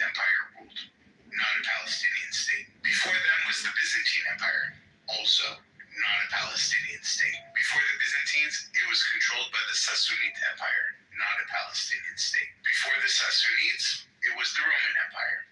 Also, not a Palestinian state. Before Rome, the land was the Hasmonean Kingdom of Israel, a Jewish state, not a Palestinian one. Before the Hasmonean, it was under the Seleucid Empire, not a Palestinian state. Before the Seleucids, it was under the Empire of Alexander the Great, not a Palestinian state. Before Alexander the Great, it was the Persian Empire, also not a Palestinian state. Before Persia, it was the Babylonian Empire, not a Palestinian state. Before Babylon, it belonged to the Kingdom of Israel.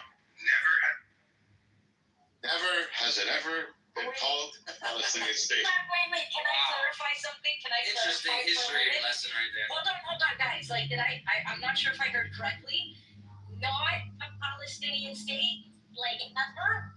Like all those empires and rulers. Alexander the Great was Greek.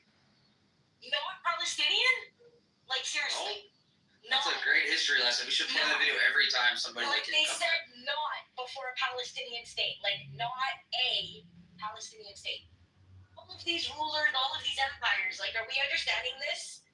Whatever the fuck your name is, wherever he went? Come Hunter. Cause Hunter. Do we get No, that? it's come muncher. Because they wanted, just like they took the Jordanian flag and took the sticker off of it and kicked the Palestinian flag, they're going to take the name, the British Mandate of Palestine, and cut off British Mandate of. Do we want to bring him up and only one person speak with him? Because dogpiling it becomes annoying. I mean, no, that's fine, but like, is there even a point? Because he's just gonna sit there and spew his bullshit. No, I know. The problem is when you dogpile him, the problem is you're not gathering evidence for the FBI. So please, everybody, let Harry do it. Like, I would give them more grace if they questions, bro. There's nothing to deal with. He doesn't want to answer any questions because he knows the answers to the questions. There is no answers to the questions. No one's sensitive. You're actually the only sensitive one. That's the funny part. You don't even want to say where you're from. I can't say where I'm from, but I don't know what's the point. Why? You asked us where we're from. What's the point? Yeah, what's the point of asking us? I'm from Ottoman Empire. Oh my god, this guy, just move this guy down, bro. He's a fucking troll. Well, at least he acknowledged. Waste time with somebody like this guy. At least he acknowledged it was the Ottoman Empire, not the Palestinian Empire. Like, give him that at least. Give him 1 point. I wonder what he thinks about the Armenian genocide. I don't know. Somehow he's going to make Armenia a Palestinian state. So I don't know. Technically, Armenia was, everything's awesome. Hi, Mr. Nugent. How are you? What? Hello? One friend. The Vietnamese guy. Colin. He's Vietnamese. He just sent us last thing. How are you, Colin? Yeah, but I think it's like a troll because. Yeah. Well, let him troll for a second. One friend. Like one. Yeah, that's fine. He could be new to the app today. Hey, do you want to unmute or no? You came up. He has no thing. He has no party hat thingy or whatever the hell it is. He's not new today. Okay, so just kick him down. Who cares? Why waste time? Doesn't want to talk? No problem. Let him talk from the chat.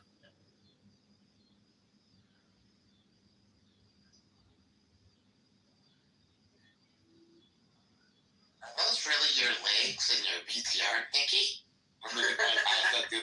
Yes, those are really my legs. No, those are arms, sweet boy. In Mexico. Yes, they're really my legs. Aren't they nice? I don't know. Look at the comment. But yes, they really are my legs. Okay. I would say the complexion is very nice. But Clem, you came up and you didn't want to talk, but I am from the United States. Okay, great, man, thanks. Yeah, we're not sensitive. What we are is protective, and we protect one another, and we like to protect all humans that don't want to harm us. That's the thing. Whenever Russia and Ukraine thing, what did Israel do? They sent doctors. Whenever the fires happened in California, what did Israel do? They sent relief workers. Why does Israel want to help everybody? Is the real question. I think it's because we believe in preserving life. And that's the problem, where the world has a problem with preserving life and keeping the world safe. People don't want that. They want that destruction. There's a famous video, too. I'm going to play it right now, too. There's a guy, and this is a very quick video, and I played it last night. And here, right here, I found it. Give me 1 second. And it's only a 5-second video.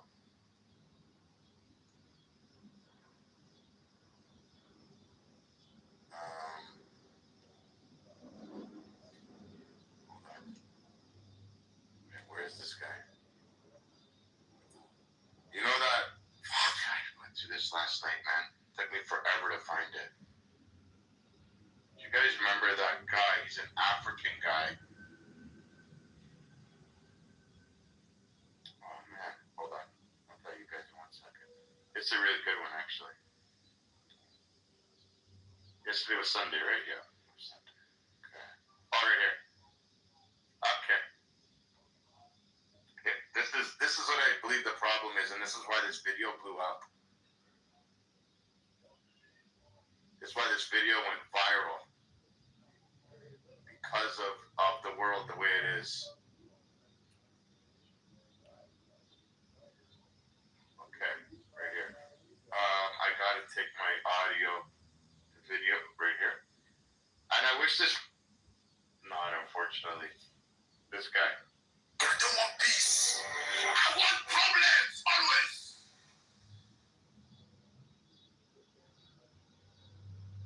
They don't want peace. They want problems. They say it out here also, man. All the time. Absolutely. They act like they want peace, man. I think this is a good time for recitation if everyone's okay with that. I would really like to talk with Buttercup about the terrorist attack that happened in Jerusalem and see what she thinks about that. Ooh, where's Buttercup? Somebody bring her in. And who's anonymous at the bottom? Wow, if it's anonymous, how would we know? Everybody invite her in. I don't know. Could you imagine you asked who's anonymous and somebody said? No, it's really, it's like anonymous there, and I just want them to notice that. Buttercup trying to make her own room. She has her own room already. Yeah, she does. Yeah. Gaslighting rooms, yeah. Gaslighting Jews, and then I recorded at one of the rooms or something. She said it worked. I got all the Israelis there. The Israelis, yes, she did say that. That was very important. She made up her own people. They're Israeli aliens, guys. That's right. There's a guy that made a video about that, actually. It was actually fucking hilarious. He was wearing like an alien mask, and he's like, "We're not coming." He had the Israeli accent. "Come to my house. I'll show you what the Israelis eat for food." It was fucking hilarious. I have to find it and send it to you guys. I just love your accent, Harry.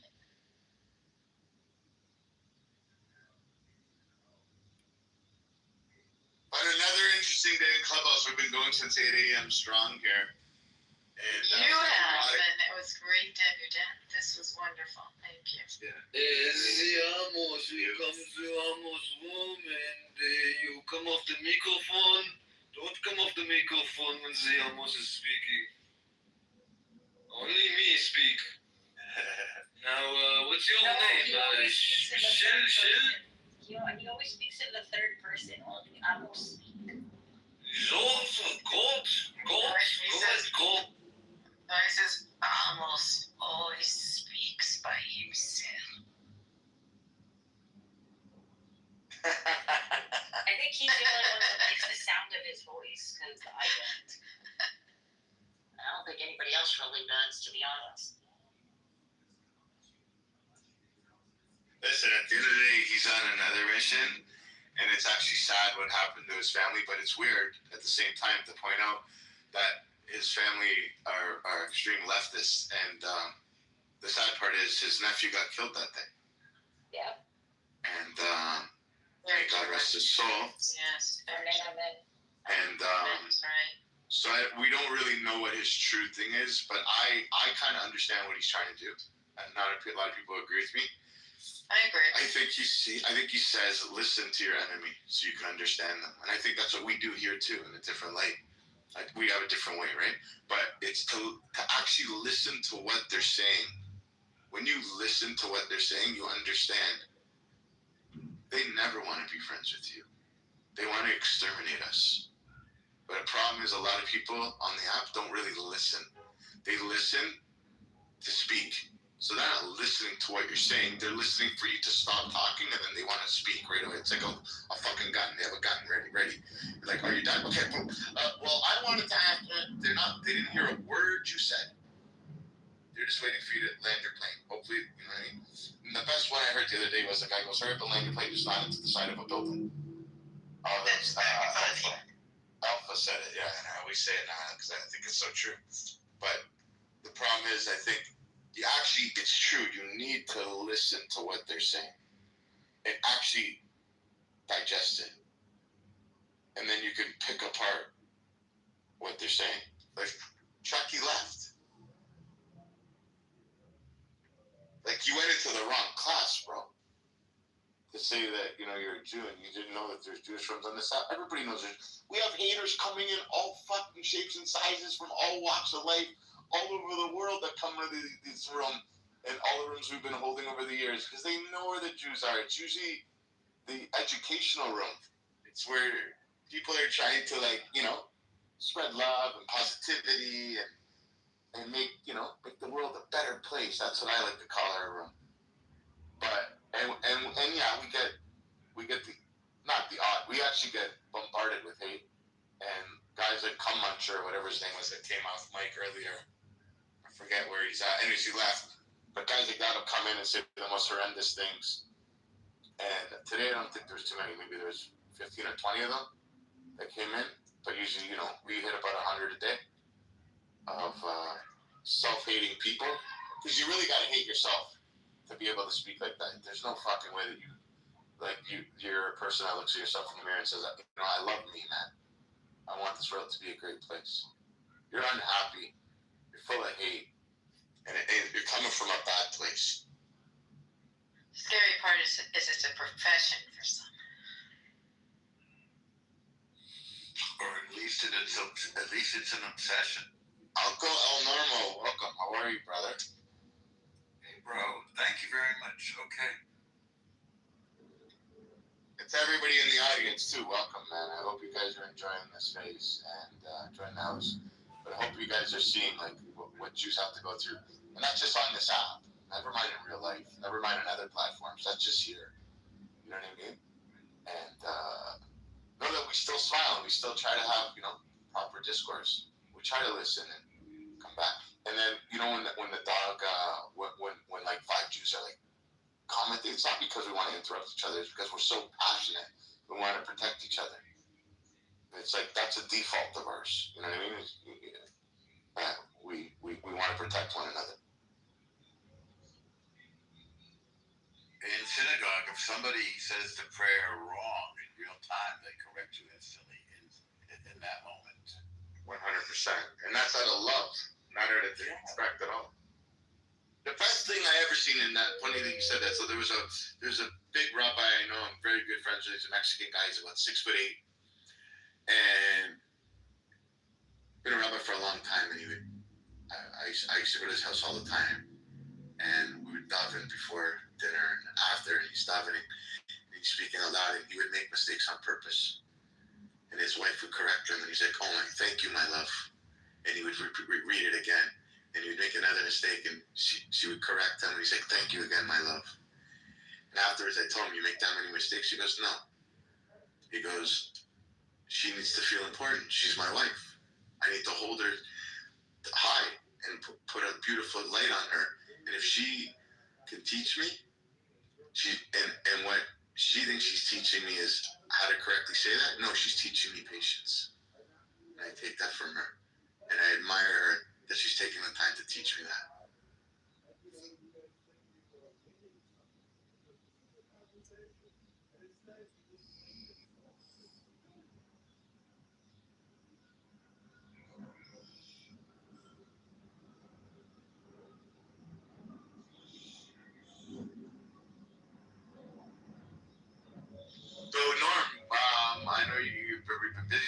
I guess you heard about what happened yesterday in Jerusalem. Right? Oh yeah.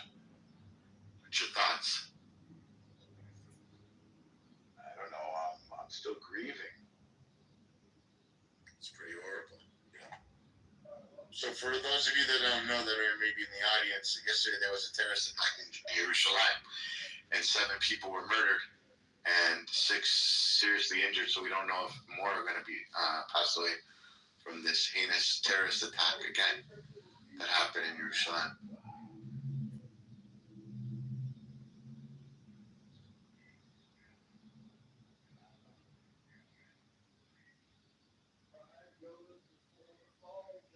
What do we know about the people that did the attack? 2 20-year-olds that were, that's pretty much it. 2 20-year-old males. Israeli citizens? No, I don't think so. Give me 1 second, I'll find out for.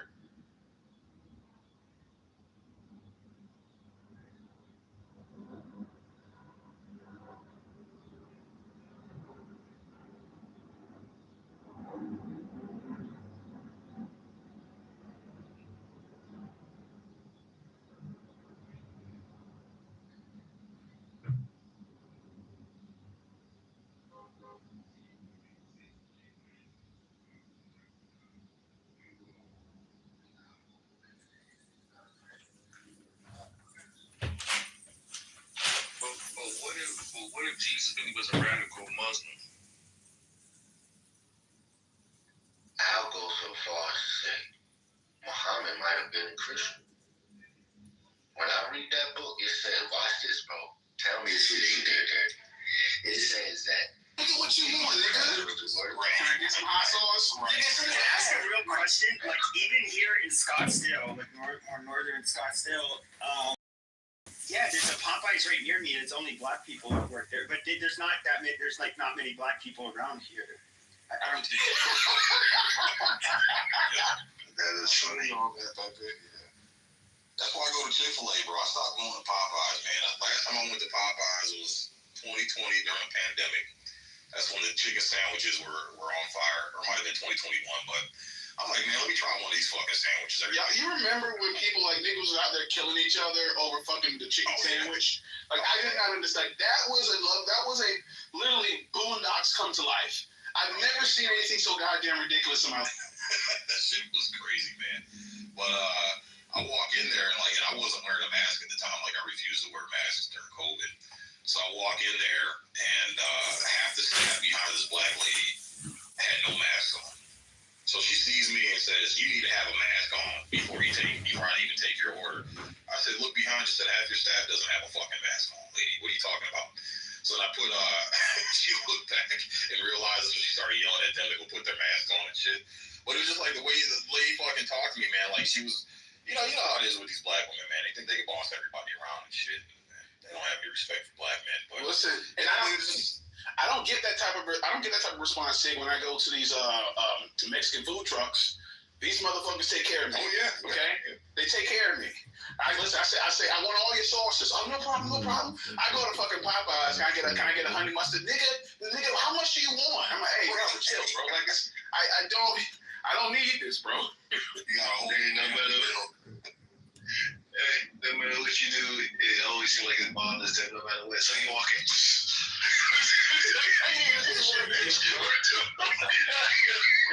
Let me at least piss you off before you get mad. Fuck. Yeah, but no, it's terrible, man. And I'm at a point now. I guess I'm old enough to just fucking leave. Like, if I'm hungry, I'm like, nah, just stop at night, fuck it, because I don't even want to deal with it. You're gonna fuck my order up. You're gonna get a shit attitude. If I need to fix it, you're not gonna fix it, and it's just like, I don't even want to fight you, like physically fight you, because it probably could lead to that. So I mean, I'm good, because if you ain't fighting me, you probably fight the person before me and after me. So let me just keep it fucking moving. It's so needful. And that's after you gotta wait 5 minutes for them to stop texting on your phone just to look up and acknowledge you for them to take Exactly. Because if you interrupt them, you're gonna get cussed the fuck out. Oh yeah. Don't you see them on the phone? Like, oh, my bad. Oh, shit. I thought she was working. Wait, are you telling me black people, like their customer service skills are really like that? I'm surprised myself, Pepe. I'm surprised myself. Okay? I never would have thought. Well, I mean, I guess here it's this black people are a small portion of the population. They're usually like the minority wherever they work. So I guess like they can't really. Now, maybe is it like when it's made like just like a group of black employees at a restaurant, or? It's usually the leadership, Pepe. If they have a black woman presiding over them, it's usually a shit show. Well, they hate that bitch too, though, Sig.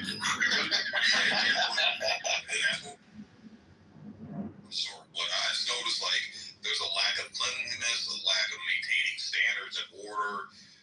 When I go to black businesses or black ran businesses, yeah, I don't know, man. It's just, you know what's weird to me though? Like, it's definitely got to be culture. Because the black people that I've ran into that work at Chick-fil-A, just as professional, well-spoken, articulate, polite, kind. So they're going places. Yeah, I'm noticing like it's got to be the culture because black people don't act like that at Chick-fil-A. They know they wouldn't last 2 seconds acting like that. They'd be out the fucking door, right? So it's got to be the culture, man. That's like because like I don't really notice a difference in attitude with black workers, at least. You know, at least here in Arizona, but obviously it's not. It's going to be a lot different than if like living in Houston, where you might have the whole restaurant staff is black. Well, no, listen. There's some restaurants out here that have black workers. At least where I'm at in Lake Oswego, and they're just as charming as their white counterparts. I think it's the environment as well. Because like I went to an Italian restaurant not so long ago, and shit was overrated, overpriced and oversauced. But it was they were selling, you know, the ambiance. But anyways, I had a black waitress, very sweet lady. She did her thing. No, any issue that I didn't have much, but the person I was with, she was kind of picky, and she no issue whatsoever. Didn't have an issue. Oh, let me take care of that for you. You know, because you know, like she was like telling me that she doesn't like doing that because she's worried about, you know, people fucking her food. I mean, I understand that, you know what I mean? But I'm not going to pay for something that I don't like. If I go to a restaurant, I expect it to be made to my liking. It's what I'm paying you to do. So I have no problem saying, hey, could you take this back? I asked for it medium. This is well done. Could you take this back? You know what I mean? Though again, I expect the restaurants that I go to don't have motherfuckers in the back that are throwing my shit on the floor. I hope not. I will tell you, I went to Grill Burgers in Houston. About the fast food, but not because the fast food chain. The reason why though Chick-fil-A is like that, most of the culture, because you know the condiments, it's a no limit amount. You can ask for whatever you want. Unlike other fast food chains that you're talking about, where people get disgruntled because they're tired of people asking them for extra condiments when you have to pay for it. That's their policy. Well, just tell us that, bro. Just tell us that. I don't give a damn. Some of them frustrated with having to because they've said it a million times. I don't give a fuck. I'm not making an excuse for them. I'm just saying that, you know, some people get frustrated. No, I get way different vibes though with Chick-fil-A. Like Chick-fil-A, first of all, they give you everything for free. Okay, hold on. I've never seen, now compared to the other fast food restaurants, they seem to be by far the most professional. They remind me of like, it's actually a place that's pretty popular with Mormons too, for whatever reason. Maybe it's part of it is because the owner's Christian, but I would say that you see how they're dressed, you see how they greet you is very formal and polite. They'll go outside on their little iPads and if there's a line and they just do. There's something about them. It's a lot different than others. They are. Chipotle is like that too. Chipotle is like that. Grill Burgers, and it like opened up after some rapper or something in Houston. The line's always down the road, like 4 blocks deep. Long B open up. And you walk into the place, and it's like a shithole. It's unclean, and then when you go in there, the food's like mediocre at best. Even the reviews are fucking bad, but I wanted to check it out because I saw the line, figured it must be fucking good. It wasn't, and I was like, man, for a burger, how do you fuck this up? Like, how do you make McDonald's taste better than you? Like, that should never happen, at least in fucking Texas. I feel the same way about Jolly Bees. These niggas be acting crazy about Jolly Bees. I'm like, it's just fucking chicken, bro, and it's mediocre. But see, to your Jolly Bees about pretty the culture, see, it's the same thing with stores. Like a Walmart versus a Target. You go on Walmart, it might be ghetto, they might have 1 or 2 lines open. You go on Target and feel peace. Yeah, he ain't lying about that. He's right there. Oh, shit. You're not scratching your car up over at Target or King at I didn't notice it now. You're one of those Other fast food chains that are really nice too are like Chipotle. They're just like no different than Chick-fil-A. Do they have salmonella and shit like that? I don't know about all that. I mean, it's always gonna happen. They use soft cheeses and shit. There's a lot of other fast food places. Their customer service is just as good as Chick-fil-A. But if I recall correctly, though, there's like 2 things that make like Target and both, I believe Chick-fil-A stand out. I think they had like programs for people, I don't know, who are about to graduate college or just graduated. I forget what it is, but like at Target and I think they also kind of go for a different pool of employees than like Walmart or. Yeah, because they go for young. Target has a bunch of young employees, young pre-adults. My nephew was just working there with his son. I mean, that's good. It's putting niggas to work. That's good. Look, man, I grew up in the trenches as some of my other counterparts on the stage. And I'm not going to sit back and say every single place that I went to that was run by black people was fucking atrocious. I'm not going to say that. But the ones that are definitely stood the fuck out. Definitely stood the fuck out. Okay, we all had you don't expect to get great service if you go to White Castle, you know what I mean? Yeah. You know that. So. Thomas, there's a good place by me that's called like Soul Food Kitchen or whatever. The fucking place is always empty, but when I go in there to eat, they make the best fucking the sandwiches. Like they just, I don't know what the fuck they put in that macaroni and cheese. It's fucking good, and I don't like mac and cheese. I fucking can't stand this shit. But they put it on a sandwich there, and I'm like, all right, can I get this to go? I come in 2-3 times a week and they're fucking like, hey, what do you want today? And I tell them just to make whatever. They usually give me something. It's fucking fantastic. But they're always empty. And I'm like, how is this shitty burger place that's literally 2 blocks down the road fucking packed with shitty food, shitty customer service, overpriced, undersauced, like literally undersauced, like they can't cook it. And then you have this place over here that's fucking amazing, all black. Like there is not a white person, a Hispanic person in the fucking restaurant that's cooking, cleaning, or working the counter or being a waiter. And it's empty. It's fucking empty. That's that marketing, Brad. Everybody is posting. People is literally going from one state to that state just to go there. So it's getting a lot of marketing, a lot of promotion, whereas that other place, it don't sound like it's getting a lot of. Well, if you look at, there's a place here, you guys can look it up, called Keys, I think her name is Keys Loaded Kitchen, right, here in Portland. And it's like it's like a soul food place. She literally gives you 10, I'm not even exact, 10 pounds of fucking food, okay? And it's like, she's all black. And it's the most professional, the most pleasant environment that you'll be in.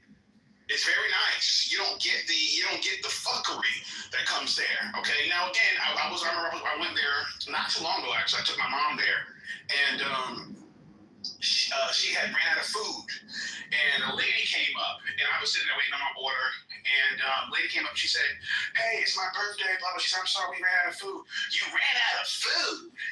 What you mean you ran out of food, bitch? What did I? She just said, "I'm saying, bitch, what did she say?" What did she say? She ran out of fucking food. I can't believe this. This is my birthday. What am I going to do now? Go to McDonald's, bitch. There's a Wendy's down the street, okay? But again, she started going, she said, I was your fan. Because you girl ladies on Instagram that runs the place. I was your fan. I'm going to tell him that you are not. I'm going to tell him that you're not good. You're not a good person. You're not a good person. You're going to deny me on your birthday. And I'm sitting back and like, come on, man, this woman is over here trying to run a well-oiled establishment. She's been feeding out the community. A lot of black people that which is not a lot of them here in Portland anyways, but a lot of black people that know about her come there, they support her, et cetera, and not just whites. I mean, blacks do as well. Asians and everybody else. Everybody was buying this woman's food. You know what I'm saying? And she came there herself and tried to assassinate this woman's character and tarnish her name. Okay? So again, you know, it's not just the establishments, it's the motherfuckers that frequent them as well. Dude, you live in Portland? I know. No, I don't live in Portland. I would never wish that shit on my worst enemy. I mean, I'm in Lake Oswego, but I go there to eat from time to time. Oh, okay. I've heard that's the home of the other white meat that's like just a bunch of fat white bitches. Like, I've literally heard this my whole life. Wait, Portland, Oregon? Yes. That's not pork meat. A lot of people like that. That's the mecca. That's the mecca of snow bunnies. So if you are into plump white snow bunnies, then I guess Oregon it is. If you have the original purple hair, I mean, you can go with like the Dr. Goddesses, the weaves and obesity, or you can go up and grab yourself. Well, let me say this, Othello. Since there's not a lot of niggas out here, you're treated like a superstar even if you're broke. They don't care. What's the they don't care. Can we get the numbers per capita? Oh, it's easy. Of snow bunnies to mandingos. There's barely any black people like that. You walk into a bar, a gastropub, and I promise you'll leave with 5. You'll leave you'll look like Pablo Chacon when you get done. It'll be a whole white mountain you can climb onto on that side. Yeah, absolutely. Hey, Thomas, have you been to Seattle before? I haven't been to Seattle yet. I mean, every time I say I'm going to go, I don't go. I always got something else, some other shit going on. But it's 3 hours fucking away. I might go this weekend, actually. Fuck. Okay. I mean, it's not what it used to be, you know, since 2020, but really since the early 2010, honestly. Well, I know they go whale watching in Seattle, right? They go whale watching. Yeah, whale watching. So is that a white boy? Is that a white boy pastime? Yeah, I see some niggas out there watching whale shit. People like that. So you go to a boxing gym in the SeaTac area? No, not SeaTac. Up in Ballard. Have you ever heard of Ballard? No. Okay, it's I was gonna do the regionals, the Golden Gloves regionals there, and then I know a couple of guys that fight pro out of there. So I was just curious. Oh yeah. Why can't you go out and go diving with me with like the sharks, you know, and stuff like that? Go out. Nah, I'm good, boy. I'm good, bro.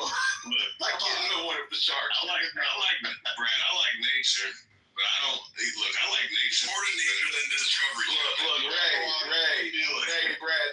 Listen, sharks ain't had dark meat in 400 years, nigga. I'm trying to keep it that way. You know, and luckily we don't have sharks. We just have orcas, but.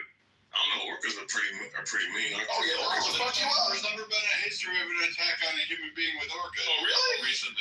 Oh yeah, They've only attacked the Italians. We call them human. Oh, they be fucking seals up. I know that. I just don't want to be one of them niggas. Yeah, outside of captivity, they won't fuck you up, but you know, so like in captivity, they might fuck you up. Now, Thomas, the reason why I said that because you talk about snow bunnies. I mean, if you want some snow bunnies, you should come up here, man. Where you at, bro? That's Seattle. Oh, Seattle. Oh yeah. Oh, for you black men, all you have to do is hit the Pacific Northwest. Yeah, I was about to say. Avoid going to Canada. Don't go to Alaska because you're gonna experience a whole new level of like. Yeah, I live there, dude. It's horrible. Like what's really weird about Alaska is. And actually, the stats back this up. What I thought was very weird when I was living up there is that it seemed like nearly all of the women that were, by the time they were in their mid-20s, had a child. And I was like, huh.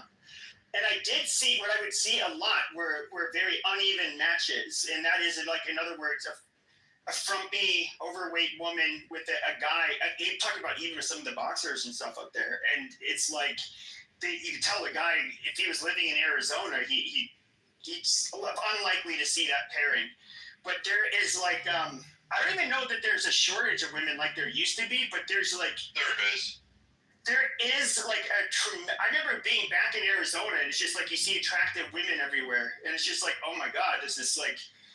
you'd be lucky to go like a month to see somebody like as attractive that just walks by you every couple of minutes when you're out. Yeah, those Inuit girls though, man, they're beautiful up north. Like I'm telling you, you guys are sleeping on some of that stuff. That Pacific Northwest, those Inuit girls are fucking. Oh my god, they look great. I'm telling you, you're missing out. Well, have you met like women from like the Aleutian Islands? Yes, I have. See, they're kind of. I thought they looked a little off for Native Americans, but they had, I'd say, attractive features. But I guess it's long story short, they were. A lot of them are the product of mixing with like the Dutch and Russians, because they would, the sailors, would stop there and I guess bang them and they'd have kids. But yeah, I heard there's an era of depression when you start getting into Seattle, on the way up to Alaska. I don't know what it is, but it's an air depression. No, an air of depression. It's cloudy all the fucking time in the Pacific. Oh yeah. No, people. I'll say this right. Up here, I mean, look, I certain cats will talk shit about how hard it is up here. It's not really hard as far as like the people are pretty nice overall, but people can act like stuck up people, man, up here a little bit. And it might be because of, when it comes to the fall time all the way to winter going into spring, people act kind of funny. Up here, like summertime starts in June, not July. So, because we barely see any sunlight. So, but once the sunlight hits, I mean, look, I'm gonna be honest, man. People start doing shit. Because with all the rain that happens between the fall and the winter, the plants are getting its nutrients from the rain and whatnot. So once it becomes sunny, it's a beautiful scenery. Because you're seeing nothing but green, but you're seeing the sunlight twice a year. So don't mind that. There's only 2 sunny days out of the year there, so don't mind. Oh, we get some hot days here and there, but to us, 70 degrees is hot. Do you live on the coast or? No, I live in West Seattle. So Seattle's is considered West Seattle. The coast is like, what is it? Squim. So I mean, do you live like within an hour of it? No, I have to take a boat to get there. Oh. Yeah. He's with that vampire group. Like he's all hoping to become one of either a werewolf or a vampire with that little teenage girl. What was that fucking series? Twilight. He wrote shitty books. Yeah, see, thank you. I knew you'd know it. Man, look. Well, I have been hearing some reports of dogmen out here. Some dogs walking on hind legs in the deep forests out here. So maybe that might be some. I don't know. Yeah, I thought it was I'm not going out. cool. I don't know. I like, for some reason, the Pacific Northwest, it's kind of, there's something that feels like homely about it. I don't know how to put my thumb on it, but even like in Alaska, when it would get light at like 11 o'clock in the morning and then the sun would go down at 3 p.m., I thought that was like the coolest fucking shit ever. Like to have it be mostly night. And then the summer was also awesome because it's like near the coast or in Anchorages. The temperatures never really got that hot, and the sun was out like almost all day, which I also thought was like super cool. I don't know. Well, I will say the weather up here, like the weatherman will sit up here and tell you it's gonna rain.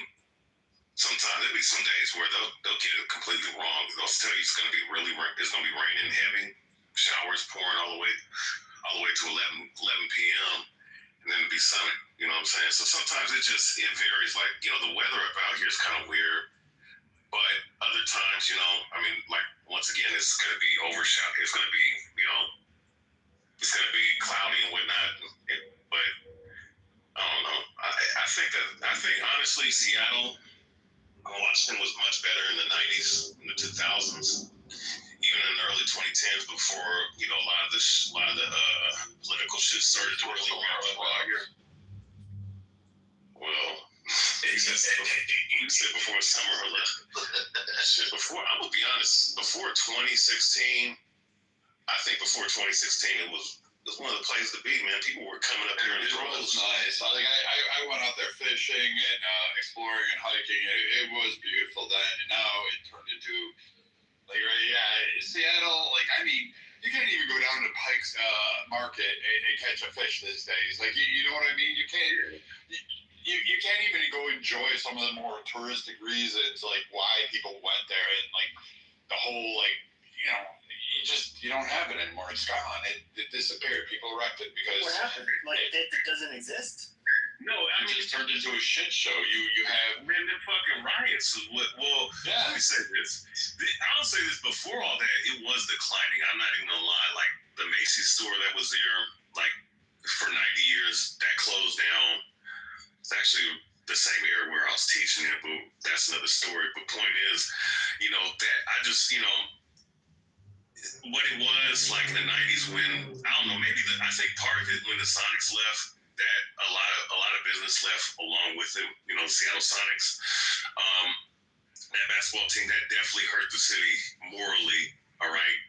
Because that was such a staple history for the city for a very long time. But there was just a lot of other things. I mean, a lot of the people, the politics up here, just a lot of stupid shit started happening. And the taxes and people, having to pay so much for apartments and in housing and whatnot. It's just not good business. Yeah, I know I know Portland, Alaska's different. It's very I guess you could say more libertarian would be the best way to describe it. But Portland, Seattle, you guys, especially during 2020, you guys had so much political turmoil. I mean, if you look at Portland and Seattle, there was standoffs with the feds, and where you had Chaz in Seattle. I mean, these were almost all exclusively white lefties. Yeah. Wreaking havoc. You also have one major thing that people don't really look at. Microsoft's lawsuit, the antitrust lawsuit on Microsoft, caused Seattle to and basically all of Washington, including northern parts of Oregon, to crumble economy. And then you had the .com era, which was, there was a lot of bust. You had WebVan, you had other economic policies that, Washington was on a rise. It was the place to be in the 90s. The 2000s, it was hanging on. It had some cultural icons it was hanging on. A lot of, I would say, Alice in Chains, Yeah, Soho. Seattle grunge, even Dave Matthews Band, I think. I don't think Dave Matthews Band was grunge. No, I said grunge, and then even No. I'm saying you had the Seattle grunge, but then you had bands what the fuck is there? I just never band of them. No, the band I just named. Dave Matthews. Yeah, they were more they had jazz or blues inspired shit. They were weird. Yeah, they had a folk thing. Culturally, it was rich in the early 2000s. It had it, but a lot of that disappeared because what came in were, I'm gonna be honest, were fucking white suburban people from Soho district in New York City that left New York because it was declining. They were let's go trash out fucking Seattle. And let's just put coffee shops on every corner, and we'll have sushi places and gastropubs, and that's going to be the only thing we'll invest in the city. That only gets you so far, so fast. It stops, it declines afterwards. But really, what hurt it was Microsoft's lawsuit, the antitrust, WebVan, and a whole lot of that .com era. A lot of those businesses just up and left, they were able to. That Washington was the hub. Oh, that's what happened. That's the reason why all the businesses. Okay, because I didn't look into it because I always thought Microsoft was always going to flourish because of his name, Bill Gates, and then Steve Ballmer and whatnot, them people and whatnot. But I didn't know that's the reason why. That's the reason why. The Microsoft antitrust. I don't think people realize how big an impact it had in that area. Businesses that were part of that fixture, it cooled off. A lot of technology people started to move. This is how you end up with everybody moving to fucking California, leaving that area. Washington was set. Seattle was set to be Silicon Valley. It was set to be the premier hub. And then Microsoft cooled off. WebVan disappeared. Then you had layoffs going in the massive layoffs too. In like fucking 28,000 jobs by like what was it in the Puget Sound region? Like they had massive layoffs, like a couple 100,000 layoffs overall. And then you had shit that's just been going on. Like Boeing's been fucking laying off people. Hires a small group and then they fucking lay off 50,000. So I mean, yeah, I mean, welcome to the trade wars with China. Like that was also another key thing is opening up and, hey, we're going to expand more to China. Like a lot of that economy basically fucked the Pacific Northwest. So now you guys are back to fishing and logging. That's and coffee. Yeah, man. Yeah. I mean, you talk about all them icons we had. Like, I'm going to be honest, in the 90s as a kid, like we were spoiled with so many sports icons. Ken Griffey Jr., Alex Rodriguez, Randy Johnson. And then you also had, I think we also had Sean Kidd, Gary Payton in the 90s, with the Sonics. I mean, we were so spoiled, with icons. I mean, of course, people know about Sir Mix-a-Lot and whatnot, and so many other different individuals, like, once again, Pearl Jam, what's old dude's name that died? Alice in Chains. Bruce Lee, they all left up here. Yeah, they all left because they couldn't support the Sonics. It wasn't because they wanted to leave. It was because economically there was no reason to stay. They weren't making money. They had to leave. So that's what happened with so many like businesses there that were trying to say, hey, there's this whole economy that's developing in the Pacific Northwest. And it would have been beneficial. Like, fuck, you had Northern California, you had Washington, you had Oregon, and it was even going out to some other states. But that trifecta right there would have been amazing for those people because it was money. It was rolling in. It was about to kick off. And then the government said, hey, we want to do an antitrust thing. And, you had politicians say, hey, we want to cool this off a little bit because we don't want you to have it. And literally all they did was shipped it over to California. California took your money. You guys should be pissed at California. You should be like, fuck you hoes. I hope you get shot. I hope every wildfire burns all the shit you have down. You deserve Gavin Newsom. You deserve transgenders teaching your kids how to be gay. You deserve all that shit. You should be fucking furious because California fucked you guys and then benefited through the federal government. You should be pissed at Nancy Pelosi, Chuck Schumer, Mitch McConnell. You can be pissed at all of them. But they fucked you guys over. Oregon and Washington got fucked to benefit California's electoral vote process. Yeah, the politicians really, they really did do a number on this city too. I mean, and not just this city, this state. And like you said, throughout the great Northwest in general, and just a lot of other things like you were speaking on. It's just, man, like, never gonna get those days back. I mean, and once again, a lot of it, like downtown. I'm gonna say there's just one more thing on that. Downtown used to be a hot spot for tourist attraction, for various reasons.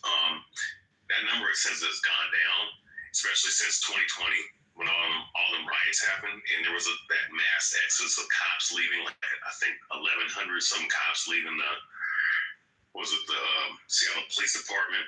Plus they had the CHOP district, or not, my bad. The CHOP zone. Yeah. Yeah, the autonomous zone where, I think one of them kids, like, when I was out teaching, one of them people came up and told me that, yeah, man, like one of our friends got stabbed up there, and the people that were in the CHOP zone were blocking the ambulance from coming in and giving them medical attention. And, the city allowed that shit to happen. What's that fucking faggot's name? I forget that dude's name. The governor, Jay Inslee, I think his name is. He was the one that allowed all this shit to happen. So. Yeah, you should, like I said, you should be mad. Economically, from the 90s onward, someone decided, Clayton on up, California needed to be a stranglehold politically. I still think I have issues over the antitrust suit with Microsoft. I get some parts of it, but I think it could have been done a little differently. But, it is what it is. They lost. They cooled off, and they expanded globally, and then they started outsourcing massively, and then pushed for legislation to outsource. And in the end, that one lawsuit, no one bothers to look at it and say, what were the lasting impacts? And you have a whole bunch of blue-haired, septum nose pierced theory, obese white women running around saying, "Hey, I will suck any guy's dick as long as you have a job." And you're good. Now you have. Welcome, Portland. Yeah. They're deranged way too. Like these white women are deranged, bro. They need to be locked the fuck up. Dude, the black women in Portland need to be locked up. Racist. What the fuck, dude? Damn, you know what? I literally walked it down Portland. I was going to the USI agency to sit there and work on a business meeting, and I was just like, I'm gonna go out for dinner. I stop off. By the time I left, I had, I don't know, 5 or 6 fucking women like trying to give me. They were trying to give me their Snapchat, their Instagram, like all this shit. I was like, dude, I'm not in. Like, no, we're good, man. I'm not gonna come back out here ever again. I hope not until like all of you are gone. People living in parks, fuck that. Nope, we're good. Like you have a whole problem out there. Yeah, it's rough out here in the street. Hey, like I said, Thomas, I mean, it's not as, look, I'm not saying it's what it used to be, but you're looking for a snow bunny as a wife, man, come out here, man. Yeah, it might be a little better. I got a trip to Poland coming up, but I got you, my man.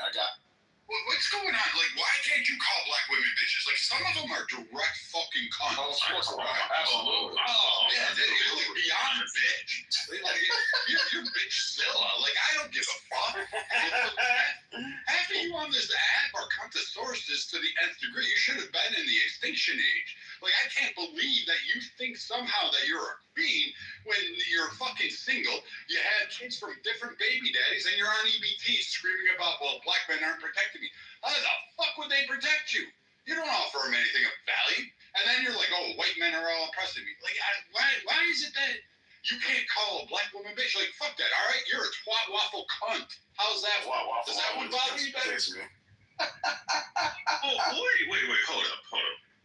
But my thing is, though, look, because obviously there's somebody in the chat that has an issue with what's being said. But look, I'm gonna just say this, man. Like, women, listen, all women women are beautiful creatures, no doubt about it. But there's a large sum of them in all communities that are, it's just what it is, that are bitches. And it doesn't matter if it's a black bitch, a white bitch, an Asian bitch. They all act like bitches to me, man. Like the ones that are overly, that are the ones that are degenerate for that matter. And if the shoe fits, wear it. You know what's right? You call a black bitch, I don't give a fuck. Wait. Let me just say this. They're trying to protect this facts. It's always those fat ones that are always like fucking the worst, the most outspoken. I promise you, Dr. Goddess is a 300-pound fucking hasn't seen her tits over a fold in fucking 10 years, but somehow or another she's free. I'm disgusted. But think of this though. See, and this is what I don't like. This is what I don't like, and I will agree with y'all on this part. It's like it's almost like they have like tunnel vision, right? And they hear what they want to hear, right? You could literally see, like, because I guess the individual in the chat is a prime example. You're talking about, oh man, you heard them talk bad about the black woman. Bitch, I just called a certain white, fat, 350-pound white woman that was on here a morbidly obese bitch. But see, you have selective outrage. Invite Dr. Goddess to the stage. I don't like when women on walls and throwing stones, bro. Like, nah, come on, stage. Yeah, let's talk about it. What's going on? Oh, see, yeah. Well, Dr. Goddess, everybody give a hand. Welcome to the stage. That's okay. Brad doesn't need to say anything. I don't really care about the racism in the room because I've heard all this before. I'm just disappointed in you black men for co-signing it. And that's the whole thing. Brad does not know anything about me. He doesn't know what I look like. And even if I were the description that he stated, it doesn't mean that I don't deserve respect. Because, I definitely have aunties, cousins and so on and so forth they might be overweight, and I guess they would be, right? Because we're literally poisoning people in the United States, and especially if you live in the hood. You live in food deserts, you're surrounded by fast food stores, and you don't have access to a lot of fresh vegetables. You can't afford Whole Foods. I mean, I could go down the list. There's real reasons why people are obese. So I'm not going to, I'm just not going to co-sign his foolishness. And also, I'm well traveled. So Brad, I've been to West Virginia. I've been to where poor whites are struggling and where they are obese. And they experience some of the same things that we do in our community. So I really thought that this might be an intelligent discussion, and it wasn't. It just ended up being a racist discussion. And I guess I just did not expect for the black men to co-sign the bullshit. That is what I'm upset about. Okay. First of all, let me say this. First of all, Dr. Goss, I appreciate you coming on stage and giving that eloquent soliloquy. Now, with that being said, a couple of things I want to touch on. First of all, I will say this. I don't think a person that is not capable of being able to control what goes in their mouth deserves respect, because they can't even respect their own bodies. That's number one. Number two, when it comes to the aspect of the racism, I am quite curious because I understand this term is thrown around very constantly, especially by some of the individuals in my community. And again, no disrespect. I just want to know what you prescribe as racism, because people have opinions on stage, and I understand there's multiple alleged definitions of racism, especially within the communities. But everything that I've heard on the stage since I've been in here, okay, would not equate to racism. Okay? I don't think anybody in here despises another race because they are another race. Well, to be more specific, Thomas, you were saying us defending or standing inside by things being alleged towards black women. So not even racism. You said black women are being disrespected, and I guess we're not fighting back or either. No, it's the entire black community. Because I sat here and I listened to you all. I listened to you all the way that you talked about the black community. I listened to you all stereotype your own communities. And like I said, I expect this from people like Brad and Pepe and the racists. I don't expect it from you all. That's my Could you elaborate on the stereotypes? I wanted to Sure. I've listened to this troglodyte kind of like bring my name out multiple times. So well, you're the one that called me out. I'll bring it out all the time because you're saying in the chat now you got your ass backed up in history. Because I remember where you're from. You're from when Rashonda, Indira, Gerard, and myself, you decided to come on and do this. I'm the queen of Black Twitter. I can set my minions free. I remember you walked around Clubhouse thinking you were all this in a bag of chips. You got your ass packed up and handed off, and then you sell yourself up as I'm all the racism. And here's the thing, you're not fucking a crush. You're not anything special to look at. You're not attractive. You are obese. By any definition of a word, you had problems fitting through a door because we've seen what you look like. You can Google yourself on it. No, you have not. And so, and then furthermore, you brought it up that I don't fucking. Brad, you expect it because I'm racist. I call out white people, I call out Hispanic, I call out Asians, but you shut your mouth on that one. You stay silent on that shit. You stay silent on that shit because you don't have a problem. And because you're weave-wearing, you're clean of nothing. You have nothing to offer, except that's why you're single. That's why you're trying to project on the black men that they can sit there and go and have this whole big thing. They got to stand up for your dumb ass. They don't. No man has to stand up for you. You know what? In fact, I know a lot of men that just tell you to go fuck yourself and leave. This is what I'm saying. Who's going to do it? No one's coming at me except you. You're the only one flapping. You're wannabe cocktail. Well, let me say this, Brad. So now you get to smoke, and now you're crying. Now you're like, black man, protect me. I'm rude. I'm fat. I need to be heard. I'm Rosie O'Donnell. And black man, I need to be heard. Please. I'm Pocahontas. I'm Elizabeth Warren. Stand with me, people. So I never came on stage this way, right? But you see how he chose Wait. You chose to disrespect me, right? So you don't need to talk. You didn't need to talk while I was talking. So you continue. You needed to Excellent. He's a queen of fucking there. Black And you're a victim of it. Now you get it. And I don't really care. I don't give a flying fuck because you ran your mouth when I was actually trying to speak. And if you want to. Alright, so we're gonna do have a reset. I do want guys to speak. I appreciate you. Input, Brad. Let her respond because I want to give her a chance to This give is her all a piece I'm of getting to respond because she can't shut her fucking mouth. That Pelicans has not actually shut up this game up. Alright, Brad, chill out for me. So what we're gonna do is gonna be Thomas, me, then you after her. Well, her first, then Thomas, then me, then you. Go ahead, talk to us. Thank you. So, for the record, I listened to the entire conversation.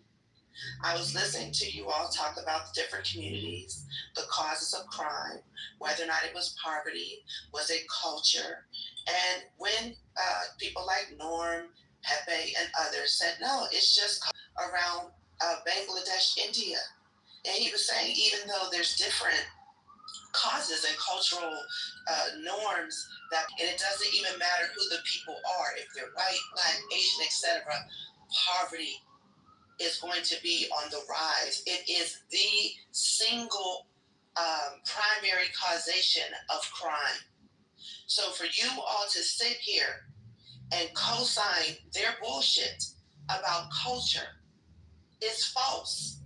Like first of all, the one main thing we should do is talk about American culture. American culture, mainstream American culture is exceptionally violent. And even the people that you've heard this over and over again, and I'm specifically talking to the black men, especially those who said they grew up in the hood. You know, the trenches, hood, whatever. You know that you experienced rappers who were rapping about positive things, rapping about so-called corny things, rapping about food, games, fun, all the different things that we do in our respective communities. But you've also heard many of these rappers say that when they took their lyrics to these music producers, the music producer said, no. We got to change this up. No. The people don't want that. So they're creating culture while they're trying to make an excuse that this is what the people want. And what I expect, I don't expect shit from dumbass Brad. What I expect from you all, especially who grew up in the trenches, in the hood, in the so-called, that have thriving black businesses, well-mannered people, good customer service. Like, I'm not denying the issues that are in the hood sometimes, but those issues are across the country, unless you've never met a rude white person at any of these fast food restaurants. Like, so I'm just sitting here, like, I don't expect for you all to allow the stereotypes perpetuated on this stage, but you did, and I'm disappointed. And then to let people call black women bitches on the stage, and you heard Brad call me out my name, respond to Ms. Goddess's point, because I do believe she is sincere in what she's espousing. So I'm going to approach this in good faith.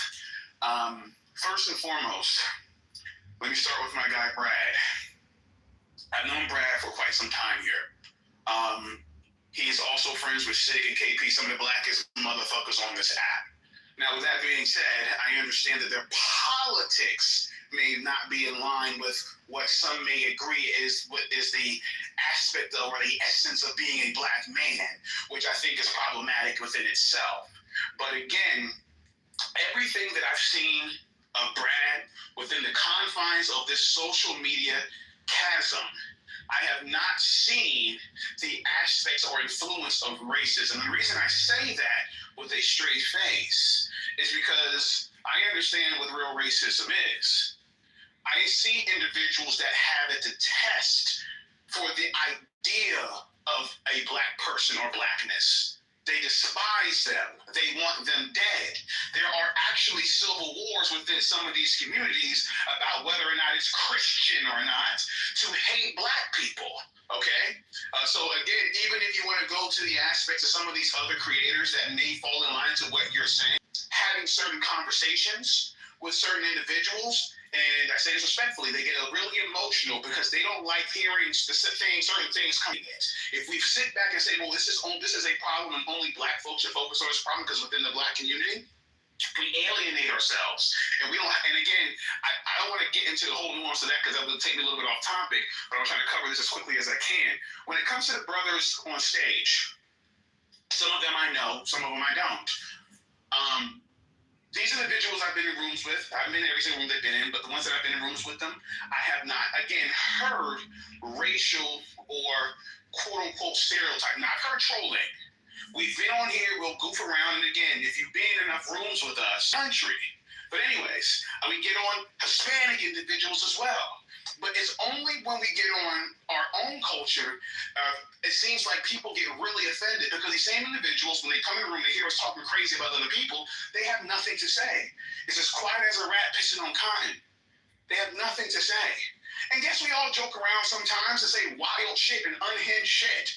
This is a social media app and people are contentious for the sake of being contentious. I've understood that. I don't take any of this shit seriously. I don't take social media seriously because I know the vast majority of it is fabricated and motherfuckers living vicariously through other motherfuckers. I understand that. It's meaningless in the wider scheme of things outside of this social media bubble. So I don't get, even when I'm on stage with someone that I do believe may harbor racist tendencies or thoughts, I don't get pressed. I don't get pressed. He has no power or she has no power. It's a social media app. Okay? They can't control what I'm able to produce about stereotypes, et cetera, and so forth. There's nothing wrong with highlighting stereotypes and talking about a specific problem. Because stereotypes are born from what? They may be exaggerated, but they're born from seeing certain patterns within certain communities. Okay? Obvious.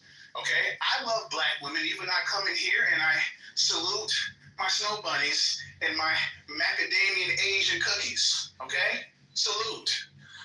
But with that being said, I love my black women. That's why I always find it funny, because I have this picture up from my here. I have this picture up for a reason, and it's because the person that I was speaking to made a comment, and I put this picture up and I haven't taken it down simply for that reason. And every time I go into a black room, it gets so much attention because they believe I only date white women. It's very far from the truth. I have a very nuanced point of view on a lot of things. And I think if people that hear a lot of this stuff in these rooms take a lot of that into consideration, that it's not that deep. And if you're curious, come up here and have a conversation. Ask us what we really think and what our point of view is. And then we can keep it pushing. I'll end it. Yeah, let us believe what we believe. One, we're not hypersensitive, just in general, this room, this space. I mean, to be here automatically kind of deem that because you're familiar with any of the people in this space, we have a high tolerance for things that we may not disagree with and things that's considered offensive. So that's that. Secondly, we also agree with some of the sentiments expressed by the people. So when they saying certain things, it's not like it's just them saying shit to us. It's like we all in somewhat of agreement with some of the stuff that's being said, and it's not isolated to black women. It's like it's related to deviant behavior. So we would call certain groups bitches or assholes or criminal, whatever the fuck term you want to use. But it's based on that, okay? So just because black women have a stereotype on them, it doesn't mean that they get to escape being held accountable essentially because they're black women. I'm a black man related to black women, but if the shoe fits, it's gonna be applied. That's just what's gonna happen. And just at least have a conversation. We may not agree, but we'll at least get to see where each other stand. Also, there's that. As far as the claims about the black community, what's going on with the bullshit that we deal with every day, like the link that's tied into for the people that don't have check out the link. This is kind of was started off by the black guy who randomly stabs a white woman in our community. Some crimes can be drawn to poverty. Some, not all, and I would say not even most. But crimes like rape and murder and violence, I cannot attribute that to crime, to poverty. I think that's a load of bullshit. And I know a lot of people, a lot of researchers like to say that. I think they do that because they're scared to say the truth. The truth is culture, and black people have a very shitty culture in America. Black Americans particularly. When you see other blacks, and y'all don't know if you was here when we first started this, other blacks who come from other cultures do not come here doing the same bullshit that black Americans do, okay? And they're so FBA, those bullshit. We're trying to say that others are tethered to some stupid shit because they don't align with the fuck shit we align with. They come in with an agenda to have a better life and an easy life. So that's why they tend to do better than Black Americans, because we have a similar goal, but we just go about it differently. Okay? And we think fast, easy money is the way to go. So whether it's doing it by crime, fraud, murder, whatever the fuck case may be, we think it's acceptable. We embellish this based on a lot of our music, hip hop culture versus absolute Black culture. A lot of young Black people think the fast, easy crime life is the way to go, and it's perfectly okay, and that's a problem. Not other cultures really take on that, except with us. Like me, not only we preach it, we live it, and I'm letting this guy be wrong with it. But the bottom line is, we like to see shit for what it is. I can draw a correlation to a culture in that crime more so than I can draw it from white supremacy and history dealing with the status of Black people today. Because our ancestors, recent ancestors, they weren't crime driven. We grew up in poverty, like you said, some of us grew up in the trenches, the hood, and we were taught to not steal, to not take people's shit, to not just beat somebody up because it was fun or we could get away with it. We was taught to be accountable for what they make it up the ladder in society, and a lot of us did. Because we got relatives who grew up in the same household with the same education, with the same options, and they choose to do some fuck shit, and some of us chose to do the other shit. And they're where they are, and we are where we are. So I'll land on that, but you have to start being more critical, because if you stereotype us like you think we're doing, then you're gonna end up in the same position that you thought we was at when you addressed us. Go ahead. And I respond to you. Can I say something real quick? Real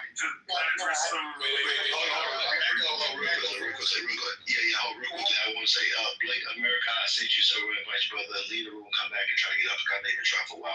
Go ahead, brother. Yeah, free. Can I respond to you? No, you can wait till I'm done. Yeah, let Brad go.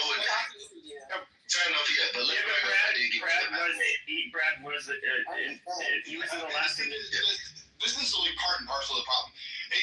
There are people like Dr. Goddess out there that believe because she's Black that she needs special treatment because of her skin color. It's in there. It's almost as bad as the white fucking KKK members who are fucking inbreded, who fuck their own grandpas and become their own best friends and sisters.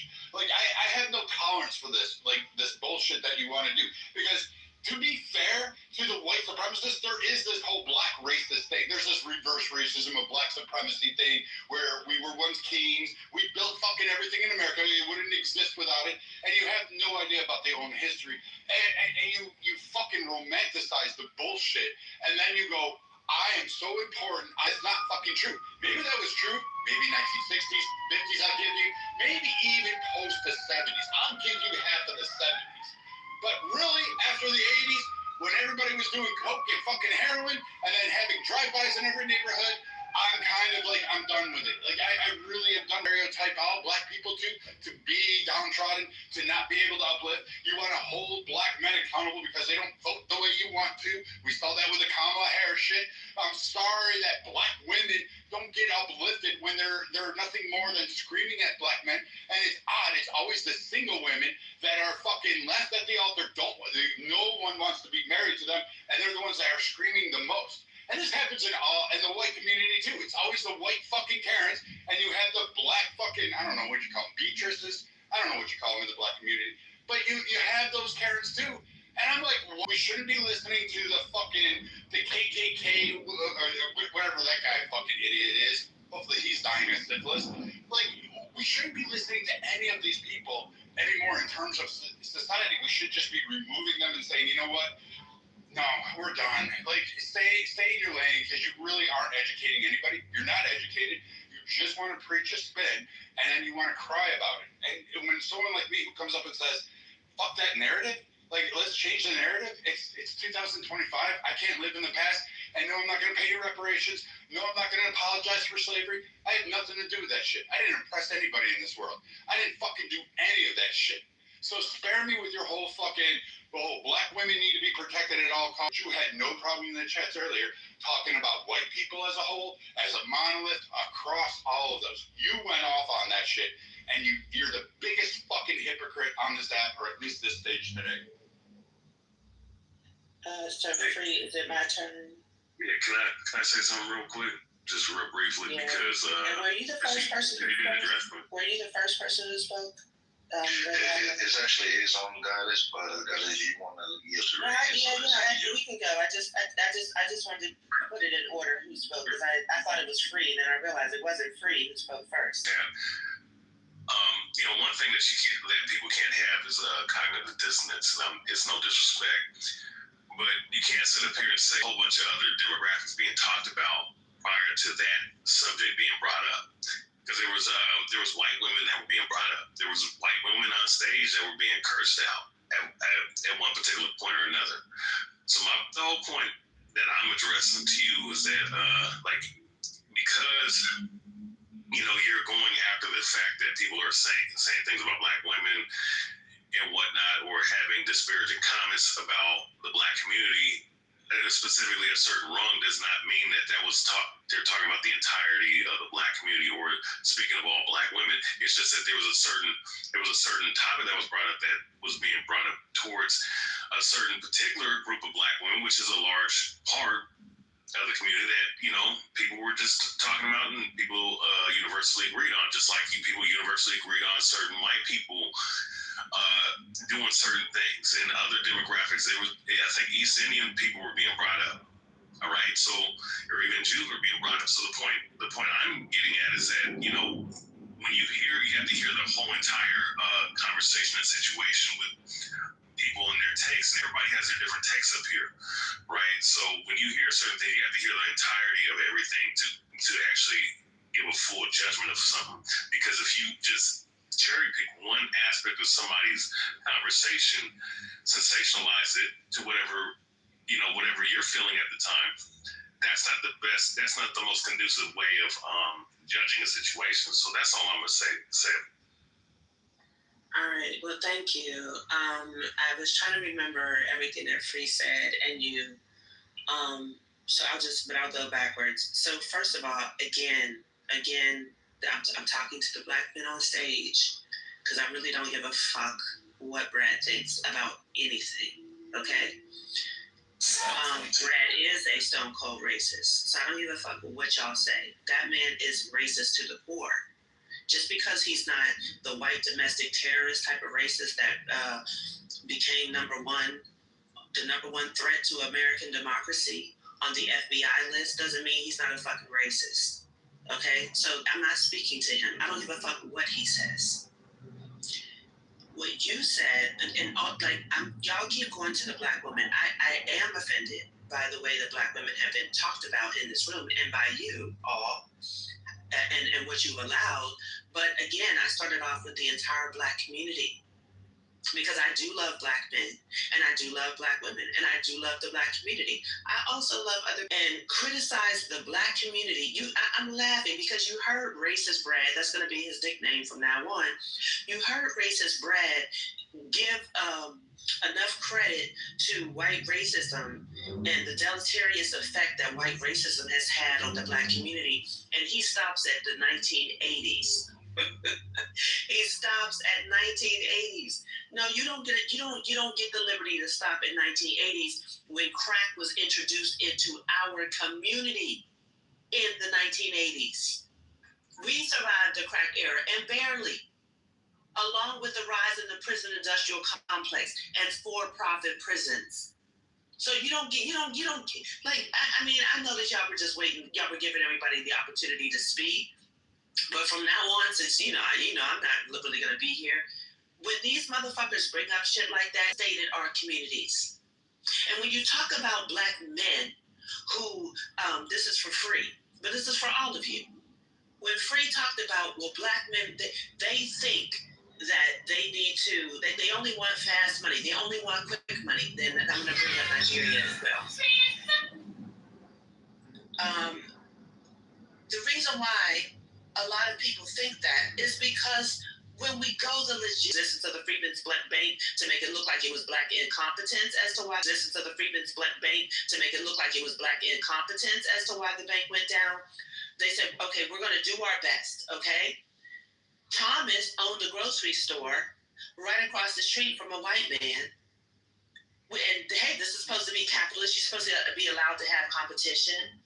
But Thomas did something that the white man didn't do, and Thomas allowed for layaways and paying later because he knew that you're dealing with poor people. They only get paid a certain amount of time. They may not always have the cashier. All that to say, he knew his customer, if you want to say that. Were they all black? Sure. But at the end of the day, just like some of you have said in the past about just somebody doing, I think it was Sig, just doing good business, whether you're black or not, he did good business. They accused Thomas of raping a white woman and they lynched him. Everybody knew that Thomas did not rape anybody. This is part of the reason why Ida B. Wells said, and I'm just summarizing all the history here, all the history. She said, if I could grab my people and fly away, I would. Tell my people to go west. There is no justice here. That is part of what started the big, the smaller migration to the west. You know, the first one was the northern migration, but that's what started that smaller migration to the west, and that's the third group of people that ended up in Tulsa. You already know what happened in Tulsa, and there are many other Tulsas. Tulsa was just the big one. So it's just like we're playing games. I'm not going to let anybody, black, white, or other, play games with our history. We create black businesses, and there's always sabotage. What we want is for white people to leave us the fuck alone. Shut up.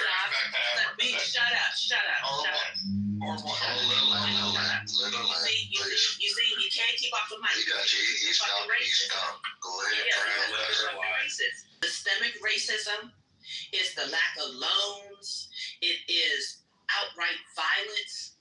It's all of these things as to why we've been under attack. Even most recently, what is it? The Freedom Fund that was created by black women to give, what was it? Just, I think it's only 5 or 10 women of color. It wasn't just black women. It was black women, but it wasn't just black women. Lover, you stay on mute, motherfucker. Okay.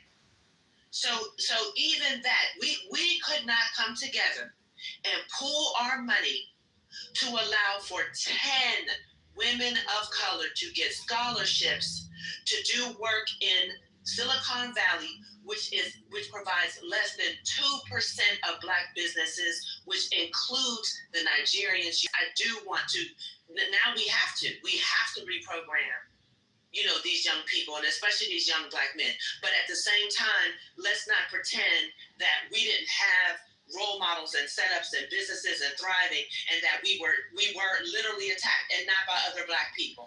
And so the last piece I want to respond to, because I don't remember everything everybody's saying. Be quiet. The last thing I want to respond to is be quiet, lover. Stay on fucking. I said let the Baron Bloom speak. I was trying to be quick. Yeah, exactly. Whatever you want to call me. Shut the fuck up. Mother, shut the fuck up. Stop doing that. So, Free, you talked about other people coming from other. First of all, why don't you let him talk? Would you please shut the fuck up, Hub? She's the same black woman that talks shit about black. Brother, shut the fuck up. You always do that. Guys, 60 seconds on Goddess. If you could wrap it up, guys. I don't want to rush you or whatever, but I think you probably got it. I feel you are, and I appreciate it. Go. Yeah, so I'm just saying that a lot of the Nigerians that come over here in particular, if you come from a community where your family is not constantly under attack, you're practicing your culture openly. I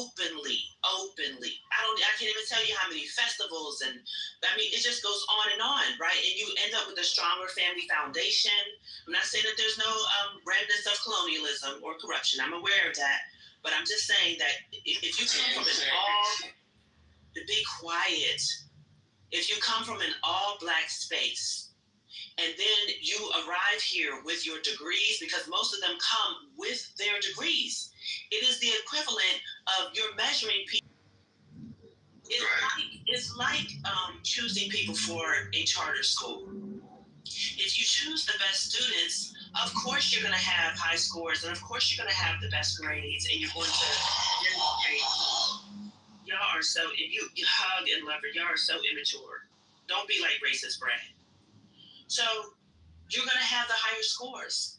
But if you are in a public school and you have to include everybody, the scores are going to be lower. That's what happens. That's what happens. Okay, who's next? Thank you. 1 second, Sig is left. Sig is next, bro. Chill out, Hug. Sig is next. Okay, Shig was next. All right, Shig. It was Shig, Kitover, Brad, then Trap It Up. Yeah, I mean, this is why the black community is having an issue. This is the same bullshit rhetoric that's being taught to black kids, and that's why them days of protect black women just because they're black women, them days are over with, man. Nobody's on that bullshit anymore. Black men are waking up, and we're realizing that the world is bigger than race. There's bigger problems, and I get it. The women are so involved with that thought process because y'all ain't got enough shit to do. That's why y'all got too much downtime in your day. This is why y'all think about this dumb shit. Men, we ain't got time for this bullshit. We understand there's bigger fish to fry, and there's actual solutions to the problem that actually make sense and aren't going to set us back. So the days are over with, Dr. Guys. Sorry you didn't get the memo, but yeah, nobody's on that shit anymore. What did I say that was incorrect, Sig? As far as protecting black women, you brought up in the beginning of your monologue, you brought up the fact that people are on stage talking about black women, and we just let them. That didn't happen.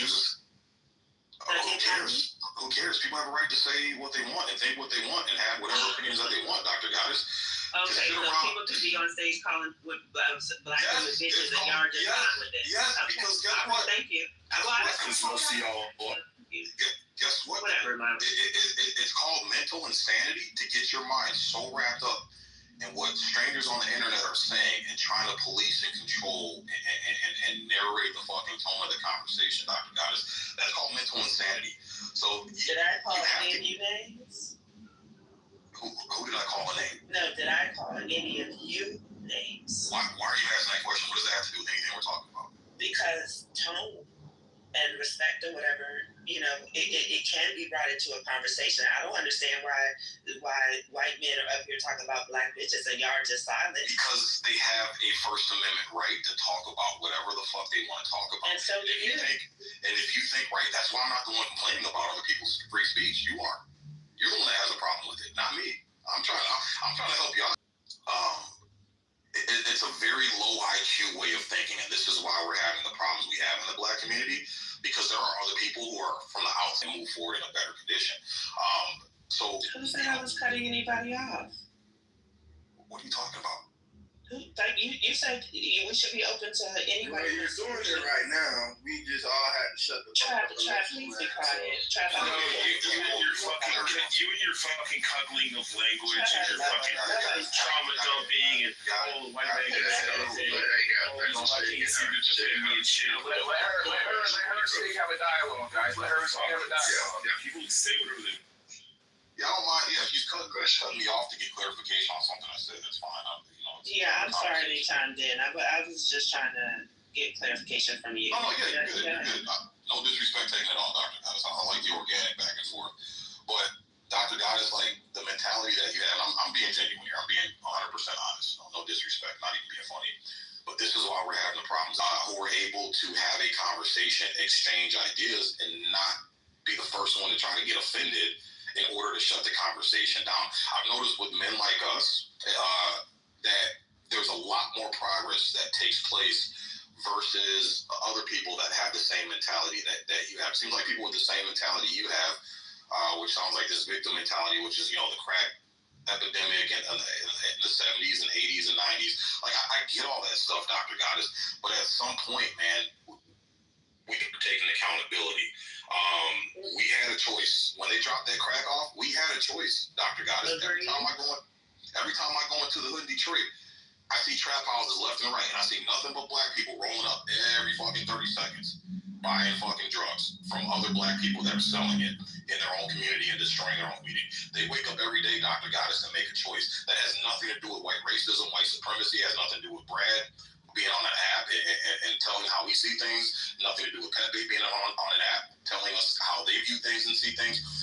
we have our own problems and we have our own decisions that we need to start correcting before we even start including anybody else, Dr. Goddess. And I said that, right? Just the facts. And I said that, right? But when you say that, it gets drowned out and gets cloudy and muddy with all the other bullshit that isn't going to help the Black community. But is it bullshit that America, and specifically the American government, introduced crack into our community? Ain't supposed to be all that. Be quiet, Trav.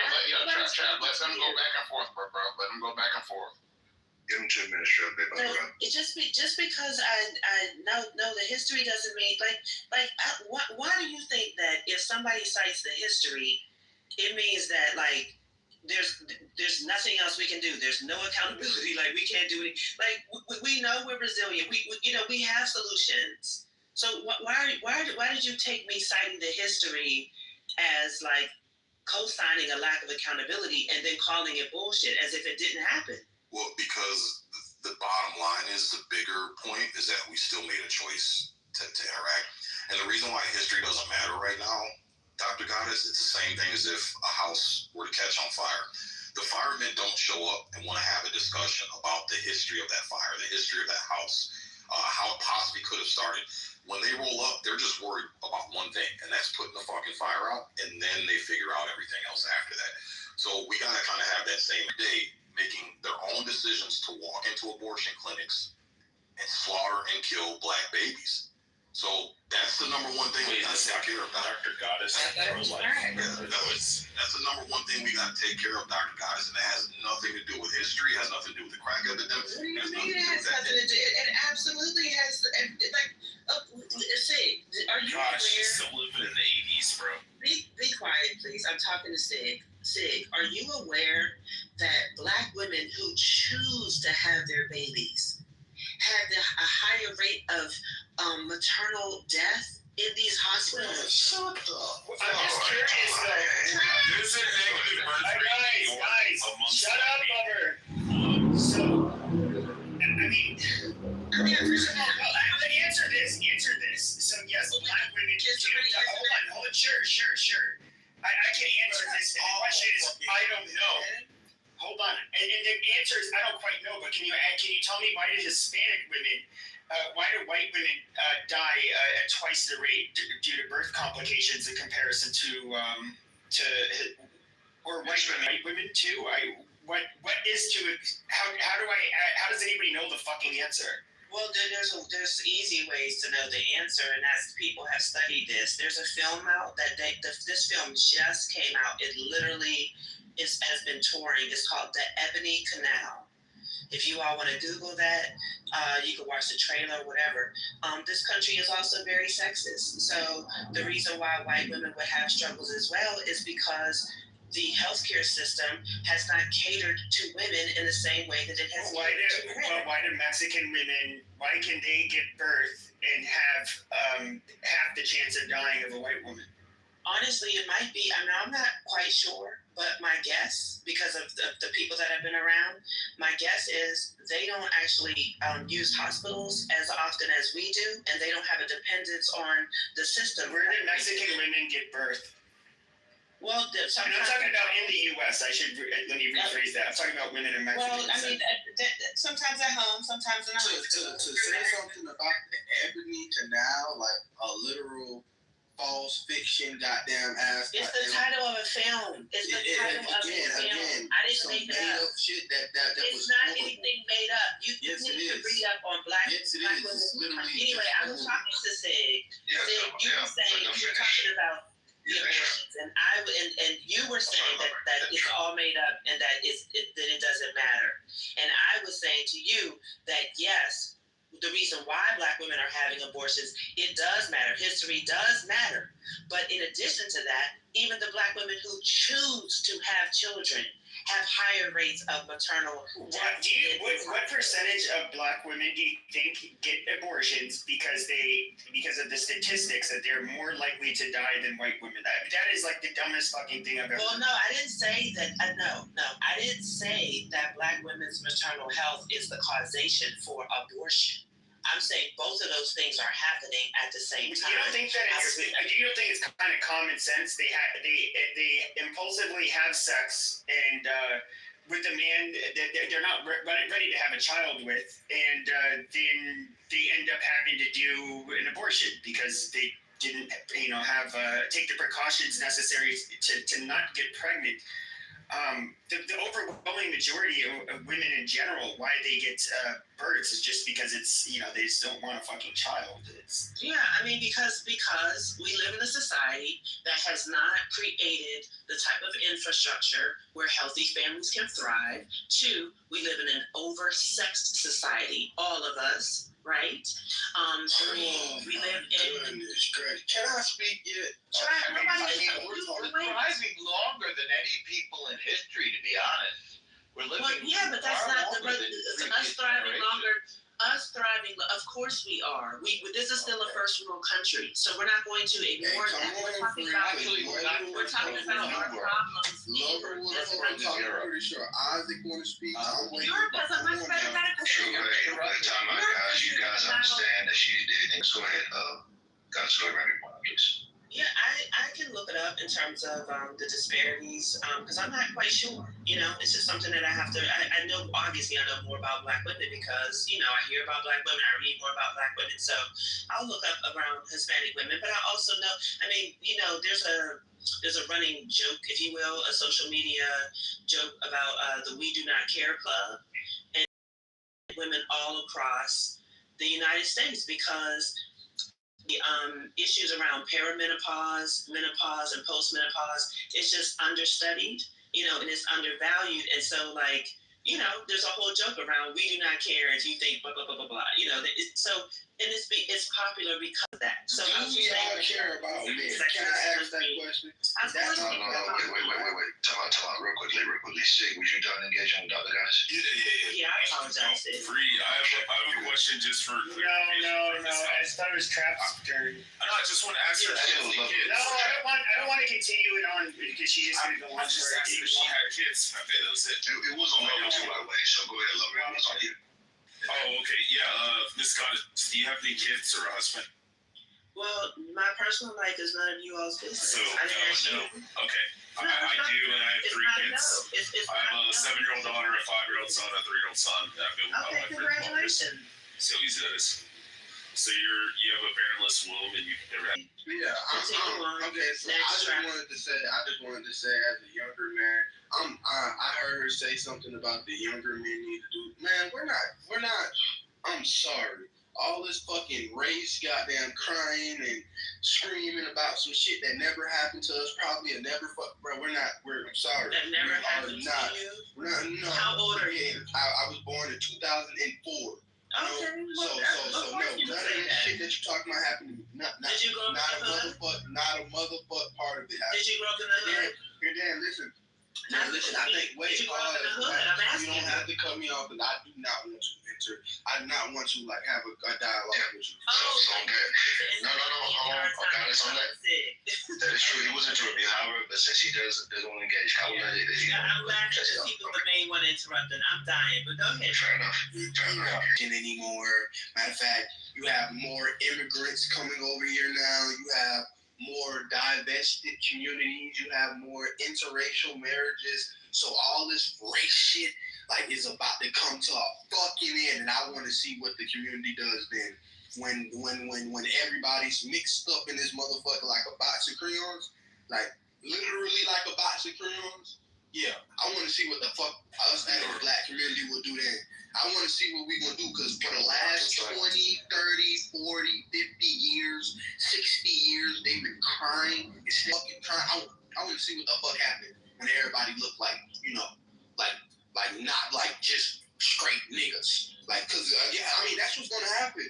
Niggas is good. We already was the, minority?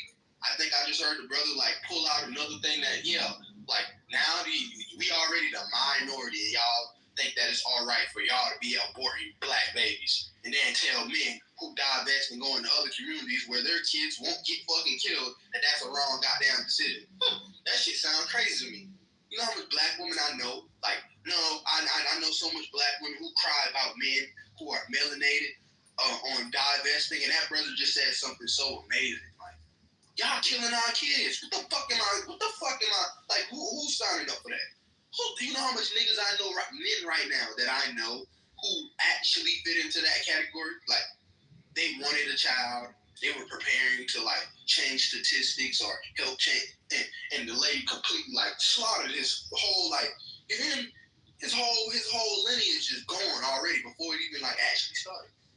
You see what I'm saying? So like all this crying and complaining that it's not helping nobody. It ain't helping you. It damn sure was not helping us, because like y'all motherfuckers like complain so much that now y'all worried about other things outside of the things that actually matter. Like, how many people do you think have fucked up their real lives worrying about situations that do not fit into their fucking life? What do you think is crazy? What matters? What should we think? Well, hang on one second, Norma. So Trap, are you there? It's open. Go ahead. Yeah. So bottom line, I just want to, because again, it's really after a certain age frame that this mindset will get cut out. But I want the older people, because again, I'm Gen X. I want the older people to realize, like, you cannot force this.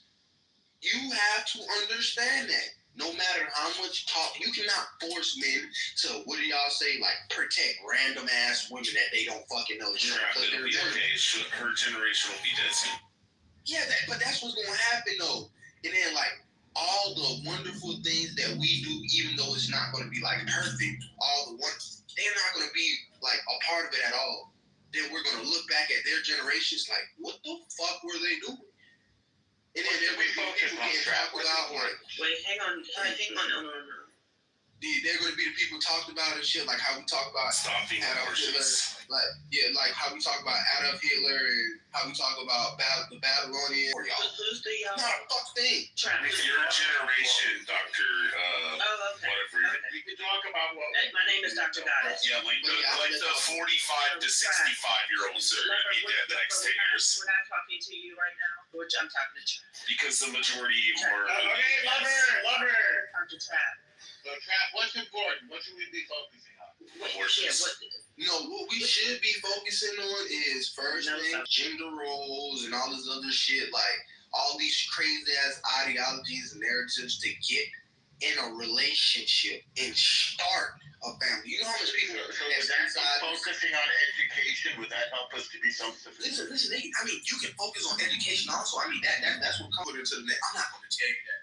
I'm going to tell you, you should want to put into the next generation. You should want to have your Norm, let him. I have to respond. Yeah. Can you let him land? I'm helping him to clarify his I mean, just let him speak. Next generation. He's speaking. What does it mean to put it to the next generation? Procreate, and I'm talking about do it like it's nothing perfect again, but do it the best way possible in your mind. You feel me? Have babies and educate them. Yes, that's what you should want to do. Stop killing your babies, Starman. Yes, you should want to like this generational wealth shit that we talk about so much, and you act like you have to make it by your fuck. That's what the fuck the kids is for. You know that? Okay. That's what the children is for. Let me respond to babies and educate them. I get it now. I'm down with that. Thank you. Okay. So Trap. And he sounds like a hurry. I hear you say you were born in 2004. So first of all, I just want to say to you, history does matter, but so does a vision for the future. And what you described about people moving out, not caring about race, marrying one another, living with one another, that's actually the beloved community that Martin Luther King was talking about. So I don't think that, nobody's trying to hold you back if that's what you want to do. That doesn't require you hating the Black community or hating any of the goals of the Black community. And also, many people in the Black community agree with you. The ghetto is it's a sociological experiment. It's natural. So that's why we have a reverse. The ghetto is not natural. That they always fucking existed. No, the ghetto has not always existed. Where did the ghetto start? This is Dr. Goddess. Started with redlining. No. Originally, where did the word ghetto come from? It started in Venice. Started in Venice, Italy, with the Jews. Yeah, impoverished neighborhoods. Eastern European Slavs. Nobody is denying that. I'm the one that said that's where the word came from. talking about black Also, now. Oh my gosh, that's how we talk about Jesus Christ, guys, let her go. There is I'm responding to Track. Can you do a favor and make it just concise? Because you Yes, I can stop being interrupted. Absolutely. I usually have my thoughts in order before I'm interrupted. So, Trap and everybody else, there's a reverse migration of African Americans moving from the north, from these ghettos, to back down to the south, where the majority of us actually live, because we like fresh air too. I'm trying to speak. Can I go after her, please? No, that was Trap. This is me, Trap, that's speaking to you. We like green grass too. Yeah, We like charming trees. Be quiet. I'm responding. We like the trees and peace and quiet and shit like that too. We don't want to be piled up like rats either.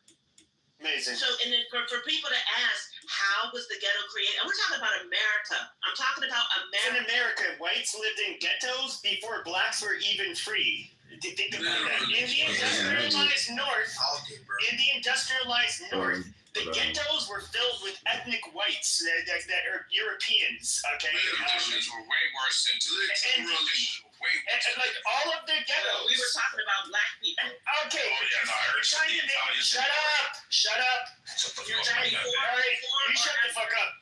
Like we're literally okay. The ghettos in the inner city. Before redlining, their ghettos, New York City had ghettos, okay, full of nothing but white people. Yes, I can. Yes, they did. Wait. Not just white. Oh my God. Wait 1 second, Pepe. Let's get it correct. You had Italians living with Italians. They're white. Irish. No. This is. The Irish are white too. Yeah, but the Irish had to become white. The Italians had to. No, they're white because they're from Europe. No, they're not. No, yes, they are. Jesus Christ! You don't know who you're talking. You don't know who you're talking to. Okay, first of all, I did these kinds of debates for fucking years. Do you know why the Italians and the Irish were allowed to move to the United States? Our very first Immigration Act of 1790 said that you had to be a white man of good moral character in order to be considered eligible to come to the United States. The type of mass migration we had that the northern industrialists wanted to come in first it came from Central Europe, a lot of Western and Central Europe, but then they specifically went after Eastern and Southern Europeans and wanted them to come here.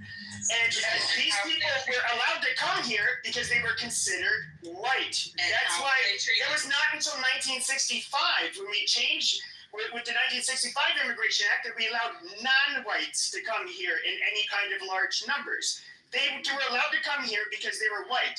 They were not miscegenation. Yeah, the miscegenation laws did not say that an Englishman could not marry an Italian because they were considered white. They were always considered white.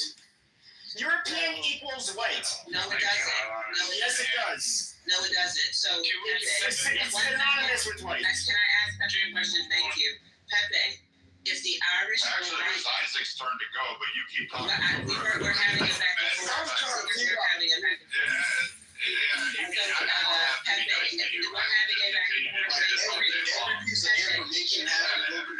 Someone talks, you come off the mic. Okay, you know what, Dr. Goddess, I'm just gonna, hold on, Dr. Goddess, no, you don't need it, okay, I'm telling you flat out, okay, those dirty nicks, those filthy, greasy guineas, they are still white, even though they were considered, a lower class or tier of white, okay, but they were considered... Yes, but they were considered white. Amazing. Right, and so if amazing. So it didn't start with black people. So that was my whole point. So no more questions. Go ahead, Isaac. Go ahead, Isaac. No Irish need apply. Thank fucking God. No Irish need apply. Got it, beautiful. Anyway, as I was saying, here is the actual truth, because the missus did say something that I kind of laughed at. So she was basically trying to use age against Trap. Shout out to you for at least having a good enough education I know that the teachers didn't really give y'all shit. Sorry to hear that. But I am 32. I was born in 1993. I saw the violence of the late 90s and early 2000s, and the one thing I can only say of why a lot of people died back then, it wasn't because of the fucking cops. It was because niggas wanted to nigga. That is the truth.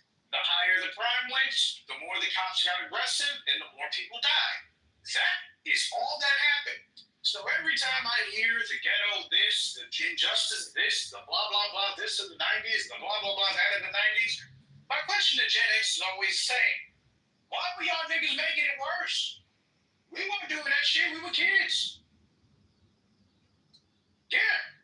Y'all were the motherfuckers making the crime worse. The killing, the murderings, the extreme gang politics, the violence. That was all you guys. Literally. Okay, so every time I hear this bullshit about the hood, the ghetto, and Gen Z doesn't understand because they weren't around, nigga, I was around. Still remember the motherfuckers who were responsible. After them, all dead. You wanna know who is dead? A lot of kids. A lot of dead kids. A lot of dead kids. I mean, graveyards filled with children. Yeah. That had fuck all to do with police because the police weren't really killing kids. They were shooting you niggas. They didn't want to kill the kids for real. The breakdown of the so-called black community, yeah, you can blame America up until the crack epidemic. That's the last thing you could blame America for. Because they did incentivize crack being sold. Incentivize? Ma'am, please let me finish because I wasn't even talking to you. You sound like you have some conversational etiquette, so I just asked you to actually add it. Well, you did the same thing. As I was stating, the people, on the other hand, if they decided not to take the government's crack, like the Latinos and some of the Asians and a lot of the Indians and other racial groups that also got that same deal, guess what? We probably could have saved some of Black America. Could have. But no. Nope. That's not what happened. Niggas wanted to sell drugs, which increased the crime. The crime created gangs, and it created the cycle that us 90s and late 80s babies saw as time progressed. So, nah. The excuse needs to be killed. You niggas that did all that shit fucked up Black America. You niggas basically put the nail in the coffin that your parents started. Because yeah, the boomers might have started it, but you guys were the ones that made sure that the coffin was nice and tight. Big ass nails. So every time I hear this bullshit argument about what we gotta do, nah. We were fucking children. We ain't gotta do shit. Gen Z, they were born after everything was fucked up. So until y'all niggas actually start putting some actual work to fix the mistakes your generation made, nah, I'm with a trap. I'm with Gen Z. Fuck you. Because we ain't responsible for this shit. You fix it. Because we didn't fuck it up. Yeah, literally live in the safest, least violent, safe world we've ever fucking had. You guys are like, it's all fucked up. Y'all fucked it up. No, it's actually the greatest fucking time ever. That's true. The lowest terrorist rates, lowest fucking murder rates per capita, lowest violent crime rates ever in fucking history globally. Not even just the United States. You guys are like, oh, you all niggas fucked it up like 30 years ago. No, it's not fucked up, you idiot. It's only because you think it's fucked up. Like, look at the fucking numbers. Look at the fucking terrorist bombings in the early 1900s where they were trying to kill all the senators and the fucking president. Look at all the fucking terrorist fucking activity, the shootings, and all this kind of fucking shit that happened 100 to 200 fucking years ago. Look at the violent crime rates 200 years ago, you fucking idiots. So it's windy in Texas. Fuck all y'all. Hold on. What I wanted to say is because I hate the fact that I hear this shit so often by older people. When y'all keep mentioning this crack era, the crack epidemic. Sir, now, whoever is fucking trying to cling on to this, you cannot tell me these bullshit ass. Yeah, ain't nobody doing crack. They're all doing fentanyl. They already do. Tell me this. You can't tell me this bullshit like I can't go fucking search up and read on this shit my motherfucking self. I don't have to be born during that time to know what the fuck is going on, being put on the fucking news, on the articles. My grandmother was born in 1940 now. That's somebody who's been around, right? So again, even her experience and words will tell me that most of these people who be saying certain things, either you weren't fucking born around that time for real, or you're literally just bullshitting. No, the government did not stop the crack that was getting put inside the communities.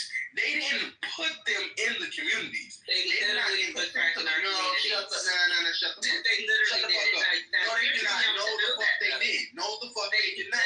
No, the fuck they did not. You're too young to know that. No, the fuck they did not. He's right. They did not. It's a fact. Like track. They did not. Crack, no one forced You crack cannot into the rewrite community. this. Yeah, no, they did not.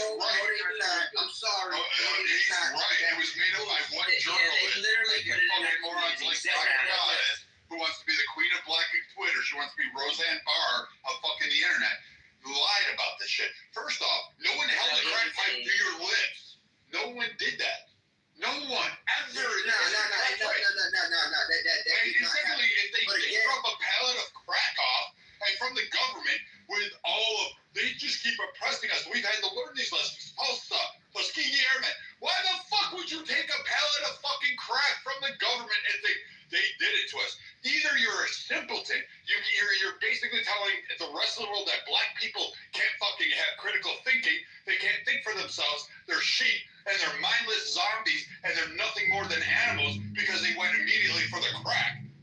And that's your label that you're giving black men and women because that's what you want to have. So you're perfectly willing to give this derogatory fucking label across the board and then demonize it and make it pathetic like they're a complete victim. And all they had to do was say, you know what, crack is whack. I'm not going to fucking do it. Can I ask a question? And they did it. I want to ask a question. Bullshit. Who were around the crack epidemic? Blacks weren't doing heroin in the 1940s, in the 50s. Like, what the fuck are you talking about? They've been doing drugs. Everybody's been doing drugs. How do you say that? I've never done drugs, bro. No, I'm saying in general, I'm not saying everyone.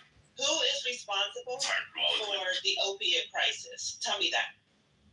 Pill doctors. The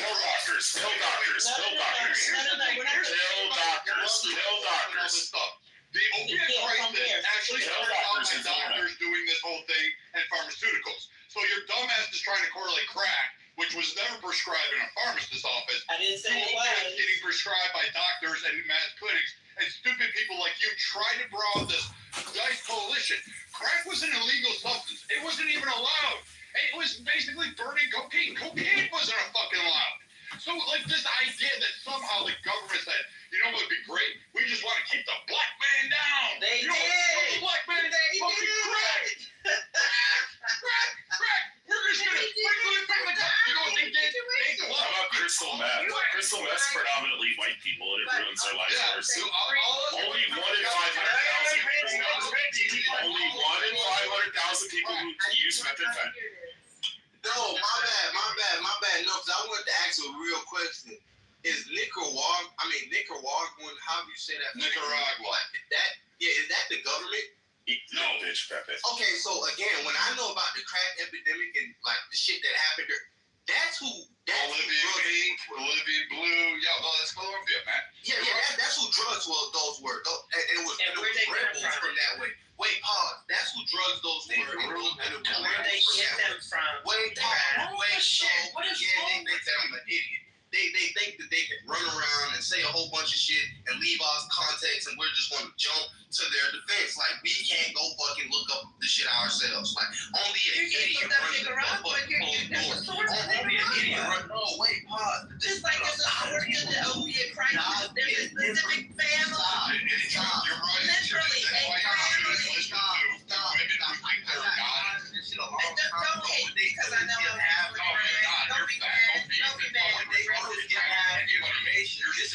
had all these retarded. We're listening to crap right now. We're listening to crap. That's why you're barren. That's why you don't have kids. That's why you have cats.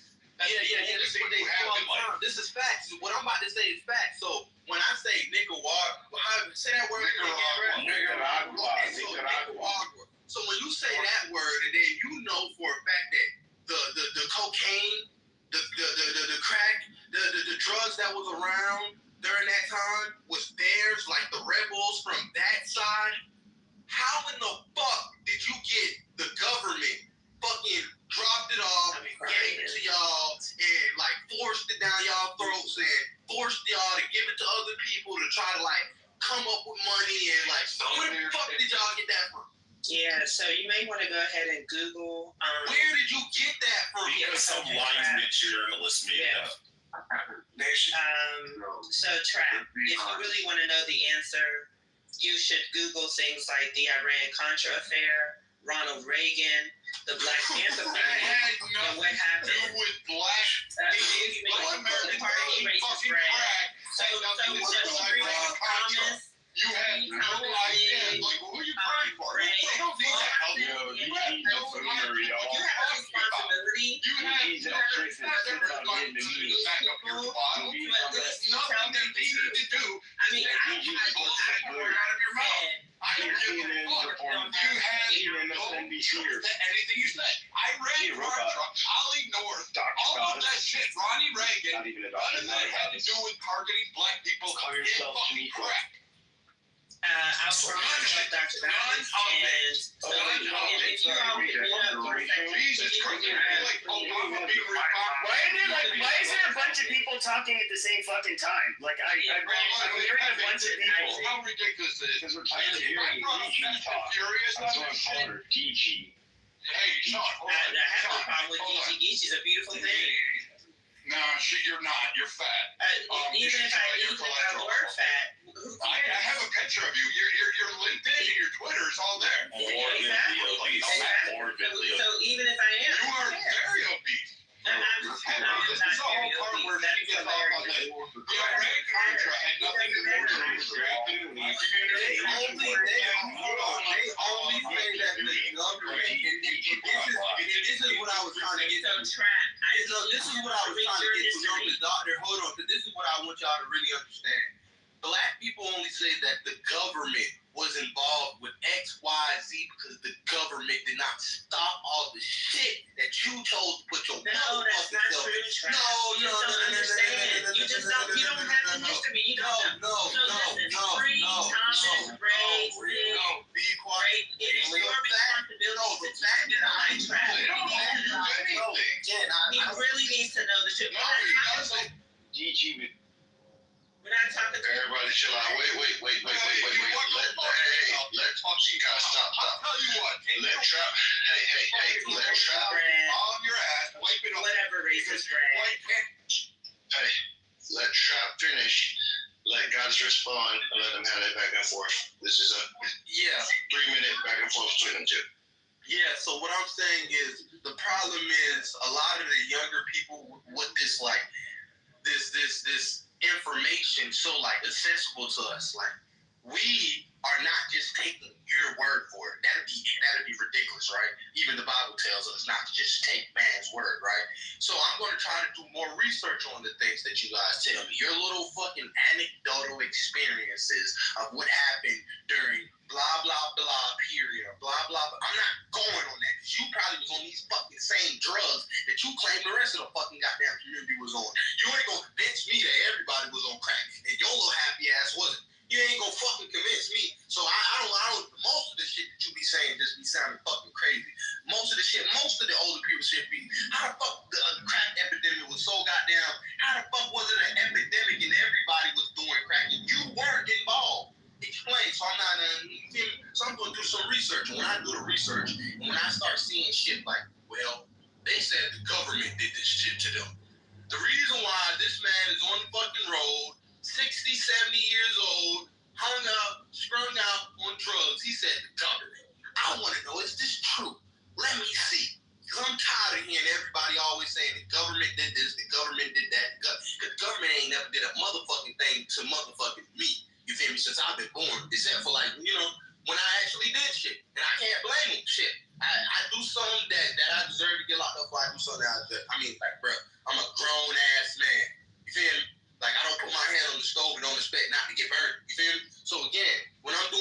research.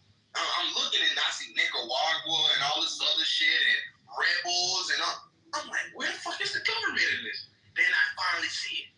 Oh, the government did not stop this right here when we decided to put our hands inside the fucking bag and nobody told us to. The government did not fucking come grab a whole bunch of fucking black Americans' hands and say, hey, yeah, it's rebels running around here with fucking drugs trying to goddamn get people to goddamn take this and try to make some fast money. Like, you should not partake in that. The government didn't do that, so the government is fucking wrong. Like, are you fucking kidding me? Let it get at it. Let it respond. Go ahead, Doug. Thank you. So, Trap, I hear your frustrations and, quite frankly, your ignorance. And I just want to remind Free and Thomas and Sig and Ray that this is your responsibility to teach Thomas the history and how we got here. For the record, Trap, everybody was not on crack. It did devastate our communities, but everybody wasn't on crack. So that's something else that you really do need to know. You could actually exist. And I was just a child, so I don't know what to say to you about that. I definitely grew up in a low income community, and I saw people ravaged by crack, even though I didn't really understand it at the time. But as I got older, the crack and the violence increased. So definitely we saw some overdoses and things like that. But no, the majority of the community was not on crack. It was introduced by the government, and that's something that you have to wrestle with. I understand. Like, I didn't make an ageist assertion against you or anybody else. You came on and you made an ageist comment to me and said I was just born in 2004, and I said, okay, fine. So there's certain things you're not going to know because of when you were born, unless you like history. So history matters, but also accountability. One second. You're bitching at your Listen, I'm not talking to you, racist, Brad. I'm not talking to you, racist, Brad. Be quiet. Be quiet. Be quiet. What are you Be going quiet. I'm not. Just be You're quiet. going to cry? I thought you're not going to do anything. Self-control. Practice it. All right, guys, come on. Let's finish that. Jesus Christ. That's what I'm talking about. Trap. The person that actually cares. I'm talking to Trap. The person that I understand. I just want to show you your respect. Come on, bud. Okay. So, yeah, Trap, you just need to get the information. And when you do, you'll see. And it's okay. Like, it's okay. And at the same time, yes, we as a Black community have to hold ourselves accountable for what we participated in during the crack era. There is no change. And as I said to you before, we like fresh air and the lack of violence too. That's why there is a reverse migration, right? Every time I say this, y'all interrupt. What's going on? Because you keep going on and on and on saying. No, I'm not. I'm not. I'm really trying to just get my head down. She said this like It's Trap. Yeah, I get it. Can I talk to Trap for a minute, please? I can't even do it. Yeah, but I keep getting interrupted, don't I? Break the bread.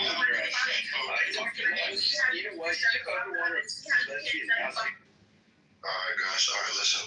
Let her get her last 2 minutes in. Probably less than that. If Dr. got his be concise, and we'll move on because I know people want to get in.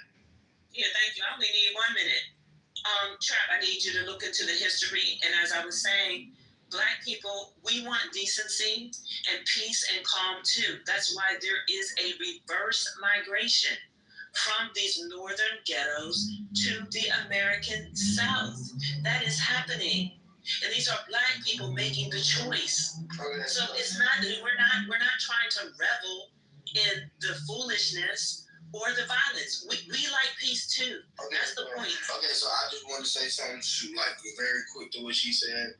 Me as a younger man, I'm gonna tell you that's not what I see. I see for the most part. Your muscle trap. We're talking about. Yeah, I see for the most part, especially inside of certain generations, like you guys are trying to convince us to pick up where you guys, in quotations, left off. You guys are trying to make us like cling on to fucking talking points, standpoints, all types of narratives that we simply cannot, like, we can't comprehend, we can't fathom it, we can't see it. This is not our reality. We cannot fight grandmother's fight. You feel me? I'm sorry. That's not. What the fuck? What the fuck do I look like? Like what the fuck do I? I'm sorry. It's not happening. It's not like I'm speaking for the generation as a whole. I know we can't really do it. But these niggas not doing that. They're not. They're fucking not. It's just not happening. So since we're not doing it, I think we need new talking points. Like we said, like if there's problems inside, let's fix the communities. First, y'all need to be fixing y'all motherfucking houses and goddamn fixing what's going on with y'all selves before y'all start talking about all these goddamn worldly problems. So people got a whole bunch of personal problems, and focusing on worldly problems ain't gonna do you no motherfucking good if you a fucked up person all around the fucking clock. You know, this is some real shit that we got going on. This shit is getting ridiculous. The kids are surpassing the adults. That's not okay. I mean, I know evolution is that's not. I'm talking about at the scale that this shit is not okay. 20 years olds are doing the same shit 40 years old are doing. You feel me? The only thing these niggas is missing is estates at this point. Like homes, actual homes in their names. That's the only thing these young niggas is missing at this point. Y'all niggas need to stop like complaining about a whole bunch of shit. It's been like keeping you guys back. If you guys don't see Trav, what you're missing, and this is something I've learned, and it's thanks to Siegfried Thomas, like a whole list. Gerard walked me through this for 5 years. He hates this woman like with intense fervor. Like he got her canceled off of Clubhouse. That's how. I've never been canceled from Clubhouse. Just shut the fuck up and sit down there. Don't lie on me. Don't lie on me. I tell you what, sit your ass down and I'll put you to work. Don't lie on me, bitch. You need it or what? Listen, cunt, you don't got anything. No, you're the fucking bitch. Yeah, you're the one that's like sitting here trying to lick I will cut your motherfucking ass. Goddess, let him finish. Goddess, No, that's you don't need to be called there. I understand, but if you can let him finish, I'm saying you can hold names too. I prefer y'all not to do it, but just stick to having a discussion. I mean, this race, she's allowed. I'm speaking to everybody else but the race. And I've never been kicked off of Clubhouse. Never. I don't give a fuck. But you just lied. You just lied. You racist brand. You're a fucking liar. Kicked your ass into a gym. You should have done that Stairmaster. You should have did anything. Pick up a Richard Simmons tape, for fuck's sake. So, where was I? So, Trap, here's the thing. People like Dr. Goddess don't want to actually see black people excel in society. They don't want in America where there isn't a racial divide.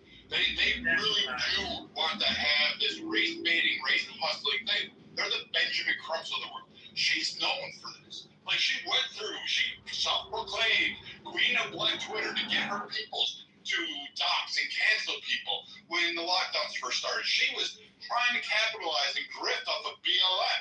This is who this person is.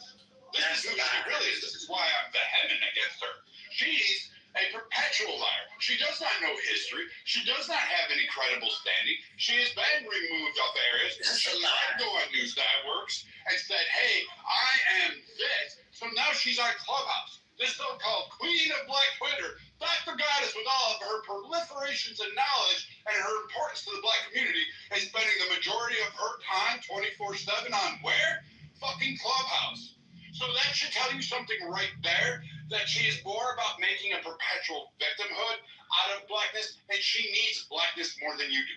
Her skin color is more important to her than anything else, because she wants to appear both the abused and victim while saying she is important. She needs to be elevated above absolutely everybody. She would have black men huddled and fucking drop to their knees in front of her if she could, because she don't care about you. She don't care about a black family. She doesn't care about your potential. She'll tell you that black women are far exceeding black men in colleges. Meanwhile, that's right. You are signing up for college at a much higher rate than black men. However, your asses are dropping out of college at a faster rate than black men. Black men are actually graduating higher than your fucking dumbasses. But we can play with those stats. And she'll tell you all sorts of those. She'll talk about the crack epidemic and tell you, oh, it's related to the Iran-Contra, which is really not. But she's going to do that straw man to tell you how bad the government is. I'm not one to tell you the government's not bad. It's indifferent. It just does what it needs to do to keep going for the next years, and whoever's in charge, it doesn't fucking care who it affects. But Iran-Contra had nothing to do with putting a crack pipe to some fucking idiot's mouth on a subway car. The government, with the CIA, were not going down into fucking homeless areas on Skid fucking Row distributing crack pipes, nor were they doing heroin, nor were they fucking doing, I don't know, the fucking opiate crisis. Now, you can make a claim for opiates because it's affecting black people, Hispanic, and white people at very high rates about the fact that pharmaceuticals were prescribing pain meds at a fucking rapid rate, and that pharmaceutical companies were pushing it. This is something a little different than the crack era, taking cocaine and smoking it. And no, some fucking fake-ass reporter made a conspiracy theory and put it in the LA Times and said, hey, this is where crack cocaine came from. The CIA pushed it into the community. I have never heard such a more nonsensical thing in my entire life than the government forcing crack into someone's bloodstream. It doesn't happen. They don't do that. And that wouldn't even be the way to, quote, keep the black people down. What would be the purpose of that? Because in all honesty, here's what the crack era cost us.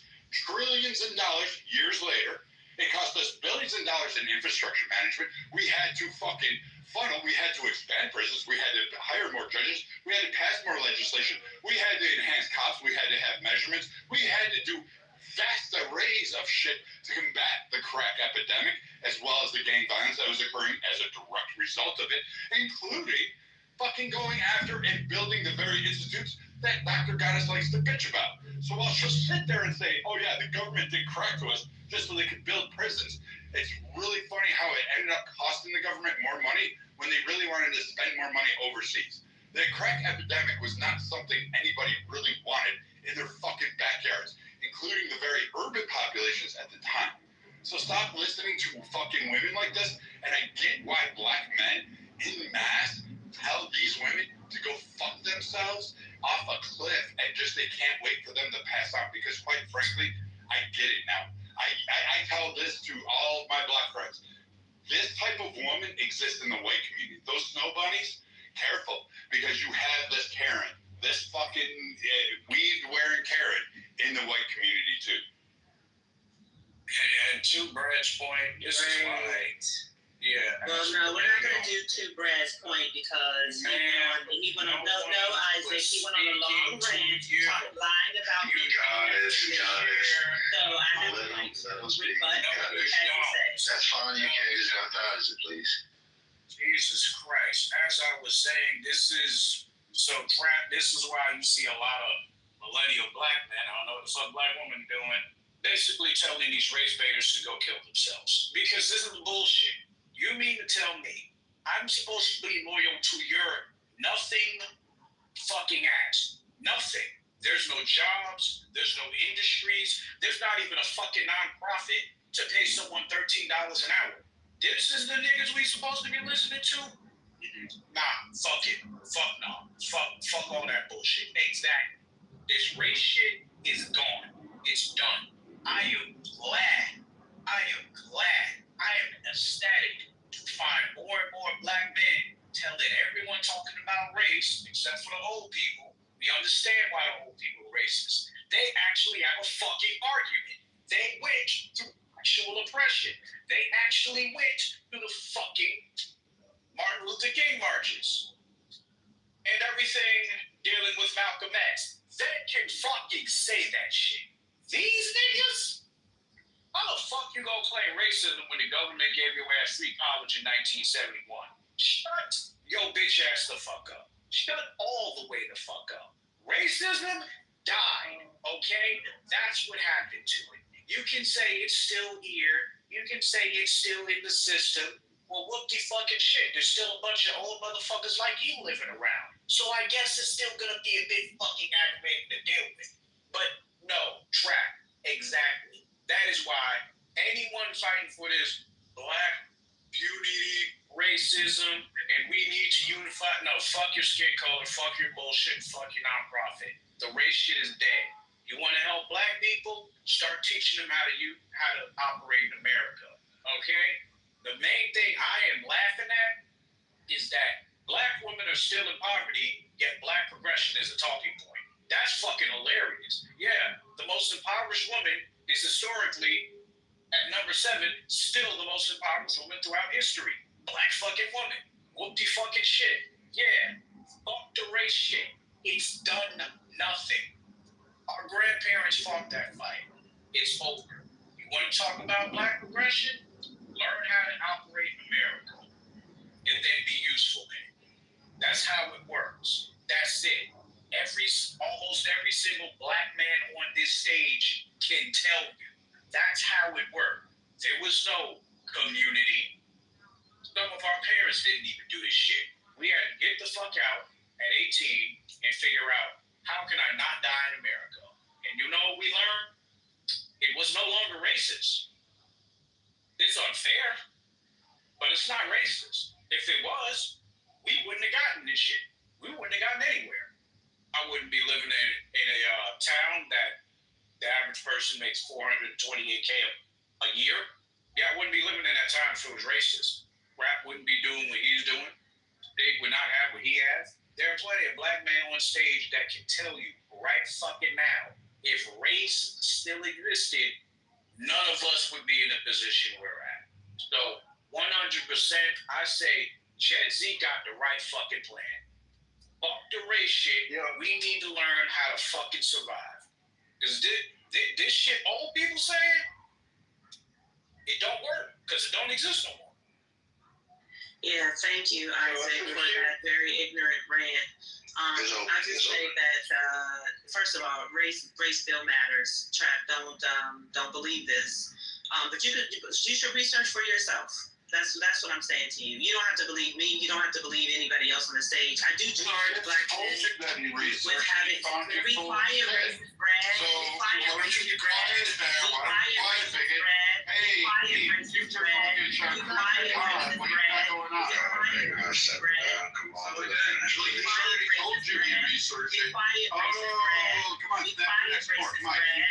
quiet, racist Brad.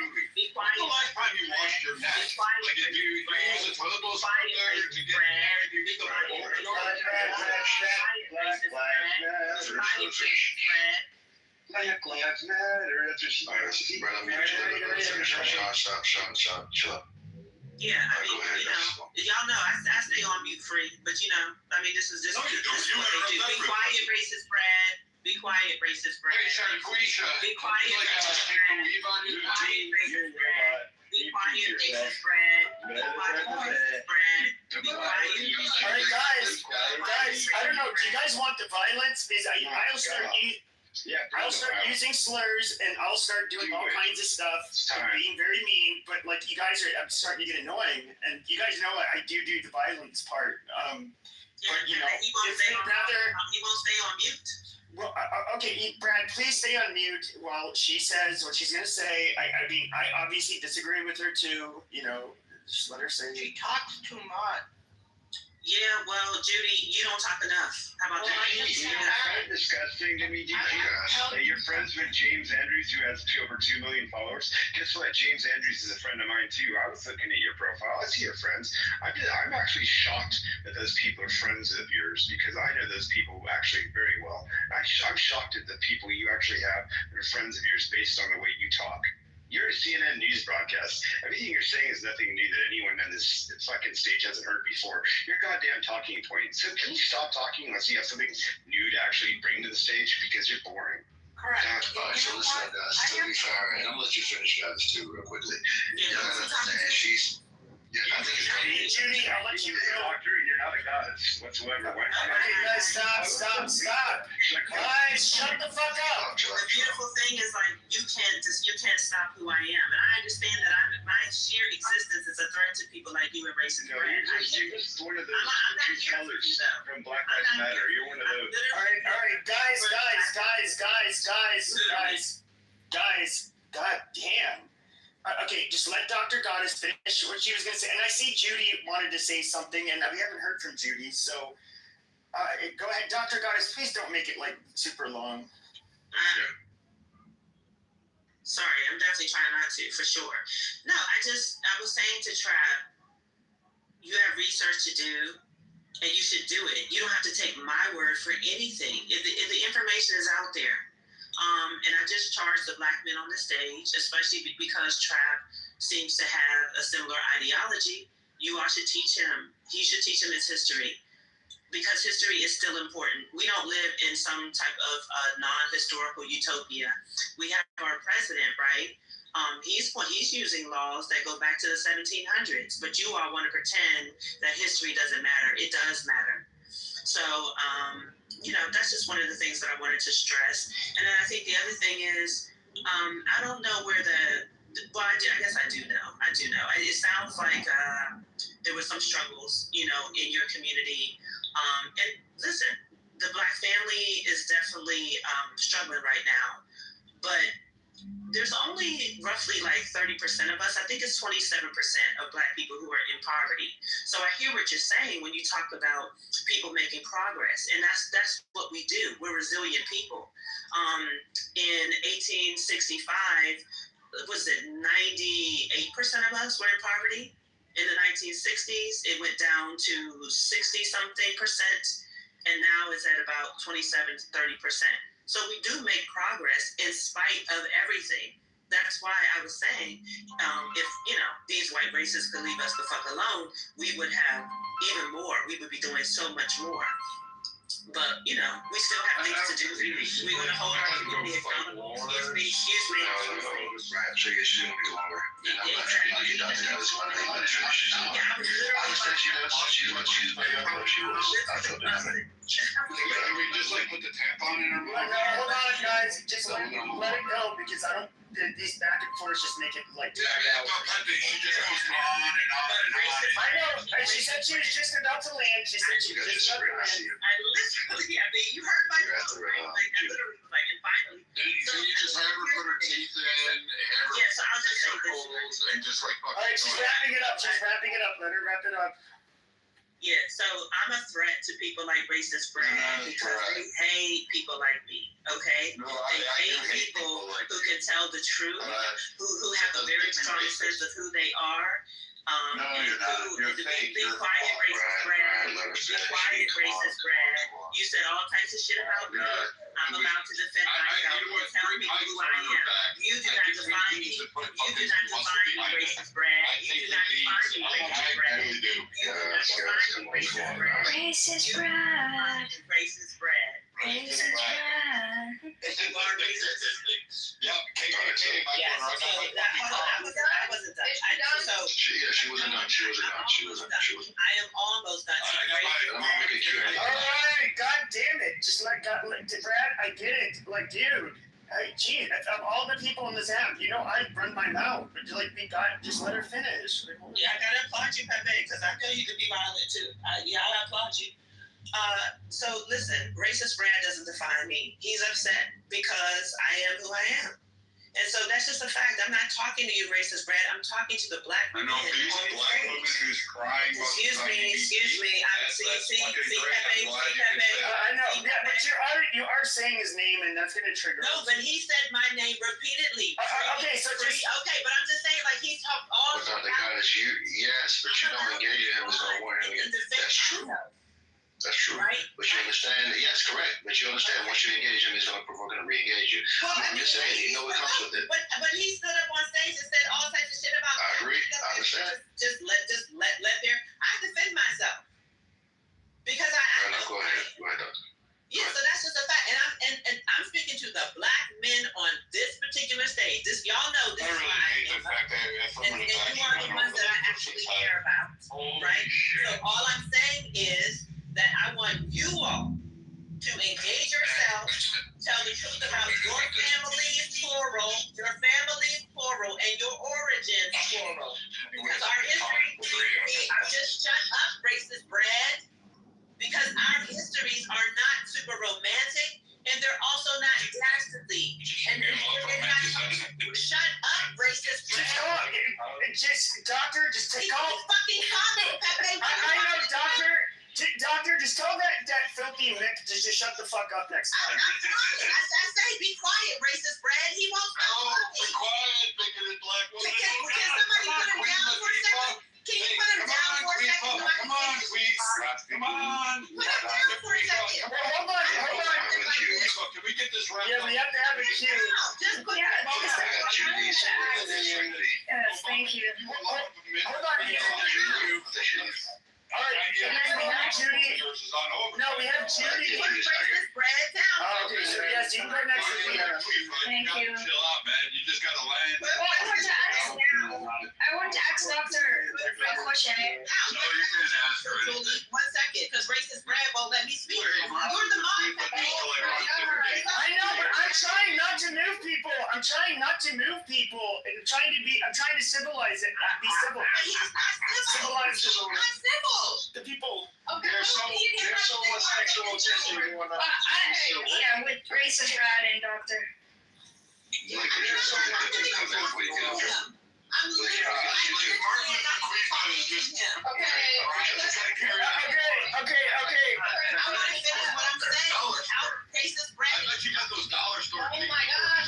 I know. Here's the problem: is you keep on referring to him as racist Brad, even when he was not fucking interrupting you. Then it's like, yes, he's gonna end up saying something, and it's like, holy shit. I'll give you 20 black bitch on the stage by racist. Okay. I don't even care about me calling it racist. I don't care.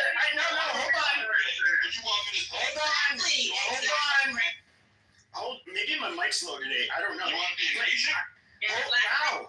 Wow. Hold on. God damn. Wow. Right when, like, I'm obviously not a respected moderator because you guys are like, fuck this moderator. He's muted. Talk right over him. Now, guys, yes, I'll give you 20 seconds to wrap it up, Doctor. And please, Brad, please don't prolong it because we do have Sabina who wants to talk. She's a Nubian queen that hails from Somalia, and we'd love to hear what she has to say. So, all right, I'll let Martin Luther Quifa go on her fucking marathon. Okay, but she calls you racist Brad now. Racist Brad. Yep, okay. Yep, you called her name first, dude. She did. And he That's true, she's right. He did start it. Like black bitch, so I'll call her a white bitch. All right. Let's not call bitch it. Let's not call anybody bitch on the stage. Come on. But we can say Well, she defends herself well. Yeah, Yeah, so go ahead. 20 seconds, Doctor. Yeah, so I'm just speaking to, especially to the black men on stage. You saw how I came up, even though I was critical of you all. You saw what I've done, what I've shared with you all, and I really understand that people like racist Brad cannot take me. I understand that, but we should be able to still have a conversation and be in community with be quiet, racist Brad. See, you cannot. You did call him racist Brad. No self-control. You wanted to continue to have it. All right, we got it. All right, we get it. I'm gonna move on to Sabina. We get it. People like racist Brad. No, what I'm gonna say, Pepe, hold on. I'm just saying that we should be in community with each other. The black Can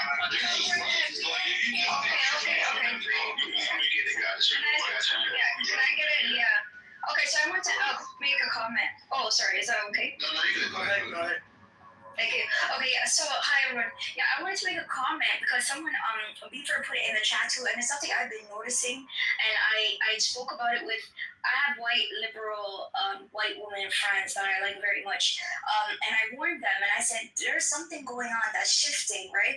And Beaver actually put it in the chat to Doctor, and I think you need to understand. I think black men are delineating a way, right? Because you can be from the same race and you can have higher power than the men of less power than the men of that race, right?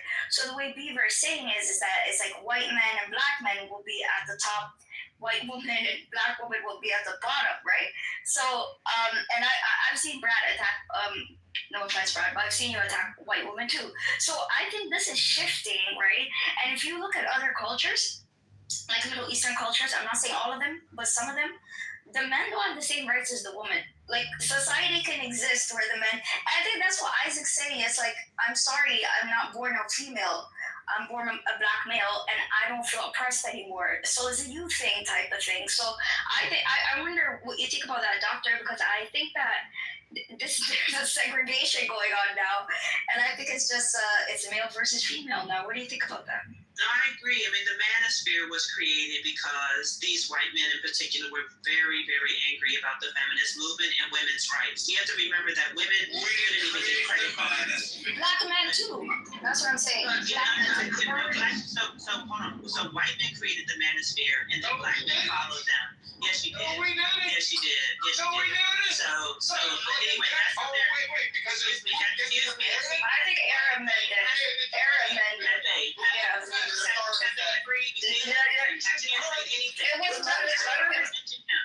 Alright guys, everybody chill out. Firstly, the manosphere was a cultural thing and not really space. But go ahead, God, this is on you. Yeah, it was definitely a thing right then because they were very upset about the gains that white women in particular made during and after the civil rights movement. Remember, white women could not eat, like, even while black women were enslaved. Like, if we wanted to talk about, shut up, racist Brad. Shut up. Stay to the topic. But to be fair, the manosphere, I mean, if you go back to like V. Roush, he was popular like over a decade ago. He's some like maybe Persian origin. I don't know. Didn't Rollo Tomasi has been popular for a long time. He had Neil Strauss. He had a lot of these. Yeah. V. Roush, R-A-U-S-H. I was. He was. Hold on 1 second. So he was like the manosphere. It was never a race thing, but it was, I would say, in America, probably predominantly white, but they didn't have a racial focus. And it was like it was kind of an amalgamation of the pickup artist community. You had the, I guess you'd say the red pillars, like Rollo Tomasi, which they all kind of dabble into each other's areas, like pickup artists. Pepe, what about Tommy Sotomayor? Yeah, I was going to say that, and Tommy Sotomayor really led a lot of black men into the manosphere. So, there's some people that are together. I go on stage all the time. There's a gender war. There's definitely a gender war. Have you seen me on a show before? Pepe, I just want to jump in here really quick. You guys, I was there, like, from the beginning. I joined YouTube back in 2009, and I spent my whole career online. And those guys used to harass me. So I do know the history. It did mainly start with white guys, period. It was like what Pepe said. It was like pickup artists, red pill guys, and men's rights advocates. That's how Tommy Sotomayor rose in the ranks. He started there. And then there was a break in the manosphere. It wasn't because they were all white power all the time. But they were racist. Some of them were just like, check your Twitter feed. It'd be like that casual racism you see on X, right? But the black men got tired of that. So they decided to spin off into their own. And that's what you had, like, the father of it was Tommy Sotomayor. And then Obsidian Ali. I'm sure all of you guys are familiar with him. And then there was O.J. Jackson. Then there was Angry Man. Then there was Hardcore Tito. Reg, the bad guy. Do you know what I'm talking about? Absolutely. Kevin Samuels. Yeah. Kevin Samuels was the last. He would have been the third rail of the manosphere because that would have been the one that would have gone mainstream. That Kevin Samuels arm of the manosphere is like mediocre tutorials. People like that. And Fresh and Fit is new crop of the red pill, but this is one in 3 phases. So, I wouldn't know these names if I didn't know what I was talking about. Like, that's exactly what happened. Sorry, Brad, for sure. But it wasn't because they were like, the white men were just casually racist. I'm not saying it was good. I would have been annoyed too. I would have split from you two, to be honest, if you're just going to be calling me a monkey just randomly. So, yeah. Do you think that pink pill, like, this is kind of how I get it? I can kind of see why, like, with the casual racism and even, like, maybe believing in, like, racial differences and that kind of stuff is, it seems like it would draw the exact same crowd because you have people who take on this evil evolutionary psychology viewpoint when it comes to the differences between men and women, and they also kind of will, like, extend that to races and other stuff. So, like, the red pill community and to be a pickup artist, they also lean very heavily into the evil psych component of it, where it's like, well, women behave and think a certain way. It's in their nature, so you have to, you have to give off these cues and carry yourself a certain way because they're biologically hardwired to be attracted to certain things and behaviors, and it's kind of like in a way. I mean, I would say that the pickup artists are just a bunch of sociopaths that are just teaching regular men their true nature. They're just teaching them how they are naturally. But are you trying to say that? I'm not sure what you're asking. Are you trying to say that, like, the spinoff of the Black Manosphere should be the same, or no? I'm just saying, if you notice, like, is, I hate even putting him in that category. I don't even really want to put him in the manosphere, but yeah, he kind of can fit. It would be Andrew Tate. You can look at Myron Gaines. But Myron Gaines, I would say, when it comes to race, what do these black, Tommy Sotomayor, another one, do they say anything really differently, or anything different than a white supremacist? No. I mean, they're horribly racist towards every race, including, blacks. Especially black women. They're the number one. The black manosphere is the number one racist group against black women online. Absolutely, for sure. Yeah, but how successful are all of these people you just mentioned at coaching the men they coach to get laid? How do you know? Well, okay, because a lot of people, because they don't have success stories that they regularly tell. What I do see is here's what happens, is that a man or boy will stumble upon red pill content because maybe he's had a bad breakup, doesn't understand girls, is sexually frustrated, yada, yada, yada. And so you go down this rabbit hole because there are other people like you who are having the same types of struggles in which you bond. But a lot of the normies actually grow out of it. So they will go through this phase of where women are just horrible and we should all just, be in bumping butts with each other and men and then they grow out of it. They realize they try to use the practices of being ultra uber controlling and misogynistic towards women that they try to date. It falls flat on their face. They get hurt. Maybe they found a girl who was like a really nice girl, but they pummeled that red pill shit into his head and he lost the girl. And that would be the moment that the light bulb would come on, and then they realize that where they're going is toxic, and they want to heal from that. That is the hero journey of the red pill content consumer. Okay, great.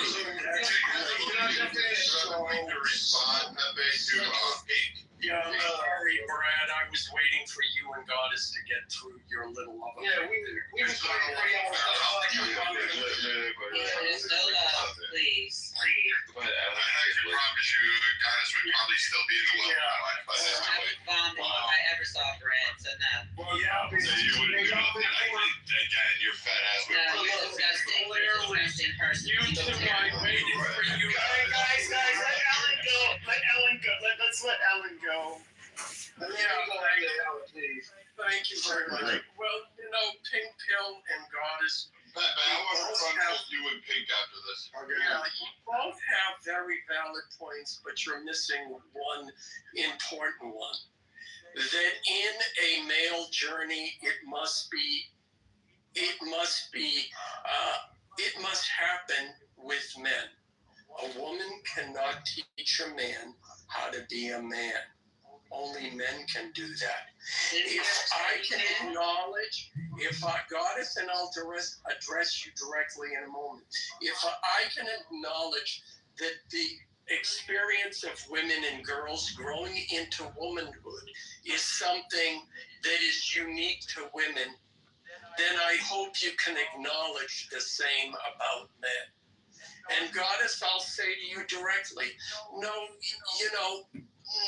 your existence may threaten some people, but your existence does not threaten men.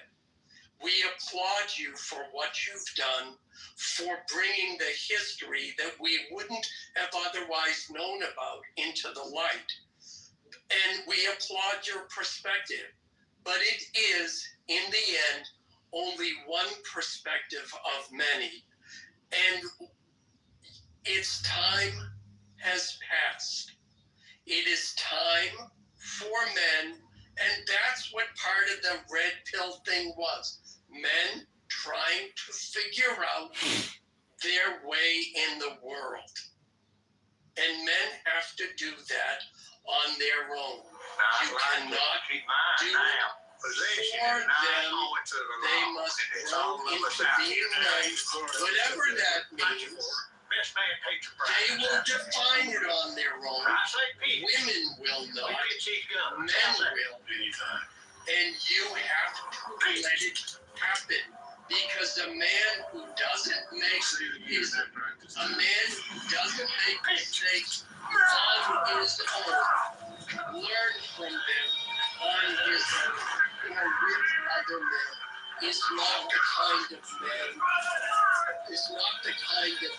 man, or man that you want. And that's the bottom line with that. So again, thank you for your contributions. We've moved on, we're figuring it out, and guess what? We'll be fine, you'll be fine, don't worry, just let it happen. Possession is 9 points of the law. It'll be okay. Yeah, so Hold on. Brad said he wanted to address something in Blake. Did you spin this? Just shut up, racist Brad. You shut up, racist Brad. You shut up, you do whatever you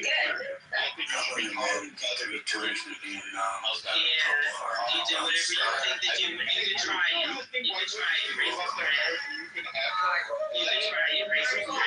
You can make up things all you want to. You can make up things. You can make up anything that you want about me. So anyway,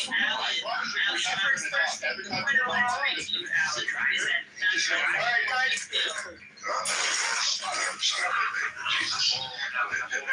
Just let Brad. You want Brad? I know you wanted to address, but I said it. I want to address yours, but the Compass Wars couldn't come out and couldn't keep their fucking trash up. So Okay, let's just focus on that. Come on, guys, no, stop doing the back and forth. Just restart.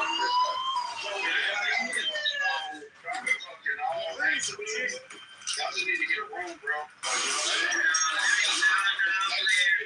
even go there, because there is zero. But none of my sons feels that we were trying to make that. That's what I wanted to make that now. We never said we were All trying right, to make that. goddamn, it's Brad's turn. Let Brad fucking go. Jesus. What the fuck happened to Freeze? I would say this to your ministry. So you guys are like halfway. You talk about the creation of the ministry and some of the racist shit. Yeah, I get you on that one. Like I can see it. But actually, you have to go back to War and Paul. You have to go back to 1967, 66. When you started having the women's liberation movement and the feminist wave, second wave, and Warren Farrell is responsible for this, basically the creation of a political second wave feminist. Oddly enough, second wave feminism is really started by a fucking guy, because, fuck, women like guys couldn't fucking do that shit.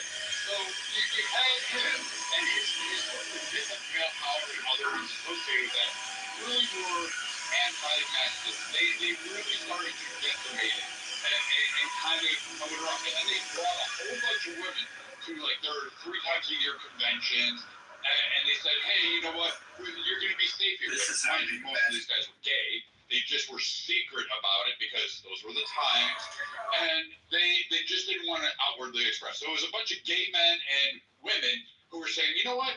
I didn't get hit on at this event. The right speech to the wrong guy. They were fucking gay. Today was They wanted dick in their ass. They wanted dick in their mouth. They were You're gonna gay. lose your election, So, boy. like, this whole idea that these are the men that helped create second wave I can feminism, fix it for and you. then I push the need them to narrative disappear. and started to say, hey, this is how men should be. We should be soft enough to it. And this guy is partially responsible for that. A good chunk of that. But in response, there was an opposition. My client And mostly it is started prepared in to the black deliver this community where they election said, to oh, you. fuck no, In we ain't doing exchange this for the shit. immediate And return they of their started to daughter. rise up, and there were other Brits, It's a good deal, organic, et boy. cetera, could You'd go be smart to through take this it list. while it's still But on then the table. it started to go to the white male community because they were a little bit slow to respond. It was so typical in the white male community. They are slower to respond to political shifts, especially cultural shifts. And they started to grasp onto this one. So they took what was being taught in barbershops and bars and job sites, and they started to say, hey, here we go, especially for that civil rights discussion. The 70s, 80s was a blending time where people started talking more openly about issues they were facing in their own communities amongst their gender problems, particularly at home. And this created what you have is a kind of rise or a pushback against what we saw. Unfortunately, this MLM movement made more sense and gained more power than the Manosphere Project that started to kick off a little bit later on. The Manosphere Project is most likely going to win out because the MLM movement is not winning. It's actually collapsing. And so you have this because you see the rise of black men, you see the rise in men, and you see the rise of women who are saying, no, I don't want all of this shit. I don't want to be a man. I don't want to be equal. I want my own section. I want to be that way.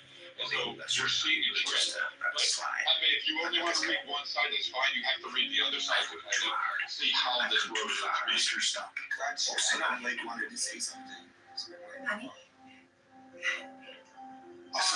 just my look at this one is this divide between the man and the sexes is just another way to continue on the conversation about nothing really. It's about a bunch of fucking people who spend too much time on the internet and not spending any time in the real world. And we are the children and fucking offspring of people who've done too much fucking, which we have done too much fucking and too much jacking off to pornography and all this fucking degenerate nature that is Western society. Like, that's what it really is. It's just a bunch of fucking rabbits fucking and dealing with the consequences of all that fucking. That's what it really is. Like, you got relationships have no meaning, have no fucking substance, because we as men are used to getting easy pussy. And that's what it's been. Like, getting pussy when we love it. Like, what comes out of getting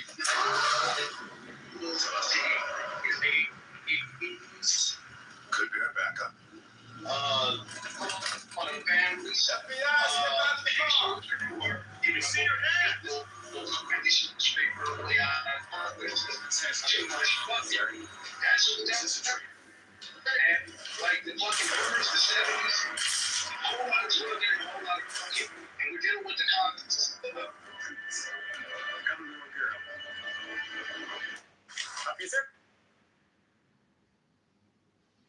Yeah, I feel like there's been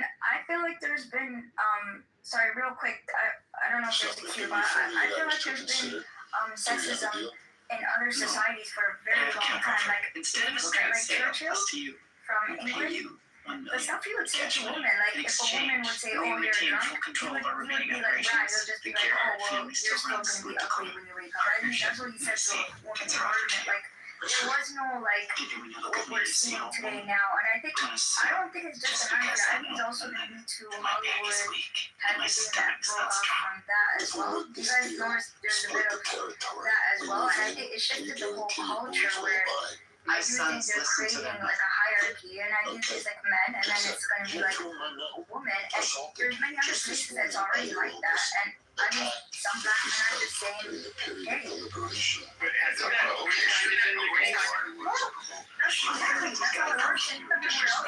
It's just catching on to here, and I think the people that I feel about the whole power, black women who felt like the black race should be united, so I feel like they're hurt by it, and I understand because a lot of them look how hard they work for, black men, right?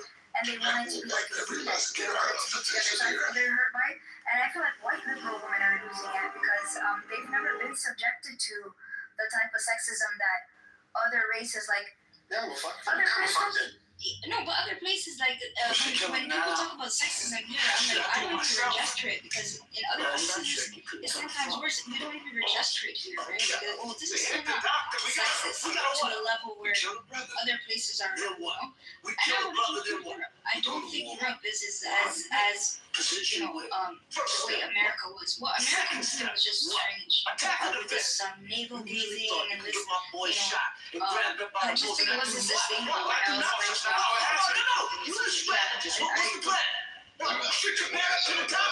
Lucky billionaire. I told you. Yeah, I'm here. How about brains? Question is, what's the most fear that you're to me? Is there anyone that you recommend that you should listen to? Anybody that you approve of? You should kill him now. You know, I would say mediocre tutorials is not that bad. Like, yeah, I mean, That's when I said this up, which is ironic. But go ahead. well, I mean, I feel like he's not calling women derogatory names all day. He's not like Even trying to, push his muscles and swing his penis all over the place. You asked me for my Pose in papers. front of fancy cars, like a whole like performative. He's like the See where things go from nerdy, there. masculine type, who's quiet, Why would I do and that? it's like he went to Howard or Because something. some Like I don't know if he went to Howard, but he gives me like the Dr. God knows what I'm talking about. Like he looks like That don't mean the he went to Howard or Morehouse or something. Right. So the reason I asked that out of the car, was one of the point I was getting at. It seemed like you guys want guys that are super soft on the issue that's kind of passive, which is ironically why he calls himself mediocre tutorials, because he doesn't do anything outstanding. He kind of does it to where it's a safe zone to where someone like yourself will like. And I find that a big problem because there's real issues in the dating market within between the sexes. And if we can narrow it down to the point of no corner, if you will, to actually address it, then we're not going to fix it. And we got someone like him, like he does he does talk about it, but he talks about it in a roundabout way, in a very passive way. And there's other guys, not that many, that's kind of similar. But when you look at guys like Tom Sawyer or Kevin Samuels, the guys that got really popular off of it, I think people gravitated to them because they were actually finding solutions, what to accept, what not to accept, what to look out for, how to deal with the matters, etc. And I think when it doesn't favor the women or they see that it is something that don't, it's something they can't get over with, they have a problem with it. I'm not saying I agree with everything that's said at the time, but the objective is to try to get into a position where you can win in this space. And I'm not saying just win now, it's not just winning as a man, but winning as a collective. Meaning that if I engage in one, this is for us, not just for me. There's some of the manosphere that's fucked up that's looking for just to do some fucked up stuff like, oh, I can just cheat and she has to tolerate what the fuck I give her. Not that shit, I think that's stupid. But guys who actually looking for good relationships, actually build families, actually, want that traditional peace and prosperity unit. And I think when women see guys take the aggressive approach, it turns them off. But it's not for them, it's for the men. So I just want to put that out there. I would. So you're asking me, and in my defense, I am a woman, so I'm not here to be in, grown men's business. But I will say that some of the most powerful leaders are soft-spoken. Not all of them are bombastic. You mentioned Kevin Samuels was not doing any of the things that we see these other minister guys doing.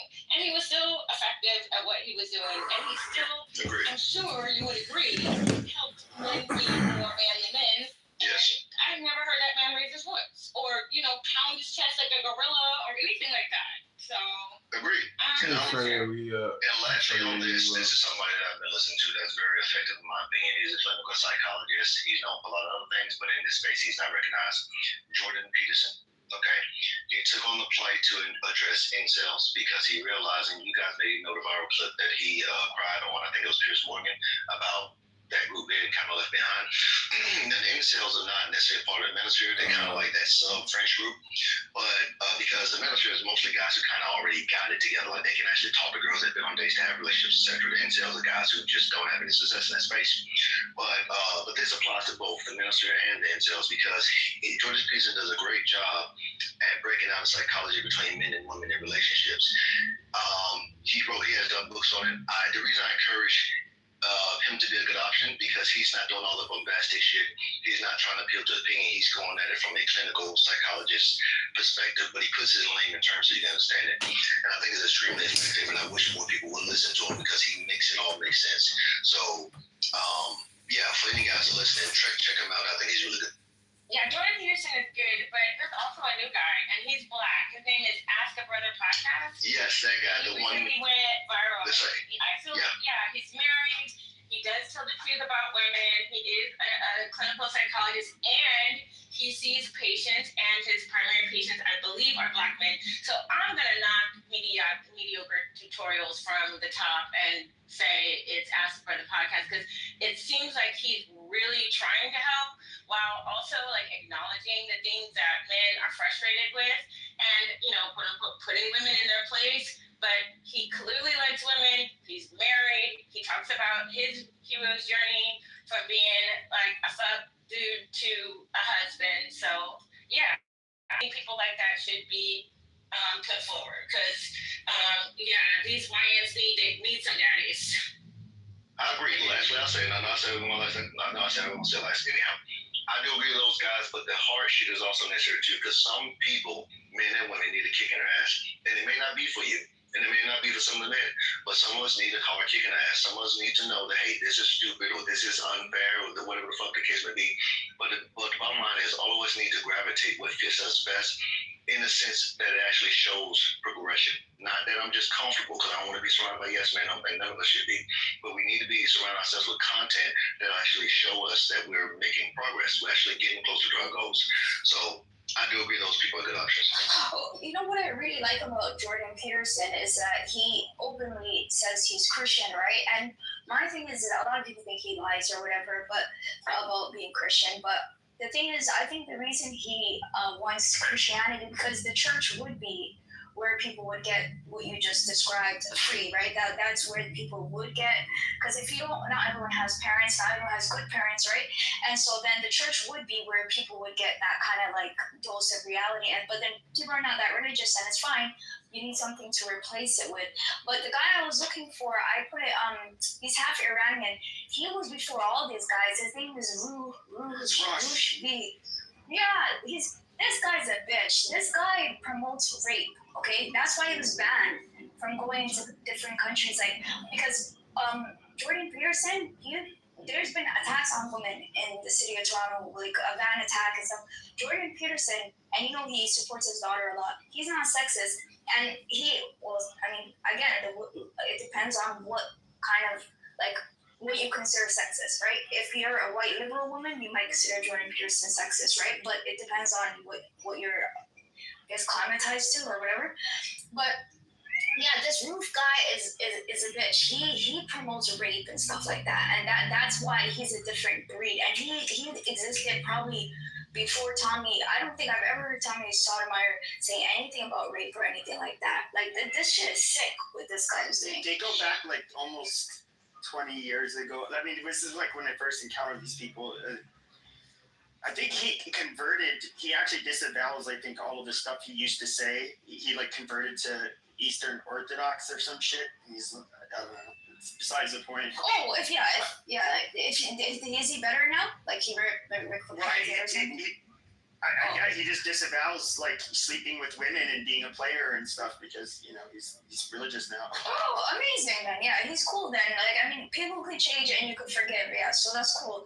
It's just I remember hearing that about him back then. But yeah, if he changed, then cool. Yeah, I guess he can repent. Everyone can be forgiven.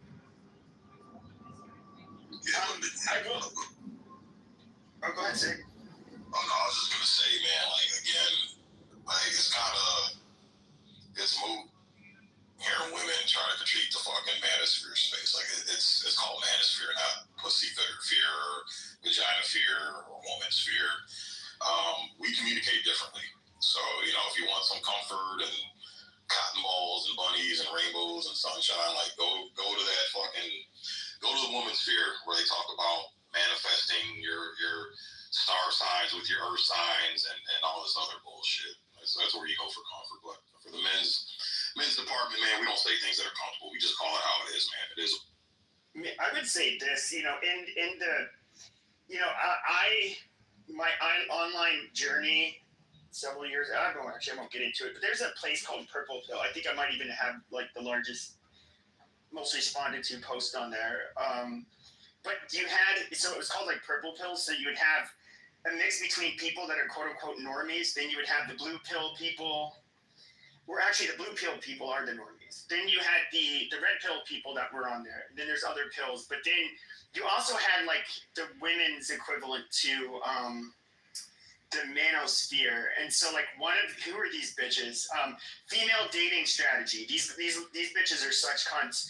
But they would promote things like the dark triad traits, like a approach to like dating, which is like Machiavellianism. What the fuck is it? It's like I just said the manosphere did the same thing. They started it with the pickup artists. All they are is a bunch of narcs and sociopaths who are giving their personality traits to people who are normal.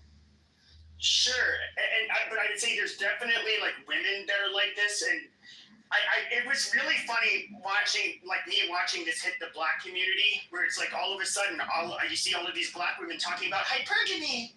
And it's just like, oh, amazing, you guys discovered a new word. But it was like, what I thought was really weird, and I'm just being dead honest, if you were to like look up hypergamy in your YouTube video, if I recall correctly, it's nothing but Black women. And it's like, I'm not pinning this just on Black women, because I think these women were of all races in the female dating strategy space. But they were just basically all about shit testing men. They have to be quote unquote high effort when they first meet. Basically shit testing them. They basically want all of these high standards, and they unapologetically say that, well, we focus only on the benefit to women, because they felt that focusing on,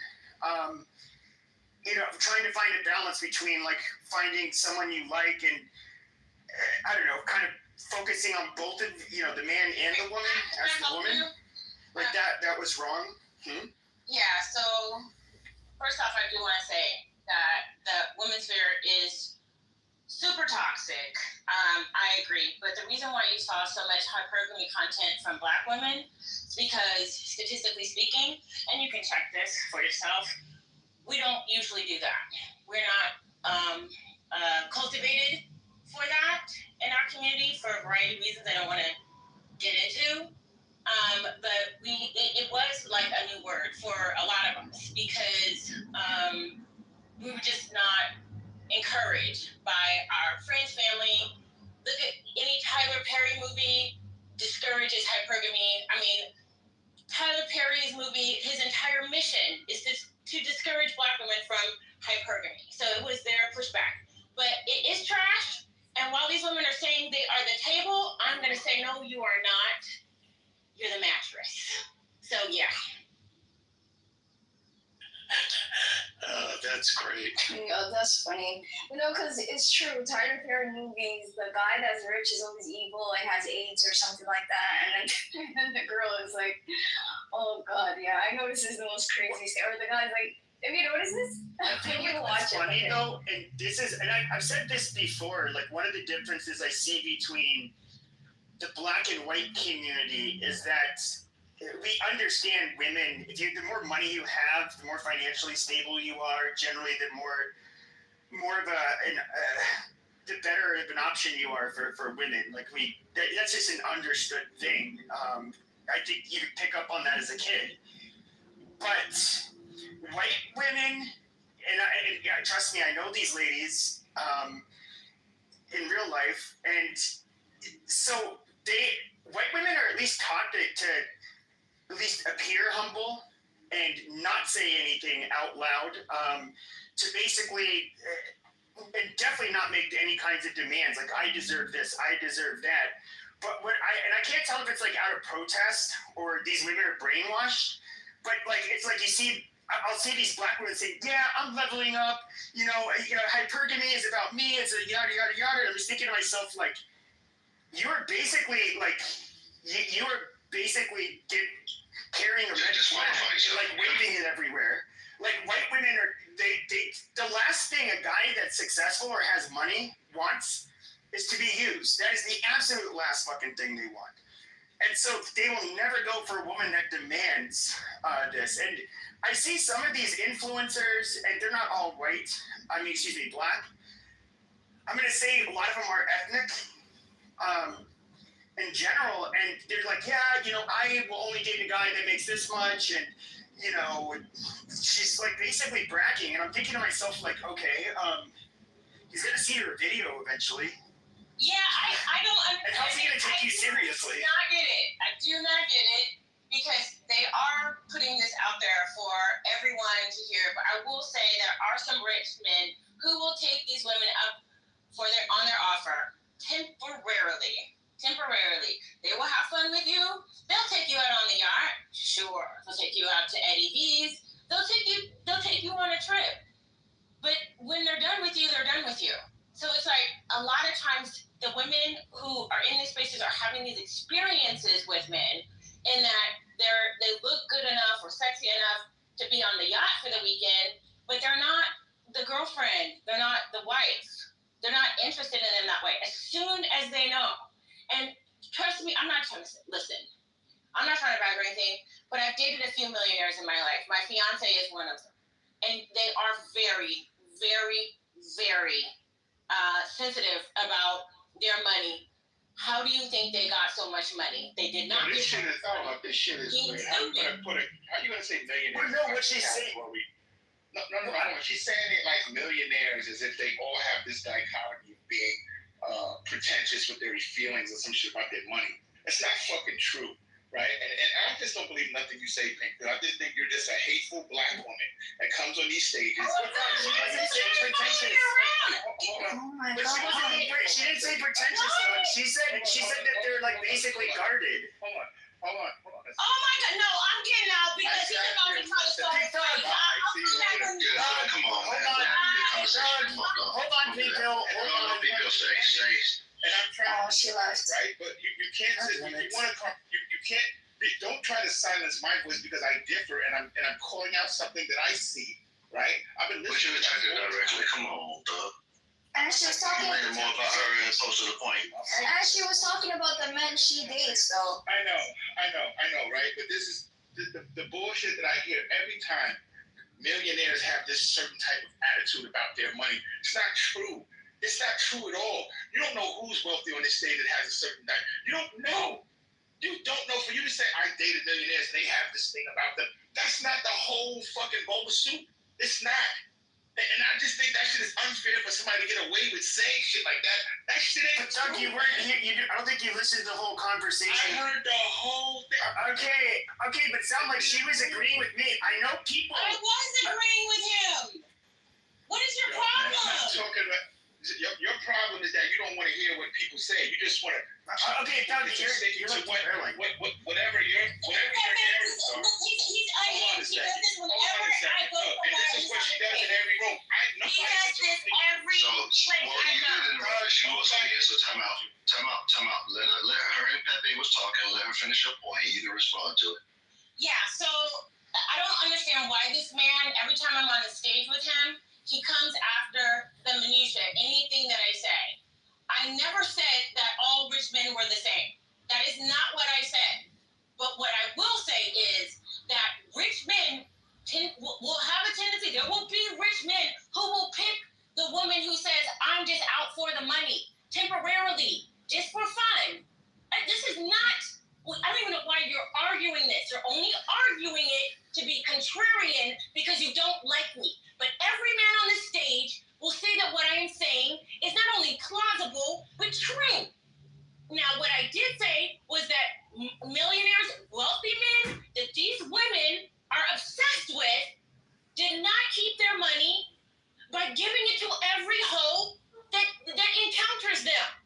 This is basic knowledge. But because I said it, and you are insane, that is what you have a problem with. I don't even want to talk to you because you are rabid, sir. There was nothing that I said that was wrong. You're insane. Leave me the fuck alone. Okay, go kill yourself. God damn it, Doug. You're in the Matrix, Doug. I was gonna say too. You guys are just gonna let him say I should go kill myself? Really? You want that content that bad? I moved it to the audience. It's fine. Yeah, I was gonna say too. She was speaking in general, man. Like this is the dumb shit that people do. It's just it's not every whatever in the bowl, or she's not speaking on every swing of dick, bro. It's a general statement. Yes, people with money.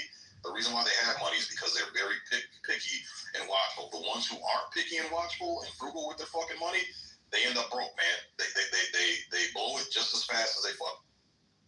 You know, sorry. I would say this. I mean, I think a lot of people. I've only known a couple people that I've like, and I was not even close friends with them, but one of my best friends, it was his childhood friend from before we met, but we met as teenagers and everything. But you probably heard of PF Chang's or Payway, the little store. Basically, the first PF Chang's, it was his family that opened it. And it went from like one restaurant like 25 years ago to being like all over the country. So as you can imagine, they have a lot of money. Like this dude was like he would go out really out of his way to like not let people know who he is or that he has any kind of money. It's not just because women, but just people in general. When they find out you have money, it's like they want, a lot of people are going to try to leech off of you or ask you to invest in something or, whatever. Or they're just going to ask for money. But yeah, I think Pink Pill agrees that these women who say like, oh, you need to get a man with this kind of money and that's all they need. I don't see these women ever getting wifed up. Like, who the fuck would? Right. They don't. Because they don't. And I just recently saw a report where a girl got killed. Voice, you sound like an Arab. By her 50-year-old sugar daddy. And she apparently was a fan of the Sprinkle Lady. So this is not only stupid, it is dangerous. I do not understand how people think that you put that kind of negativity in the world, where I am going to be so mercenary, I am just going to use these people strategically, exploit them, feel nothing, give nothing, and I'm going to get it all. What does that sound like to you? What kind of person does that sound like to you? Does that sound like a good person to you? Sounds like a freaking psychopath. No, but some of these girls, I don't know if you guys remember, there used to be a show called Millionaire Matchmaker, right? But that was like an actual TV show, right? I always wonder, like, some of the girls who do the hypergamy stuff, is it possible that they're trying to be like Myron or like Tate or whatever, like someone who does a podcast, right? And then like, cause some of them will write books and like, is it like, are they really interested in getting a rich man or are they trying to be rich themselves by selling this content? Maybe that's what I think they're trying to do themselves, like be businesswomen. I'm not saying all of them. I'm saying some of the content creators, because I know one of them, she literally said like, oh, my marriage was terrible and I don't want to get married again. She just does this content for her own, like she makes money and she goes to talk shows and all this stuff. You guys know what I'm talking about? Her name is, she's Russian, I think. She's not black. She's not one of the hypergamous black people. She's Russian. What is her name? Let me look it up. Is it Anna Bay? Yeah, Anna Bay, exactly. Wait a minute, yeah. She got divorced already? Yeah, she got divorced and she's yeah. Well, she's a nice girl. And she teaches people. Girl, she stole. Let me tell you something. I knew Anna Bay before all of you. She stole my content. I found her. I knew she did. I knew she stole yours. I knew because I've seen it. That was me. I love to see it. She's been married for 5 minutes and got divorced. Couldn't have happened to a better woman.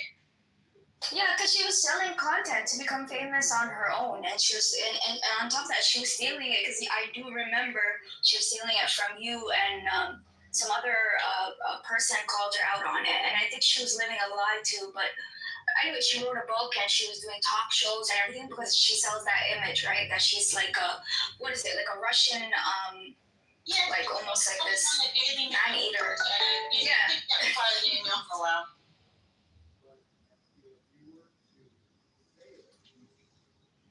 Out of all the content I liked during the pandemic, my favorite was Kevin Samuels, only because he was fucking hilarious. That was Sotomayor was funny too, but yeah, I can't stand Myron and the other whack dude. Oh god, they're just the worst. Yeah, Samuels was good. He was funny. What we're seeing here is an evolution of every movement, as it always happens, where the women start with their cause and it always evolves to some other shit where the offspring of it is some other monster. So at the beginning, guys, MGTOW guys were basically saying, market is shitty, go your own way, don't pretty much participate in it. Then guys kind of respond to what's happening, watch this, that, and other. And now you got this little monster that's coming out of it where these younger podcasters are saying super stupid shit. So Myron Gaines, the Fresh and Fit guys, of course they'll say some good stuff, but they'll say some super stupid. And I'm glad other guys in the manosphere will call them out on it. Like Andrew was on there. And I guess we can consider Andrew. I don't know if you guys know Andrew. He always smoking a cigarette. He does the Crucible. I think that was his channel. And he will confront them about stuff. The whole idea of men should be hypergamous and all that, not hypergamous, but promiscuous and all this other shit. And basically, just saying it's pretty stupid. You're encouraging men to create more of the problem because it's good to have experience with women. But to constantly go out there and put yourself in a space where you can have, have children and catch STDs and pretty much be responsible, that's not a good counter to the culture at all. Like guys can get those skills without making those dumbass decisions. So it's just stuff like that they're doing now, and it's not what it once was. He's talking about Andrew Wilson. Yeah, Andrew Wilson, that's his name. Yeah. Oh, yeah. I used to talk to him and debate him on his number. Oh, really? Yeah. I mean, everybody has good stuff, yeah. But that's not who's really waking up men, especially young men. So what really woke up young men was, and Pink, you're not going to like this, was single mothers. And mostly in two communities, would be the white and the black community. Because how many times, if you look at the divorce rate, you look at who's filing for the divorce, and you look at who is getting the overall children as the primary custodian, as well as the financial gains out of the divorces or whatever, child support, whatever you wanted to, it was overwhelmingly women. And women have been allowed since, I would say, the 80s to pretty much take control of that and have that all the way up until about right now. Now judges are kind of saying, hey, hold on a minute, we're not going this way. And you have a lot of judges saying, hey, slap it back, saying, no, women, you're not going to get child support and have the kid have the week. No, you're not getting any. You're going to have to pay. You're getting it. So you're starting to see judges revisit. But what's happening is a changing of the laws. What you have is young men who are waking up saying, I was raised by my mom. My dad was ostracized, and I'm pushing back on this because this is creating a problem. This is creating a narrative, and I don't want it. So these young guys that are growing up and entering the manosphere are coming from a negative childhood experience in which their fathers were ostracized, villainized, and oppressed. And they, at their own detriment, and many times suicided, because let's not forget, those men were often killing themselves. Those are the highest rates of suicide are divorced fucking men. And they will, these young men are growing up from that and saying, you know what, I'm walking away. I don't know if the Andrew Tates and Jordan Petersons are going to fix it. I don't like Jordan Peterson for obvious reasons. Some of the things he says is okay, but overall the man can't put it into practice, so I have a difficulty respecting him for that. But he's Canadian too, so I don't really like the Canadians to begin with. And so what I think you have are getting grifters who are grifting off a movement that's organic in its own nature and coming to the realization of, hey, I don't want to live in a society like this and I want to change it myself. And they're grifting off of that movement, trying to spur it, just like BLM, like Dr. Goddess and BLM, a grifter. And that's why I have that smoke that I have for her, because many of you don't know who she was when she first came out in the app. And people like Pink, who this woman used to vilify, I find it fascinating that now we're all buddy-buddy with them. It's amazing, I just wanted to set the record straight. I still, like I said, I'm moving on from it, but yes, I do have a history with her. She did bully me along with a group of other Black women when I tried to call attention to the out-of-wedlock rape in the Black community because I was married to a white man, and they thought that you and Almaz both faced fucking crucifixion against this woman. I was trying to brainwash Black women to have all their baby dads be white men in some weird way. I don't know, but yeah, that is what happened. But she shut down Almaz. She did a whole cancel campaign against Pink. She had rooms about how dangerous Pink and what were some of the, like Almaz and Sarita, another of other women. There was a whole campaign. This is Dr. Goddess promoting Black neighborhood and Black solidarity, was to attack other Black women who are saying, I want men with morals. In any of those rooms, it wasn't like diversified just based on skin color. Go from like a fucking Pookie and Ray Ray to a Chad in the fucking next room. Like they go with another fuckboy that's just gonna live off you and put his hands in your pocket while you're paying for his shit at the fucking grocery store. No, it was diversify from your thought process. Diversify and look for guys and men with fucking morals, character, and values that are willing to uphold yours and actually treat you with the respect and honor you deserve. And fuck race, fuck culture. You can mix cultures. You can blend with different races and still have this outcome and achieve the goals. All you have to do is find it on that line. If you can't find it in a black community, find it in white. If you can't find it in white, go to the Hispanic. If you can't find it there, go to the Asian. And if you can't find it there, then fucking, I don't know, buy yourself a dog and go on a fucking 2-year hiatus hiking around fucking the moon. I don't fucking know. But that's pretty much what you guys went through. And you guys got decimated by her little fucking gangrene following. For pro-abortion fucking every Tuesday. I didn't even know. I'm glad I missed it. I thought maybe she might have grown since 2010 and 2011 because we go back that far. Indeed, we do. I just wanted to set the record straight about the red pill, and quite honestly, like the C word is like the N word for women. So that's why I was like, right, what's up with the using the C word? That's the N word for women. Because I know who she was. You forget it was me. Like, she came in after Krishanda and Dira and all these other black women. Like, I have my own issues with Krishanda and Dira. Those are personal, but I don't need to bring them to Clubhouse. Krishanda, who is a very religious person, albeit I have my own personal issues with her. I don't think the rest of you can make your own decision. She's a very religious black woman who has an opinion about how culture should be raised. I was very close to Krishanda. Dr. Goddess attacked her, literally jumped on her throat, tried to smear her. Indira, the same one, did the whole side neck docking. Dr. Goddess went after Gerard, a black man who married a black woman who lives in Atlanta, who was bitching at that time, because I didn't know about it, was Freaknik. And he was complaining about Freaknik and the unsuitability and the way that it was displayed and carried on post the pandemic and how it's carried on today, and how he's disgusted with the fact that this is the elevation of where black people live. It's not an arts and music festival. It's not a culmination of black accomplishments. It's how can the fat obese girl twerk on a fucking hood of a white Nissan Altima from 1990 and somehow think it's a fucking good characteristic or representation of black achievement and culture throughout Georgia and Atlanta history. And none of that is expelled on it. And Goddess had an issue with that. She wanted to promote the whole degeneracy, and Gerard went back and pushed on her and basically made her leave. Bro was another guy who said black people do not need to be associated with oppression and all of these things. We are our own worst oppressors. That was Bro's big fucking point, was that black people are their own worst oppressors. It's not the white man. It's not fucking Hispanics. It's not Pepe. It's not me. Sure as hell ain't me. I ain't got that kind of fucking power.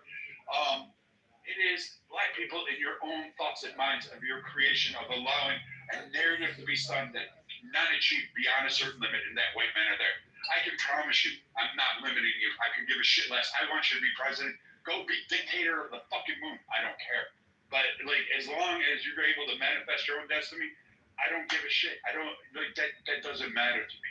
Just keep the same ideas and principles that you're arguing for. Don't fucking shit on it, and don't cry to me and say, oh, well, 3,000 years ago, XYZ happened. So 400 years ago, ABC occurred. Now DEF, you owe me fucking cash. Like, no, that shit's not going to happen. I'm not going to buy that. The biggest slap in the face? This is the biggest slap in the face, and it gets me more and more angry, and I've been thinking about doing a video about this, is that the black people alive today, these millennials mostly, are actually more angry than the people who actually went through the stuff that they are complaining about that they have never experienced. Ask me how I know that they would be so ashamed. They would be so ashamed that we would use our inheritance in this way. Ask me how I know. Because my dad was born in 1922. He fought in World War II down in North Africa. My grandfather fought in World War I. They both enlisted. They love this country. My country has been here since 1792. love this country, but face so much oppression.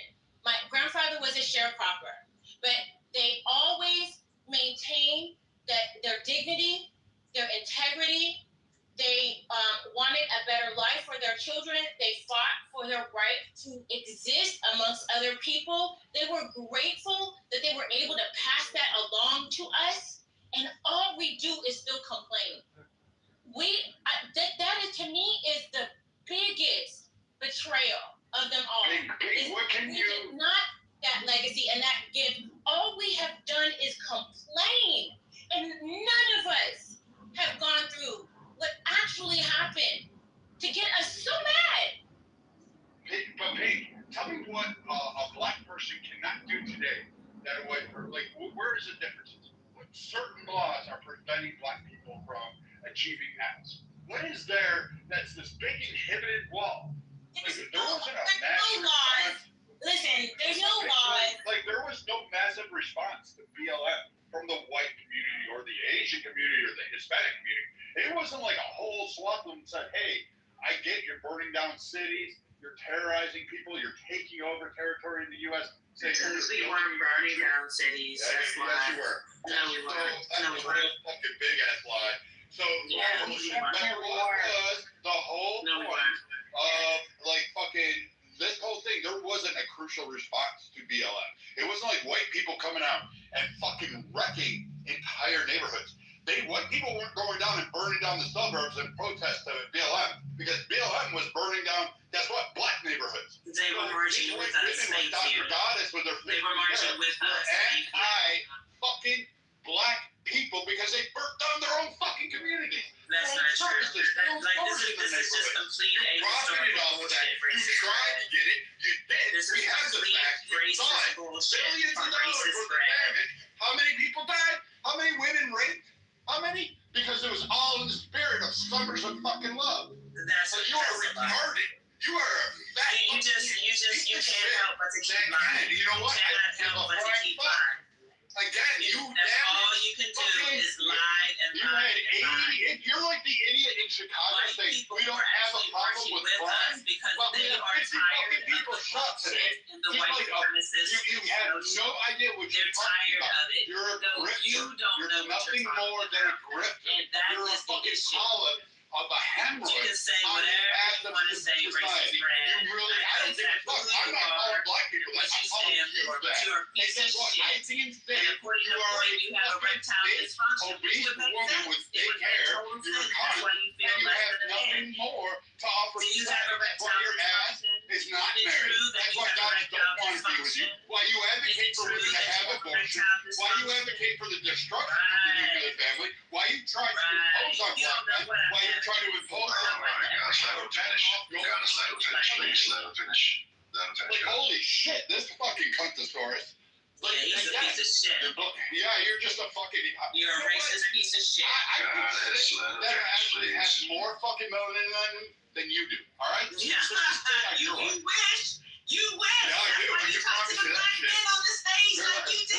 What are the black men? Why are you calling for black men? You jealous? Why are you calling for black men? They didn't do shit. They don't owe you shit. They ain't married. I'm only talking to black men. Don't tell me what they owe me or what I owe them. There's no man that can stand up for you when it's about it. You don't know anything about it. But you don't stand up for them when they're getting cannot relate. You ain't going after them. You went after Pink. So you must have you went after a whole sort of women trying to do your cancellation on there. You fucking piece of fucking fake ass. I'm gonna bring it back up because you guys have actually a lot of time out real quick.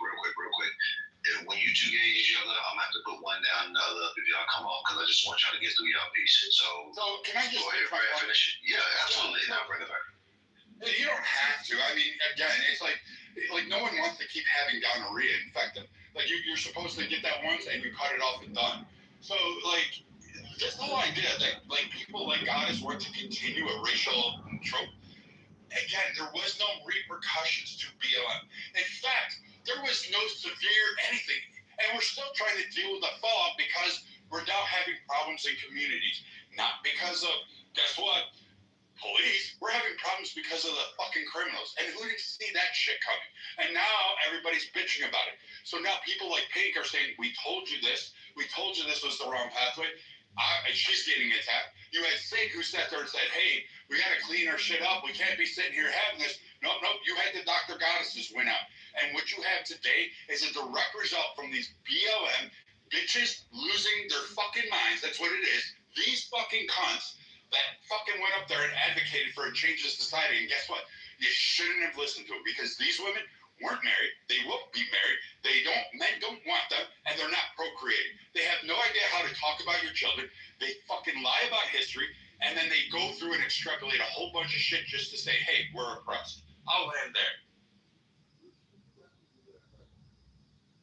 I wanted to ask you. So, as usual, racist Red has to lie about Black Lives Matter. Yeah, we can hear you, Sweet Pea. Goddess, if you don't mind letting her get a submission. Matter of fact, okay. Go ahead, Brad said something that I thought was interesting about what barriers, I'll say it like this, I'll paraphrase it and say, what barriers to wealth do people have now? And you were, I think, alluding to the fact that there are no barriers to obtaining wealth like they were, say, prior to 1950 or whatever. No, it's the laws. What laws are on the books that say that a white man can do something that a black man can't do? Or a black person. It's very specific. Okay, laws. Yeah, I would have to agree with that. However, when it comes to equity, I think there is some issues that prevent the accumulation of wealth. Equity you're referring to? Equity would be, for example, same house being sold for different amounts of money. I would agree that is an equity division because of bad decisions that black folks make. What did he say? Can you repeat that? The equity is because of the decisions black people make. You buy in shitty ass neighborhoods. You don't take care of your fucking properties. So of course it's going to be a difference. Because you're not taking care of yourself. You're not buying in these good areas. You're buying in the hood. What do you think you're going to get? I'm crying. That's not what I was referring to, sir. I'm talking about like for like in every way. And getting a significantly lower price. That data is documented. So it's not my data. How are you staging your house for sale? How are you staging your house for sale? Are you talking property value solely across? It doesn't matter where it is, location, states, rural versus urban, quality of areas, materials, new age. You're extrapolating. I'm talking about same identical house, okay, same quality of care, 2 streets, 3 streets over. Okay, how are you staging your house for sale? How am I staging my house for sale? Before. So I want to get away from me and just say that one of the things that.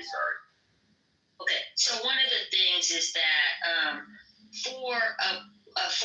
in some cases, it has been noted that the black family will have to take down all the pictures. And to get close to the same price, they have to take the ethnicity out of the home. Speaking of realtor, they tell you to take all photos out. Doesn't matter. Every realtor tells you to take your pictures out. Yeah, that's how real estate. But what I'm saying is, if you read the data for yourself across the board, you'll see that there is an equity issue. Now, if you dig deeper, some of those things that you guys are bringing up probably are. Are you going to interrupt me or let me finish? I just want to, are you drifting to cumulative data, or are you going back to the two households that you're using as an example? Because you use two properties as your primary example, and then saying cumulatively, this is representative of the issue at large. And I would have to look at what data sets you're referring to, and particularly those two properties, why there's a difference, where they're located, what would be the rationale for it. Also the history of the house. Like, if you had a murder in your house, it's going to sell less. But unless you had a ghost sighting, that actually increases the value. Amityville Horror, anybody, that actually can increase your property value in some locations. So it just depends on why a house is listed the way it is. So you have to look at both of those. I understand that. I'm just saying, all things being equal, it is an issue. If you want to add all these anecdotal reasons, I'm not saying those don't happen. Like things like anecdotally, there are things that happen, but you have to knock them in statistics. Those isolated instances, you would have to consider noise in the data and just try to deal with the raw data. And the raw data still suggests that the values are significantly lower than the exact same property, say across town, or exact same builder, the person, and this whole idea that Black folks don't keep their properties up and all of that is a little, I think, biased, and I don't know where that comes from, but because I didn't see it in my neighborhood, but I'll try to find some data for you and put it in the chat. And I only said that to point out. Sweet Pea, other people have put it in the chat. Keep going. The evidence is right there. Thank you. So the only point is there are equity issues when it comes to obtaining wealth, and it doesn't have, and it's maybe not law driven, it might just be bias driven or racism driven. And I'm suggesting it's racism driven. Well, it's a drives the offer. What is driving the exception of those racist offers? Why don't they negotiate better or not sell to the person who's trying to lowball them? White people are racist, but that's just not. Well, look, it's a known fact that if a white person moves into a house that was previously owned by a black person, they stop listening to Christian music and start listening to music with syncopations in it. They stop putting raisins in their potato salad. Okay, and they show up late to their appointments after that. So that's a valid reason why white people can't, buy houses that were formerly owned by black people. And you can take that to the bank. That's, it's funny how people.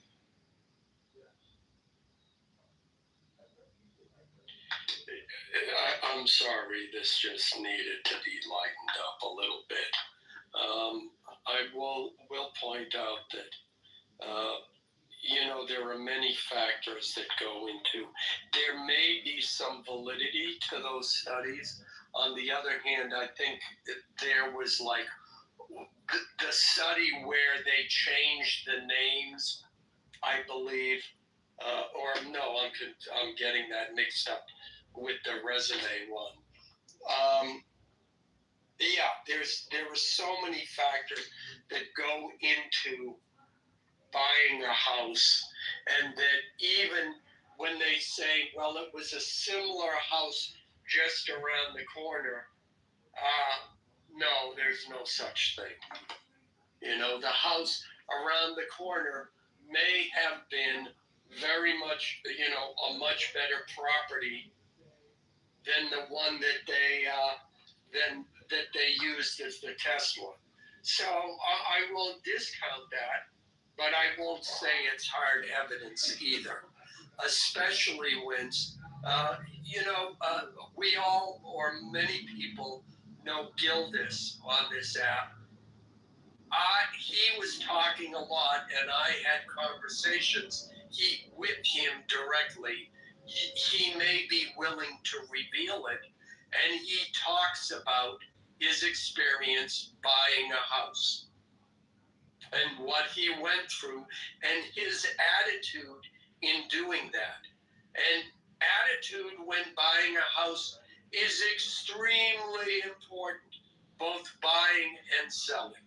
So I'll make that submission. I'm not disagreeing with anyone, and I'm not agreeing with anyone either about it.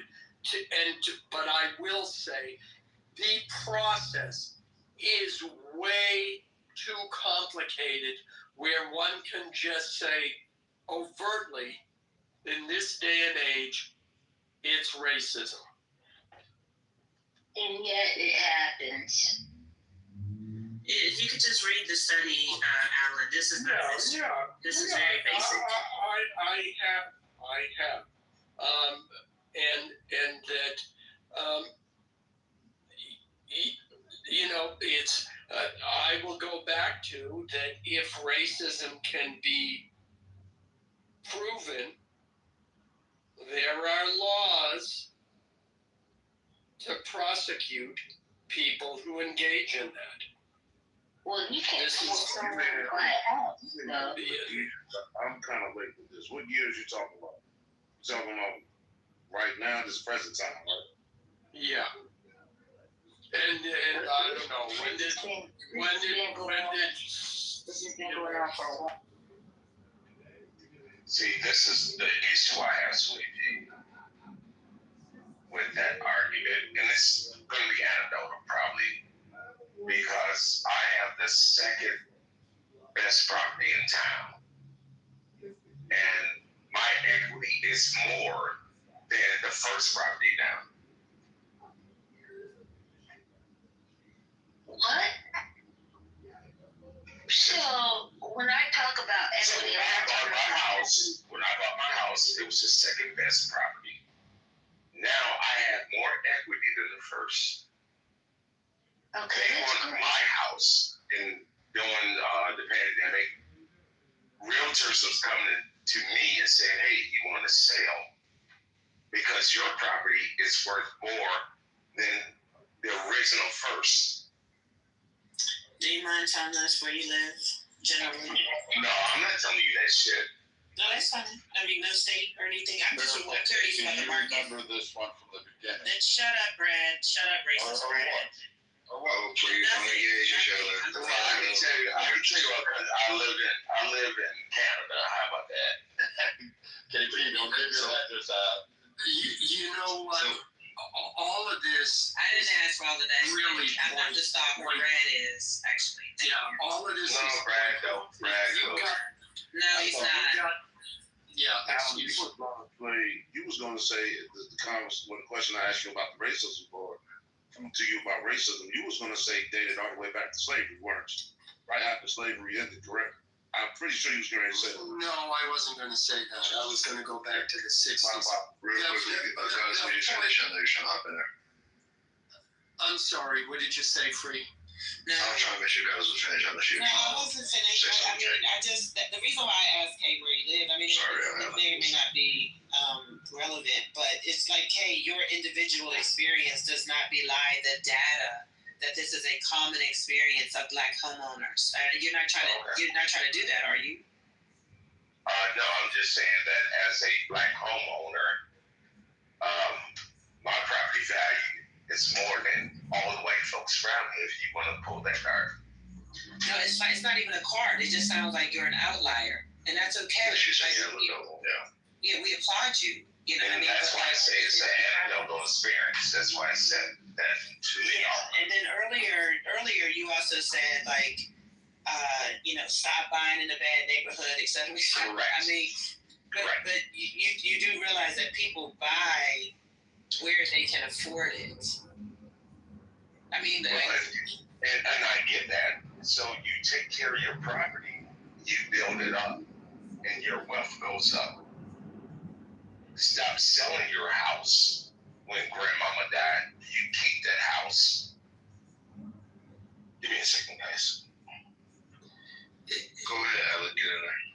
Yeah, I'll what's the saying when white people get the cold, black people get the flu? When it comes to home ownership and real estate and property, most people are uninformed, and that's the nice word I'm going to use, uninformed about what it takes to get into real estate, maintain it, and negotiate it.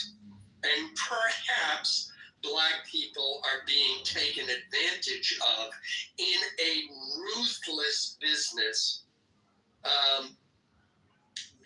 that I can even concede that. But the fact is, if you can buy a property, buy it.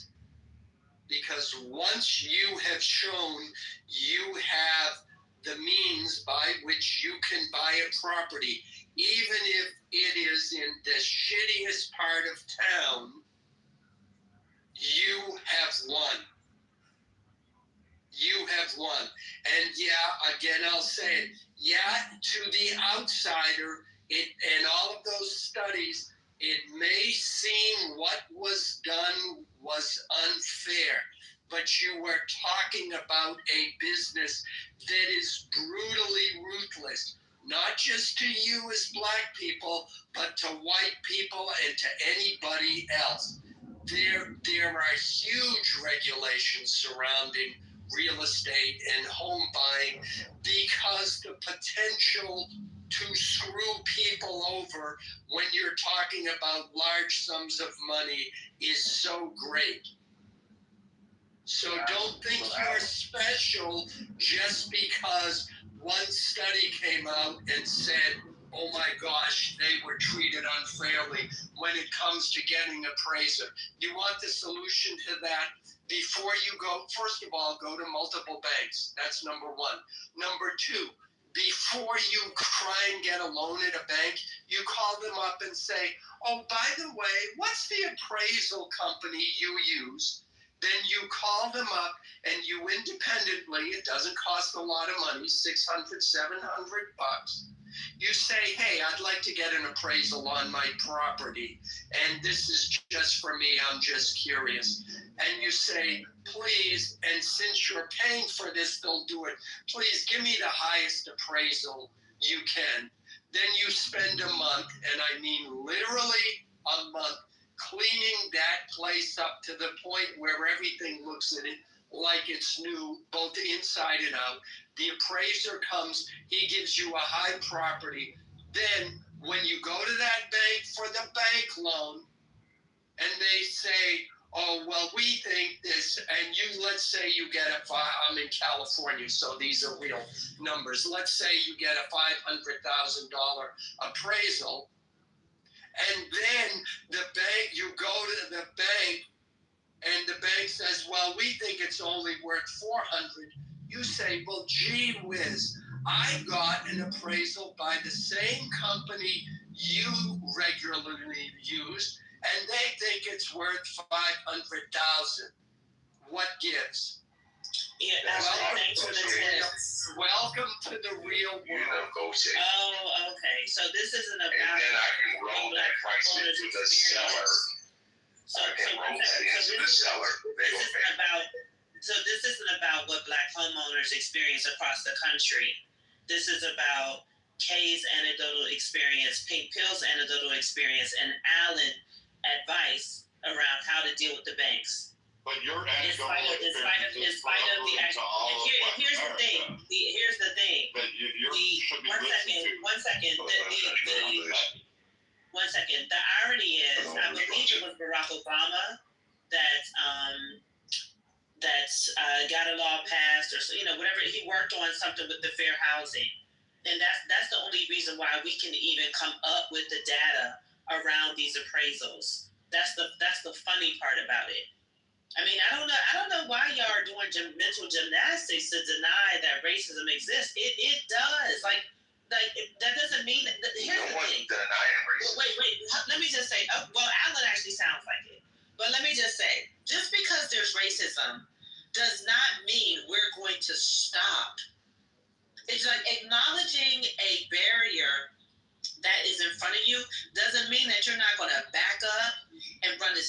as you can to jump over that barrier. And I kind of feel like maybe some of y'all, if we talk about racism or talk about the way that history has affected the Black community in a number of different ways, it seems like some of y'all think that it's an admission of submission or that it means we're just going to fail. But here's the other thing. We're not superhuman. So, like, as human beings, things do happen. And just like they happen to white people, too. And now, and thankfully, the Hispanics are seeing it. What'd you say? Can you give me a definition of racism so we can start? Sure, it's very simple. Racism is the system of white supremacy in America that affects all areas of people activity, be it the law, labor, entertainment, education, anywhere people activity is, that's what it is. It began, as you all know, in America, it was refined. It began around the racial idea, the racialization of the people. And that one race was above another race. That's all it is. Which that's not all it is. If that's what you're saying, that was the original definition.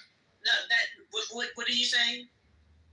One race is superior. One race is superior to another race. No, that's not. That is not all it was. Now it's changing it so much now. It's getting bloody up. This is the problem. Okay, if it was just one race, the idea of one race being superior over another, we could have surpassed that a long time ago. That is not what racism is. It is systemic. It is a systemic issue. It's not.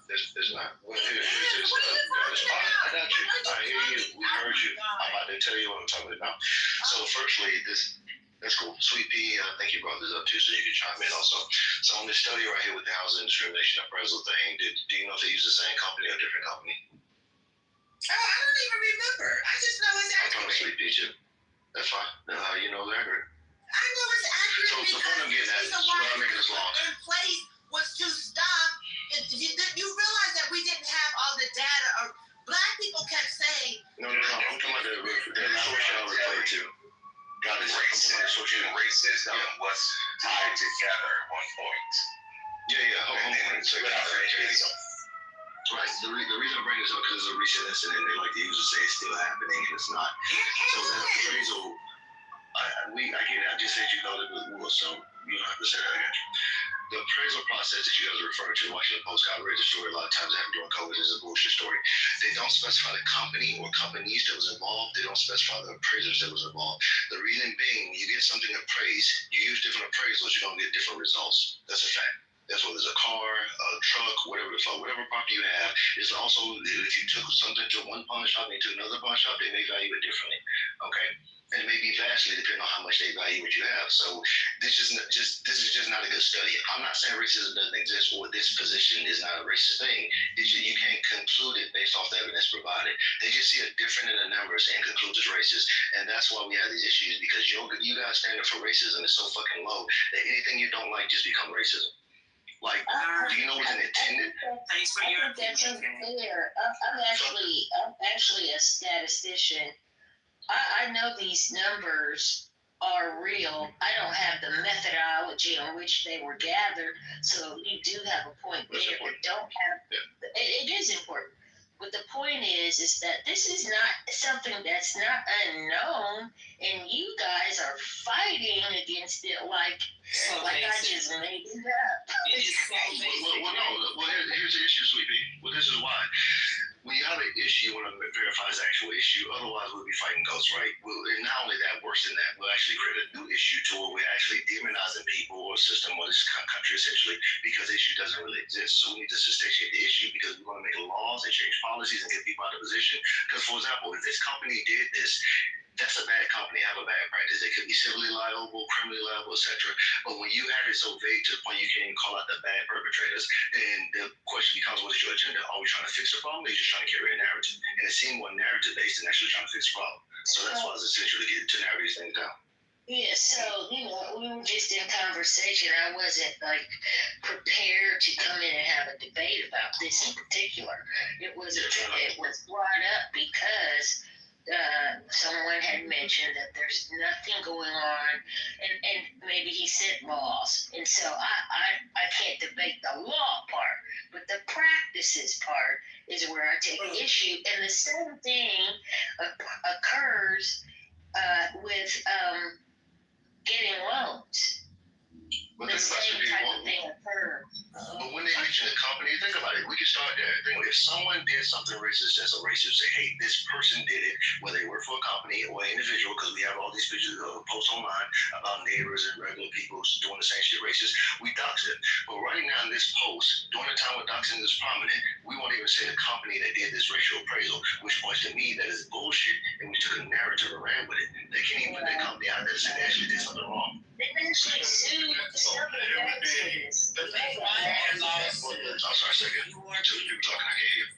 So I was just trying to get it. There's a number of laws that had they put the company out there, that company would have been investigated and all that. That's why, again, I would say correct. There's no company outside there. It's the same thing with this overwhelming, oh, hey, we changed these narratives just to prove a point.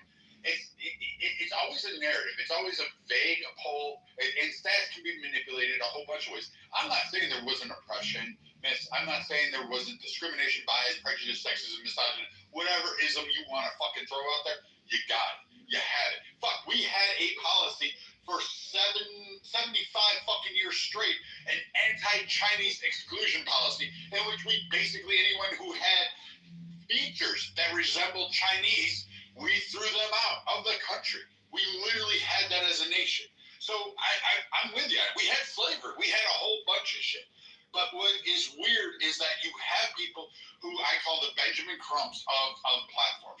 They want to grift off of and create a perpetuating narrative because without that narrative, they're held accountable to actually saying, hey, I have to achieve this. I have to be answering for education of my kids. I have to be answering for why I don't pay taxes at an alarming rate. Why is it that, I don't have businesses? And if you are upset over businesses and talking racism and prejudice, then we can stop supporting black businesses. We can do that because last time I checked, I don't see a lot of white women being employed at black hair salons. I'm just checking that one out. I'm pretty sure that's probably not a thing. I'm sure there's maybe one or two anecdotes. Actually, there's a lot of them that aren't there. Yeah, and I would agree with that, and it's largely because white women don't tend to know how to do black hair.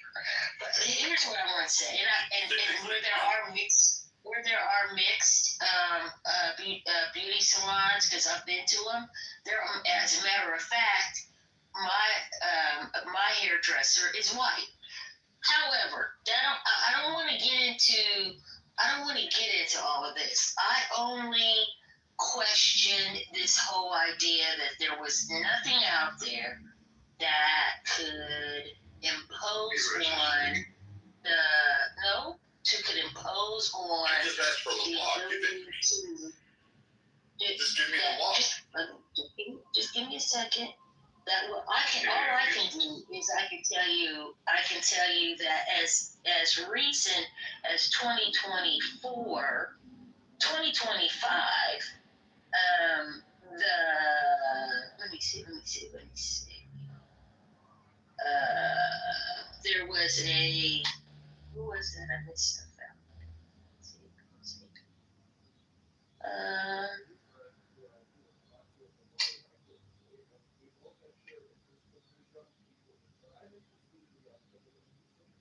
You're looking at the city?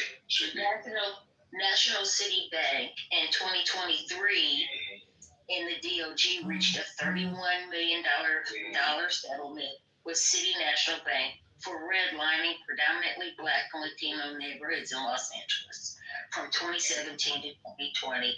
The bank will fund loan subsidies and outreach programs to affect the communities, and this remains an issue today.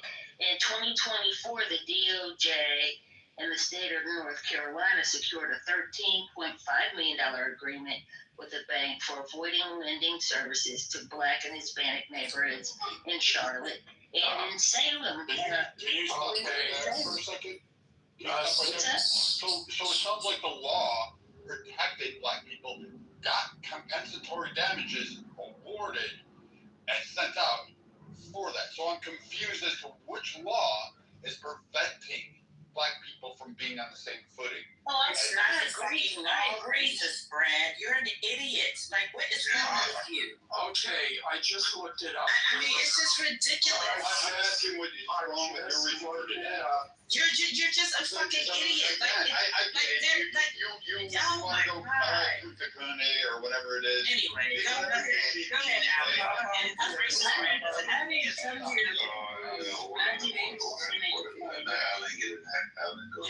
thank you for that information. I just looked it up. There are 4,462 FDIC insured banks in the United States right now. So let's see, you did 3 studies divided by 4,462.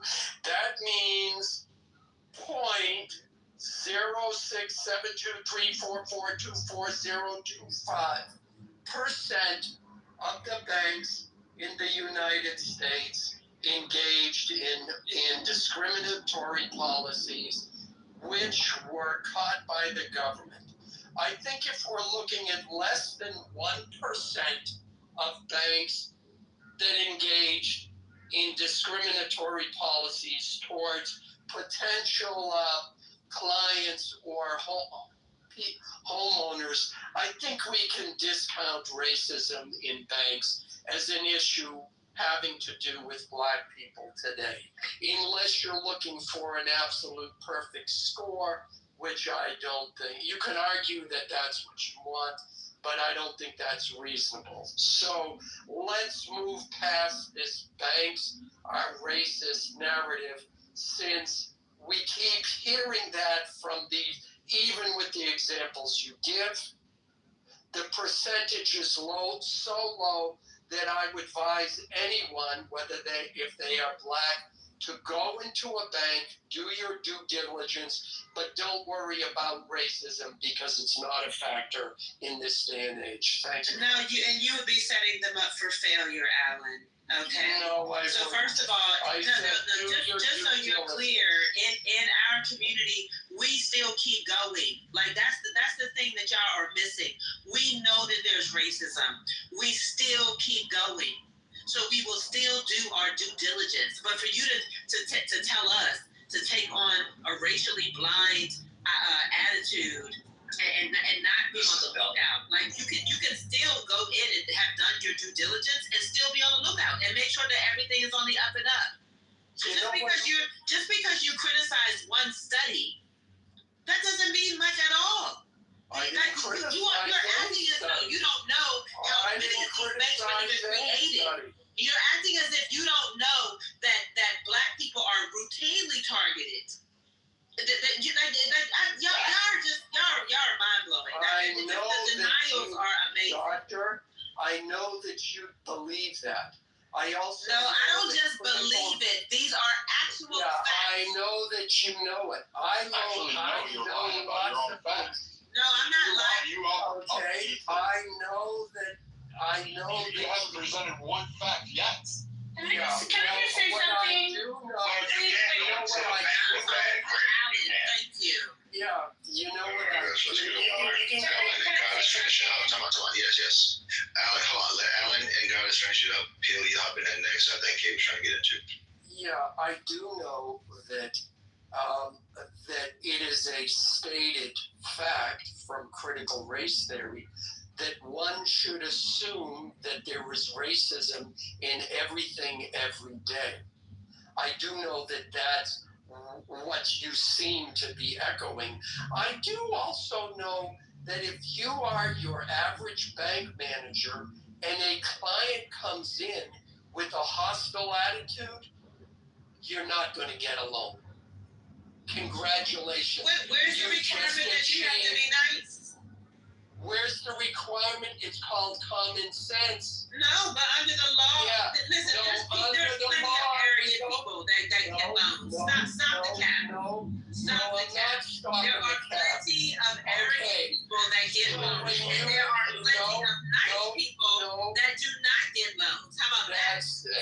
that's true, but you're not going to get a loan if you're walking in assuming that everybody hates you. And that's not only some advice for getting a loan, it's also advice for life and everything else you do. But yeah, Alan, this is beside the point, Alan. I'm just Alan, let me give you let her get the final response and try to be concise. All right, let me give you the real information, Alan, because you're just trying to sugarcoat. You can give me information. Don't qualify it by saying real. Well, it is real because you don't know what you're talking about. You don't know what you're talking about. You're trying to make it seem as though Black people, if they just have a smile and a good attitude, they can surpass racism. Now, on an individual level, I can see that, right? Like it certainly happens. Like if you're polite, and absolutely, you may get better service, or you may not. So the irony is, there are people out there. One of my relatives was one of them who partner up with white folks, and they go out. They have the same resume. And they go out and do interviews. They test people. They do this for a living because they know that racism is out there. Now, according to the law, there's no discrimination in employment. That's at the bottom of every application, right? But when they went out there and they presented both their resumes, the Black person continuously got discriminated against. That's why a white man who graduates from high school will get a job faster than a Black man who graduates from college, regardless of the smiles, the attitudes, or any other way they want to shake it. So I'm just not going to let you try to sugarcoat and deny racism. Can we adjust some attitudes and so on and so forth? Sure. He doesn't need your permission one iota. Shut up, Guys, moving on to big deal. Dumbass. Go ahead. Fuck off. Nobody said no. Guys, holy shit. I will not shut up. That's the Okay, all right. Well, please, okay, doctor. Jesus. Dr. Goddess, will you please just allow for me to speak? I know you don't like Brad. I don't like Brad. You guys have your history, but I gotta say something because it needs to be said, right? So, Dr. Goddess, you are not wrong in saying that racism still exists. Anybody who has an X account can see that. But I think that the issue where I'm frustrated as a Black person is that we have Black elites, and I do put you in that category of Black elites, who by every chance they get want to remind the community that racism exists. It would beat it on the head heavy with it. And as a result of that constant narrative, I don't think you guys realize the shadow side of that part. I don't think you guys realize the damage potentially that you're doing to people and that you take away their internal locus of control. When you tell somebody that no matter what they do, that racism is going to be the key defining factor from the time they wake up to the time they go to sleep, you terrify a child. Now, I just want to say, you terrify a child. It's not just you. I'm just talking about the whole elite. The thing that I find ironic is that the people who are responsible for carrying on these narratives are, again, our Black elites.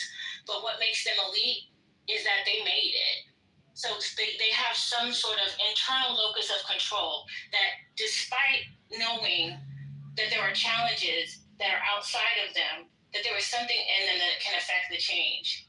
What I would like to see more from Black elites is less emphasis on what Black people can't do and trying to emotionally manipulate people, make people annoyed by us, ignore the things that we need to take responsibility for by making excuses for Black people that we know we should not make excuses for and blame it on something else. I think that I would like to see more of Black elites talking about how they made it, because clearly they have. And I'm talking about superstars. I'm talking about politicians. They all want to remind us how bad it is. Tell us how you made it then. Because I'm looking at you. You're telling me I can't make it, but I'm looking at you and you made it. So what did you do? And instead of, and I'm not saying no celebrity has ever written a book or done anything like that to sort of give the gain to Black people, but clearly it's not enough. Most of the narrative is that we can't make it. And I really think that that is damaging. So I'm not trying to. I'm talking in general, Dr. Goddess. I'm saying that you are part of a group of people who does this, okay? And I know you pretty well. So, I mean, well, I don't know, but I know your politics. I know your politics pretty well. So that's why I'm talking to you. I'm not the one speaking. Let's speak. Oh, okay. I'm sorry. I'm sorry. So I will say for the both of you. I will say, both Dr. Goddess and the person speaking. Okay, but I'm listening to you speak, and you did also say that you were a statistician, and that is not somebody that did not get an education. So you are part of the Black elite. Okay. So what I am saying is that the shadow side of that is that you discourage people. You make people afraid. You make people suspicious. You make people hate other people for no reason. You make people not be able to. I'm just saying. The whole point of this narrative. The only reason why I said it is because of the question that was put to the floor about wealth attainment and if there were any disparities. That's it. I did hear you. Everything else. You did hear that? Okay. Yeah, I did. And I heard the response. I can come over here like that. The narrative that I just responded to a question about to call out whatever there is that is currently going on here in America from an economic viewpoint that is not equitable because of racism. And I mentioned equity in houses. That's it. Yes, and then we found out that it's like less than 0%. And it's also has to do with, it's like, how much are we terrifying our children about the police when only a small percentage of Black men actually have this experience, like a small one. But we want to make it seem like, and I'm just saying, I'm speaking as a Black woman, obviously not in the clique. I'm just saying to you that, and to people who carry these narratives, they just understand that there's a shadow side to what it is that you're doing. That you think that what you're doing is trying to protect the community and advocate for the community, but understand the psychological effect that has of telling somebody that they can't do something, or that everywhere they look is racist, or you can't trust these people. It does have an effect, and it is alienating. In a time when we live in a global society and we have to learn how to get along with each other. This is not the 1950s where we can just be over there and we all have to exist next to each other. Okay? So that's the only thing that I'm saying. And I agree with you. I do agree with you. I'm not advocating for some woe is me narrative. I'm just speaking about the facts and the reason for the inequities economically, and named one example in this room at this moment. I don't go out here doing no woe is me type of trope. And I would agree with you that is very dangerous. So I don't want you putting that on me, because it's not who I am. It's not what I do. It was just an example for this room and this conversation. Okay? Okay, that's fine. If I'm totally honest, I will say it's directed more towards Dr. Goddess. Yeah. I mean, I'm gonna just be honest. Yeah, it wasn't for you, sweet pea. But respectfully, Pink Pill, you don't know what I teach. Respectfully, right? Like, you're not out here. You don't know what I say to young people. I didn't say what you taught. I said I know what your politics are. Yeah, no, I know what you know. But I don't think that you know everything about my politics. Shut the fuck fuck up, racist Brad. Free. Now it's my turn. It's my turn, free. Please, Brad. Yeah, I got you. I told you I'll move if you keep cutting off. All right. So no, I don't think that you really know about my politics. And for the record, I believe because we are the global majority. So when I'm actually telling people, I say the world is our oyster. I want us to get beyond the system of white supremacy, but at the same time, it does exist. I'm not going to have my people out here being blind. So I put an article in the chat on racial socialization, and it's actually the people that are not prepared for the world, they are the ones that get blindsided. They're the ones that end up failing because they're not prepared. The people who have racial socialization are the ones that actually succeed. So when you ask me, how did you do it? A part of it was racial socialization. So let's take when it comes to education. My mother, who understood about racism, as well as my father, they said, get your education because you have to be twice as good in this society. Therefore, I value education. Did they deny racism? No. Did they say, so therefore you can be lazy and chill because racism exists, you ain't got to do nothing? No. They said be twice as good. So they armed me with high expectations, and I went out to the world with high expectations for myself and others. That's what racial socialization is. Being honest with our children and giving them a charge is not holding them back. What's actually holding them back is not preparing them. Yeah, my parents prepared me too, but they also taught me to not harbor hate and anger. Like, these were people who actually experienced the things that you talk about are still so prevalent, which is not true. So the people who actually experienced all of these horrific things were my parents. My father was a sharecropper's son, and my mother picked cotton in the summers when she was out of school. So my family is very familiar with this. And I can tell you, yes, this is an anecdotal thing, but they did not harbor anger or hatred. They wanted us to win, and they wanted to use the inheritance that they sacrificed for, not to complain, but to do better. And I will say that, yes, that is what my parents said to me too, exactly what you said. But here's the deal. We cannot deny that there are people in our community who will make these excuses and say that I don't have to bother. If that was not the case, then we wouldn't have so many of us who are not finishing high school, who are not finishing college. And I'm talking specifically about the men. So if this was the message that was given to the girls, I don't know how it got lost in translation for the boys. The boys are not okay. So, my brother got the same message and he's fine. Well, my brother got the same message. I mean, my brother got the same message as well. But that does not mean, I'll go back to what you say, that's anecdotal. But exactly. That the boys are doing. Does he have a chip on his shoulder? Okay. Absolutely not, because my parents, but hold on a second. That's because my parents didn't raise me to hate white people. Nobody is. First of all, if somebody does hate white people based upon their experience, then it just depends on their experience. But for the most part, the Black community actually doesn't hate white people. In fact, if the Black community treated white people the way white people treated Black people, this would be a whole different society. Well, can I push back? We're very forgiving. Yeah, please push back. We're very forgiving, actually. Okay. So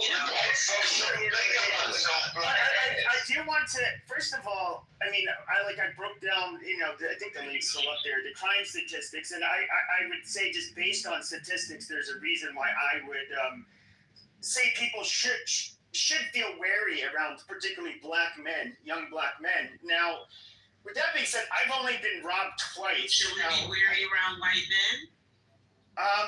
Well, all women should be wary around, especially a group of. No, I'm not talking about me as a woman. Although that matters, I'm saying should Black men be wary around white men? Not more than, I would say less so than they should be wary around other Black men. And that's based on the FBI stats? Yes. Culture. The number one killer of young black men is other black men. That's a fucking fact. If the number one killer of white men is other white men, it's about proximity. No, it's not. We died of other no. When I say that, let me rephrase that. Hold on. Yes, of course it does. The leading cause of death for young black men and teenage boys is other black men. The leading cause of death for young white men and white teenage boys is not homicide. That is the big difference. So I would say, yes, black men. This is just statistically true. I mean, you can try to spin a narrative all you want, but even I've been robbed twice. Both times it was a black man, and I was a kid when it happened to me. Now, I don't hate black people because of it. Did that even, and to be fair, the second time it happened, there was a black girl I went to school with, and I guess she kind of knew the dudes. They were in their like mid-20s, and she's like, "No, that's fucked up. Give me your shit back." And she actually got my shit back. She was actually putting up the fight, and so I mean, obviously, I don't paint all black people with the same brush, but. I hope you wouldn't, because if we painted white people with the same brush, we have stats too, Pepe. There are stats. What stats do you have? We want to run down. White men kill their families, their entire families, more than anybody else.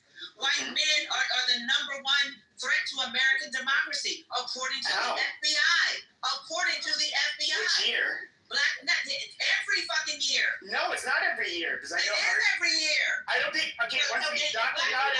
Goddess. Excuse me, 1 second. Black men are also. Where's that stat? No, that's not. That's not how it's worded. That's not how it's worded. No, hold on, Dr. Goddess. Dr. Goddess, as you know, I will put the studies. Sure. Okay.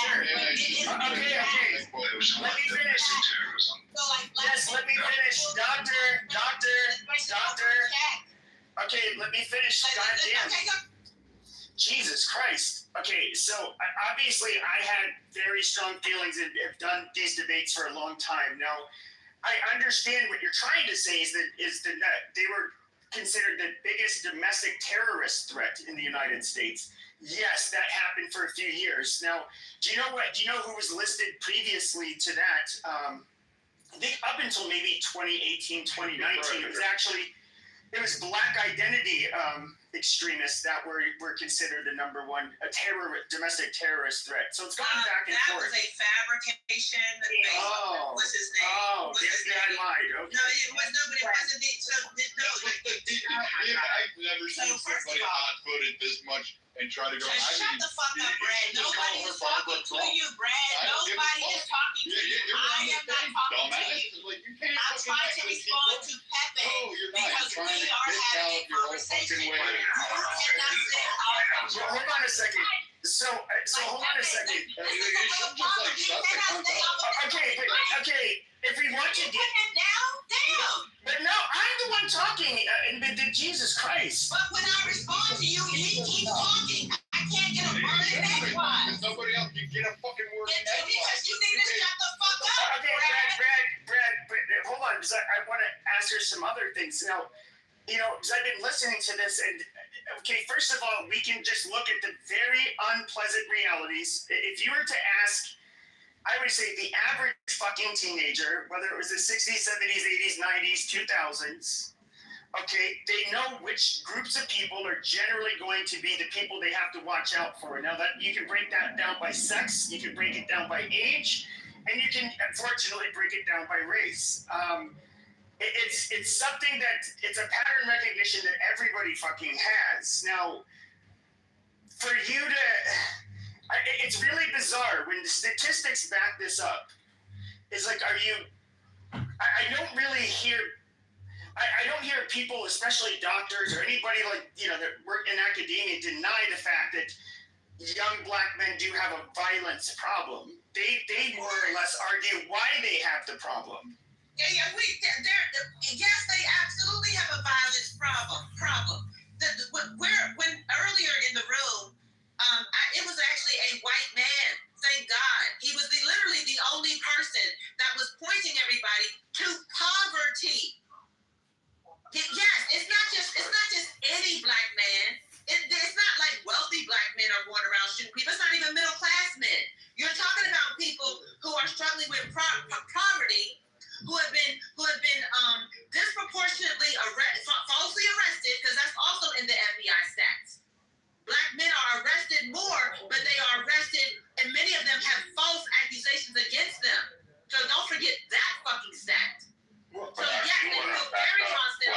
They're left out of the economy. One second. I'm not talking. Hold on, let her finish. Conversation with Pepe. So yes, young black men who are left out of the economy, who definitely feel hostile, who are targeted in school to prison for-profit pipeline, hell yeah, they feel hostile. Yes. So that's a fact. However, okay, so if you want to talk about stats, they're not going up and shooting up their entire fucking school. They're very angry. Why are white boys shooting up their entire fucking school? Why are white men killing their entire fucking family? So we can talk about stats. Yes, we can talk about them. Don't just stick on stats about young black men. Sure.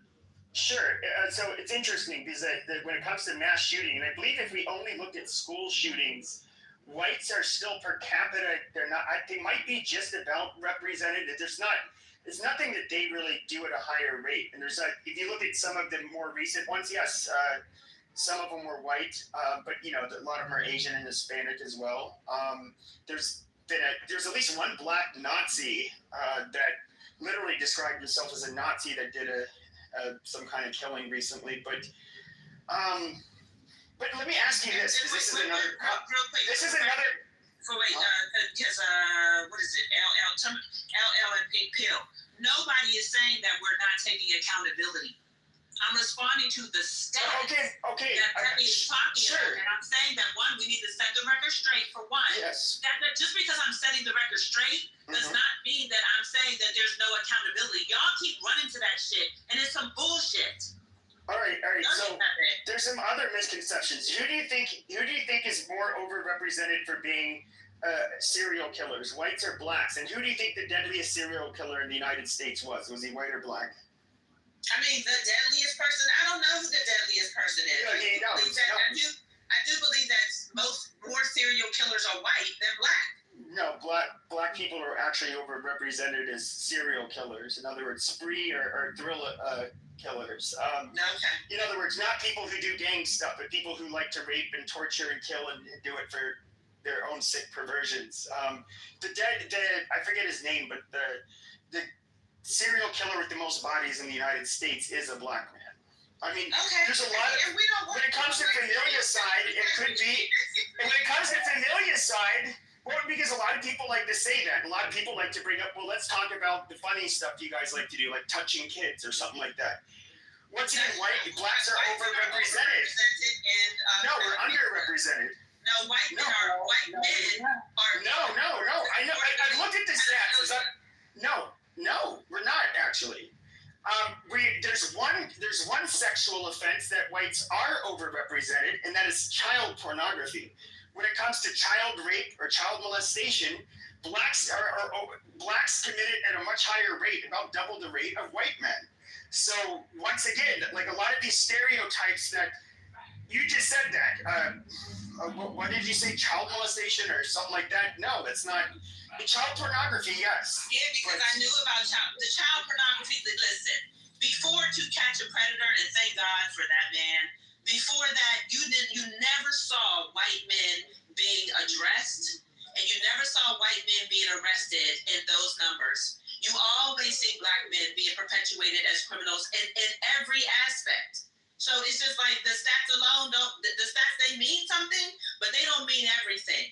And the fact of the matter is, all these white men who are engaged in child pornography, it doesn't just stay there, Pepe, and you know it. Well, I would say this. There's one First of all, as somebody who's lived in majority, mostly majority, I was born in D.C., I lived in Maryland. I guess those are the only two, like, not majority non-white states I've been in, or places. But as an adult, though, it's Alaska, Montana, here, in Arizona. I don't know how to put this. Well, let me just say something. When white people commit crimes, okay, we throw, like, they are made an example out of. In fact, you would way rather get caught doing a crime in Maryland than in, let's say, in Montana. Your sentence will likely be many years less. Now, there was one example I can think of that was gang-related. It involved nothing but white people. And this happened maybe a decade ago in, I believe it was Waco, Texas. You had two outlaw one percenter clubs. In other words, they're a gang. The Banditos and the Cossacks. They were at a Twin Peaks with a big outdoor patio. And Twin Peaks is kind of like, I guess, a knockoff of Hooters. But anyways, one gang rolls up, one motorcycle club rolls up. The other club sees them pull up. What do? They start beating the shit out of each other, start clubbing each other, start stabbing each other, and they start shooting each other. Now, what ended up happening is there was about a couple hundred people involved in that. I guess you could say gang violence. Well, Texas, they gave none of them bail. They said, yeah, fuck them, throw them all in jail. You want to do that where people are out with their families, you pieces of shit? Fine, fuck you. You want to do your gang shit out in the middle of public? All right, fine, fuck you. No bail for all of these motherfuckers. Right. And white people. Hold on a second. And white people, you did not hear one white person bitch. Free Roscoe! Free Roscoe! Yeah, get a boy out of jail. No, there's none of that shit. Now. Yeah. Well, no, hold on a second. Okay, go ahead. Now, I think most of them got off because they for whatever reason, they did not snitch. And so they didn't have enough information. But with that being said, white people absolutely will throw the book at gang members and people that are, bring out blatant violence like those bikers did. Now, when it happens with black people, it's like, I feel like what we get is this, all these black men in prison, it's so sad. Oh, free Pookie, and it's like, the school to prison pipeline, and it's like, well, how do you expect us to, actually, how do black people in some of these neighborhoods even fucking live in a functioning place when they have to deal with these fucking assholes? White people don't have to live with them as we lock them up. Yeah, so what are we supposed to do with the violent blacks? Let me know when I can respond. Can I speak because I haven't spoken? Wait. Because me and Pepe, let me just respond to Pepe real quick. Well, I know, but I just this is a little spoken and been listening, so I just want to make two comments. You're making an assumption that every black person has to deal with a Pookie and Ray Ray. That's your first mistake. The second thing is, I went and I looked up what you were talking about, the child molestation and how white people, of course, they deal with child pornography. I looked up the stats for just child abuse alone between whites and blacks. It said that white people are guilty and have more cases of child abuse than blacks. Blacks are second to white people. Now, then I went and said, well, what is considered the abuse? They included sexual molestation, neglect, all of those things. So when you put something very small in and try to say, it's child molestation, that's a bit small. Okay, ask them per capita. Ask your chat GBT or whatever it is per capita which group commits the abuse more. It's going to obviously say black people. It's blacks. No. And it's also underreported in black community. It's underreported everywhere. No, it's underreported because sorry. We're looking at the Epstein files right now. You talk about underreported. That's an antidote. What the fuck? It's not anecdotal. It is anecdotal. It's literally one fucking dude. It's not anecdotal. And black people have been pimping for a long fucking time. I mean, what the fuck are you talking we've about? been fucking subjected to black fucking codes. There were never any white fucking codes. So You want to talk about the relationship between black people and criminality. And let me just address this really violent quickly, criminality. what I heard when I first came in the room. So when I first came in the room, y'all, generally speaking, we're talking about, and some of the people, but a lot of the people aren't even here. But what y'all were talking about on the stage was, black crime. It's just their culture. It's a cultural issue. This is just what, get the entire fuck out of here. That the origin of black crime is a cultural issue. If y'all left us the fuck alone, there would still be some crime. We left you guys the fuck alone in Haiti. How did that work out? No. First off, Pepe, we didn't say the origin. No one said the origin of crime. We're talking about America. No, the origin of black crime. Listen. The one saying the origin of crime is I don't know what you just said, but it didn't make sense. No, they said it was cultural based. It was based on correct. Exactly what correct. Yes. Said. No, agree. Yes, I said that. Yes, the current state of not based on black culture. It definitely is. It is. No, it is not. Yes, we got you. I'm sure you didn't let it is. Let me explain. I'm all right. What the fuck? So the reason being because we help facilitate it. You're not gonna let this black king talk? Stop. Go ahead, black king. Yeah, well, I know I did, Doctor, and I just want to address that. Yes, and the reason why it is because we help facilitate it. We support it a lot. It's in our music, it's in our politics, it's in our entertainment, it's in everything. So many politicians and even entertainers who are not rappers will tell you they came from a gang background or they got family members or they had to sell drugs or some shit like that. They're talking about how they help facilitate it. Right now, in just general social media, if you go to TikTok, you see so much of our youth committing crimes and doing criminal shit. And that is them. That is coming from them not having good homes where the parents and people involved in their lives help them actually give them guidance and start and pull them away from that lifestyle. So we just on a vicious cycle of repeating shit that keeps the criminality up in our communities. That is culture. First of all, the culture of the wait, hold on, because I let you go before me. So let me just address this. This is what I mean about when you don't understand your history, you literally don't know who the fuck you are. And this is a problem. And you don't know, and white people, when they deny American history, not only do they not know who they are, they actually think far highly of themselves than they should. So following slavery, there was a thing called the Black Codes that were instituted. Do you know what the Black Codes are, Free? I'm familiar with them. Well, I'm gonna let you finish because no. This is gonna be a monologue. What did the Black Codes do? Because I really need you to understand. What is the Black Codes? Because I don't have time. No, just make your point because I want to respond and because I have to take a step away in a second. So, all right. So does any black man on the stage know what the Black Codes are? Lover, you always have something to say. Get on with the damn story. Don't look it up. What are the Black Codes? I said get on with the damn story. Exactly, because you don't fucking know. Nobody gives a fuck. This is the problem. No. If you know, say it. They had less fucking rights, basically. No, it's not about having less rights. This is. Oh my god. Anyway. Just make it. So I'm gonna put a link in the chat. Y'all motherfuckers, you take the time to read some shit for a change. Because without the Black Codes, they wanted cheap labor, all of that shit. And literally, Pepe, there were no white codes. Just no shit. No. In 1964 and 65. We're talking about today, honey. Oh, yeah, I know we're talking about today, honey. Okay. And that's why the Black Code. What's the purpose of the Black Code? To have a bunch of cheap fucking blacks that basically have nowhere to live until they can work on a fucking plantation for next to nothing. Oh, not just a plantation. Not just a plantation. One second. I'm talking to Pepe. Not just a plantation. What was it for?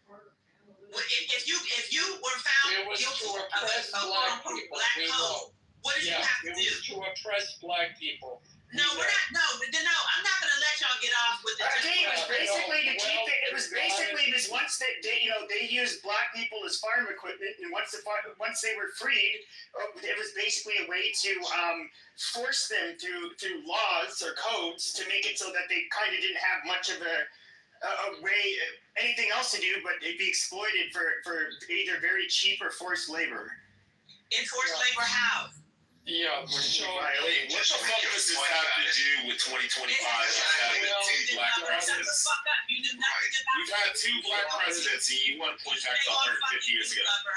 No, just hurry the fuck up. Nobody gives a shit what you have to say. I'm gonna respond. I'm gonna give you a couple seconds. Wait a second. Go ahead, guys. You did not know. We've had 2 black presidents. So, Oh my God! Don't make your point, please, guys. What's your fucking question there, please? I'm trying. Like, I gave Lumber the opportunity. He was silent then. I didn't know what the fuck it is. I don't give a fuck. Hurry up. I know you don't give a fuck. I know you don't. Stop! You're making it last longer. Stop. History today. So the black I usually like it the last. Shut up and let it finish. to fill convict labor. This is the precursor to our for-profit prison systems. So when you say, oh, black people indiscriminately, disproportionately commit these types of crimes, we've got the stats. Fuck you and your fucking stats. Because we have stats as well. But how does our prison system work? How does our prison system? Okay, that's amazing. One second. How does our prison system and judicial system work any differently from the UK's or anywhere else in the Anglosphere? Because in the 13th Amendment says, except for the punishment of crime. Except for the punishment of crime. Okay, but what do all Anglosphere countries do the same thing? It's the American Constitution. The UK's Constitution doesn't have shit like that. That's why America's the fucked up. No, they work for free in Australia, Canada, and the UK as well. They have any type of slavery or anything like that. I'm saying that the 13th Amendment is in the American Constitution. So you're gonna sit around and make excuses for people that didn't want to give up slavery, that then said except for the punishment of crime, slavery will be abolished. Then you have people making up fucking crimes, like walking down the street, looking a white man in the fucking eye. You could get arrested for that. Not stepping off of the curb. What does that have to do with today's judicial system? Exactly, because it's bullshit. No, guys, this is it is bullshit. Listen, guys, you didn't address nothing. You didn't address shit I said. Everything, guys. All right. This is okay. All right, just hold tight. All right, so just hold on, because I ain't being a fucking child. So the bottom line is, I'm bringing it back up, guys. I said about today, the current culture. Everything you fucking said had nothing to do with the culture today. Let's just pretend everything you said was true. What the fuck that has to do with black people actually going out committing things that they know are crimes? Promoting the shit. Talking about jugging people, which is basically saying I'm waiting outside of a bank for a person to cash their check so I can rob them. Talking about running off on a plug and all this other shit that we talk about. Just tons of fucked up shit. Of selling EBT, your food stamps, and all types of shit that we say in our media and our entertainment. And we have fucking platforms from YouTube to Instagram and all these other things where we advocate for criminality. That has nothing to do with the fucking black code laws. It's about a culture that thinks it's okay to do deviant shit. And you won't fucking address it because you want to make excuses for it. I'm not making excuses for what white people did, but that shit is old as done. They're not still doing it now. You keep trying to bring that shit up like it's relevant. They're not fucking with us like that. No, they're not. It's a lie. That's bullshit. Okay. No, bullshit. No, stop. I'm almost finished. Stop. I hear you. Stop. I'm almost finished. If white people are fucking with me, how does that in turn make me commit crime against my own? Make that make sense. I'm waiting. You want to talk, so answer that. Exactly, because it's fucking stupid. Hold on. No one said that makes it okay for another. Well, that's my point, though. No, but that's my point. Address that. Why are we doing shit towards each other and fucking up our communities based on something they did? But Free, that's not our culture. Decent people that we advocate it all the time. No, stop. Truth. For the last 40 years, you wasn't a real nigga unless you went to jail. You couldn't be a dude without a criminal record. You're lame. That's been part of our culture for the longest. Man, you ain't never been to jail. What kind of shit is that? Somebody like this is not part of our culture. It's a part of American culture. No, white community, Asian community don't brag about going to fucking having a criminal record. It's true. They don't suffer. We do. The same way we do. That's for sure. You're right about that. We don't brag about going up without a father having a stable family. We do that stupid shit. about getting high, That's all God. But they're not complaining about the outcome. That's the difference. Yes, they are. That's why the medicine. No, they're not. They're not playing victims for being victims of fucking cokeheads. No, when they're cokehead. Doctor, first of all, you said they're not facing the same consequences consequences. Now, I think what you don't realize is that generally, when white people commit crimes, like they break into, when they rob somebody, they seriously assault somebody, kill somebody, steal somebody's car, it's almost always there's a white victim attached to it. Now, I don't know if you get this part. White people do not like being victimized. White people are not going to side with the white criminal over the white victim. That does not exist. White people are always going to the person that was victim. Hold on. Stop. That was a crime. That wasn't a crime, Frito. Oh my God. They chip it out. Let me finish. Okay, so when you steal check and stealing this nice old pensioner's $5,000 from his checking account, these white cops that show up, they're going to feel a very funny way about you. They're going to say, wow, you robbed an old man. You slimy piece of fucking shit. How dare you? The judge is going to think the same thing. The white jurors are going to think the same thing. And they'll say, and they're going to say, I really don't want those kinds of things happening to old people. Yeah, go ahead and send them to prison. That is how it works. White people are not soft on people who mainly victimize ourselves. That's not a thing. We don't take it easier on white people. Like, this is so fucking stupid. But you take it harsher on black people. No, we don't. Yes, Listen, but even if they did, why the fuck? It's amazing how many black men are running around with 37 criminal felony arrests and never get any fucking prison time. Then they have to go out and murder 5 people. Then they finally get sent to prison. That was against black men. Mandatory minimum. I was speaking. It's not your turn. I was speaking. I was cut off at 3. I was cut off. Yeah, my bad. Yeah, tell him so talk. Let the good white man, clean white man. No, he told Alan it was her Yeah, go ahead, Alan. Quiet lover. Shut up. Whose turn is it? It's your turn. I did say it was Alan. Yeah, I did say it was Alan. Alan, do you want to let her land for like 30 seconds, or do you want to go? Sure. Okay, please, guys, keep this us. I was speaking of goddess. I thought it was goddess. That was you? My bad. Oh, I'm sorry. My bad. I'm sorry, Truth. Go ahead. That's anybody because I think she was faster. Go ahead. When we talk about the disproportionate sentencing laws that were against black people, and he said white people, they don't play the victim when something happens. They played the victim when there was this epidemic of drug crisis, when it began to affect their households, their children.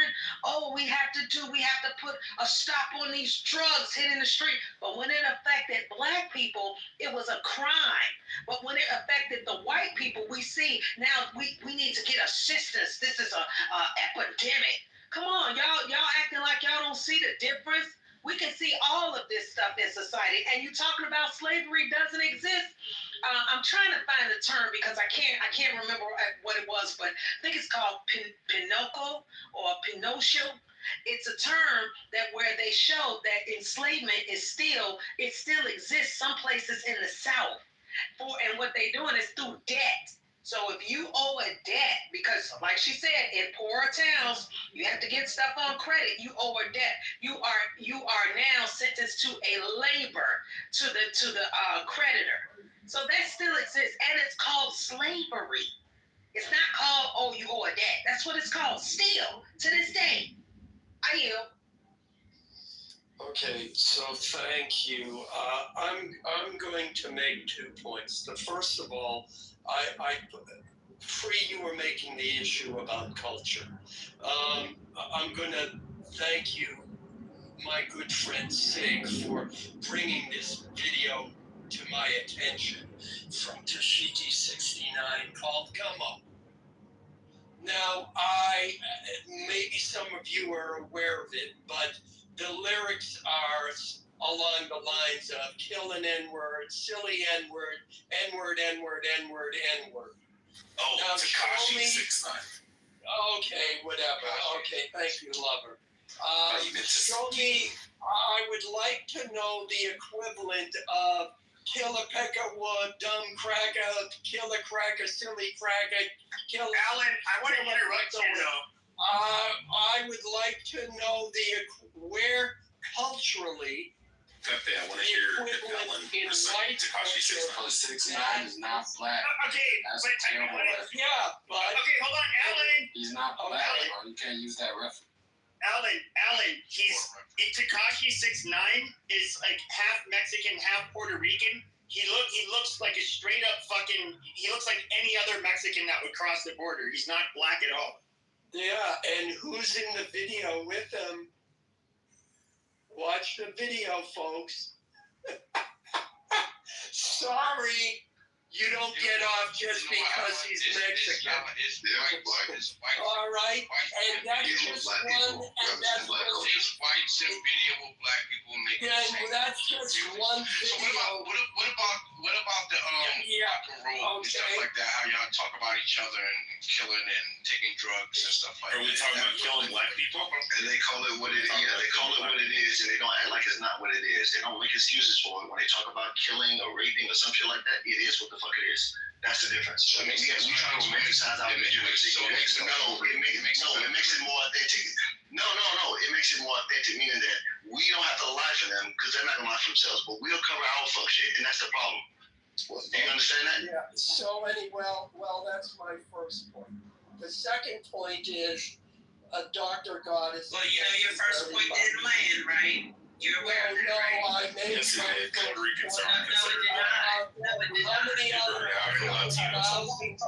How many other hundreds of thousands of videos with black men and women using that same word and portraying that same criminal lifestyle are there? Oh, excuse me. You use. I didn't use the right example. So what? Not a lot that aren't portraying that type of characters. Let me answer. Hold on, Alan. Don't move on, Alan. I'm done talking to you. I'm calling your black ass out.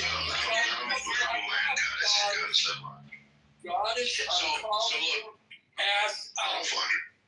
Because you jumped from the first point. I couldn't even respond to your first point. It was rhetorical. He wasn't looking for a response.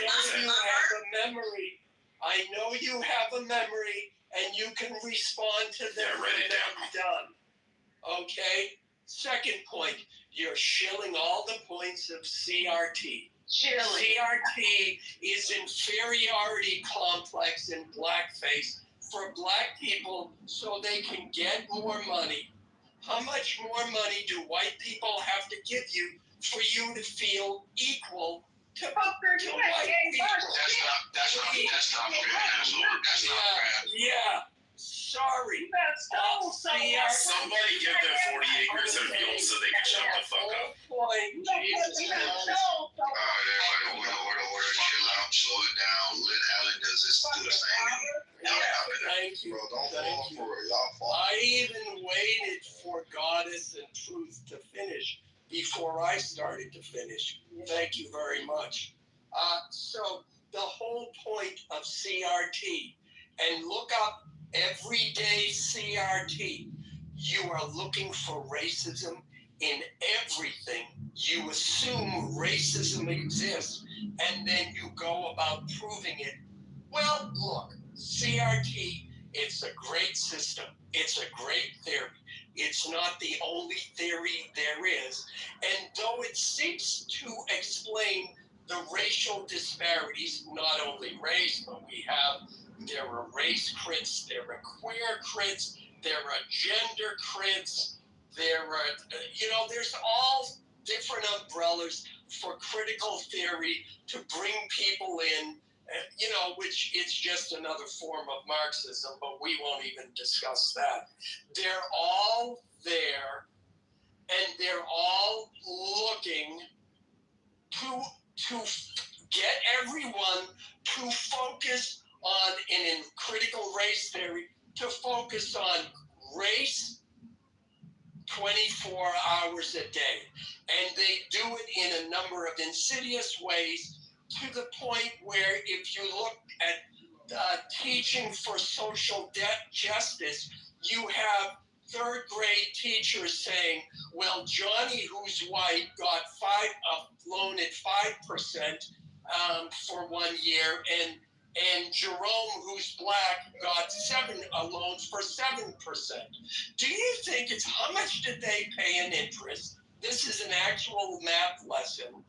How much did they pay in interest? And do you think it's fair that Jerome had to pay more for his loan just because he was black? And then there's a discussion about how racism affects black people and their interest rates in a math lesson for 3-year-old children.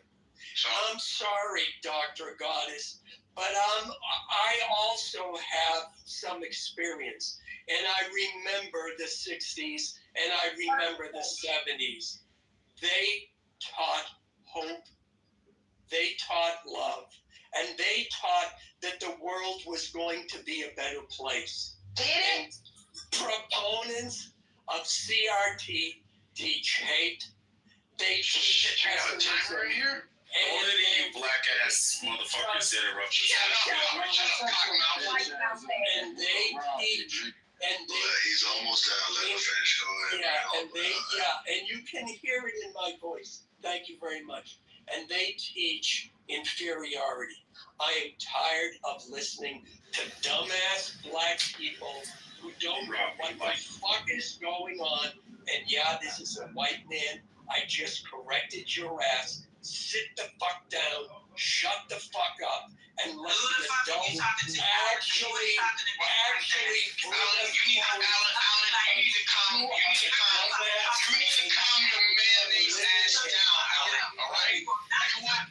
Calm the fuck down. All right. Let's go. You're being loose faces and everything. Black people. You fucking shit. All these hit dogs hollering. He wants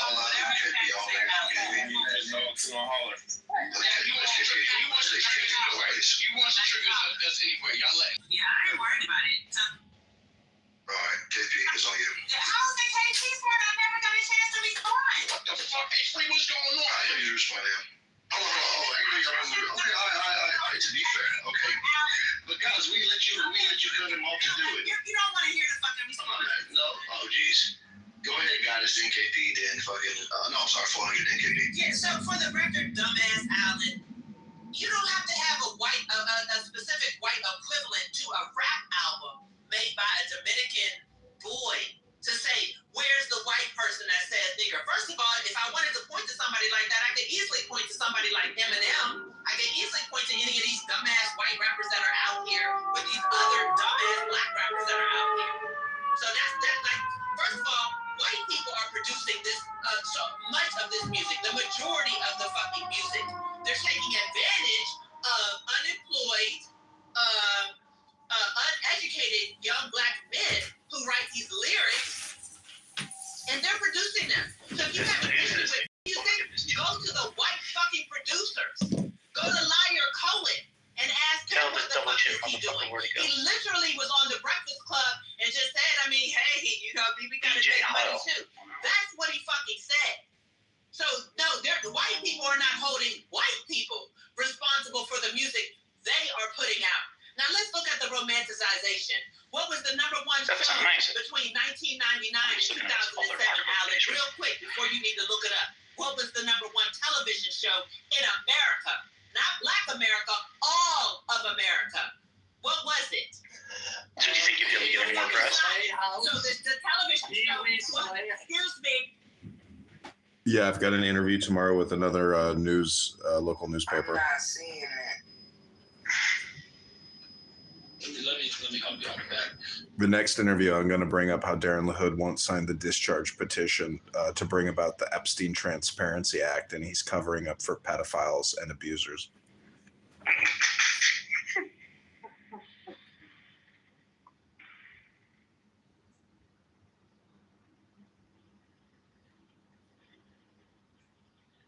You're gonna have to bring up some quote about you taking advice from a rabbi on Clubhouse.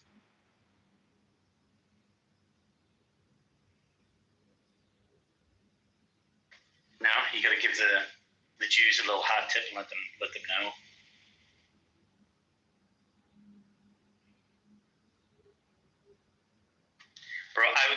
very tempted, as illegal as it would be for you, to give you a fucking donation. If you drop a clubhouse, some clubhouse reference.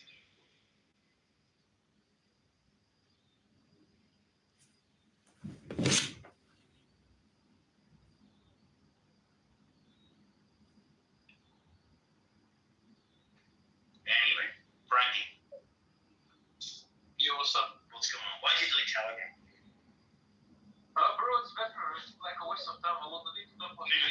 This app. Telegram. You think so? I think everything is good. Yeah, you were. You're right. I mean, I was missing you. I was alone the whole day and I was studying nothing, you know.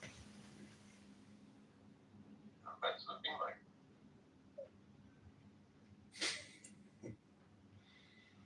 That's right.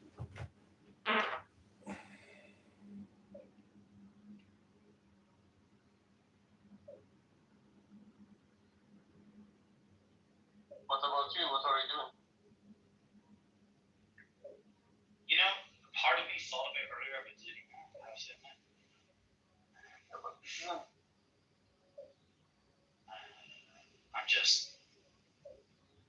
I'm fucking done dealing with I'm done dealing with crazy people. You're done dealing with crazy people? Yeah. No, I don't. Like, I don't fucking tolerate the shit in them. I don't deal with the shit in my real life.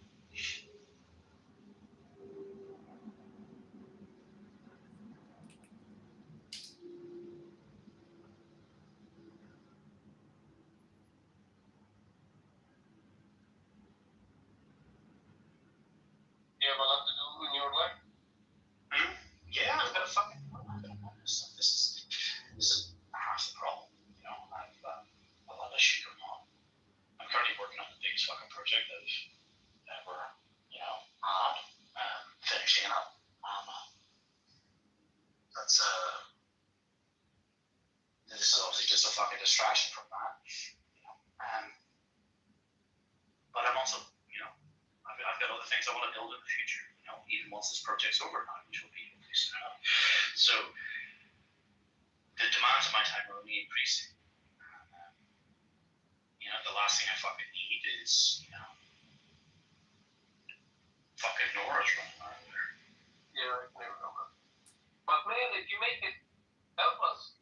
Don't be like this, Don't be like what, Nora? No, don't forget us. Don't forget us. Yeah, what about if you make it? At least. Ask us. I'm gonna be real fucking funny. I hope so, brother. If you make it, we all make it. This is what I say to all my friends. One of us make it, everyone make it, I'm gonna be real fucking quiet about what I'm doing. It's a need to know basis and no one needs to fucking. Yeah, no one needs to know anything. Keep it secret, it's better for you. There's no benefit of being specific. Yeah, no one needs to know anything about you. The best thing you do.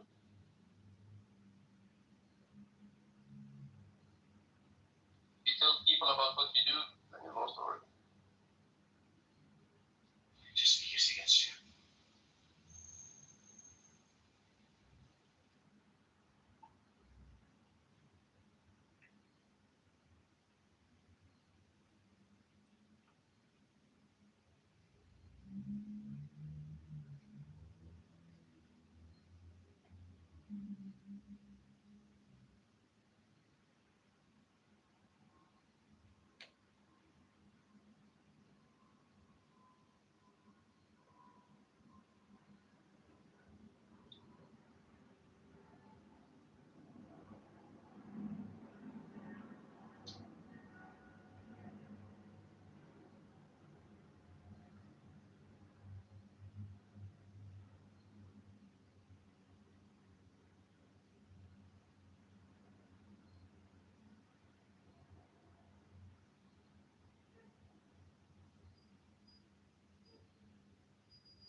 Mr. Kitover.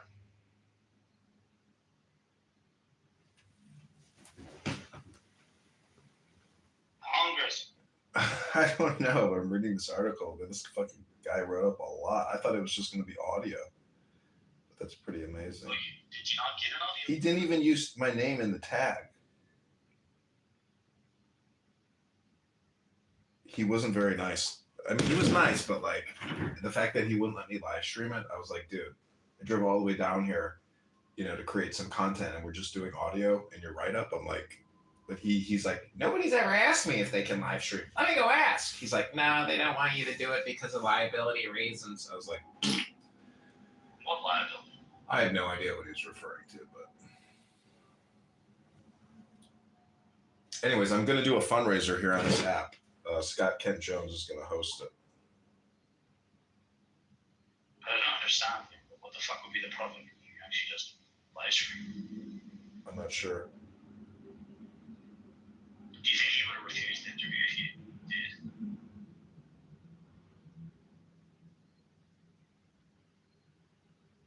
What was that? Do you think he would have refused the interview if you did it? Probably. That's why I didn't. I backed off. I was like, okay, yeah, that's fine. But I recorded the audio. I published it to Clubhouse to X. Nobody listened to it though. Okay, this live stream is happening. Let me see. I don't even know. Where's live stream? I mean, this Clubhouse fundraiser is happening. Scott has opened the room. Okay, that's a left week leg. You want to go to the show, or are you going to keep your room open? Rabbi's open to room, so I'm gonna go there. Okay, thanks. I'll talk to you soon. Bye. Okay.